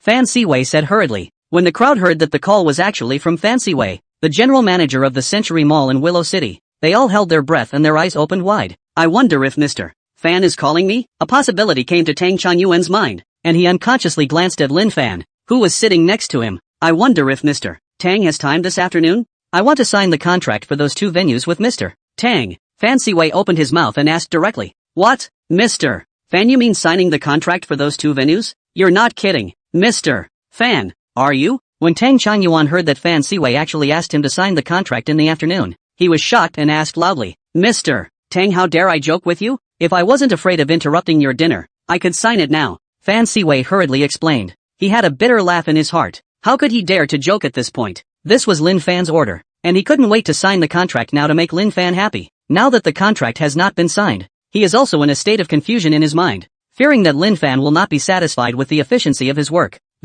Hearing Fan Siwei's words, Tang Changyuan was thoroughly convinced that Fan Siwei wasn't joking with him. Mr. Fan, I'll look for you to sign the contract in the afternoon during office hours, he said hurriedly. He felt that happiness had come too suddenly, smashed him out of his mind. He's gone to a lot of trouble for these 2 venues. Now that it was suddenly solved, how could he not be excited? Well then, I'm waiting for Mr. Tang in my office. Fan Siwei on the other end of the phone said with a smile. Fan Siwei was also in a good mood when he heard that Tang Changyuan had come to the office to sign the contract in the afternoon. He was really afraid that Tang Changyuan would say he didn't have time to come back and sign in a few days. Then it would be really bad to explain to Lin Fan. Would Lin Fan doubt his ability to do his job at that time? Now that Lin Fan had asked, he would also have an explanation. Mr. Fan. Tang Changyuan stopped abruptly halfway through his sentence. What else is going on with Mr. Tang? Fan Siwei asked suspiciously. He listened to Tang Changyuan's tone as if there was something else going on. Tang Changyuan pondered for a moment, gritted his teeth, took a deep breath, and opened his mouth to ask, Mr. Fan, I wonder who made you change your mind about renting these 2 venues to me. He was curious to know if Lin Fan had found someone to help him with this problem or not. It would be a little embarrassing if people helped with this dilemma and didn't know who did the favor. You're a real joker. Mr. Tang, why didn't you say earlier that you knew our new boss? If you had said earlier there wouldn't have been so many misunderstandings, Fanshawe said with a bitter smile as he shook his head on the other end of the phone. Getting to know the new boss? How come I didn't know I knew your new boss? He was very puzzled in his mind. But from Fan Siwei's words he also heard out, is the new boss has sent word, which let the other party to find their own contract. Mr. Fan, I wonder what your new boss is called? He decided to ask anyway. He was a little scratchy right now with this new boss and it was making it very hard on his mind. Don didn't realize you were so jovial. Our new boss is Lin Fan. Mr. Tang, now you are satisfied. Don't forget to come and sign the contract this afternoon. I have to hang up now. Fan Siwei thought Tang Changyuan was deliberately joking with him. That's fine. You get busy first. Tang Changyuan said carelessly. Lin Fan? Why does that name sound familiar? It seemed like he'd heard it somewhere before, and for a moment he couldn't remember. Lamb. Sale. Could it be? He looked at Lin Fan with a surprised expression and asked with some stuttering. Your name is Lin Fan? Lin Fan nodded when he heard Tang Changyuan's question. Just now when Tang Motherly Simei introduced him, she said his name. I don't know why this Tang Changyuan suddenly asked again. How was he to know that just now when Tang Motherly Simei introduced him? Tang Changyuan didn't care about Lin Fan's name at all. You are the new owner of the Century Mall in Willow City? Tang Changyuan asked hurriedly. I did just acquire the Willow City Century Mall a few days ago. Lin Fan nodded and said indifferently. Since he had agreed to help, there was no need to hide the fact that he was the owner of the Century Mall in Willow City. Although Tang Changyuan had such a guess in his mind, he was still shocked to hear Lin Fan's affirmative reply. His mouth was wide open at this moment, and his eyes were as wide as bronze bells. How could he not expect his daughter's classmate to be the new owner of the Century Mall in Willow City, which he had searched so hard for? That's too hard to believe. Lin Fan looks about the same age as his own daughter. But who would have thought that Lin Fan was now the owner of the $3 billion Willow City Century Mall? This is incredible. I'm afraid this Lin Fan's background is very scary. How else could Lin Fan at his age easily come up with $3 billion to buy the Century Mall in Luchang? He had to marvel at the fact that it was still the old man's ruthless vision. He had secretly asked his wife, but this Lin Fan was not invited by his daughter at all, but by his father, Tang Yuzhou. It was evident that his own father had discovered Lin Fan's extraordinary features long ago. I'm not even close to my father. At the very least, it's a very long way off in terms of looking at people. It's okay. Luckily, he hadn't given Lin Fan any bad impressions just now. He was secretly glad. When Tang Yuzhou heard his son's words, his heart was also shocked, but it was quickly released. Like Lin Fan casually taking out the second generation of De Hong robe to entertain his guests, one could tell that Lin Fan came from an extraordinary background. The background is bound to be big and scary. Being able to buy the Century Mall in Willow City doesn't seem to be a difficult task. I really don't know what kind of family produces such an outstanding young man, he sighed in his mind. Tang Motherly Simei looked at Lin Fan in front of her, like a mother-in-law looking at her son-in-law. The more she looked in her heart, the more satisfied she became. Tang Yuxuan looked at Lin Fan with a face full of surprise. He hadn't thought that this Lin Fan wasn't pretending to be a bully, but was actually a bully. Tang Ruobing looked at Lin Fan, her eyes full of excitement. Sure enough, I knew schoolboy Lin wouldn't talk big. She was very happy in her heart, as if it was she who had solved his father's troubles. Zhao Zhenming was instantly confused when he heard that Lin Fan was the new owner of the Century Mall in Luchang. He looked at Lin Fan with a face full of shock, his mouth wide open as if he was able to put in an egg. How is that possible? How could Lin Fan be the new owner of Century Mall in Willow City? But the facts were in front of him and he couldn't believe them. A bitter laugh ran through his mind. He was also prepared to expose Lin Fan's lies and make a fool out of him. Nowadays it looks like you're just a jumped-up clown. He felt his face burning. It was like being slapped hard. It hurts a lot. He was very lost in his mind at the moment. He felt like he was nothing compared to Lin Fan. At this time, Auntie Wang came out from the kitchen. Old Mr. Tang, it's time to eat. Good. Ha ha ha. Now that the matter has been settled, everyone hurry up and go eat. Tang Yuzhou stood up and said with a big smile. It was evident that he was in a very good mood at the moment. The group headed toward the restaurant. During the meal, Tang Motherly Simei deliberately put Lin Fan and Tang Ruobing next to each other. This way the two can chat to increase their relationship. Tang Changyuan naturally saw Tang Motherly Simei's meaning and didn't stop it. Lin Fan had done him a great favor today, and he couldn't be bothered to speak out to stop him. He was very satisfied with Lin Fan's performance. His demeanor and speech were very decent. What's more, he felt in his heart that it was not bad to have a bullish son-in-law like Lin Fan. Lin Fan had a very pleasant meal, but some of them are like chewing wax, tasteless. Zhao Zhenming completely transformed into a small transparency in one meal. If not, Tang Changyuan could not even feel his presence if he occasionally spoke to him. His meal was beyond heartbreaking. The heart felt very aggrieved. Obviously he was also the pride of heaven. How did he fall to the point where he wasn't even a green leaf? It simply became a weed. The one on the side of the road that no one gave a second glance to. He was aggrieved and wanted to cry out. This was too much bullying. He wanted to turn away, but he didn't have the courage. After all, he still had to give face to Tang Changyuan. A meal finally finished. A long sigh of relief washed over him. The meal was just too long for him. It made him really feel like a year. Good thing it's finally over now. The crowd finished eating and came into the living room. Zhao Zhenming said to Tang Changyuan, "Uncle Tang, I still have things to do, so I'll go back first." Tang Changyuan wanted to stay, but when he thought of the scene of the meal just now, he secretly sighed. Forget it. That's fine. Come visit often sometime. He nodded and patted Zhao Zhenming's shoulder. Okay. Zhao Zhenming barely had a smile on his face. Only that smile was so ugly. It's hardly better than crying. Zhao Zhenming nodded to the others and turned to leave at a quick pace. He was not going to stay here for a second. He just wanted to get the hell out of there. He felt that this place was scarier than a dragon's den. Brother Lin, can I go see your pet horse? Tang Yuxuan's address changed after a meal. After all, Lin Fan was really bullish. He wasn't stupid, and knowing a bullish character would only have benefits and no harm. Not to mention that Lin Fan could potentially become his own brother-in-law in the future. Relationships still need to be good. He was very curious in his heart at this moment as to what Lin Fan's pet horse was like. He was passing by the Haitian one villa when he heard a horse's cry and was startled. That voice is simply wonderful. Lin Fan looked at Tang Ruobing and asked with a smile, "Senior sister Tang, why don't you go sit at my place?" Tang Ruobing had not yet spoken. At this time, next to Tang's mother, Li Simei, spoke up, "Of course it's good. These days Bing Bing has been bored out of her mind at home. It's just as well. Now that her feet are healed, she can sneak around for a break." After she finished speaking, she pushed Tang Ruobing towards the door. Tang Ruobing glanced at her mother,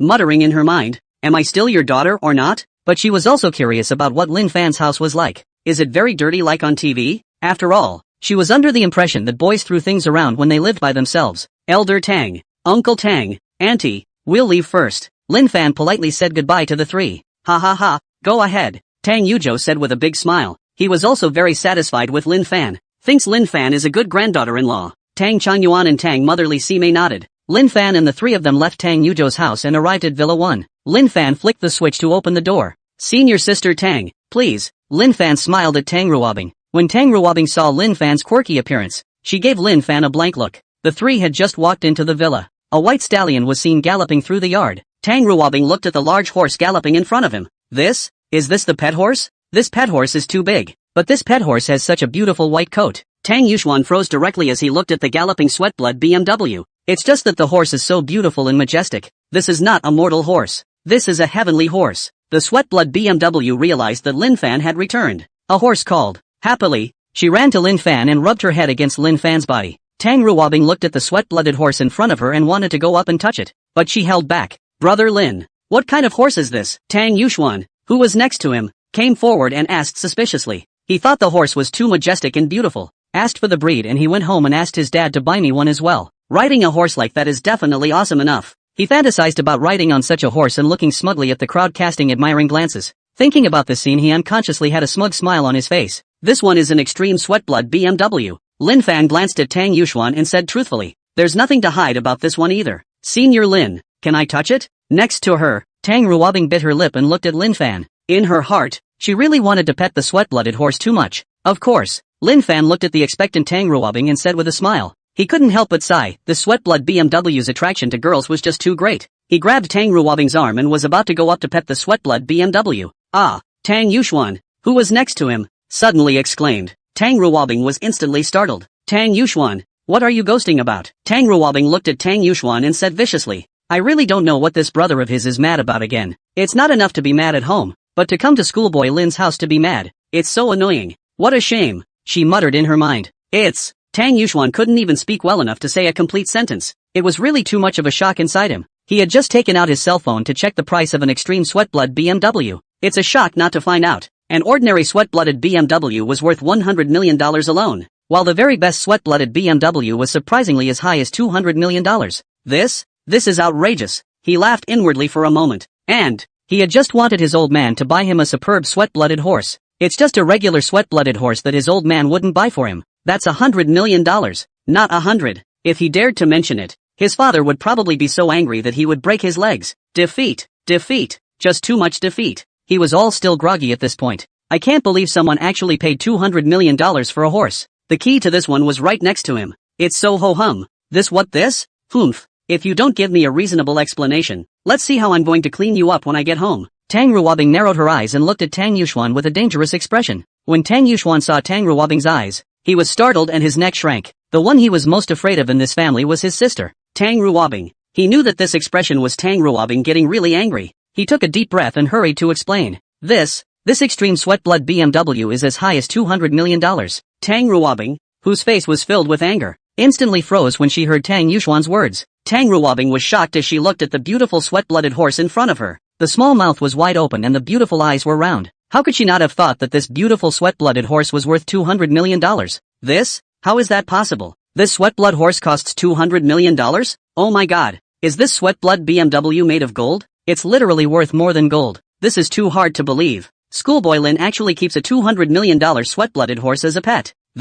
She'd seen noble women with a pet dog that cost hundreds of thousands of dollars and felt pretty incredible. Keep 200 million pet horses. She didn't even know how to describe Lin Fan nowadays. This can no longer be described as plain old trenchant. It's simply trenchless. She looked at Lin Fan with complicated eyes. Schoolboy Lin was like a mist that one couldn't see through. Versatility. Plain and simple. Simply a treasure boy. And not just any treasure boy, but a super huge treasure boy. Sister Tang? Sister Tang? Lin Fan saw Tang Ruobing dazed and called out. Ah, what's the matter with schoolmate Lin? When Tang Ruobing heard Lin Fan's words, she instantly woke up and blurted out. Aha? Lin Fan was asked. The mind was a little speechless. Aren't you the one who wanted to touch the sweat-blood BMW? How's that for asking me what's up? He spat in his mind. Sister Tang, do you still want to touch the sweat-blood BMW? He asked, pointing to the sweaty horse next to him. Ah, I'm sorry, schoolmate Lin, Tang Ruobing said with embarrassment. She had just been so shocked that she had forgotten about touching the sweat-blood BMW. Of course, she followed up. Lin Fan re-grabbed Tang Ruobing's wrist.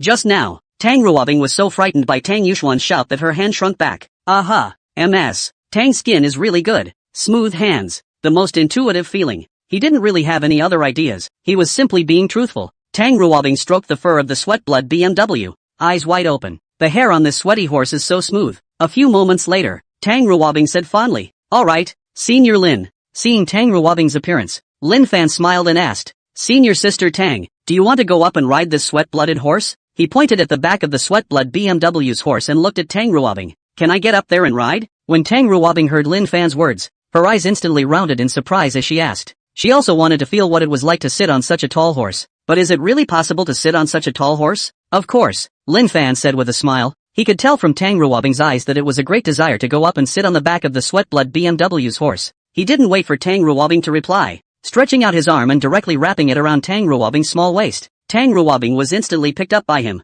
He jumped upward with all his might and did a flip. He and Tang Ruobing then sat on the back of the horse. Ah! Tang Ruobing yelped in shock at Lin Fan's actions. She found herself surprised to be sitting on the back of a horse.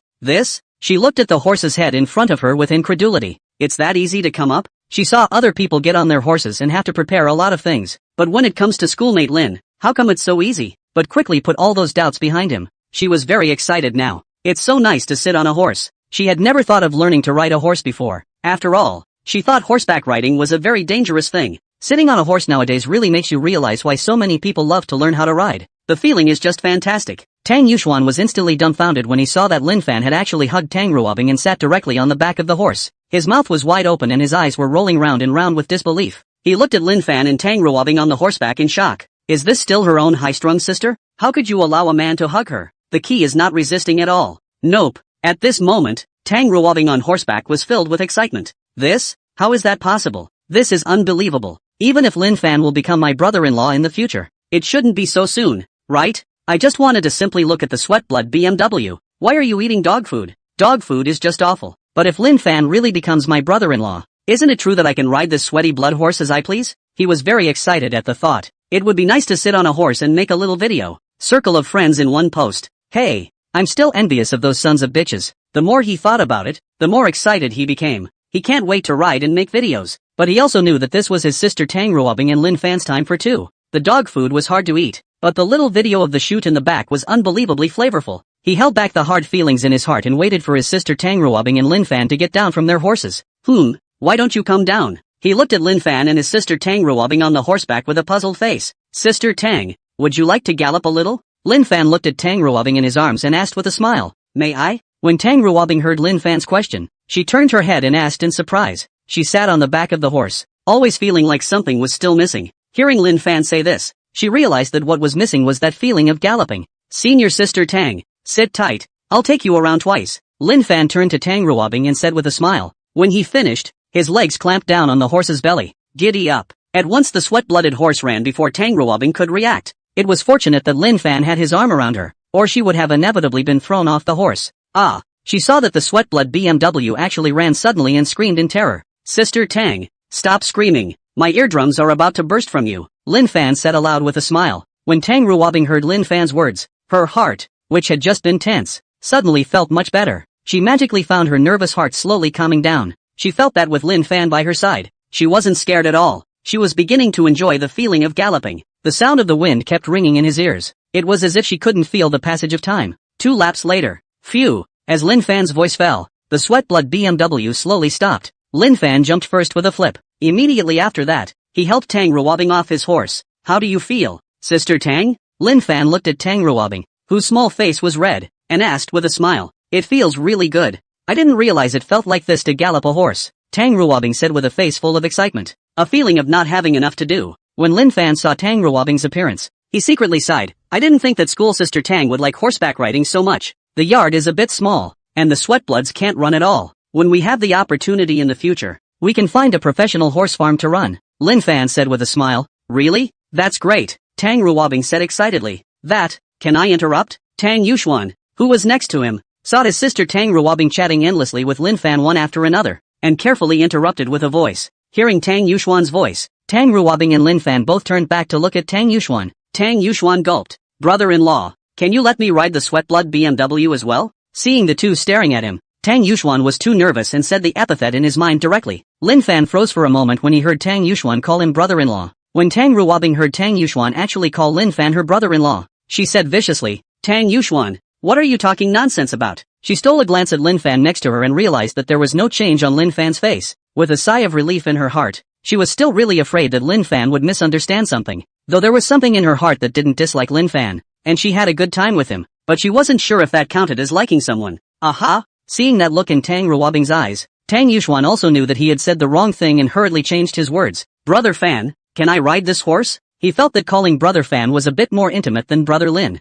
Do you know horsemanship? Lin Fan opened his mouth and asked. He wouldn't mind letting Don ride a sweaty horse for a bit. There was no resistance in his heart when he straddled Tang Ruobing and galloped his horse. After all, Tang Ruobing was a beautiful woman, but for him to put his arms around Tang Yuxian and gallop his horse, he really couldn't get down. A big man with his arm around another big man steering a horse. The thought of the image made him shiver. Equestrian? This? Brother Fan? I don't know horsemanship. Tang Yuxuan had some loss in his eyes. Suddenly something came to mind that made him light up. Fan, you can hug me like you hugged my sister. I don't mind, he said excitedly. Just try to keep Lin Fan out of it when you make the little video. I'm such a big smartass. He was very pleased in his heart. Lin Fan glanced at Tang Yuxuan and felt his heart flutter. You don't mind. I do. He spat in his mind. He mused. I can let you sit on the horse. He thought about it for a moment, and there was only so far he could go. He would never agree to let him put his arms around Tang Yuxian and steer his horse. He was afraid to run halfway and throw up. Yes, of course. Tang Yuxuan's eyes showed excitement when he heard that Lin Fan could let him sit on the horse by himself. He didn't have to gallop.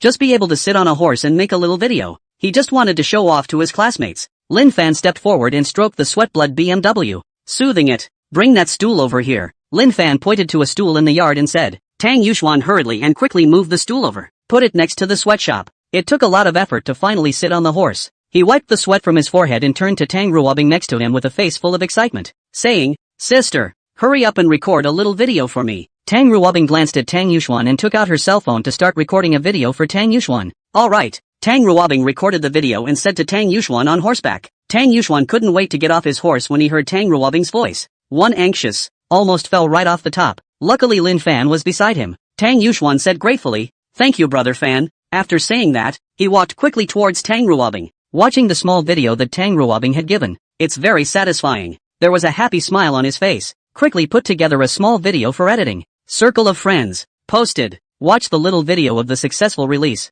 Sons of dogs. Go ahead and envy. He was very pleased in his heart.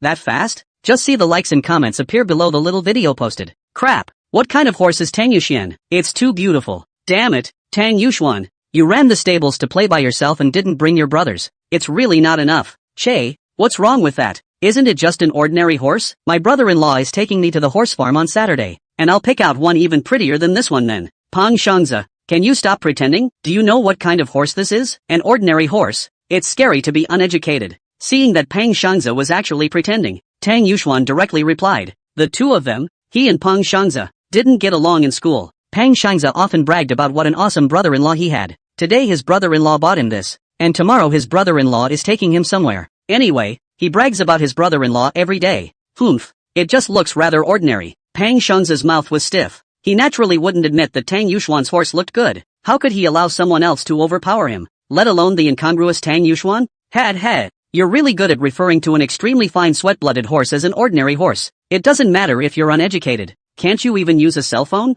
Tang Yuxuan commented with a cold smile. Humph. I'd like to see what's so great about this extreme sweat-blood BMW. I'll ask my brother-in-law to buy me a horse that's even better than the very best sweat-blooded horse. Make a video, envy you to death, and let you have your way. Pansha muttered in a small voice. Disconcerted, he took out his cell phone and looked it up. When he saw the results of the check, he was instantly dumbfounded. His mouth was wide open in shock and his eyes were rolling. This? How is that possible? The best sweat-blooded horse costs $200 million? He thinks it's just a horse, and it's only a few thousand or $10,000. How could he not have thought that the extreme sweat-blood BMW would be as high as $200 million? He felt a flash of fire on his face, like being slapped hard. He had just gone so far as to ask his brother-in-law to buy a horse that was even better than the sweat-blood BMW. It wasn't true that his brother-in-law's family had some money, but spending $200 million on a horse, unless his brother-in-law was crazy. He felt a pang in his heart, but there was nothing he could do. Tang Yuxuan saw that Pang Shangzi no longer commented, and his heart burst with triumph. Let you have it. Hey, but it's a great feeling to pretend. He enjoyed it immensely. Tang Yuxuan, what are you standing there giggling about? Tang Ruobing followed Lin Fan as he was about to walk into the living room. She realized that Tang Yuxuan was actually still standing in place, and Qi was still giggling there. She felt that bringing Tang Yuxuan to Lin Fan's house was a mistake. It's just too humiliating. Tang Yuxuan instantly woke up when he heard his sister, Tang Ruobing's voice, hurrying to put his cell phone away. He walked quickly in the direction of the living room. Come into the living room. Tang Yuxuan and Tang Ruobing sat on the sofa. Lin Fan took 2 new cups and poured 2 cups of tea. That smells good. Tang Yuxuan put it under his nose and sniffed. Took a small, gentle sip. Brother Fan, what kind of tea is this? So sweet? He asked curiously. He had never had such good tea. Second generation Big Red Robe, Lin Fan said indifferently. Picking up his teacup next to him, he poured himself a cup of tea as well. Second generation Big Red Robe? Tang Yuxuan muttered in a small voice. He took another sip and immediately felt his mouth fill with flavor. It's so delicious. I've decided I'm going to drink this tea from now on. That's the kind of scent I like. Go back and ask Pops to buy me a pound too. No, how is 1 pound enough? Buy 2 pounds at least. Well, it's decided. He thought happily in his mind. He took out his cell phone and prepared to check the price so he could ask his dad for the money. Open your phone's browser. Type in second generation Big Red Robe and click search. This? How is that possible? He looked at the information displayed on his cell phone with a look of disbelief. His mouth was wide open and his eyes were rolling. He rubbed his eyes vigorously. Make sure you're reading it right. The second generation Dahanpo surprisingly costs $20,000 a gram. Gold is weak compared to the second generation Big Red Robe. The key is still available for a price. It's not even available on the market. This is too much. 1 gram costs 20,000. 500 grams per caddy. Wouldn't that be 10 million? This? Not to mention whether he could buy it or not. The price alone scared him. If his father knew that he took $10 million to buy a caddy of tea, he would still break his legs. He shivered involuntarily. He can't afford this tea. He unconsciously glanced at the teacup. Wouldn't this little cup of tea cost $20,000? That's too extravagant. He was curious as to what Lin Fan actually did. Keeping the finest sweat-blooded BMW worth $200 million as a pet and drinking 20,000 grams of second-generation Dahanpo. He, a rich second generation, felt like a child who had come out of the slums and had not seen the world when compared to Lin Fan. He identified Lin Fan as his brother-in-law. Such a mysterious, such an awesome brother-in-law. He believed that if he missed it, there would never be a second one. Senior Lin, did you arrange this flower? Tang Ruobing put down her teacup, looked up, and inadvertently saw the 2 vases placed next to her. The inside of the vase is filled with flowers. It's just that this flower arranging technique is really not complimentary. She took a look at such a rough flower arrangement technique that only Lin Fan could do. Aha! Lin Fan froze for a moment when he heard Tang Ruobing's question. It felt very nice to look at the flowers I had arranged. I didn't expect school sister Tang to have such a good eye. I could tell at a glance that it was my flower arrangement. Awesome! Aren't my flower arrangements pretty? He looked at Tang Ruobing and said with a smile, eyesight? What more eye candy is needed for that? A discerning eye can tell that it was done by someone who doesn't know how to arrange flowers. Rough, brutal, pretty? Flowers are beautiful, but the skill of the flower arranger is far from beautiful. Tang Ruobing blankly glanced at Lin Fan. Walk over to the vase. Take the flowers out of the vase. Grab the scissors next to you and trim up. Seeing Tang Ruobing's movements, Lin Fan curiously walked forward and watched Tang Ruobing trim the flowers. Tang Yuxuan looked at Tang Ruobing, who was trimming the flowers, and Lin Fan, who was standing next to her, and secretly sighed, sister and brother-in-law are really a good match. Handsome man, beautiful woman. This vase is so beautiful. Even if he didn't know anything about porcelain, he felt that this vase was unusual. He walked up and picked up the vase. Look left, look right. Brother Fan, this vase is really beautiful. It's not cheap. He looked up at Lin Fan and asked. He thought the vase was likely tens of thousands. After all, Lin Fan's class was there. Even an ordinary vase, he felt that anything less than a few tens of thousands would not be worthy of Lin Fan's status. Although he didn't know what Lin Fan's status was, he could tell that Lin Fan was extraordinary from the pets he kept and the tea he drank. It's okay, it's not very expensive. Lin Fan glanced at the vase in Tang Yuxuan's hand and said indifferently, well, this Qing Celadon porcelain vase worth $30 million is really not very expensive for him who is already worth $10 billion. That's his big truth. Phew, Tang Yuxuan let out a deep breath. Sure enough it wasn't very expensive. Okay, that way he could afford to buy one to put in his bedroom as well. After all, the vase looks so pretty. Brother Fan, what's the name of this vase? He asked for the name so he could go to the store that sold the china and just buy it. Qing Celadon porcelain vase. Lin Fan said casually as he stared at Tang Ruobing trimming the flowers. Green Celadon vase? What kind of name is that? Tang Yuxuan's eyes were filled with doubt. Why does the name have to be too green? He pulled out his cell phone and decided to look it up. Why is it called a Celadon vase? No? He suddenly saw a prompt. May I ask if you are searching for Qing Celadon porcelain vases? He clicked yes. The introduction of the Qing Celadon vase appeared at once. This? Antiques? 30 million a pop? He lifted his head with difficulty and looked at Lin Fan. Fan, brother Fan, this vase of yours is an antique? He asked, stuttering a bit. Qing Dynasty? Sort of. Lin Fan glanced at the vase and said in a flat tone. Tang Yuxuan was instantly dumbfounded when he heard Lin Fan's affirmative reply. His mouth was wide open as if he could fit an egg in it. Although he guessed that the vase was a Qing Celadon porcelain vase, he was still shocked to hear Lin Fan admit it himself. Such a small vase is worth $30 million. The key to such an expensive vase was even casually used by Lin Fan to arrange flowers? OMG. This is too extravagant. If he had such a vase worth $30 million, he would have hidden it carefully. Which is like Lin Fan, who puts it in the living room as a decoration without a care in the world. He thought this brother-in-law was so awesome. This big thick leg must be held tight. He carefully put the vase away. He wouldn't dare take it again. It's $30 million.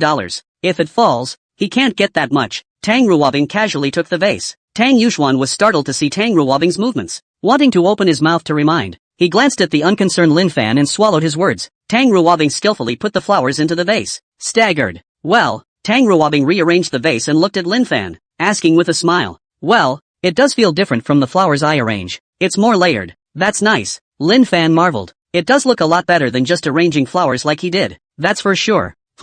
I've specialized in flower arranging. Tang Ruobing hummed, proudly raising her head and said, awesome, awesome. Lin Fan smiled and gave Tang Ruobing a thumbs up. Then please trouble Master Flower Arrangement Tang to help me trim that vase of flowers as well. Lin Fan made a please pose and said with a smile. Well, seeing as you're sincere, Master Tang I promise, Tang Ruobing said with a serious face. When he finished, he knelt down and began to prune the flowers in another vase. Tang Yuxuan watched his sister, Tang Ruobing, chatting with Lin Fan and felt like he had been stuffed with another load of dog food. Instead of being disgusted at this point, he felt that the dog food was not enough. He needs to eat more. That way Lin Fan could become his brother-in-law faster. Tang Ruobing quickly finished the flowers in that vase as well. She stood up and looked at the time. Senior Lin, when you go to school this afternoon, take me with you. I seem to be having trouble with my car again. She looked at Lin Fan and said, of course there's no problem. Lin Fan nodded and said with a smile. Taking Tang Ruobing to school on the way was nothing to refuse. Lin Fan took Tang Ruobing around the villa again. Re-enter the living room. Lin Fan looked at the time. It was almost time. We should go to school. Sister Tang, do you still need to go back to get your things? He asked Tang Ruobing next to him. No need. Let's just go. Tang Ruobing shook her head. That's fine. Lin Fan got up and walked with Tang Ruobing towards the outside of the living room. Outside the garage.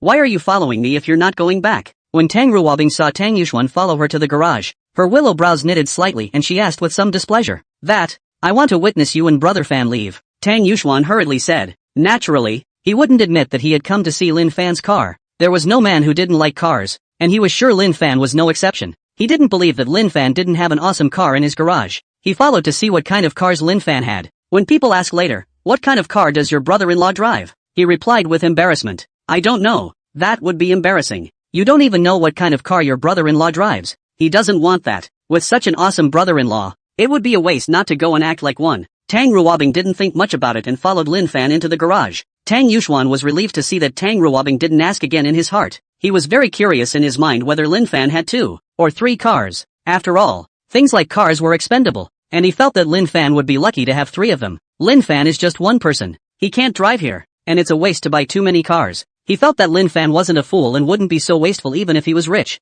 Enter the garage. Tang Ruobing didn't react too much when she looked at the cars in the garage. She had basically seen all of these cars before. It's nothing to fuss about. But Tang Yuxuan was different. It was his first time in Lin Fan's garage. He was instantly dumbfounded when he saw the car in Lin Fan's garage. His mouth was wide open in shock, and his eyes were rolling round and round with disbelief. This? How is that possible? This is too much, isn't it? He thought it would be very impressive for Lin Fan to have 3 cars. But that's too much. Mercedes G63 AMG, Bentley Mulsanne, Lamborghini Bat SV, Rolls-Royce Cullinan, Porsche 918 Spider. This is Koenigsegg Agera. Holy shit, that's a $27 million supercar. Wait a minute, that? Ferrari Rafa. Surprisingly, it was a Ferrari Rafa, a sports car he had dreamed of owning. Lin Fan garage car. If he owns one of the car dream will wake up laughing. But it's amazing how most of these awesome cars are eating dust. This? It's not even close to heavenly. Lin Fan glanced at the cars in the garage. Aha! He pondered for a moment. Today he was going to get a new sports car. After all, new cars need to be broken in. Just this one. Koenigsegg Agera. The car looks more understated. It's better to keep a low profile. He took out his car keys and flicked the switch. The headlights flashed on and off. The car door opened slowly. Senior Sister Tang, get in the car. Lin Fan turned to Tang Ruobing next to him and said with a smile. Tang Ruobing nodded and sat in the car. Lin Fan started the car. 1 foot on the gas. The car instantly let out a beastly growl. Whoosh! The car scurried out of the garage like a runaway bronco. Tang Yuxuan instantly woke up when he heard the engine of a sports car. Hurrying towards the entrance of the villa, Lin Fan saw Tang Yuxuan come out and close the villa door. Waving his hand at Tang Yuxuan, the feet were hard. The car started and quickly disappeared from Tang Yuxuan's sight. Tang Yuxuan glanced at villa number 1 and reluctantly walked towards villa number 6. Half an hour later, downstairs in the girls' dormitory at Willow City University, Tang Ruobing stepped out of the car and waved goodbye to Lin Fan. Lin Fan watched Tang Ruobing go upstairs and started the car towards the parking lot. Lin Fan returned to the dormitory and looked at the time. It was almost time for the afternoon military training. The 3 roommates had already started changing. He said hello to his 3 roommates and began to change into his military uniform. The 4 changed into their military uniforms and left the dormitory. Upon arriving at the playground, I realized that the instructor had not yet arrived. Lin Fan found a shady spot and sat down. Senior, you changed cars again? The boss, Zhang Ziqiang, held his cell phone in his hand and raised his head to look at Lin Fan. Aha! This car has been eating dust in the garage, and I brought it out for a spin today. Lin Fan glanced at the picture on his boss Zhang Ziqiang's cell phone. It was Lin Fan who had just sent Tang Ruobing back to her dormitory and was photographed and put on the school forum at this time. Amount. Boss Zhang Ziqiang was speechless for a moment when he heard Lin Fan's words. Everyone else walks their cats and dogs. Old 4 is good. Skidding the car. He wasn't going to talk to Lin Fan about it anymore. He saw Tang Ruobing get out of this car. Senior, you're a big liar. Didn't you say you were going to accompany an elder to dinner? How did schoolgirl Dawn get out of your car? Don't tell me we met on the road. Do we look like fools to you? At this time, the oldest 2, Li Muyang, and the oldest 3, Wang Jian, who had come over, nodded their heads together. Lin Fan looked at the 3 and was speechless for a while. He didn't understand how the trio could be so nosy. The 3 people's eyes told him that as long as he couldn't explain clearly, this matter today was afraid to be unfinished. The elder I went to see is none other than Senior Sister Tang's grandfather, Lin Fan said without a trace of humor. The 3 were instantly dumbfounded when they heard that the elder Lin Fan had actually gone to see was Tang Ruobing's grandfather. The 3 of them were shocked with their mouths wide open and their eyes glaring like bronze bells, full of disbelief. This is meeting the parents? The key is not just any parent, or Dawn schoolgirl's grandfather. This is too much for old 4. Wouldn't this be the rhythm of having all the receptions during the school year? That's a lot of money to go along with it when the time comes. Looks like we'll have to save up from now on. Wait a minute, if they accidentally have a baby, won't they be uncles? Full moon wine? A 100-day feast? Holy shit, how much money does this have to come with? No, we have to start saving money and saving money and saving money today. The game is recharged, not charged. Take out, don't order it. Pavilion, no more. The 3 of them looked at me and I looked at you, each seeing the other's firm resolve. Seeing that the 3 no longer asked, Lin Fan nodded in satisfaction. What's most important between brothers? Trust, of course. He saw trust in his 3 roommates. No, he told the truth and the 3 roommates immediately shut up. It's all about trust. Absolute trust. A few moments later, the instructor arrived. The afternoon's military training officially began. Time rushes by. The afternoon's military training was finally over. Lin Fan came to the 3 roommates and said to them, Go out to eat. He finished and prepared to leave the playground. No go. No go. No go. The 3 men said in unison as if they had agreed. What's going on with the 3? Why? Lin Fan stopped and looked at his 3 roommates, asking suspiciously. Save money. Save money. Save money. The 3 looked at Lin Fan and said at the same time. It was just that the 3 of them looked at Lin Fan with a sly look in their eyes. This? Lin Fan was speechless for a moment in his heart. I don't understand what the trio is smoking. Don't go. He's going on his own. It was just the look in the trio's eyes that made him feel weird. Like he owed the trio money. He shook his head and walked towards the dormitory, no longer bothering with the 3. Lin Fan returned to the dormitory. Changing his clothes, he exited the dorm and headed for the parking lot. Cafeteria. The trio looked at the veggies on their dinner plates. No appetite at all. Crap. The boss, Zhang Ziqiang, suddenly spat out a nationalist phrase. The oldest too, Li Muyang, was so frightened by the sudden shout of the oldest, Zhang Ziqiang, that his hand shivered, and the cauliflower that he had just clipped up fell straight to the ground. Putting down his chopsticks, he asked angrily, Boss, what's gotten into you? Scared the cauliflower out of me. Boss Zhang Ziqiang scratched his head in embarrassment and knew that he had just been reckless. The 3 of us need to save money, but the oldest doesn't. Just now, old 4 called us for dinner. We can totally let old 4 treat us. He slapped his thighs vigorously and said, Crap, why didn't you say so earlier? Boss, the 3rd oldest, Wang Jian, put down his chopsticks when he heard Zhang Ziqiang's words and asked, I didn't just figure it out too. The oldest Zhang Ziqiang glanced at the oldest Wang Jiang and said in a good-natured manner, Alas, the oldest is probably long gone by now. Hurry up and eat our cauliflower, or it'll get even worse when it gets cold later. The second Li Muyang shook his head, picked up his chopsticks, picked up a cauliflower and brought it to his mouth with difficulty. This? It doesn't taste like meat at all. It's so awful. How are we going to live from now on? Lin Fan naturally didn't know what happened to the 3 roommates. He had already arrived at the Sky Dweller's box by now. Pick up your chopsticks and enjoy the food. 3 people actually trying to save money? It's so confusing. It tastes pretty good. He swallowed a mouthful of beef and muttered to himself. He finishes his meal and leaves the Sky Dweller. He didn't go back to Haitian No. 1 Villa, but came to Golden Mansion Media Company in Willow City.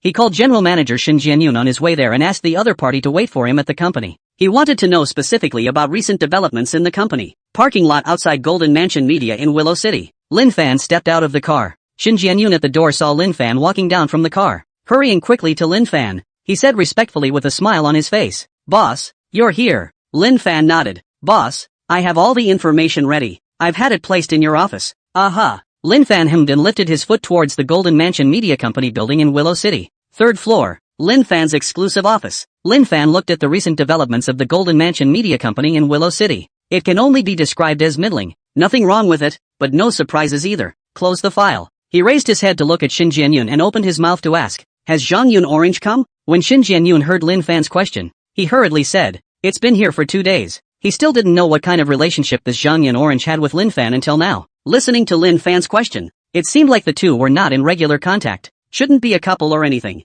Oh, how did she do? Lin Fan crossed his legs and asked indifferently. He was eager to know about Zhang Yunxiang's situation. After all, Zhang Yunxiang was someone he looked favorably upon. Someone who could bring him great rewards in the future. Good performance and very serious study. Right now Willow City is training on the 2nd floor. Would you like to check it out? Shin Jianyun exclaimed. He also thought that this Zhangyun Orange was doing well. He had initially thought that this Zhangyun Orange was Lin Fan's woman who had come here to casually play and pass the time. Who knows Zhangyun Orange study very seriously. The training teacher are all praise Zhangyun Orange. Think Zhangyun Orange unlimited potential. Go on, check it out. Lin Fan also wanted to see exactly how Zhangyun Orange would behave. Shin Jianyun led Lin Fan to the door of the training room on the 2nd floor. Boss, do you want me to call them off? Shin Jianyun looked at the crowd inside that was training and asked. No, I'll just take a look here. Lin Fan waved his hand and said, Boss, I'm going up to take care of a file while you watch. You call me if you need anything. Shin Jianyun said to Lin Fan. Go get busy. I'll call you if something happens. Lin Fan nodded and said. Shin Jianyun turned to leave.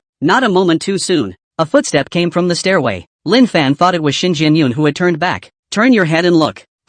It wasn't Shin Jianyun. It was a young man, about 27 or 18, holding a bouquet of flowers in her hand. Lin Fan saw that it was not Shin Jianyun who came back and continued to look at Zhangyun Orange. At this time, Zhangyun Orange was listening carefully inside, and also made notes from time to time. It was like a schoolboy who was listening attentively. Lin Fan nodded in satisfaction. Talented and diligent. He will have a bright future. Brother, are you waiting for someone too? A voice suddenly sounded next to Lin Fan. Lin Fan turned his head to look at the person who had spoken. It was the young man who had just held flowers in his hands. Lin Fan nodded politely. My name is Lu Quanming. I don't know what brother's name is? Lu Quanming was self-conscious and introduced himself. Lin Fan. Lin Fan said indifferently. Lin Fan? Why does that name sound familiar? Lu Quanming muttered in his mind. He didn't think much of it though. After all, there were too many overlapping names, especially two-word names. Brother Lin. You're waiting for a woman, right? Lu Quanming looked at Lin Fan with a smile on his face. Lin Fan nodded and continued to watch Zhongyun Orange's training. Brother Lin.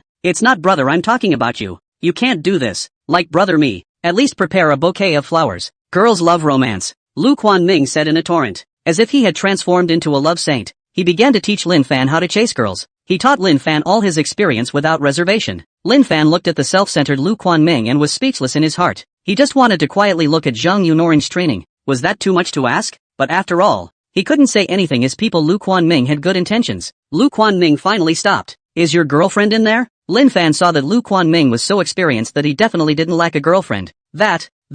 I'm still working on it. Lu Quanming said with embarrassment. Lin Fan was speechless for a moment in his heart when he heard Lu Quanming's words. You're still a single dog yourself, and you're teaching someone how to chase a girlfriend? Who the hell gave you that confidence? He spat in his mind. Brother Lin. Although right now Xiao Hong has not yet become my girlfriend, but the fact that she took the initiative to ask me out to dinner today proves that I'm not far from success. I've just been speaking from experience with those, and they'll definitely be helpful to you. Seeing Lin Fan's expression, Lu Quanming hurriedly explained. He felt like he was close to making it even though he didn't have a girlfriend yet. And wasn't dinner today the biggest step forward? Lin Fan glanced at Lu Quanming and said faintly, thank you. He didn't need all this experience, but this was after all a good intention of Lu Quanming. No need to be polite. Lu Quanming waved his hand and said with a smile. He felt that he was about to break away from being a single dog, and it was a kind of fate that he was able to meet Lin Fan. That's when he decided to share his valuable experience with Lin Fan, and also let Lin Fan get out of the single dog category as soon as possible. He didn't think Lin Fan had a girlfriend. He had never seen Lin Fan appear here,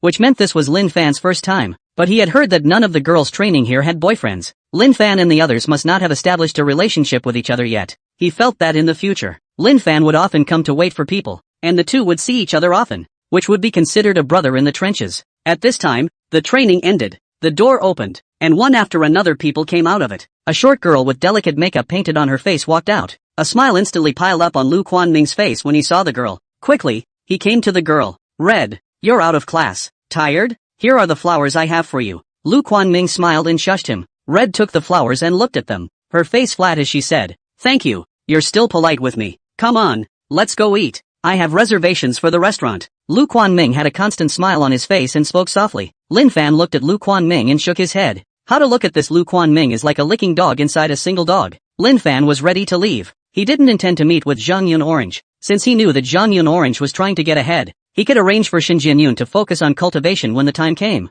Although he felt that his vision wouldn't be bad, it would be more reassuring to see how Zhongyun Orange behaved. He was just about to lift his foot. Lin Fan? A clear and nice girl's voice sounded not far away. Lin Fan looked at the girl who spoke. It was none other than Zhongyun Orange. Seeing that it was really Lin Fan, Zhongyun Orange quickly came to Lin Fan with a charming smile on her face. I thought I was looking at the wrong person? I didn't realize it was really you. She was very happy to see Lin Fan and excitedly wrapped her arms around him. Lu Quanming, who was about to leave next to him, was instantly dumbfounded when he saw Zhongyun Orange wrapping her arm around Lin Fan. His mouth was wide open in shock, and his eyes were rolling round and round with disbelief. This? How is that possible? This is the goddess Zhongyun Orange. Zhongyun Orange was so beautiful that she was named a goddess as soon as she came to the company. Coupled with Zhongyun Orange's infectious smile, it can be said that there is no man who doesn't like it. But after coming to the company for 2 days, Zhongyun Orange always kept her distance from everyone. He thought such a goddess could only be seen from afar and would not descend to earth. But now, how can you not be shocked to see Zhongyun Orange with her arm around Lin Fan? He laughed inwardly. He always thought Lin Fan didn't have a girlfriend, but now he saw that even the goddess had descended to earth for Lin Fan. Does Lin Fan lack a girlfriend? He thought about how he had just taught Lin Fan how to chase girls. He felt a flash of fire on his face. He couldn't wait to find a crack in the ground now. It's really embarrassing. Aha, are you used to being here? Lin Fan looked at Zhongyun Orange and asked with a smile. I'm just getting used to it, but I'll try to get used to it. Zhongyun Orange clenched her small fists to cheer herself up. She wants to realize her dream and she feels that this is the best stage for her. If there's anything you can't solve, you can come to me directly. Lin Fan was happy in his heart when he saw Zhang Yin Orange's appearance. He hadn't thought that Zhang Yin Orange had such a cute side. Well, I know that. Zhang Yin Orange nodded. She was aware of Lin Fan's true identity. That was the real boss of the Golden Mansion Media Company in Luchang. Having such a reliable boss as a backer makes her feel that her dreams can be realized here. You didn't come here just to see me, did you? Zhang Yin Orange asked with a smile. She didn't think Lin Fan would come here specifically to see her. After all, she wasn't familiar with Lin Fan to that extent. Aha!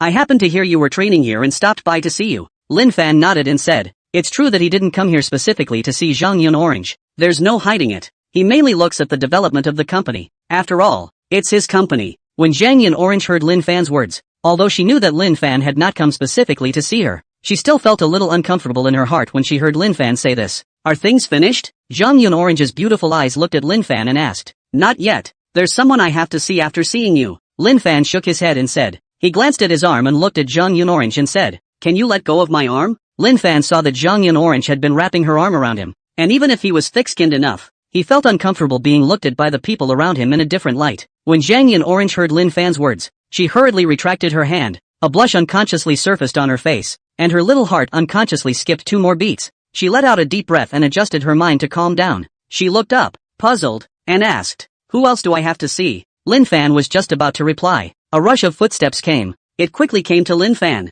Boss, I've kept you waiting. The person who came was no other than Xin Jianyun. After he finished with that file, he took care of some other things that caused him to spend some extra time on it. When the surrounding crowd heard Xin Jianyun's words, they were instantly dumbfounded. One by one, their eyes were wide with shock, and their mouths slowly opened wide as if they could fit an egg in. This handsome young guy turned out to be their boss. They only thought Lin Fan was handsome at first. In his heart, he was a little envious that Zhang Yin Orange had found such a handsome boyfriend, but not enough to be jealous. After all, it's not like being handsome is a meal. But not anymore. Not only was Lin Fan handsome, but he was also their real boss. This made them very jealous of Zhang Yin Orange in their hearts, but there was nothing they could do about it. After all, not everyone can grow a naturally beautiful face like Zhang Yin Orange. When Lu Quanming heard Xin Jianyun address Lin Fan, his mouth, which had just closed with difficulty, slowly opened wide again. His eyes rolled up in disbelief. This? How is that possible? Lin Fan is actually his boss? This is too unbelievable. Lin Fan. Lin Fan. No wonder the name Lin Fan seemed a bit familiar at first.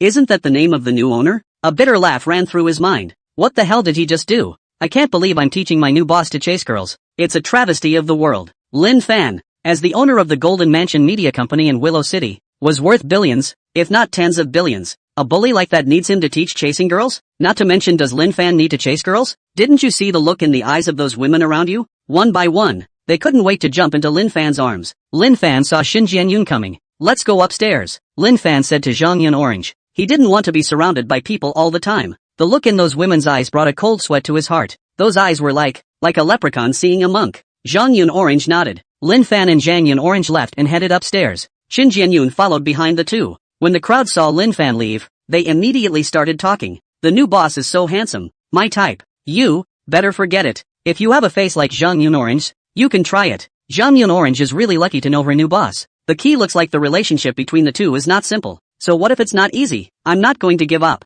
Such a diamond king. If I give up, I'll regret it for the rest of my life. I really don't know where you got the confidence to compete with Zhang Yin Orange for a man. Oh, haven't you heard that there's no such thing as a cat that doesn't steal? Lin Fan re-entered the office. Sit down. He looked at Xin Jianyun and asked, how is Yang Mengran doing these days? Is she at the office? Yang Mengyan was also an anchor he favored, and getting to know Yang Mengyan's situation was one of the purposes of his visit to the company this time. The person he was going to meet was also Yang Mengran. Before meeting Yang Mengran, he needed to understand Yang Mengran's situation first. If Yang Mengran wasn't worth cultivating, there would be no need for him to meet. Zhang Yin Orange's beautiful eyes looked at Lin Fan. She hadn't thought that the person Lin Fan wanted to see was actually Yang Mengran. As soon as she came to the company, she had heard of Yang Mengran's great name, Iceberg Beauty. She had met with Yang Mengran once, and she was really pretty. She felt that Yang Mengran didn't mean to be stern, but her personality was just like that. However, I heard that Yang Mengran is not doing well. It seems like the company is hesitating to train Yang Mengran. Could it be that Lin Fan came here because of Yang Mengran? Yes. How can you be a company owner and not care about your company's employees? If Lin Fan knew what Zhang Yin Orange had in mind, no hesitation in telling Zhang Yin Orange, sorry, you're overthinking it. When Xin Jianyun heard Lin Fan's question, a bitter smile ran through his heart. He didn't intend to let Lin Fan know about Yang Mengran. After all, if the boss is allowed to make decisions on everything, what use is he as a general manager? He was ready to deal with it and report back to Lin Fan when he was done. He didn't know how Lin Fan knew about Yang Mengran, and even made a point of asking about it. Listening to Lin Fan, he also wanted to see Yang Mengran. That made it a little difficult for him. After all, there hadn't been a clear decision on what to do with Yang Mengran until now. But since Lin Fan asked, there was no need for him to hide it. If you can't do your job, you can't do your job. He sighed and spoke. Yang Mengran does currently have some situation. Lin Fan looked at Shin Jianyun suspiciously and opened his mouth to ask, what's the situation? He was very curious in his heart about what kind of situation was going on that made Shin Jianyun difficult. He could tell from Shin Jianyun's expression that Yang Mengran's matter was not easy to handle and deal with. Shin Jianyun was ready to go all in. He sighed and said, Yang Mengran is a fast and serious learner. Lin Fan nodded. He was optimistic about Yang Mengran also because he felt that the other party had potential. After all, the fact that he could start broadcasting in such a short period of time spoke volumes about the other party's ability. He was now very curious as to what exactly had gone wrong with Yang Mengran that had made it so difficult for Shin Jianyun. Shin Jianyun continued, it was because of Yang Mengran's excellence that the company let her start live broadcasting 2 days ago. He had a bitter smile on his face. Lin Fan was very puzzled in his mind. He watched the live broadcast of Yang Mengran 2 days ago and didn't find anything wrong with Yang Mengran. But judging from Shin Jianyun's expression, it was this live broadcast that had gone wrong. Could it be that Yang Mengran's live broadcast had an inside story that he didn't know about? He frowned slightly and opened his mouth to ask, Yang Mengran's live broadcast didn't go well? Shin Jianyun shook his head with a bitter smile when he heard Lin Fan's question and said, Yang Mengran's live broadcast is not unsmooth, but very smooth, smoother than any newcomer. This? Lin Fan was even more confused. Yang Mengran's broadcast went well, so what's the problem? He looked at Shin Jianyun suspiciously. Shin Jianyun saw Lin Fan's eyes and hurriedly continued. When Yang Mengran was live streaming, there was actually a big brother who swiped 5 million gifts for her. Big brother? Isn't that Lin Fan himself? Isn't that a good thing? Lin Fan asked suspiciously. Someone swipes a gift for the company's anchor, which is going to increase the company's revenue. This was a good thing, and he didn't understand why Shin Jianyun still looked sad. Are people happy when they don't swipe gifts for the company's anchors? What kind of logic is that? Swiping gifts, it's good, but it's not always good for new anchors. How could Shin Jianyun not understand Lin Fan's meaning? Of course he knew that swiping gifts for the anchors would increase the company's revenue. This is also divided into people. Yang Mengran is a new anchor who will be trained by the company. Being picked up by the big boys these days is not necessarily a good thing for the company. Lin Fan fell into deep thought after hearing Shin Jianyun's words. He now understood Shin Jianyun's concerns. After all, the fact that the rookie anchor was being picked up by such a big shot who casually swiped $5 million put the company in a dilemma. Once the company trained Yang Mengran to become a big anchor, at this point, if the big brother stepped in to pay Yang Mengran for the breach of contract, while the company may not be losing money financially, it's losing an anchor with great potential, and that's not something the company wants to see. Shin Jianyun should now dwell on the question of whether or not to continue to increase his efforts to cultivate Yang Mengran. This issue is problematic for Shin Jianyun, but for him it wouldn't be a problem. That's the big guy. Just this little thing? He looked at Shin Jianyun and asked indifferently, Aha, you call that trivial? Shin Jianyun laughed bitterly in his heart. That would be heaven for him. Developing a big anchor can create huge wealth for the company. Isn't that a big deal? Such a big deal as a small thing in Lin Fan's mouth? He really didn't know what kind of thing would be considered a big deal in Lin Fan's eyes. Well, if it's because of this, then there's no hard feelings. The company is focusing on cultivating Yang Mengran next. Lin Fan stood up, looked at Shin Jianyun, and said calmly, he was going to check on Yang Mengran. From Shin Jianyun's attitude, it could be seen that he probably didn't pay attention to Yang Mengran these days. At this time, Yang Mengran didn't know what to think in her heart. It's not good to say that now Yang Mengran is ready to quit, boss. But, when Shin Jianyun heard Lin Fan's words, a smile did not appear on his face, and with a bitter face, he still wanted to persuade. Lin Fan waved his hand to interrupt Shin Jianyun. You're worried about that big guy in Yang Mengran's live room, aren't you? He looked at Shin Jianyun and asked. Yes, boss. Shin Jianyun nodded seriously. To be able to casually come up with $5 million to swipe a gift, this is definitely a big shot. An ordinary person would never be able to do this. After all, it's $5 million not $500. He was more than aware that the whole process of this big brother was just to say, Gentlemen, this is the end of today's Super Rocket Extravaganza. That's too ho-hum. He had a feeling the big man was just here to play. It's like swiping $5 instead of $5 million. Bigots like that who didn't think of money as money. He shuddered at the thought. That's too scary. How could he not pay attention when faced with such a superstar? You know it's not easy for a company to develop a big anchor. If Yang Mengyan is really hit by a big brother, there's nothing he can do about it, and he should still release the person. He wouldn't dare offend such a big shot. Then there's nothing to worry about, because that bigot is me. Lin Fan looked at Shin Jianyun and said indifferently. Shin Jianyun looked at Lin Fan with puzzled eyes. The boss won't be irritated. Fantasize yourself as that bigot. Lin Fan was speechless for a moment when he saw the look in Shin Jianyun's eyes. Is telling the truth so hard to believe? He took his cell phone out of his pocket. Tap to whale live and log into your Sailorman1 account. Tap spending history. He handed Shin Jianyun his cell phone. See for yourself. Shin Jianyun received the cell phone with a puzzled face. Upon seeing Lin Fan's screen name and spending records, he was instantly dumbfounded. His mouth was wide open in shock, and his eyes were rolling round and round with disbelief. This? How is that possible? 10 million, 100,000, 100,000, 100,000, 100,000, 100,000, 100,000, 100,000. Spend the whole 5 million. The time was exactly the night young Monroe started the show. The owner turned out to be really Sailor a bigot. This record can't be faked. He laughed inwardly. He didn't think in any way that the big man he had been worried about was his own boss. This is too unbelievable. He really couldn't figure out his boss. What kind of whole thing was going on? If the boss is optimistic about Yang Monran, he can let the company operate. He hadn't slept well for 2 days after letting his boss do this to him. But the boss put up $5 million at once to support a new anchor. That's too scary. The boss likes Yang Mengran? It doesn't look like it, does it? A surprise for Yang Mengran? He didn't think it was a surprise so much as a shock.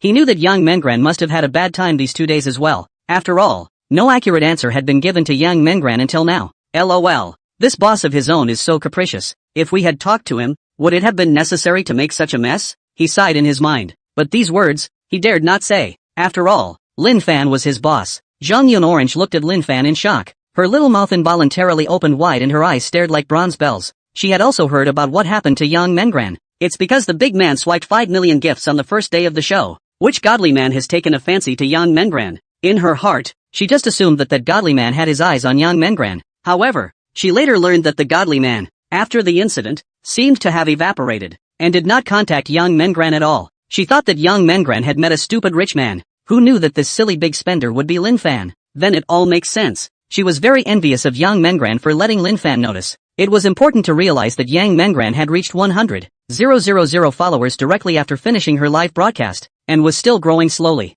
Holy shit, is this the money power? It was horrible. Cough cough cough. Lin Fan looked at the dazed Shin Jianyun and coughed lightly. Shin Jianyun instantly woke up when he heard Lin Fan's cough. Any more questions? Lin Fan asked indifferently. No, there's no problem. Shin Jianyun replied with some stuttering. What could be wrong with him? He laughed inwardly. Lin Fan looked at the unmoving Shin Jianyun and said without any good humor. What are you still standing there for? Why don't you lead the way? That's a poor reaction time. He spat in his mind. Shin Jianyun hurriedly led the way. Second floor. Yang Mengran exclusive live broadcasting room. Yang Mengran looked at herself in the mirror with a despondent face. Now the company's decision is still pending, making it very hard on her mind. She was a little aggravated. I don't understand how the company can suspend her from live streaming when it's a bigot offering to gift her. She sighed. She prepared for the worst. Ready to quit. She couldn't stand the silent wait. She stood up and prepared to go find Shin Jianyun. Knock knock. Suddenly there was a knock at the door. She came to the door and opened it. The people who came were none other than Lin Fan's trio. Yang Mengran froze when she saw Lin Fan arrive. But she clearly remembered that Lin Fan was the boss of this Lu Chang Golden Mang Media Company. The bosses are here. So it looks like what you feared has happened after all. She sighed in her mind. She felt that since she had alarmed Lin Fan, she must have come to talk about terminating her contract with her. Seeing Yang Mengran blocking the door, Lin Fan smiled and asked, "Aren't you going to invite me in?" Yang Mengran glanced at Lin Fan without any change in the expression on her face. Turning sideways, he invited Lin Fan and the three of them to come in. "I know where you're coming from. You don't have to kick me out. I'm quitting now." Yang Mengran glanced at Shin Jianyun. Her beautiful eyes stared at Lin Fan and said coldly, "Who said anything about kicking you out?" Lin Fan found a chair and sat down, looked up at Yang Mengran and asked, Yang Mengran looked at Lin Fan suspiciously. "You're not going to kick yourself out? Are you going to snow yourself?" She thought darkly in her mind. "Of course, if you want to leave, I won't stop you. After all, what is twisted by force is not sweet." Lin Fan looked at Yang Mengran and said indifferently. It was in his heart. He doesn't like to force people to do things. "Really?" Yang Mengran asked in surprise.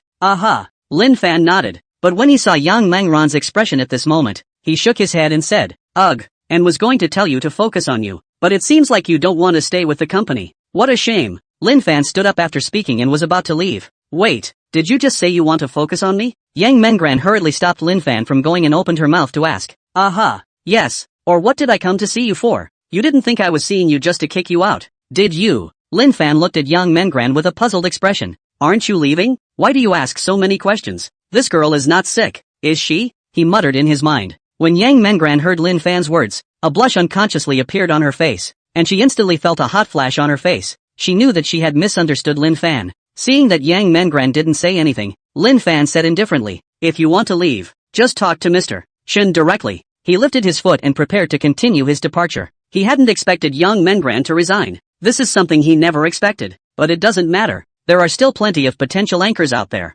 And if you take the time to look for them, you're sure to find them. Humph. Who said I was leaving? Yang Mengran asked back with a delicate hum. The company is going to focus on training her. She still want to go. That is not a fool? She'd had a hard time finding a company she was happy with. And she wasn't going to leave until she had to. Not to mention the fact that now the boss says he's going to focus on her. She's even less likely to leave. After all, there aren't many opportunities to be trained by the company in this way.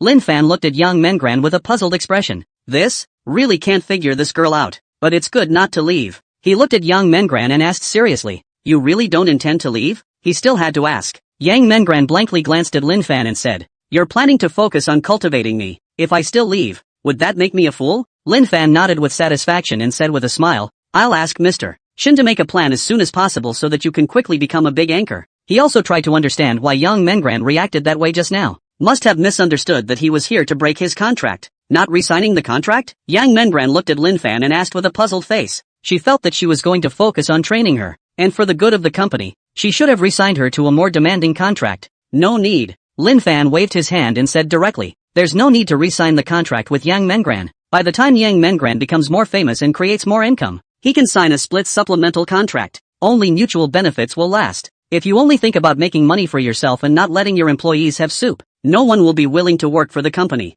You're not worried about the big guy anymore? Yang Mengran's beautiful eyes stared at Lin Fan and asked suspiciously. Lin Fan had not yet spoken. At this time, Shen Jianyun, who was next to him, came over and said with a smile, Of course I'm not worried about that big brother, because that big guy is our boss.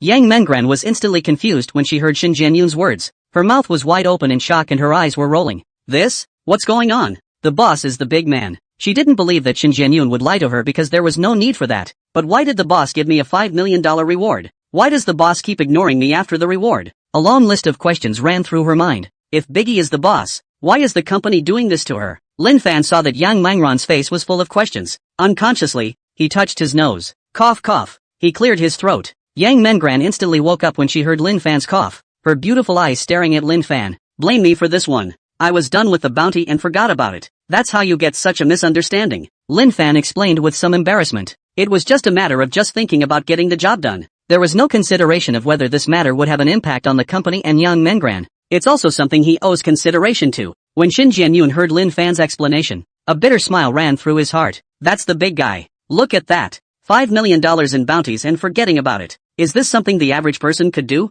That's $5 million, not 500. A frantic sputtering went through his mind. Yang Mengran was speechless in her heart when she heard Lin Fan's words. How could you forget something so important? Isn't $5 million money to you? More than that, it almost made me quit. She said helplessly in her mind. Why did you swipe me? And swipe 5 million gifts? She asked the other biggest question in her mind. She must find out Lin Fan's intentions. If Lin Fan had other intentions for her, even if the company was going to focus on training her, she would have resigned and left without hesitation. Lin Fan looked at Yang Menghan's puzzled eyes and said without any good humor, You are an employee of my company. I happen to be there. Can I watch you being bullied by others and do nothing? Naturally I can't. I backhandedly recharged 5 million. Make sure you teach the other party a good hard lesson. How dare you bully my employees? Lin Fan said with a serious face. Those who don't know really think he's not doing it for the mission, but for the employees of the company. No. When Yang Mengran heard Lin Fan's words, she felt a warmth in her heart. Think there is a future in following such a boss. Zhang Yun Orange was also very touched when she heard Lin Fan's words.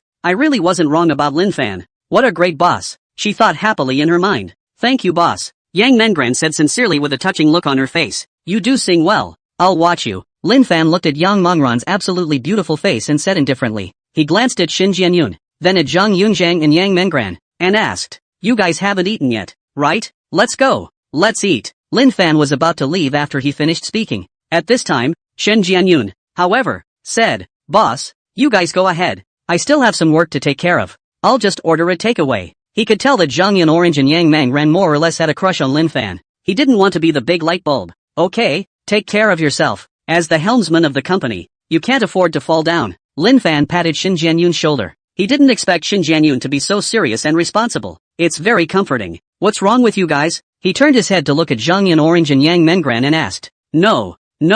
Zhang Yun Orange and Yang Mengran said at the same time. Okay then, let's go. Lin Fan was the first to walk out of Yang Mengran's live room. Zhang Yun Orange and Yang Mengran exchanged glances and followed Lin Fan out. Not far from the Golden Mansion Media Company in Willow City, there is a restaurant. It looks pretty good from the outside. The trio arrived in the restaurant lobby. At once the hall manager greeted them. I wonder if the three of you have an appointment? The lobby manager asked politely. No. Are there any more private rooms? Lin Fan looked at the hall. There were already quite a few people eating. Sir, I'm sorry, there are no more private rooms. The lobby manager apologized.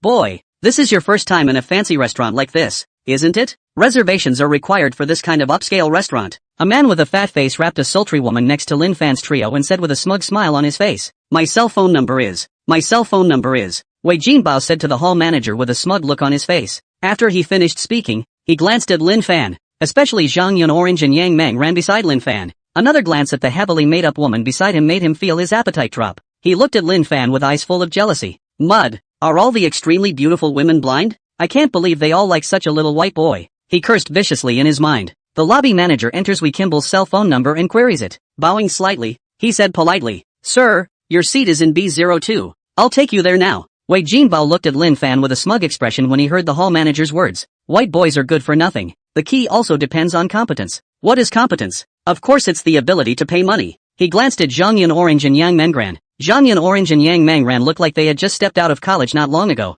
There was a twinkle in his eye. Turning to the hall manager, he said, Wait. Turning his head, he looked at Zhang Yun Orange and Yang Mengran. You two beauties haven't eaten yet, have you? It just so happens that I booked a table for 4, so let's get together. He revealed a self-professed charming smile and said to Zhang Yunxiang and Yang Mengran, in a gentlemanly manner, No need. Zhang Yun Orange said coldly. She didn't even look at Wei Kimball. She looked at Lin Fan. Her heart was very puzzled. There were no seats here. Why didn't she leave? She followed Lin Fan's gaze and found a young man dressed in designer clothes walking down from a gorgeous sports car. Wei Jinbao saw that Zhang Yunxiang was ignoring him and followed Zhang Yunxiang's gaze. Is this Mr. Yu? The one who stepped down from the car was none other than Yun Jinglong. When Wei Jinbao saw Yun Jinglong come here, he immediately showed a full smile. He glanced at the dazed Lin Fan and said disdainfully, Kid, do you know who this is? Lin Fan glanced at Wei Jinbao. This man can't be sick, can he? He was speechless in his mind. But it was quite a coincidence to meet Yun Jinglong here. Wei Jinbao saw the look in Lin Fan's eyes and thought that he was captivated by his words. He also looked at Zhang Yunxiang and Yang Mengran, and realized that the two girls weren't looking at him, but were both looking at Lin Fan. He was even more jealous in his heart. He didn't understand anymore. Why would two beautiful women like a white boy with no strength? Can a white boy really do whatever he wants? He gritted his teeth. He wanted to make Zhang Yun Orange and Yang Mengran see reality. Reality is not just about good looks. Strength is king. What is strength? A wide network is strength. It's not a time to go it alone anymore. It's all about connections. Whoever is well connected has a high status. This is Yun Jinglong Yun Xiao, the true great young man of Lu Chang. He looked at Lin Fan with a face full of complacency and said, that smug look, as if he was Yun Jinglong. Zhang Yun Orange and Yang Mengran glanced at Wei Jinbao. There was a hint of disgust in his eyes. Can't understand why this Wei Kimball is still here. They were very nasty in their minds. They could tell from Lin Fan's eyes that Lin Fan definitely knew this Yun Jinglong, but they knew that Lin Fan was also a great young man. Otherwise, how could a man of Lin Fan's age come up with $1 billion to buy the Golden Mansion Media Company in Luchang? Lin Fan must have a powerful background behind him. They felt that these great young men like Lin Fan should all know each other. Yun Jinglong had just walked into the hall. Wei Kimball greeted him with a smile on his face. The body is humble. The face is pandering. Young Yun, you're here. Yun Jinglong looked at Wei Jinbao in front of him and asked suspiciously, which one are you? He didn't recognize the Wei Kimball in front of him, and he didn't remember seeing him. Young Yun, you don't know me, but I've seen you before. I saw you from a distance at the business meeting not long ago. Our company has successfully won the bid to supply building materials to your group. Wei Jinbao was not disappointed to hear that Yun Jinglong did not remember him, but explained with a winking smile on his face. Aha! Yun Jinglong sort of realized that Wei Jinbao was a small supplier. He nodded, ready to leave, and inadvertently glanced a short distance away. This is? A smile appeared instantly on his just serious face. Wei Jinbao saw a smile on Yun Jinglong's face and thought that he remembered their company. Was about to draw closer while the iron was hot, only to see Yun Jinglong leave in quick steps, heading towards Lin Fan. Yun Jinglong walked up to Lin Fan, a smile piled on his face, and said respectfully, Mr. Lin, you're here too. What a coincidence. Lin Fan looked at Yun Jinglong and said indifferently, yeah, what a coincidence. Wei Jinbao was instantly confused when he saw Yun Jinglong's appearance. His mouth was wide open in shock, and his eyes were rolling round and round with a hellish look. This? How is that possible? Why is Yun Xiao so respectful to this little white boy? That's not scientific, is it? This little white boy obviously doesn't even qualify to enter such an upscale restaurant. Why is Yun Xiao like this? Why is Yun Xiao's attitude towards the white boy so familiar? It felt the same as how he had just treated Yun Xiao. As humble as it gets. What's this for? His head was spinning. Yun Xiao is the top young man in Luchang. What kind of person could make young Master Yun treat him like this? He suddenly felt a shiver run down his spine and shuddered. A horrible possibility occurred to him. That is, the white boy is a great young man who is even more powerful than Yun Xiao. What did I just do? Sarcasm. Mr. Big? And thinking of robbing Big Jr.'s woman. He couldn't wait to give himself 2 hard smacks now. It's a fucking death wish. A large amount of cold sweat broke out on his head. He dared not hesitate. Hurrying towards Lin Fan, he walked briskly, walked too fast and almost fell. Came to Lin Fan. Flutter. He got on his knees. Snap. He slapped himself hard. Youngest, I'm sorry. I'm dog-eyed, so don't take it personally with me in your honor. Kneeling as he speaks, Yun Jinglong looked at the kneeling Wei Jinbao with a slight frown. He kicked Wei Jinbao away and said angrily, "You dog, how dare you offend Mr. Lin? Disqualify your company as a building materials supplier from now on." He's trying to clear the air with Wei Kimball. If it was because of Wei Jinbao that Lin Fan misunderstood him, that would be too wrong. Mr. Lin, inside please. Don't let the dog interfere with your meal. He smiled at Lin Fan. Turning his head, he looked at the hall manager. Aloud, what are you waiting for? Still not taking Mr. Lin to my exclusive box. All of Mr. Lin's purchases are free today. Hearing Yun Jinglong's words, the lobby manager hurriedly said, Yes, Mr. Lin, this way please, she said carefully. This was someone who even the boss respected, so she didn't dare to slack off. Yun Jinglong was none other than the largest shareholder of this restaurant and was considered the owner of the place. Thanks then. Lin Fan smiled at Yun Jinglong. Who wouldn't want to eat for free? Lin Fan finished speaking and followed the hall manager towards the upper floors. Yun Jinglong watched Lin Fan and the others leave. The face that had just been piled with smiles turned unusually somber. He looked over to Wei Kimball, who was sitting on the ground with his eyes glazed over. Pissed off. Damn it. It was this asshole that almost made him leave a bad impression on Lin Fan. Come on man. Get this eyesore out of here, he said to the security guard at the door. The 2 security guards at the door heard Yun Jinglong's words and hurriedly ran over, one grabbing an arm and yanking Wei Jinbao towards the outside of the restaurant. Yun Jinglong took a deep breath and headed upstairs. The Imperial Box. This box could be said to be the largest and most luxurious in the restaurant besides Yun Jinglong's exclusive box. Yun Jinglong pushed open the door of the box. By now there were 4 people sitting in the box. These 4 people were all famous young men of Willow City, and they were all gathered at this moment, waiting for Yun Jinglong's arrival. These 4 people were all Yun Jinglong's juniors, with Yun Jinglong as their leader. When the 4 saw Yun Jinglong enter, one of them stood up and said with a smile, Young Yun, you're late. When Yun Jinglong saw the 4 people, his face, which had just been gloomy, eased a bit and spoke, I'll punish myself with a cup. With that, he picked up the wine glass next to him, poured it full of wine, lifted it up, and gulped it down into his stomach. Ha, young Master Yun, why are you so sore today? The person who stood up, looked at Yun Jinglong and asked suspiciously. In the past, if Yun Jinglong had been allowed to drink a glass of wine, it would not have been so painful. What's going on today? Young Yun, is this something you've encountered unhappiness? A man next to Yun Jinglong asked. Don't mention it, just almost got a douchebag killed. Yun Jinglong sat down, picked up his chopsticks and took a bite of the dish. Crap, what kind of person dares to harm Yun Xiao? Let's see if I don't screw him over. The young man opposite Yun Jinglong stood up, rolled up his sleeves, and was about to go out to help Yun Jinglong take revenge. Yun Jinglong waved his hand for the man across from him to sit down, put down his chopsticks, and said, the matter has been resolved. Yun Xiao, what's going on? The person next to Yun Jinglong asked suspiciously. The other 3 were also looking at Yun Jinglong with puzzled faces. All of them were curious about what had happened to Yun Jinglong. Seeing the eyes of the 4, Yun Jinglong poured a glass of wine, gently took a small sip, and slowly said, I just met a top-tier big shot outside. The 4 of them look at me and I look at you. They felt that Yun Jinglong was the top young man in Luchang. However, looking at Yun Jinglong, it seemed as if the other party was even more bullish than Yun Jinglong. Yun Jinglong saw the 4 people's puzzled looks. Laughing to himself, he said, before I met this great young man, I also thought that I was awesome and a top-notch great young man. He shook his head, took a sip of wine, and continued, but after I met this great young man, I realized that my eyesight is still too narrow, and my pattern is too small. The 4 looked at each other, not understanding what Yun Jinglong meant by this. Could it be that there was another great young man in Lucheng who was more powerful and bullish than Yun Jinglong? Even if there is, it shouldn't be too different. But listening to Yun Jinglong's words, how did it feel as if the gap was very huge? But how is that possible? They didn't believe there was such a bullish great young man. Yun Jinglong saw the 4 people's disbelieving expressions. If I'd heard something like that before, I'd have scoffed too. After all, those top youngsters in Willow City are just like that. He picked up his glass of wine, tilted his head back, and drank it all down. I used to think I was awesome because I drove a tens of millions of dollars sports car and had a multi-million-dollar pet dog. But after meeting that great young man, he filled his glass. Do you guys know what kind of pets that big young man has? He looked at the four and asked with a smile. The four looked at each other. Dogs? Cat? Eagle? Horses? One of the four names an animal. Yeah, you're right. It's horses. Yun Jinglong said as he pointed at a man next to him. The four did not understand what Yun Jinglong meant by this. Pet horses are nothing special. All four of them had a horse or two at the stable. There's no fuss about it. They were fast becoming confused by Yun Jinglong at this point. Yun Jinglong took in the expressions of the four and asked with a smile. You guys wouldn't think that the horse that great young man keeps is your kind of cheap horse, right? Young Yun, that horse of mine isn't cheap. It cost me nearly $10 million to get the horse to Luchang. Yun Jinglong had just finished speaking when someone stood out and retorted. $10 million?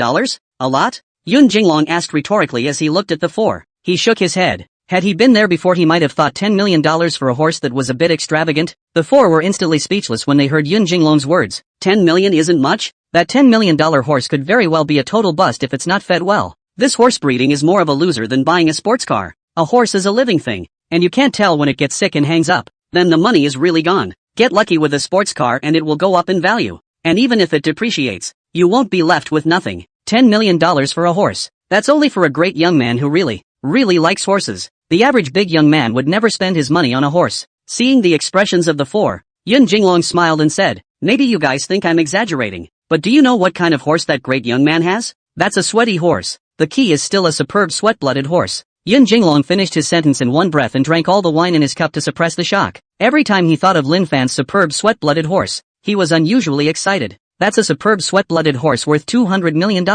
Legendary horse. The four people were instantly dumbfounded when they heard Yun Jinglong's words. One by one, their mouths were wide open in shock, and their eyes were rolling round and round with disbelief. This? How is that possible? Sweat-bloods? It's still the very best sweat-blood horse. That's incredible too. An ordinary sweat-blooded horse is already very rare. This great young man actually owns a superb sweat-blooded horse. It's a superb sweat-blooded horse worth $200 million.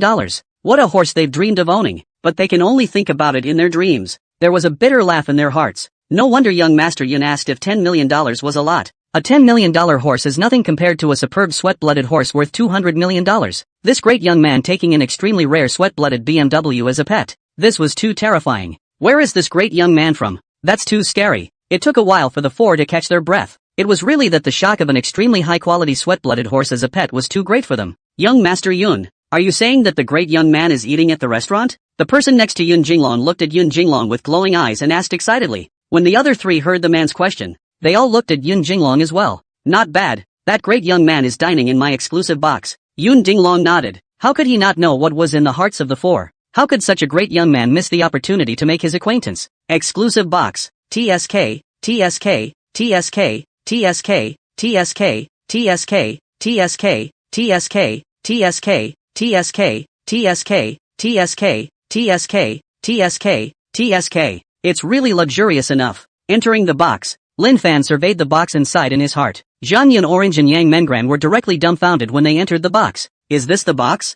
Why does it feel as splendid as the palace? This is too luxurious. The three men took their seats. The lobby manager handed Lin Fan the menu. Lin Fan turned his hand and put it in front of Zhang Yun Orange and Yang Mengran and said with a smile, no need to save me money. Just order whatever you want. When Zhang Yun Orange and Yang Mengran heard Lin Fan's words, one of them gave Lin Fan a big blank stare. They had just heard Yun Jinglong say that all of them were free. The two looked up the menu together. The two men saw the prices on the menu, which instantly staggered both of them. That's too expensive. My goodness. A regular dish costs a couple hundred. Wouldn't a random meal like that eat up a month's worth of their living expenses? That's a casual meal. A little more serious and they'd be stuck eating instant noodles for the rest of the year. When Lin Fan saw the two gawking there, he frowned slightly and asked suspiciously, no favorites? Is the food here bad? It shouldn't. The decorating pattern here is all very beautiful and upscale. The fact that you can only come here to eat from a reservation means that the place is very hot. He was very puzzled in his mind at this point. Zhang Yun Orange and Yang Mengran looked at each other with a bitter smile on their faces. They're not too picky about what they eat. It's just the price of the place that puts them off. Although they knew that they were exempt, they didn't dare to just ask for it in the face of such an expensive price. Lin Fan, it's not that we don't have any favorites, but the dishes here are just too expensive. We don't dare to order them. Zhang Yun Orange took a deep breath. Her beautiful eyes looked at Lin Fan and said with a bitter smile, they're not the type to take advantage of a bargain when they see one. They do have their own bottom line. Lin Fan glanced at Zhang Yun Orange and Yang Mengran, his eyes filled with admiration. That's quite a find. Girls who are not materialistic like Zhang Yunorange and Yang Mengran are too few and far between nowadays. He didn't feel that Zhang Yunorange and Yang Mengran lied to him. A person's movements could fool people, but their eyes couldn't fool people. If both eyes can fool Lin Fan, then Lin Fan can only admit it. After all, the only ones who have reached that acting realm are movie stars and movie queens. He didn't force himself to let Zhang Yunorange and Yang Mengran order again. Do you two have any contraindications? He looked at Zhang Yunorange and Yang Mengran and asked. Zhang Yunorange and Yang Mengran shook their heads at the same time. Zhang Yunorange pushed the menu in front of Lin Fan. Lin Fan didn't look at the menu and closed it. Looking toward the hall manager, he slowly said, "Serve a few of your signature dishes here. Just enough for the three of us." What he hated most was wastefulness, and naturally he would not change for nothing. "Okay, I'll get you set up," the lobby manager said respectfully. After saying that, he walked towards the outside of the box. Before leaving, he deliberately glanced at Lin Fan, his eyes full of surprise. She thought that Lin Fan would order a dozen or so dishes even if he didn't order a large table. She didn't realize that Lin Fan only needed enough to eat. It's only a 4-course meal for just 3 people. Lin Fan watched the hall manager leave. "Pour yourself a cup of tea. Take a sip. The tea here is not as good as the second generation Dahongpo, but it's still good for quenching your thirst. Sister Yunorange, MS, Yang, I wonder if you have any plans for the future?" He put down his teacup and looked at Zhang Yunzhuang and Yang Mengran, asking. He had some ideas for a plan, but that was all he had. He still wanted to hear what Zhang Yunorange and Yang Mengran thought. If it's in line with what he's thinking, it's going to make all the difference. Zhang Yunorange and Yang Mengran glanced at each other, not knowing why Lin Fan suddenly asked this question. They are now able to work on their favorite singing anchor and still be able to put food on the table, and they already feel very good about it. As for planning, they don't have any long-term plans and not everything is something they can plan to decide. Lin Fan could see from the faces of the two men that they had no plans, at least for now. He pondered for a moment, but decided to say what was on his mind. "Sister Yunorange, MS, Yang, I have an idea for your future plans that you can consider." Zhang Yunorange and Yang Mengran looked at Lin Fan curiously. They couldn't plan for the future themselves, and they were curious to know what Lin Fan's future plans were. "Both of you really love to sing, and crucially are very talented at it." "I do. The first step is for you to become big anchors and have your own huge fan base." Zhang Yunorange sighed when she heard Lin Fan's words. It's not easy to become a big anchor. She is not confident, although she knew she was a good singer. This society was not one where if you had the ability, you could succeed. "It's not me," Lin Fan said with a smile when he saw Zhang Yunorange's appearance. When Zhang Yunorange heard Lin Fan's words, she immediately brightened up. How could she have forgotten that Lin Fan was a silly big spender?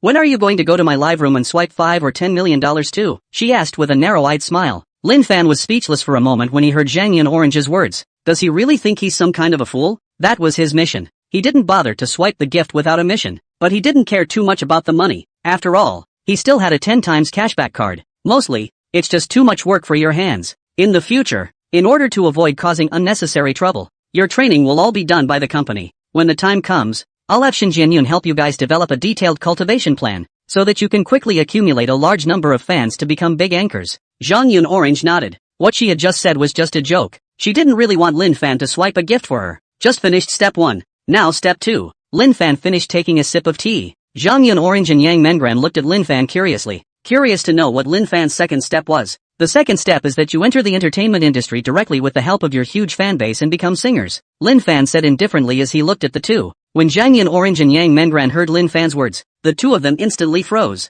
The two were shocked with their mouths wide open and their eyes rolling round and round with disbelief. This? How is that possible? The idea of becoming singers with the help of a live platform never crossed their minds. They enter into being anchors and already feel farther and farther away from being singers, thinking in their minds that they may never have a chance to be singers in their lives. But now that Lin Fan had told them that they could use the live broadcast platform to debut as singers, how could they not be shocked? It was their first dream to become singers, but reality forces them to give up their dreams. They didn't believe Lin Fan would lie to her because they knew there was no need for that. They felt dizzy in their heads, almost stoned by the surprise that had come out of nowhere. Cough cough. Lin Fan coughed lightly when he saw Zhang Yunzhuang and Yang Mengran dazed. Zhang Yunorange and Yang Mengran instantly came to their senses and looked at Lin Fan in unison. This is just one of my future plans for you guys. It's up to you to make it happen. Lin Fan said seriously. The road. He paved it, but whether or not he could reach the destination, that was not for him to decide. But it was up to Zhang Yunorange and Yang Mengran. Zhang Yunorange and Yang Mengran looked at each other and nodded at the same time. They certainly understood what Lin Fan meant, but the fact that Lin Fan was able to do this was enough, giving them the opportunity to be able to realize their dreams. It's up to them to take hold of it as to whether or not it will materialize. Knock knock. There was a knock on the door. Come in, Lin Fan said to the door. The door was pushed open. The lobby manager walked in, followed by a waiter pushing a food cart. Mr. Lin, the dishes are ready, the hall manager said respectfully to Lin Fan. Lin Fan nodded. The lobby manager instructed the waiters to bring the food from the food truck to the tables. 4-course meal. The dishes all looked very sophisticated and the aromas wafting out were instantly appetizing. This is too pretty. Zhang Yun Orange's eyes were round as she looked at the dishes on the table, which were simply like a work of art. Mr. Lin, please enjoy your meal. The lobby manager finished and left with the waiter. Well, don't look. Hurry up and eat. The food won't be good if it gets cold in a while. Lin Fan picked up the chopsticks next to him and said with a smile. After saying that, he picked up his chopsticks and took a bite of the dish. Aha, the flavor is okay. Zhang Yun Orange and Yang Mengran looked at each other and picked up their chopsticks and ate as well. It was so delicious. Both men thought at the same time in their minds. End of dinner. It was a very pleasant meal for all three. Knock knock. There was a sudden knock on the door. Come in, Lin Fan said indifferently. The door pushed open, and the first to walk in was Yun Jinglong, who was followed by 4 young men about the same age as Yun Jinglong. Lin Fan looked at the 5 Yun Jinglongs who came in and was very puzzled in his heart, wondering what Yun Jinglong meant by this. Mr. Lin, how's the food? Still satisfied? Yun Jinglong walked forward and asked with a smile. He calculated the time and estimated that Lin Fan's side was almost done eating. Only then did he bring the other 4 to Lin Fan's box. Well, not bad. Something? Lin Fan looked at Yun Jinglong and asked suspiciously. It's like this. A few of my brothers know that Mr. Lin is eating here and want to get to know him. Yun Jinglong pointed at the 4 people beside him and said with a smile. Hello Mr. Lin. Hello Mr. Lin. Hello Mr. Lin. Hello Mr. Lin. The 4 bowed slightly and said at the same time. Hello guys. Lin Fan returned the favor. As the saying goes, you don't have to reach out. When people gave him face, he naturally wouldn't hold back. Mr. Lin, this is. Yun Jinglong introduced all 4 of his little brothers, one by one. These 4 people were all the sons of famous group chairman in Luchang, the future first heir of these groups. Next to them, Zhang Yun Orange and Yang Mangran looked at the 4 people who were nodding to Lin Fan. The 2 shocked little mouths unconsciously opened so wide that they were about to be able to put in an egg. These people's conglomerates are very famous in Luchang. Those are all at least tens of billions of dollars or more. Being the heir to a $10 billion corporation, that was a true young man of Luchang. Such a great young man was so respectful in front of Lin Fan. They didn't dare to imagine what kind of identity Lin Fan actually had again, but they knew that it had to be more bullish than these people, or else they wouldn't have made these people so respectful. They were very fortunate to have met Lin Fan, their cow boss, so that their dreams can be realized. Lin Fan gestured for the 5 to sit down. At this time, Yun Jinglong looked at Lin Fan and said with a smile, Mr. Lin, I've told these 4 brothers of mine about your extreme sweatblood BMW. I wonder if you have any pictures of the very best sweatblood horses there for them to look at. The photos aren't there. Lin Fan shook his head and said directly. He never wanted to be photographed with a horse. The main reason was that he had never put the very best sweat-blooded horse in his heart. When the 4 heard Lin Fan's words, a trace of loss instantly appeared on their faces. They thought about asking Yin Jinglong to take them directly to visit Lin Fan's house, but after thinking about it, they felt that it would be too presumptuous. He could only retreat to come and meet Lin Fan. And in the meantime, look at the pictures of that superb sweat-blooded horse. Now that I didn't get to see the photos, I'd be lying if I said I wasn't lost. After all, that was a superb sweat-blooded horse worth $200 million. Not just anyone could see it. But I have a little video here that you can watch. Lin Fan said and took his cell phone out. This little video was exactly what Tang Yuxuan had taken when Lin Fan and Tang Ruobing were riding together. The 4 instantly brightened up when they heard Lin Fan's words and all came over. Lin Fan opened the album and clicked on the video. A handsome white horse with 2 people sitting on its back appeared in the video. Although they could only see the side, everyone could tell at a glance that the person behind this was Lin Fan. Although the woman in Lin Fan's arms could only see the side of her face, it was still possible to see that the woman was incredibly beautiful. Mr. Lin, which stable are you at? A man asked curiously. As you can see from the view in the video, this is very fast. But this surrounding scene, he hadn't seen it before and was curious as to which horse farm Lin Fan was playing in. Ask for the name of the horse farm, and then they can also get a membership card at that horse farm, so that they can ask Lin Fan to go to the horse farm together sometime. Emotions are something that need to be maintained on a regular basis. Otherwise even the best relationship will be broken if you don't contact them for a long time. This is at my cottage, not a horse farm. Lin Fan glanced at the man and said indifferently. The 5 Yun Jinglongs were all dumbfounded when they heard Lin Fan's words. One by one, their mouths were wide open in shock, and their eyes were rolling round and round with disbelief. This? How is that possible? I can't believe it's in the villa at such a fast pace? That's too incredible. This is just too hard to believe. With such a fast speed, they wouldn't dare to run like that in an empty horse field, let alone a villa yard with little space. What was even more unbelievable was that Lin Fan had a woman with him. It's exponentially more difficult to realize that riding alone, and riding with someone, is not a 1+1 relationship. What awesome horsemanship it would take to do that. Such horsemanship they felt was not at all worse than those international equestrian masters. Those equestrian masters may not even do as good a job as Lin Fan when they come. It was horrible. At this moment, The 5 people admired Lin Fan's horsemanship. Yun Jinglong picked up his teacup and smiled at Lin Fan. Mr. Lin, I'm convinced. Your horsemanship is amazing. I'll toast you with tea instead of wine. It's from his heart, not a pat on the back. He truly admired Lin Fan's horsemanship. The other 4 also picked up their teacups and looked at Lin Fan with adoration. Lin Fan naturally wouldn't hold back, and also picked up a teacup, looked at the 5 people, and said with a smile, average. Equestrianism was just a minor skill for him. He didn't seem to see any value in it except to play. Far from catching up with the practical value of calligraphy skills and drawing skills. That's his big truth. However, when the 5 people heard Lin Fan's words, a bitter smile ran through their hearts. Lin Fan's such great horsemanship is only average? And what is their horsemanship? Isn't it even trash? The 4 chatted some more. At this time, Yun Jinglong thought for a moment and said, Mr. Lin, we have a project. I wonder if you'd be interested in joining and having some fun. That's what they're really here for. Just meeting and getting to know each other. That is, just at the level of getting to know each other. Only if we all cooperate with each other. This will bring the relationship closer and make it stronger. Lin Fan took a sip of tea, looked up, looked at Yun Jinglong, and asked curiously, what project? Tell me about it? He was also curious as to what kind of project these great young men were working on. Yun Jinglong heard Lin Fan's question and hurriedly said, the 5 of us invested in a game company.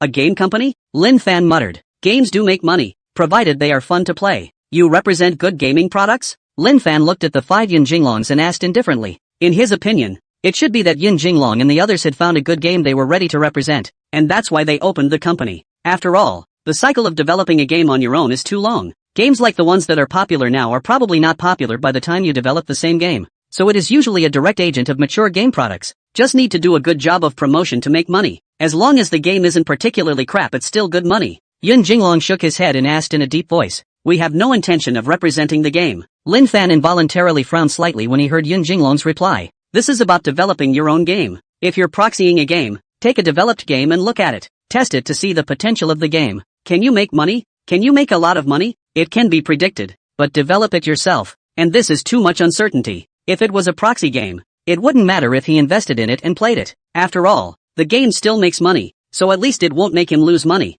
But if he were to develop the game himself, he'd have to think long and hard about it. After all, he didn't get his money from the wind and has to be responsible for his money. Yun Jinglong nodded seriously and said in a deep voice, we are prepared to develop a set of true holographic projection games.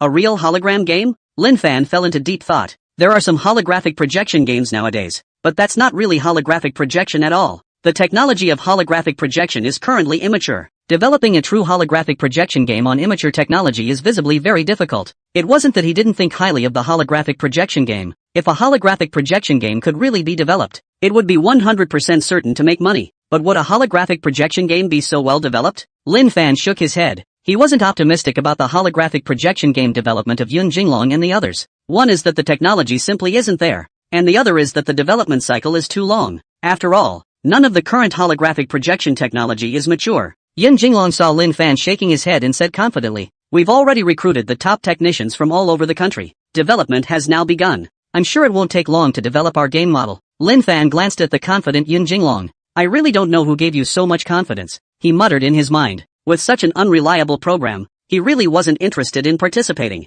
There's so much uncertainty here. He didn't want to play with his money down the drain. Lin Fan was about to refuse. At this time, the system voice rang out. Release the mission. Being a great tycoon, how can you not have your own squad? Accept the invitation from Yun Jinglong and the others to form your own squad. Receiving the mission. Rewarding Willow City with 100% stake in the Mo Rhine Balling Horse Farm. Mission denied. No reward. Lin Fan heard the system voice and was happy. The system is making it so he has to take a hit with his money. Luchang Mo Yunqiao Horse Farm, which is the largest horse farm in Luchang. After he obtained the Extreme Sweat Blood BMW, he purposely checked the horse farms in Willow City. After all, keeping the very best sweat-blooded horses in the villa for a long time is not a thing. He was going to send the very best sweat-blooded BMW to a horse farm to have a person in charge of feeding it. He wants to ride a horse, so he can just go to the stable then. At that time, he also fell in love with this Luchang Mo Yunqiao horse farm in his heart. After all, this horse farm is the largest in Luchang, and the technicians inside are also the best in Luchang. He put the very best sweat-blooded horse inside before he was relieved. He saw at the time that Luchang Mo Yunqiao horse farm was valued at roughly $3.5 billion, and secretly sighed, a horse farm was worth so much money. Which tycoon is so capricious as to make such a luxurious horse farm? Who would have thought that now this stable would soon be his? Accept the mission. Lin Fan promised, taking a small amount of money to go down the drain, but in exchange for a horse farm worth $3.5 billion.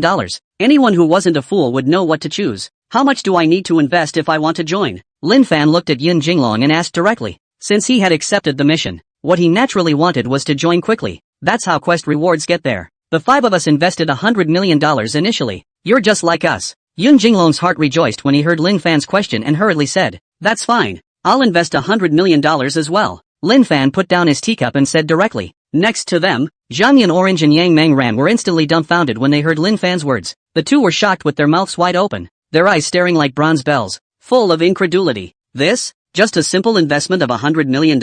This is too capricious to take out $100 million to invest without even seeing the project or understanding it. Is this the capriciousness of the rich? They felt that Lin Fan's tone of voice when he said investing $100 million was like it wasn't $100 million, but a dollar. How much money does it take to care so little about money? There was a bitter laugh in their hearts. They feel that they are frogs at the bottom of a well, and suddenly they come to a new world, and what they see completely overturns their 3 views. When Yin Jinglong heard Lin Fan agree, he was instantly very happy in his heart. Lin Fan joined, which brought their relationship a level closer. He was very optimistic about the prospects of this holographic projection game. Otherwise he wouldn't have introduced Lin Fan to join. He thinks that if he develops it, he's sure to make a lot of money. He felt that only something of great value like a holographic projection game could attract Lin Fan to join them. Didn't that succeed in getting Lin Fan on board? Welcome aboard, Mr. Lin. He stood up, raised his teacup, and smiled at Lin Fan. The other 4 stood up and picked up their teacups as well. Lin Fan smiled faintly and stood up, picking up his teacup and clinking cups with Yin Jinglong and the other 4.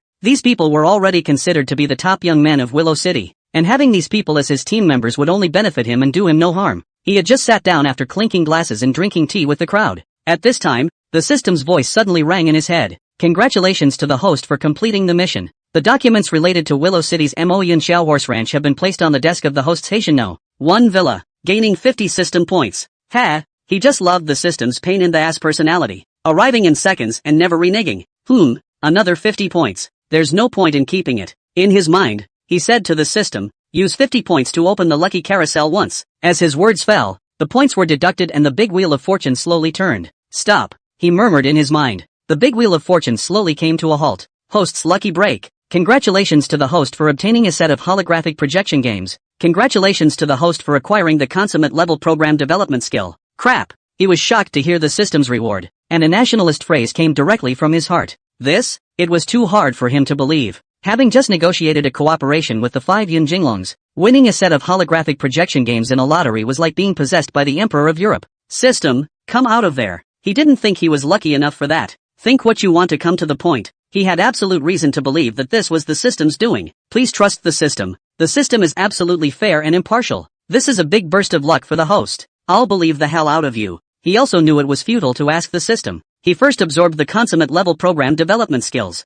He instantly reached a terrifying level of knowledge about program development in this world. He had to sigh, the system was really awesome. This made him, a white guy who just knew nothing about program development, instantly become a program development guru. He was going to take out this holographic projection game that the system had given him. After all, if he really counted on Yin Jinglong and the others to develop the holographic projection game, then his $100 million would inevitably go down the drain. He had just gained program development skills, and no one knew the current level of development in the world better than he did. He guessed that someone had already started to do the development of the holographic projection game a long time ago and was close to developing it. If they really let others succeed in developing it ahead of time, then Yin Jinglong and the others would not have any chance. After all, this is the information age, and speed is what's up for grabs. Whoever develops it first will be the first to capture the market. Even if Yin Jinglong and the others developed it by then, the yellow flowers would be cold. It's all a bit of a long story, but in reality only a moment passed. Lin Fan looked at the 5, took out his cell phone, and said indifferently, I developed a holographic projection mini-game myself in my spare time.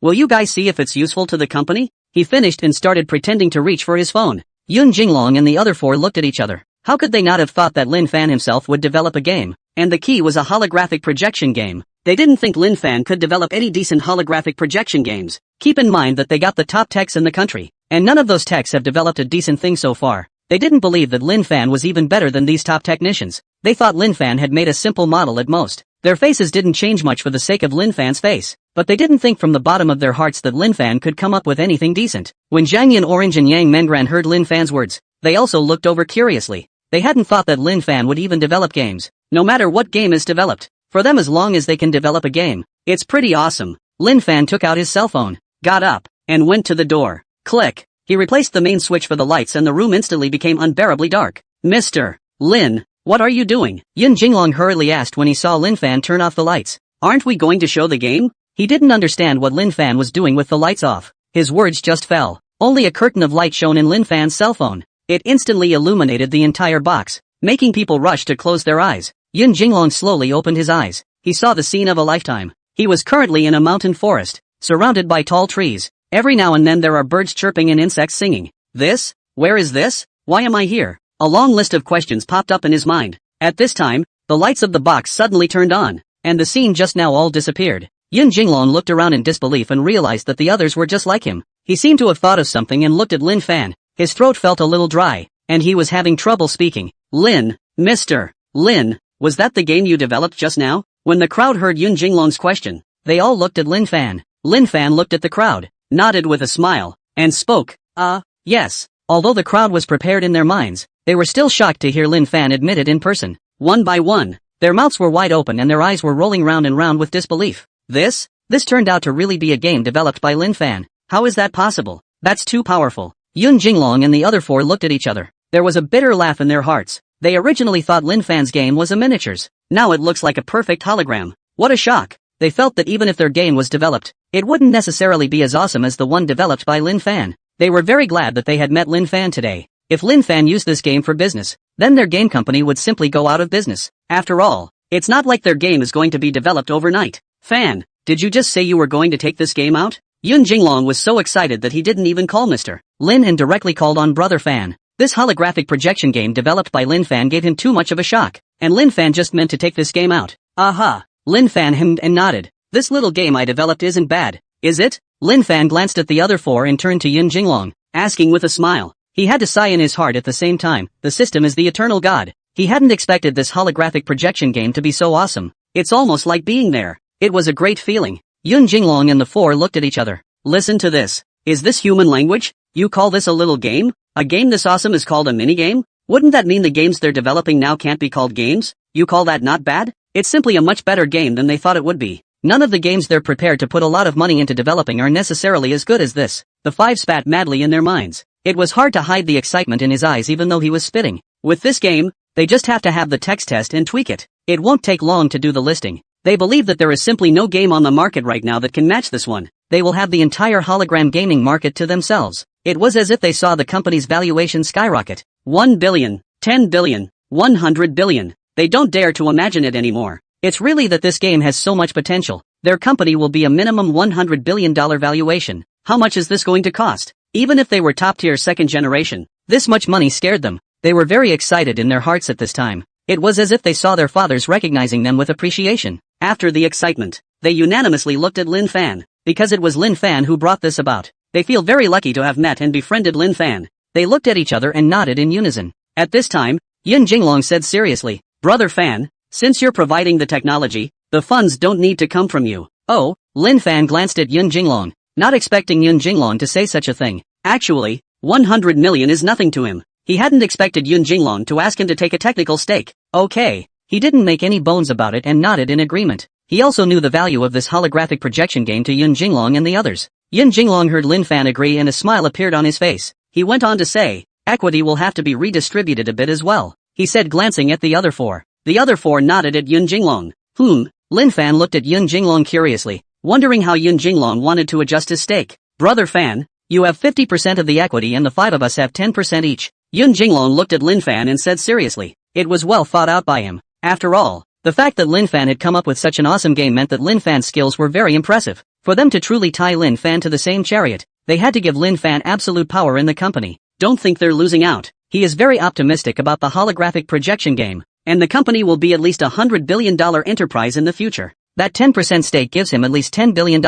Money wasn't the most important thing. The most important thing was to be truly tied to Lin Fan. He believed that Lin Fan's origins were definitely very uncomplicated, and following someone like that, he felt that the future value would definitely be greater than 10 billion returns. Oh, Lin Fan looked at Yun Jinglong in surprise and asked with a smile, I just came out with a small game. You don't regret giving me so much equity? When he finished, his eyes narrowed and he glanced at the other four. He hadn't expected this Yun Jinglong to be so bold. He was very satisfied in his mind. He is going to form his own team. Naturally there are far and near proximity. For the time being, You can put Yun Jinglong in the close one. No regrets. Yun Jinglong said very seriously. How could he regret it? He felt it was the best decision he had ever made. Lin Fan looked at the other four and asked with a smile. What about you guys? The four said in unison. No regrets. Alright, then, I'll accept it with reluctance. Lin Fan said with a smile. He stood up and raised his teacup. Yun Jinglong and the other four also stood up and similarly raised their teacups. Happy cooperation. Lin Fan took the lead. Happy cooperation.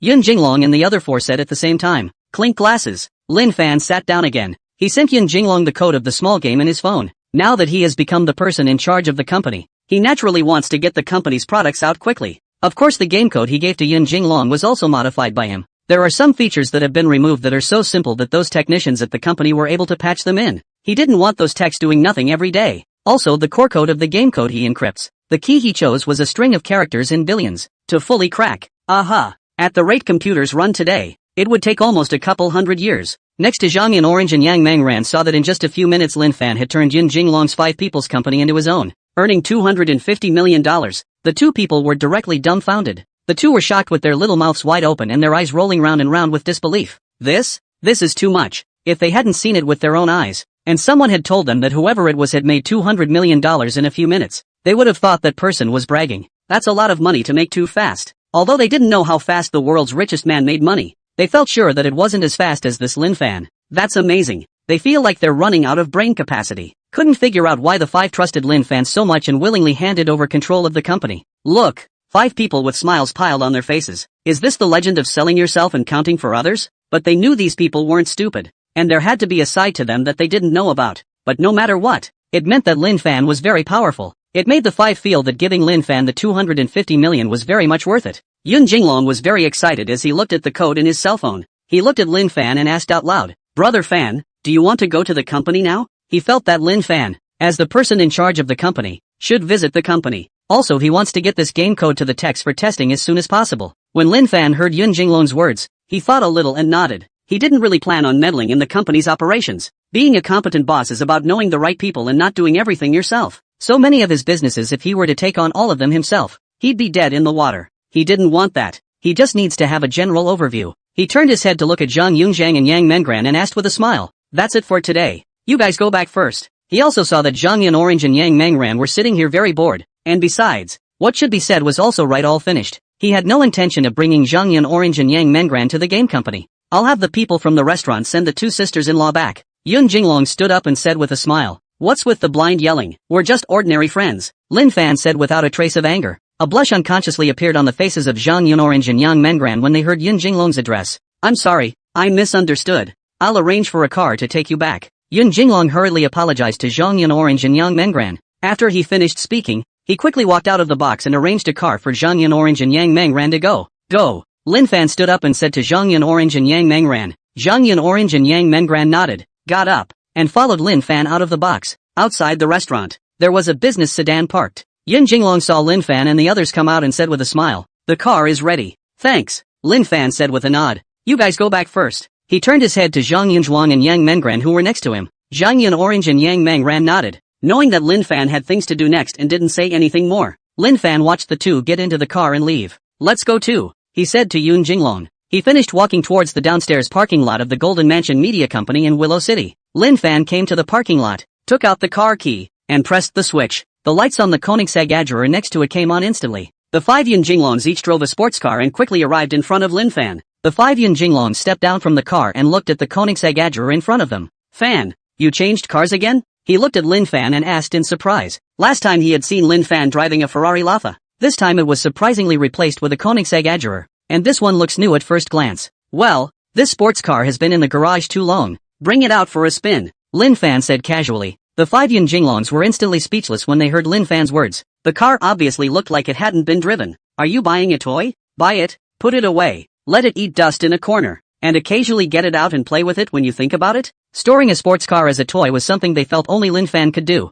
Which one of them buys a new sports car and doesn't drive it out first to get a kick out of it? What's more, this kind of super sports car worth nearly $30 million. Do not come out to show off a little bit or sorry for such a good car. Well, stop gawking and get going. Lin Fan started the car and saw Yun Jinglong's 5 people dazed there and spoke out to remind them. When the 5 Yun Jinglongs heard Lin Fan's words, they glanced at each other and rejoined the car. Yun Jinglong drove in front. Lin Fan followed Yun Jinglong's car closely. and the other 4 followed behind Lin Fan. Half an hour later, Yun Jinglong parked his car in front of a building. Willow City Kickstarter building? Lin Fan stepped down from the car and muttered as he looked at the building in front of him. Brother Fan, our company is on the 12th floor. Yun Jinglong introduced himself as he walked. The group took the elevator to the 12th floor. Willow City Piercing Arrow Information Technology. Cloud Piercing Arrows? Lin Fan was directly speechless in his heart when he saw the name of the company. An arrow through the clouds. 1,000 armies to meet? I really don't know what the 5 Yun Jinglong people were thinking of, coming up with such a company name. He shook his head and didn't say anything more. It was just a company name after all.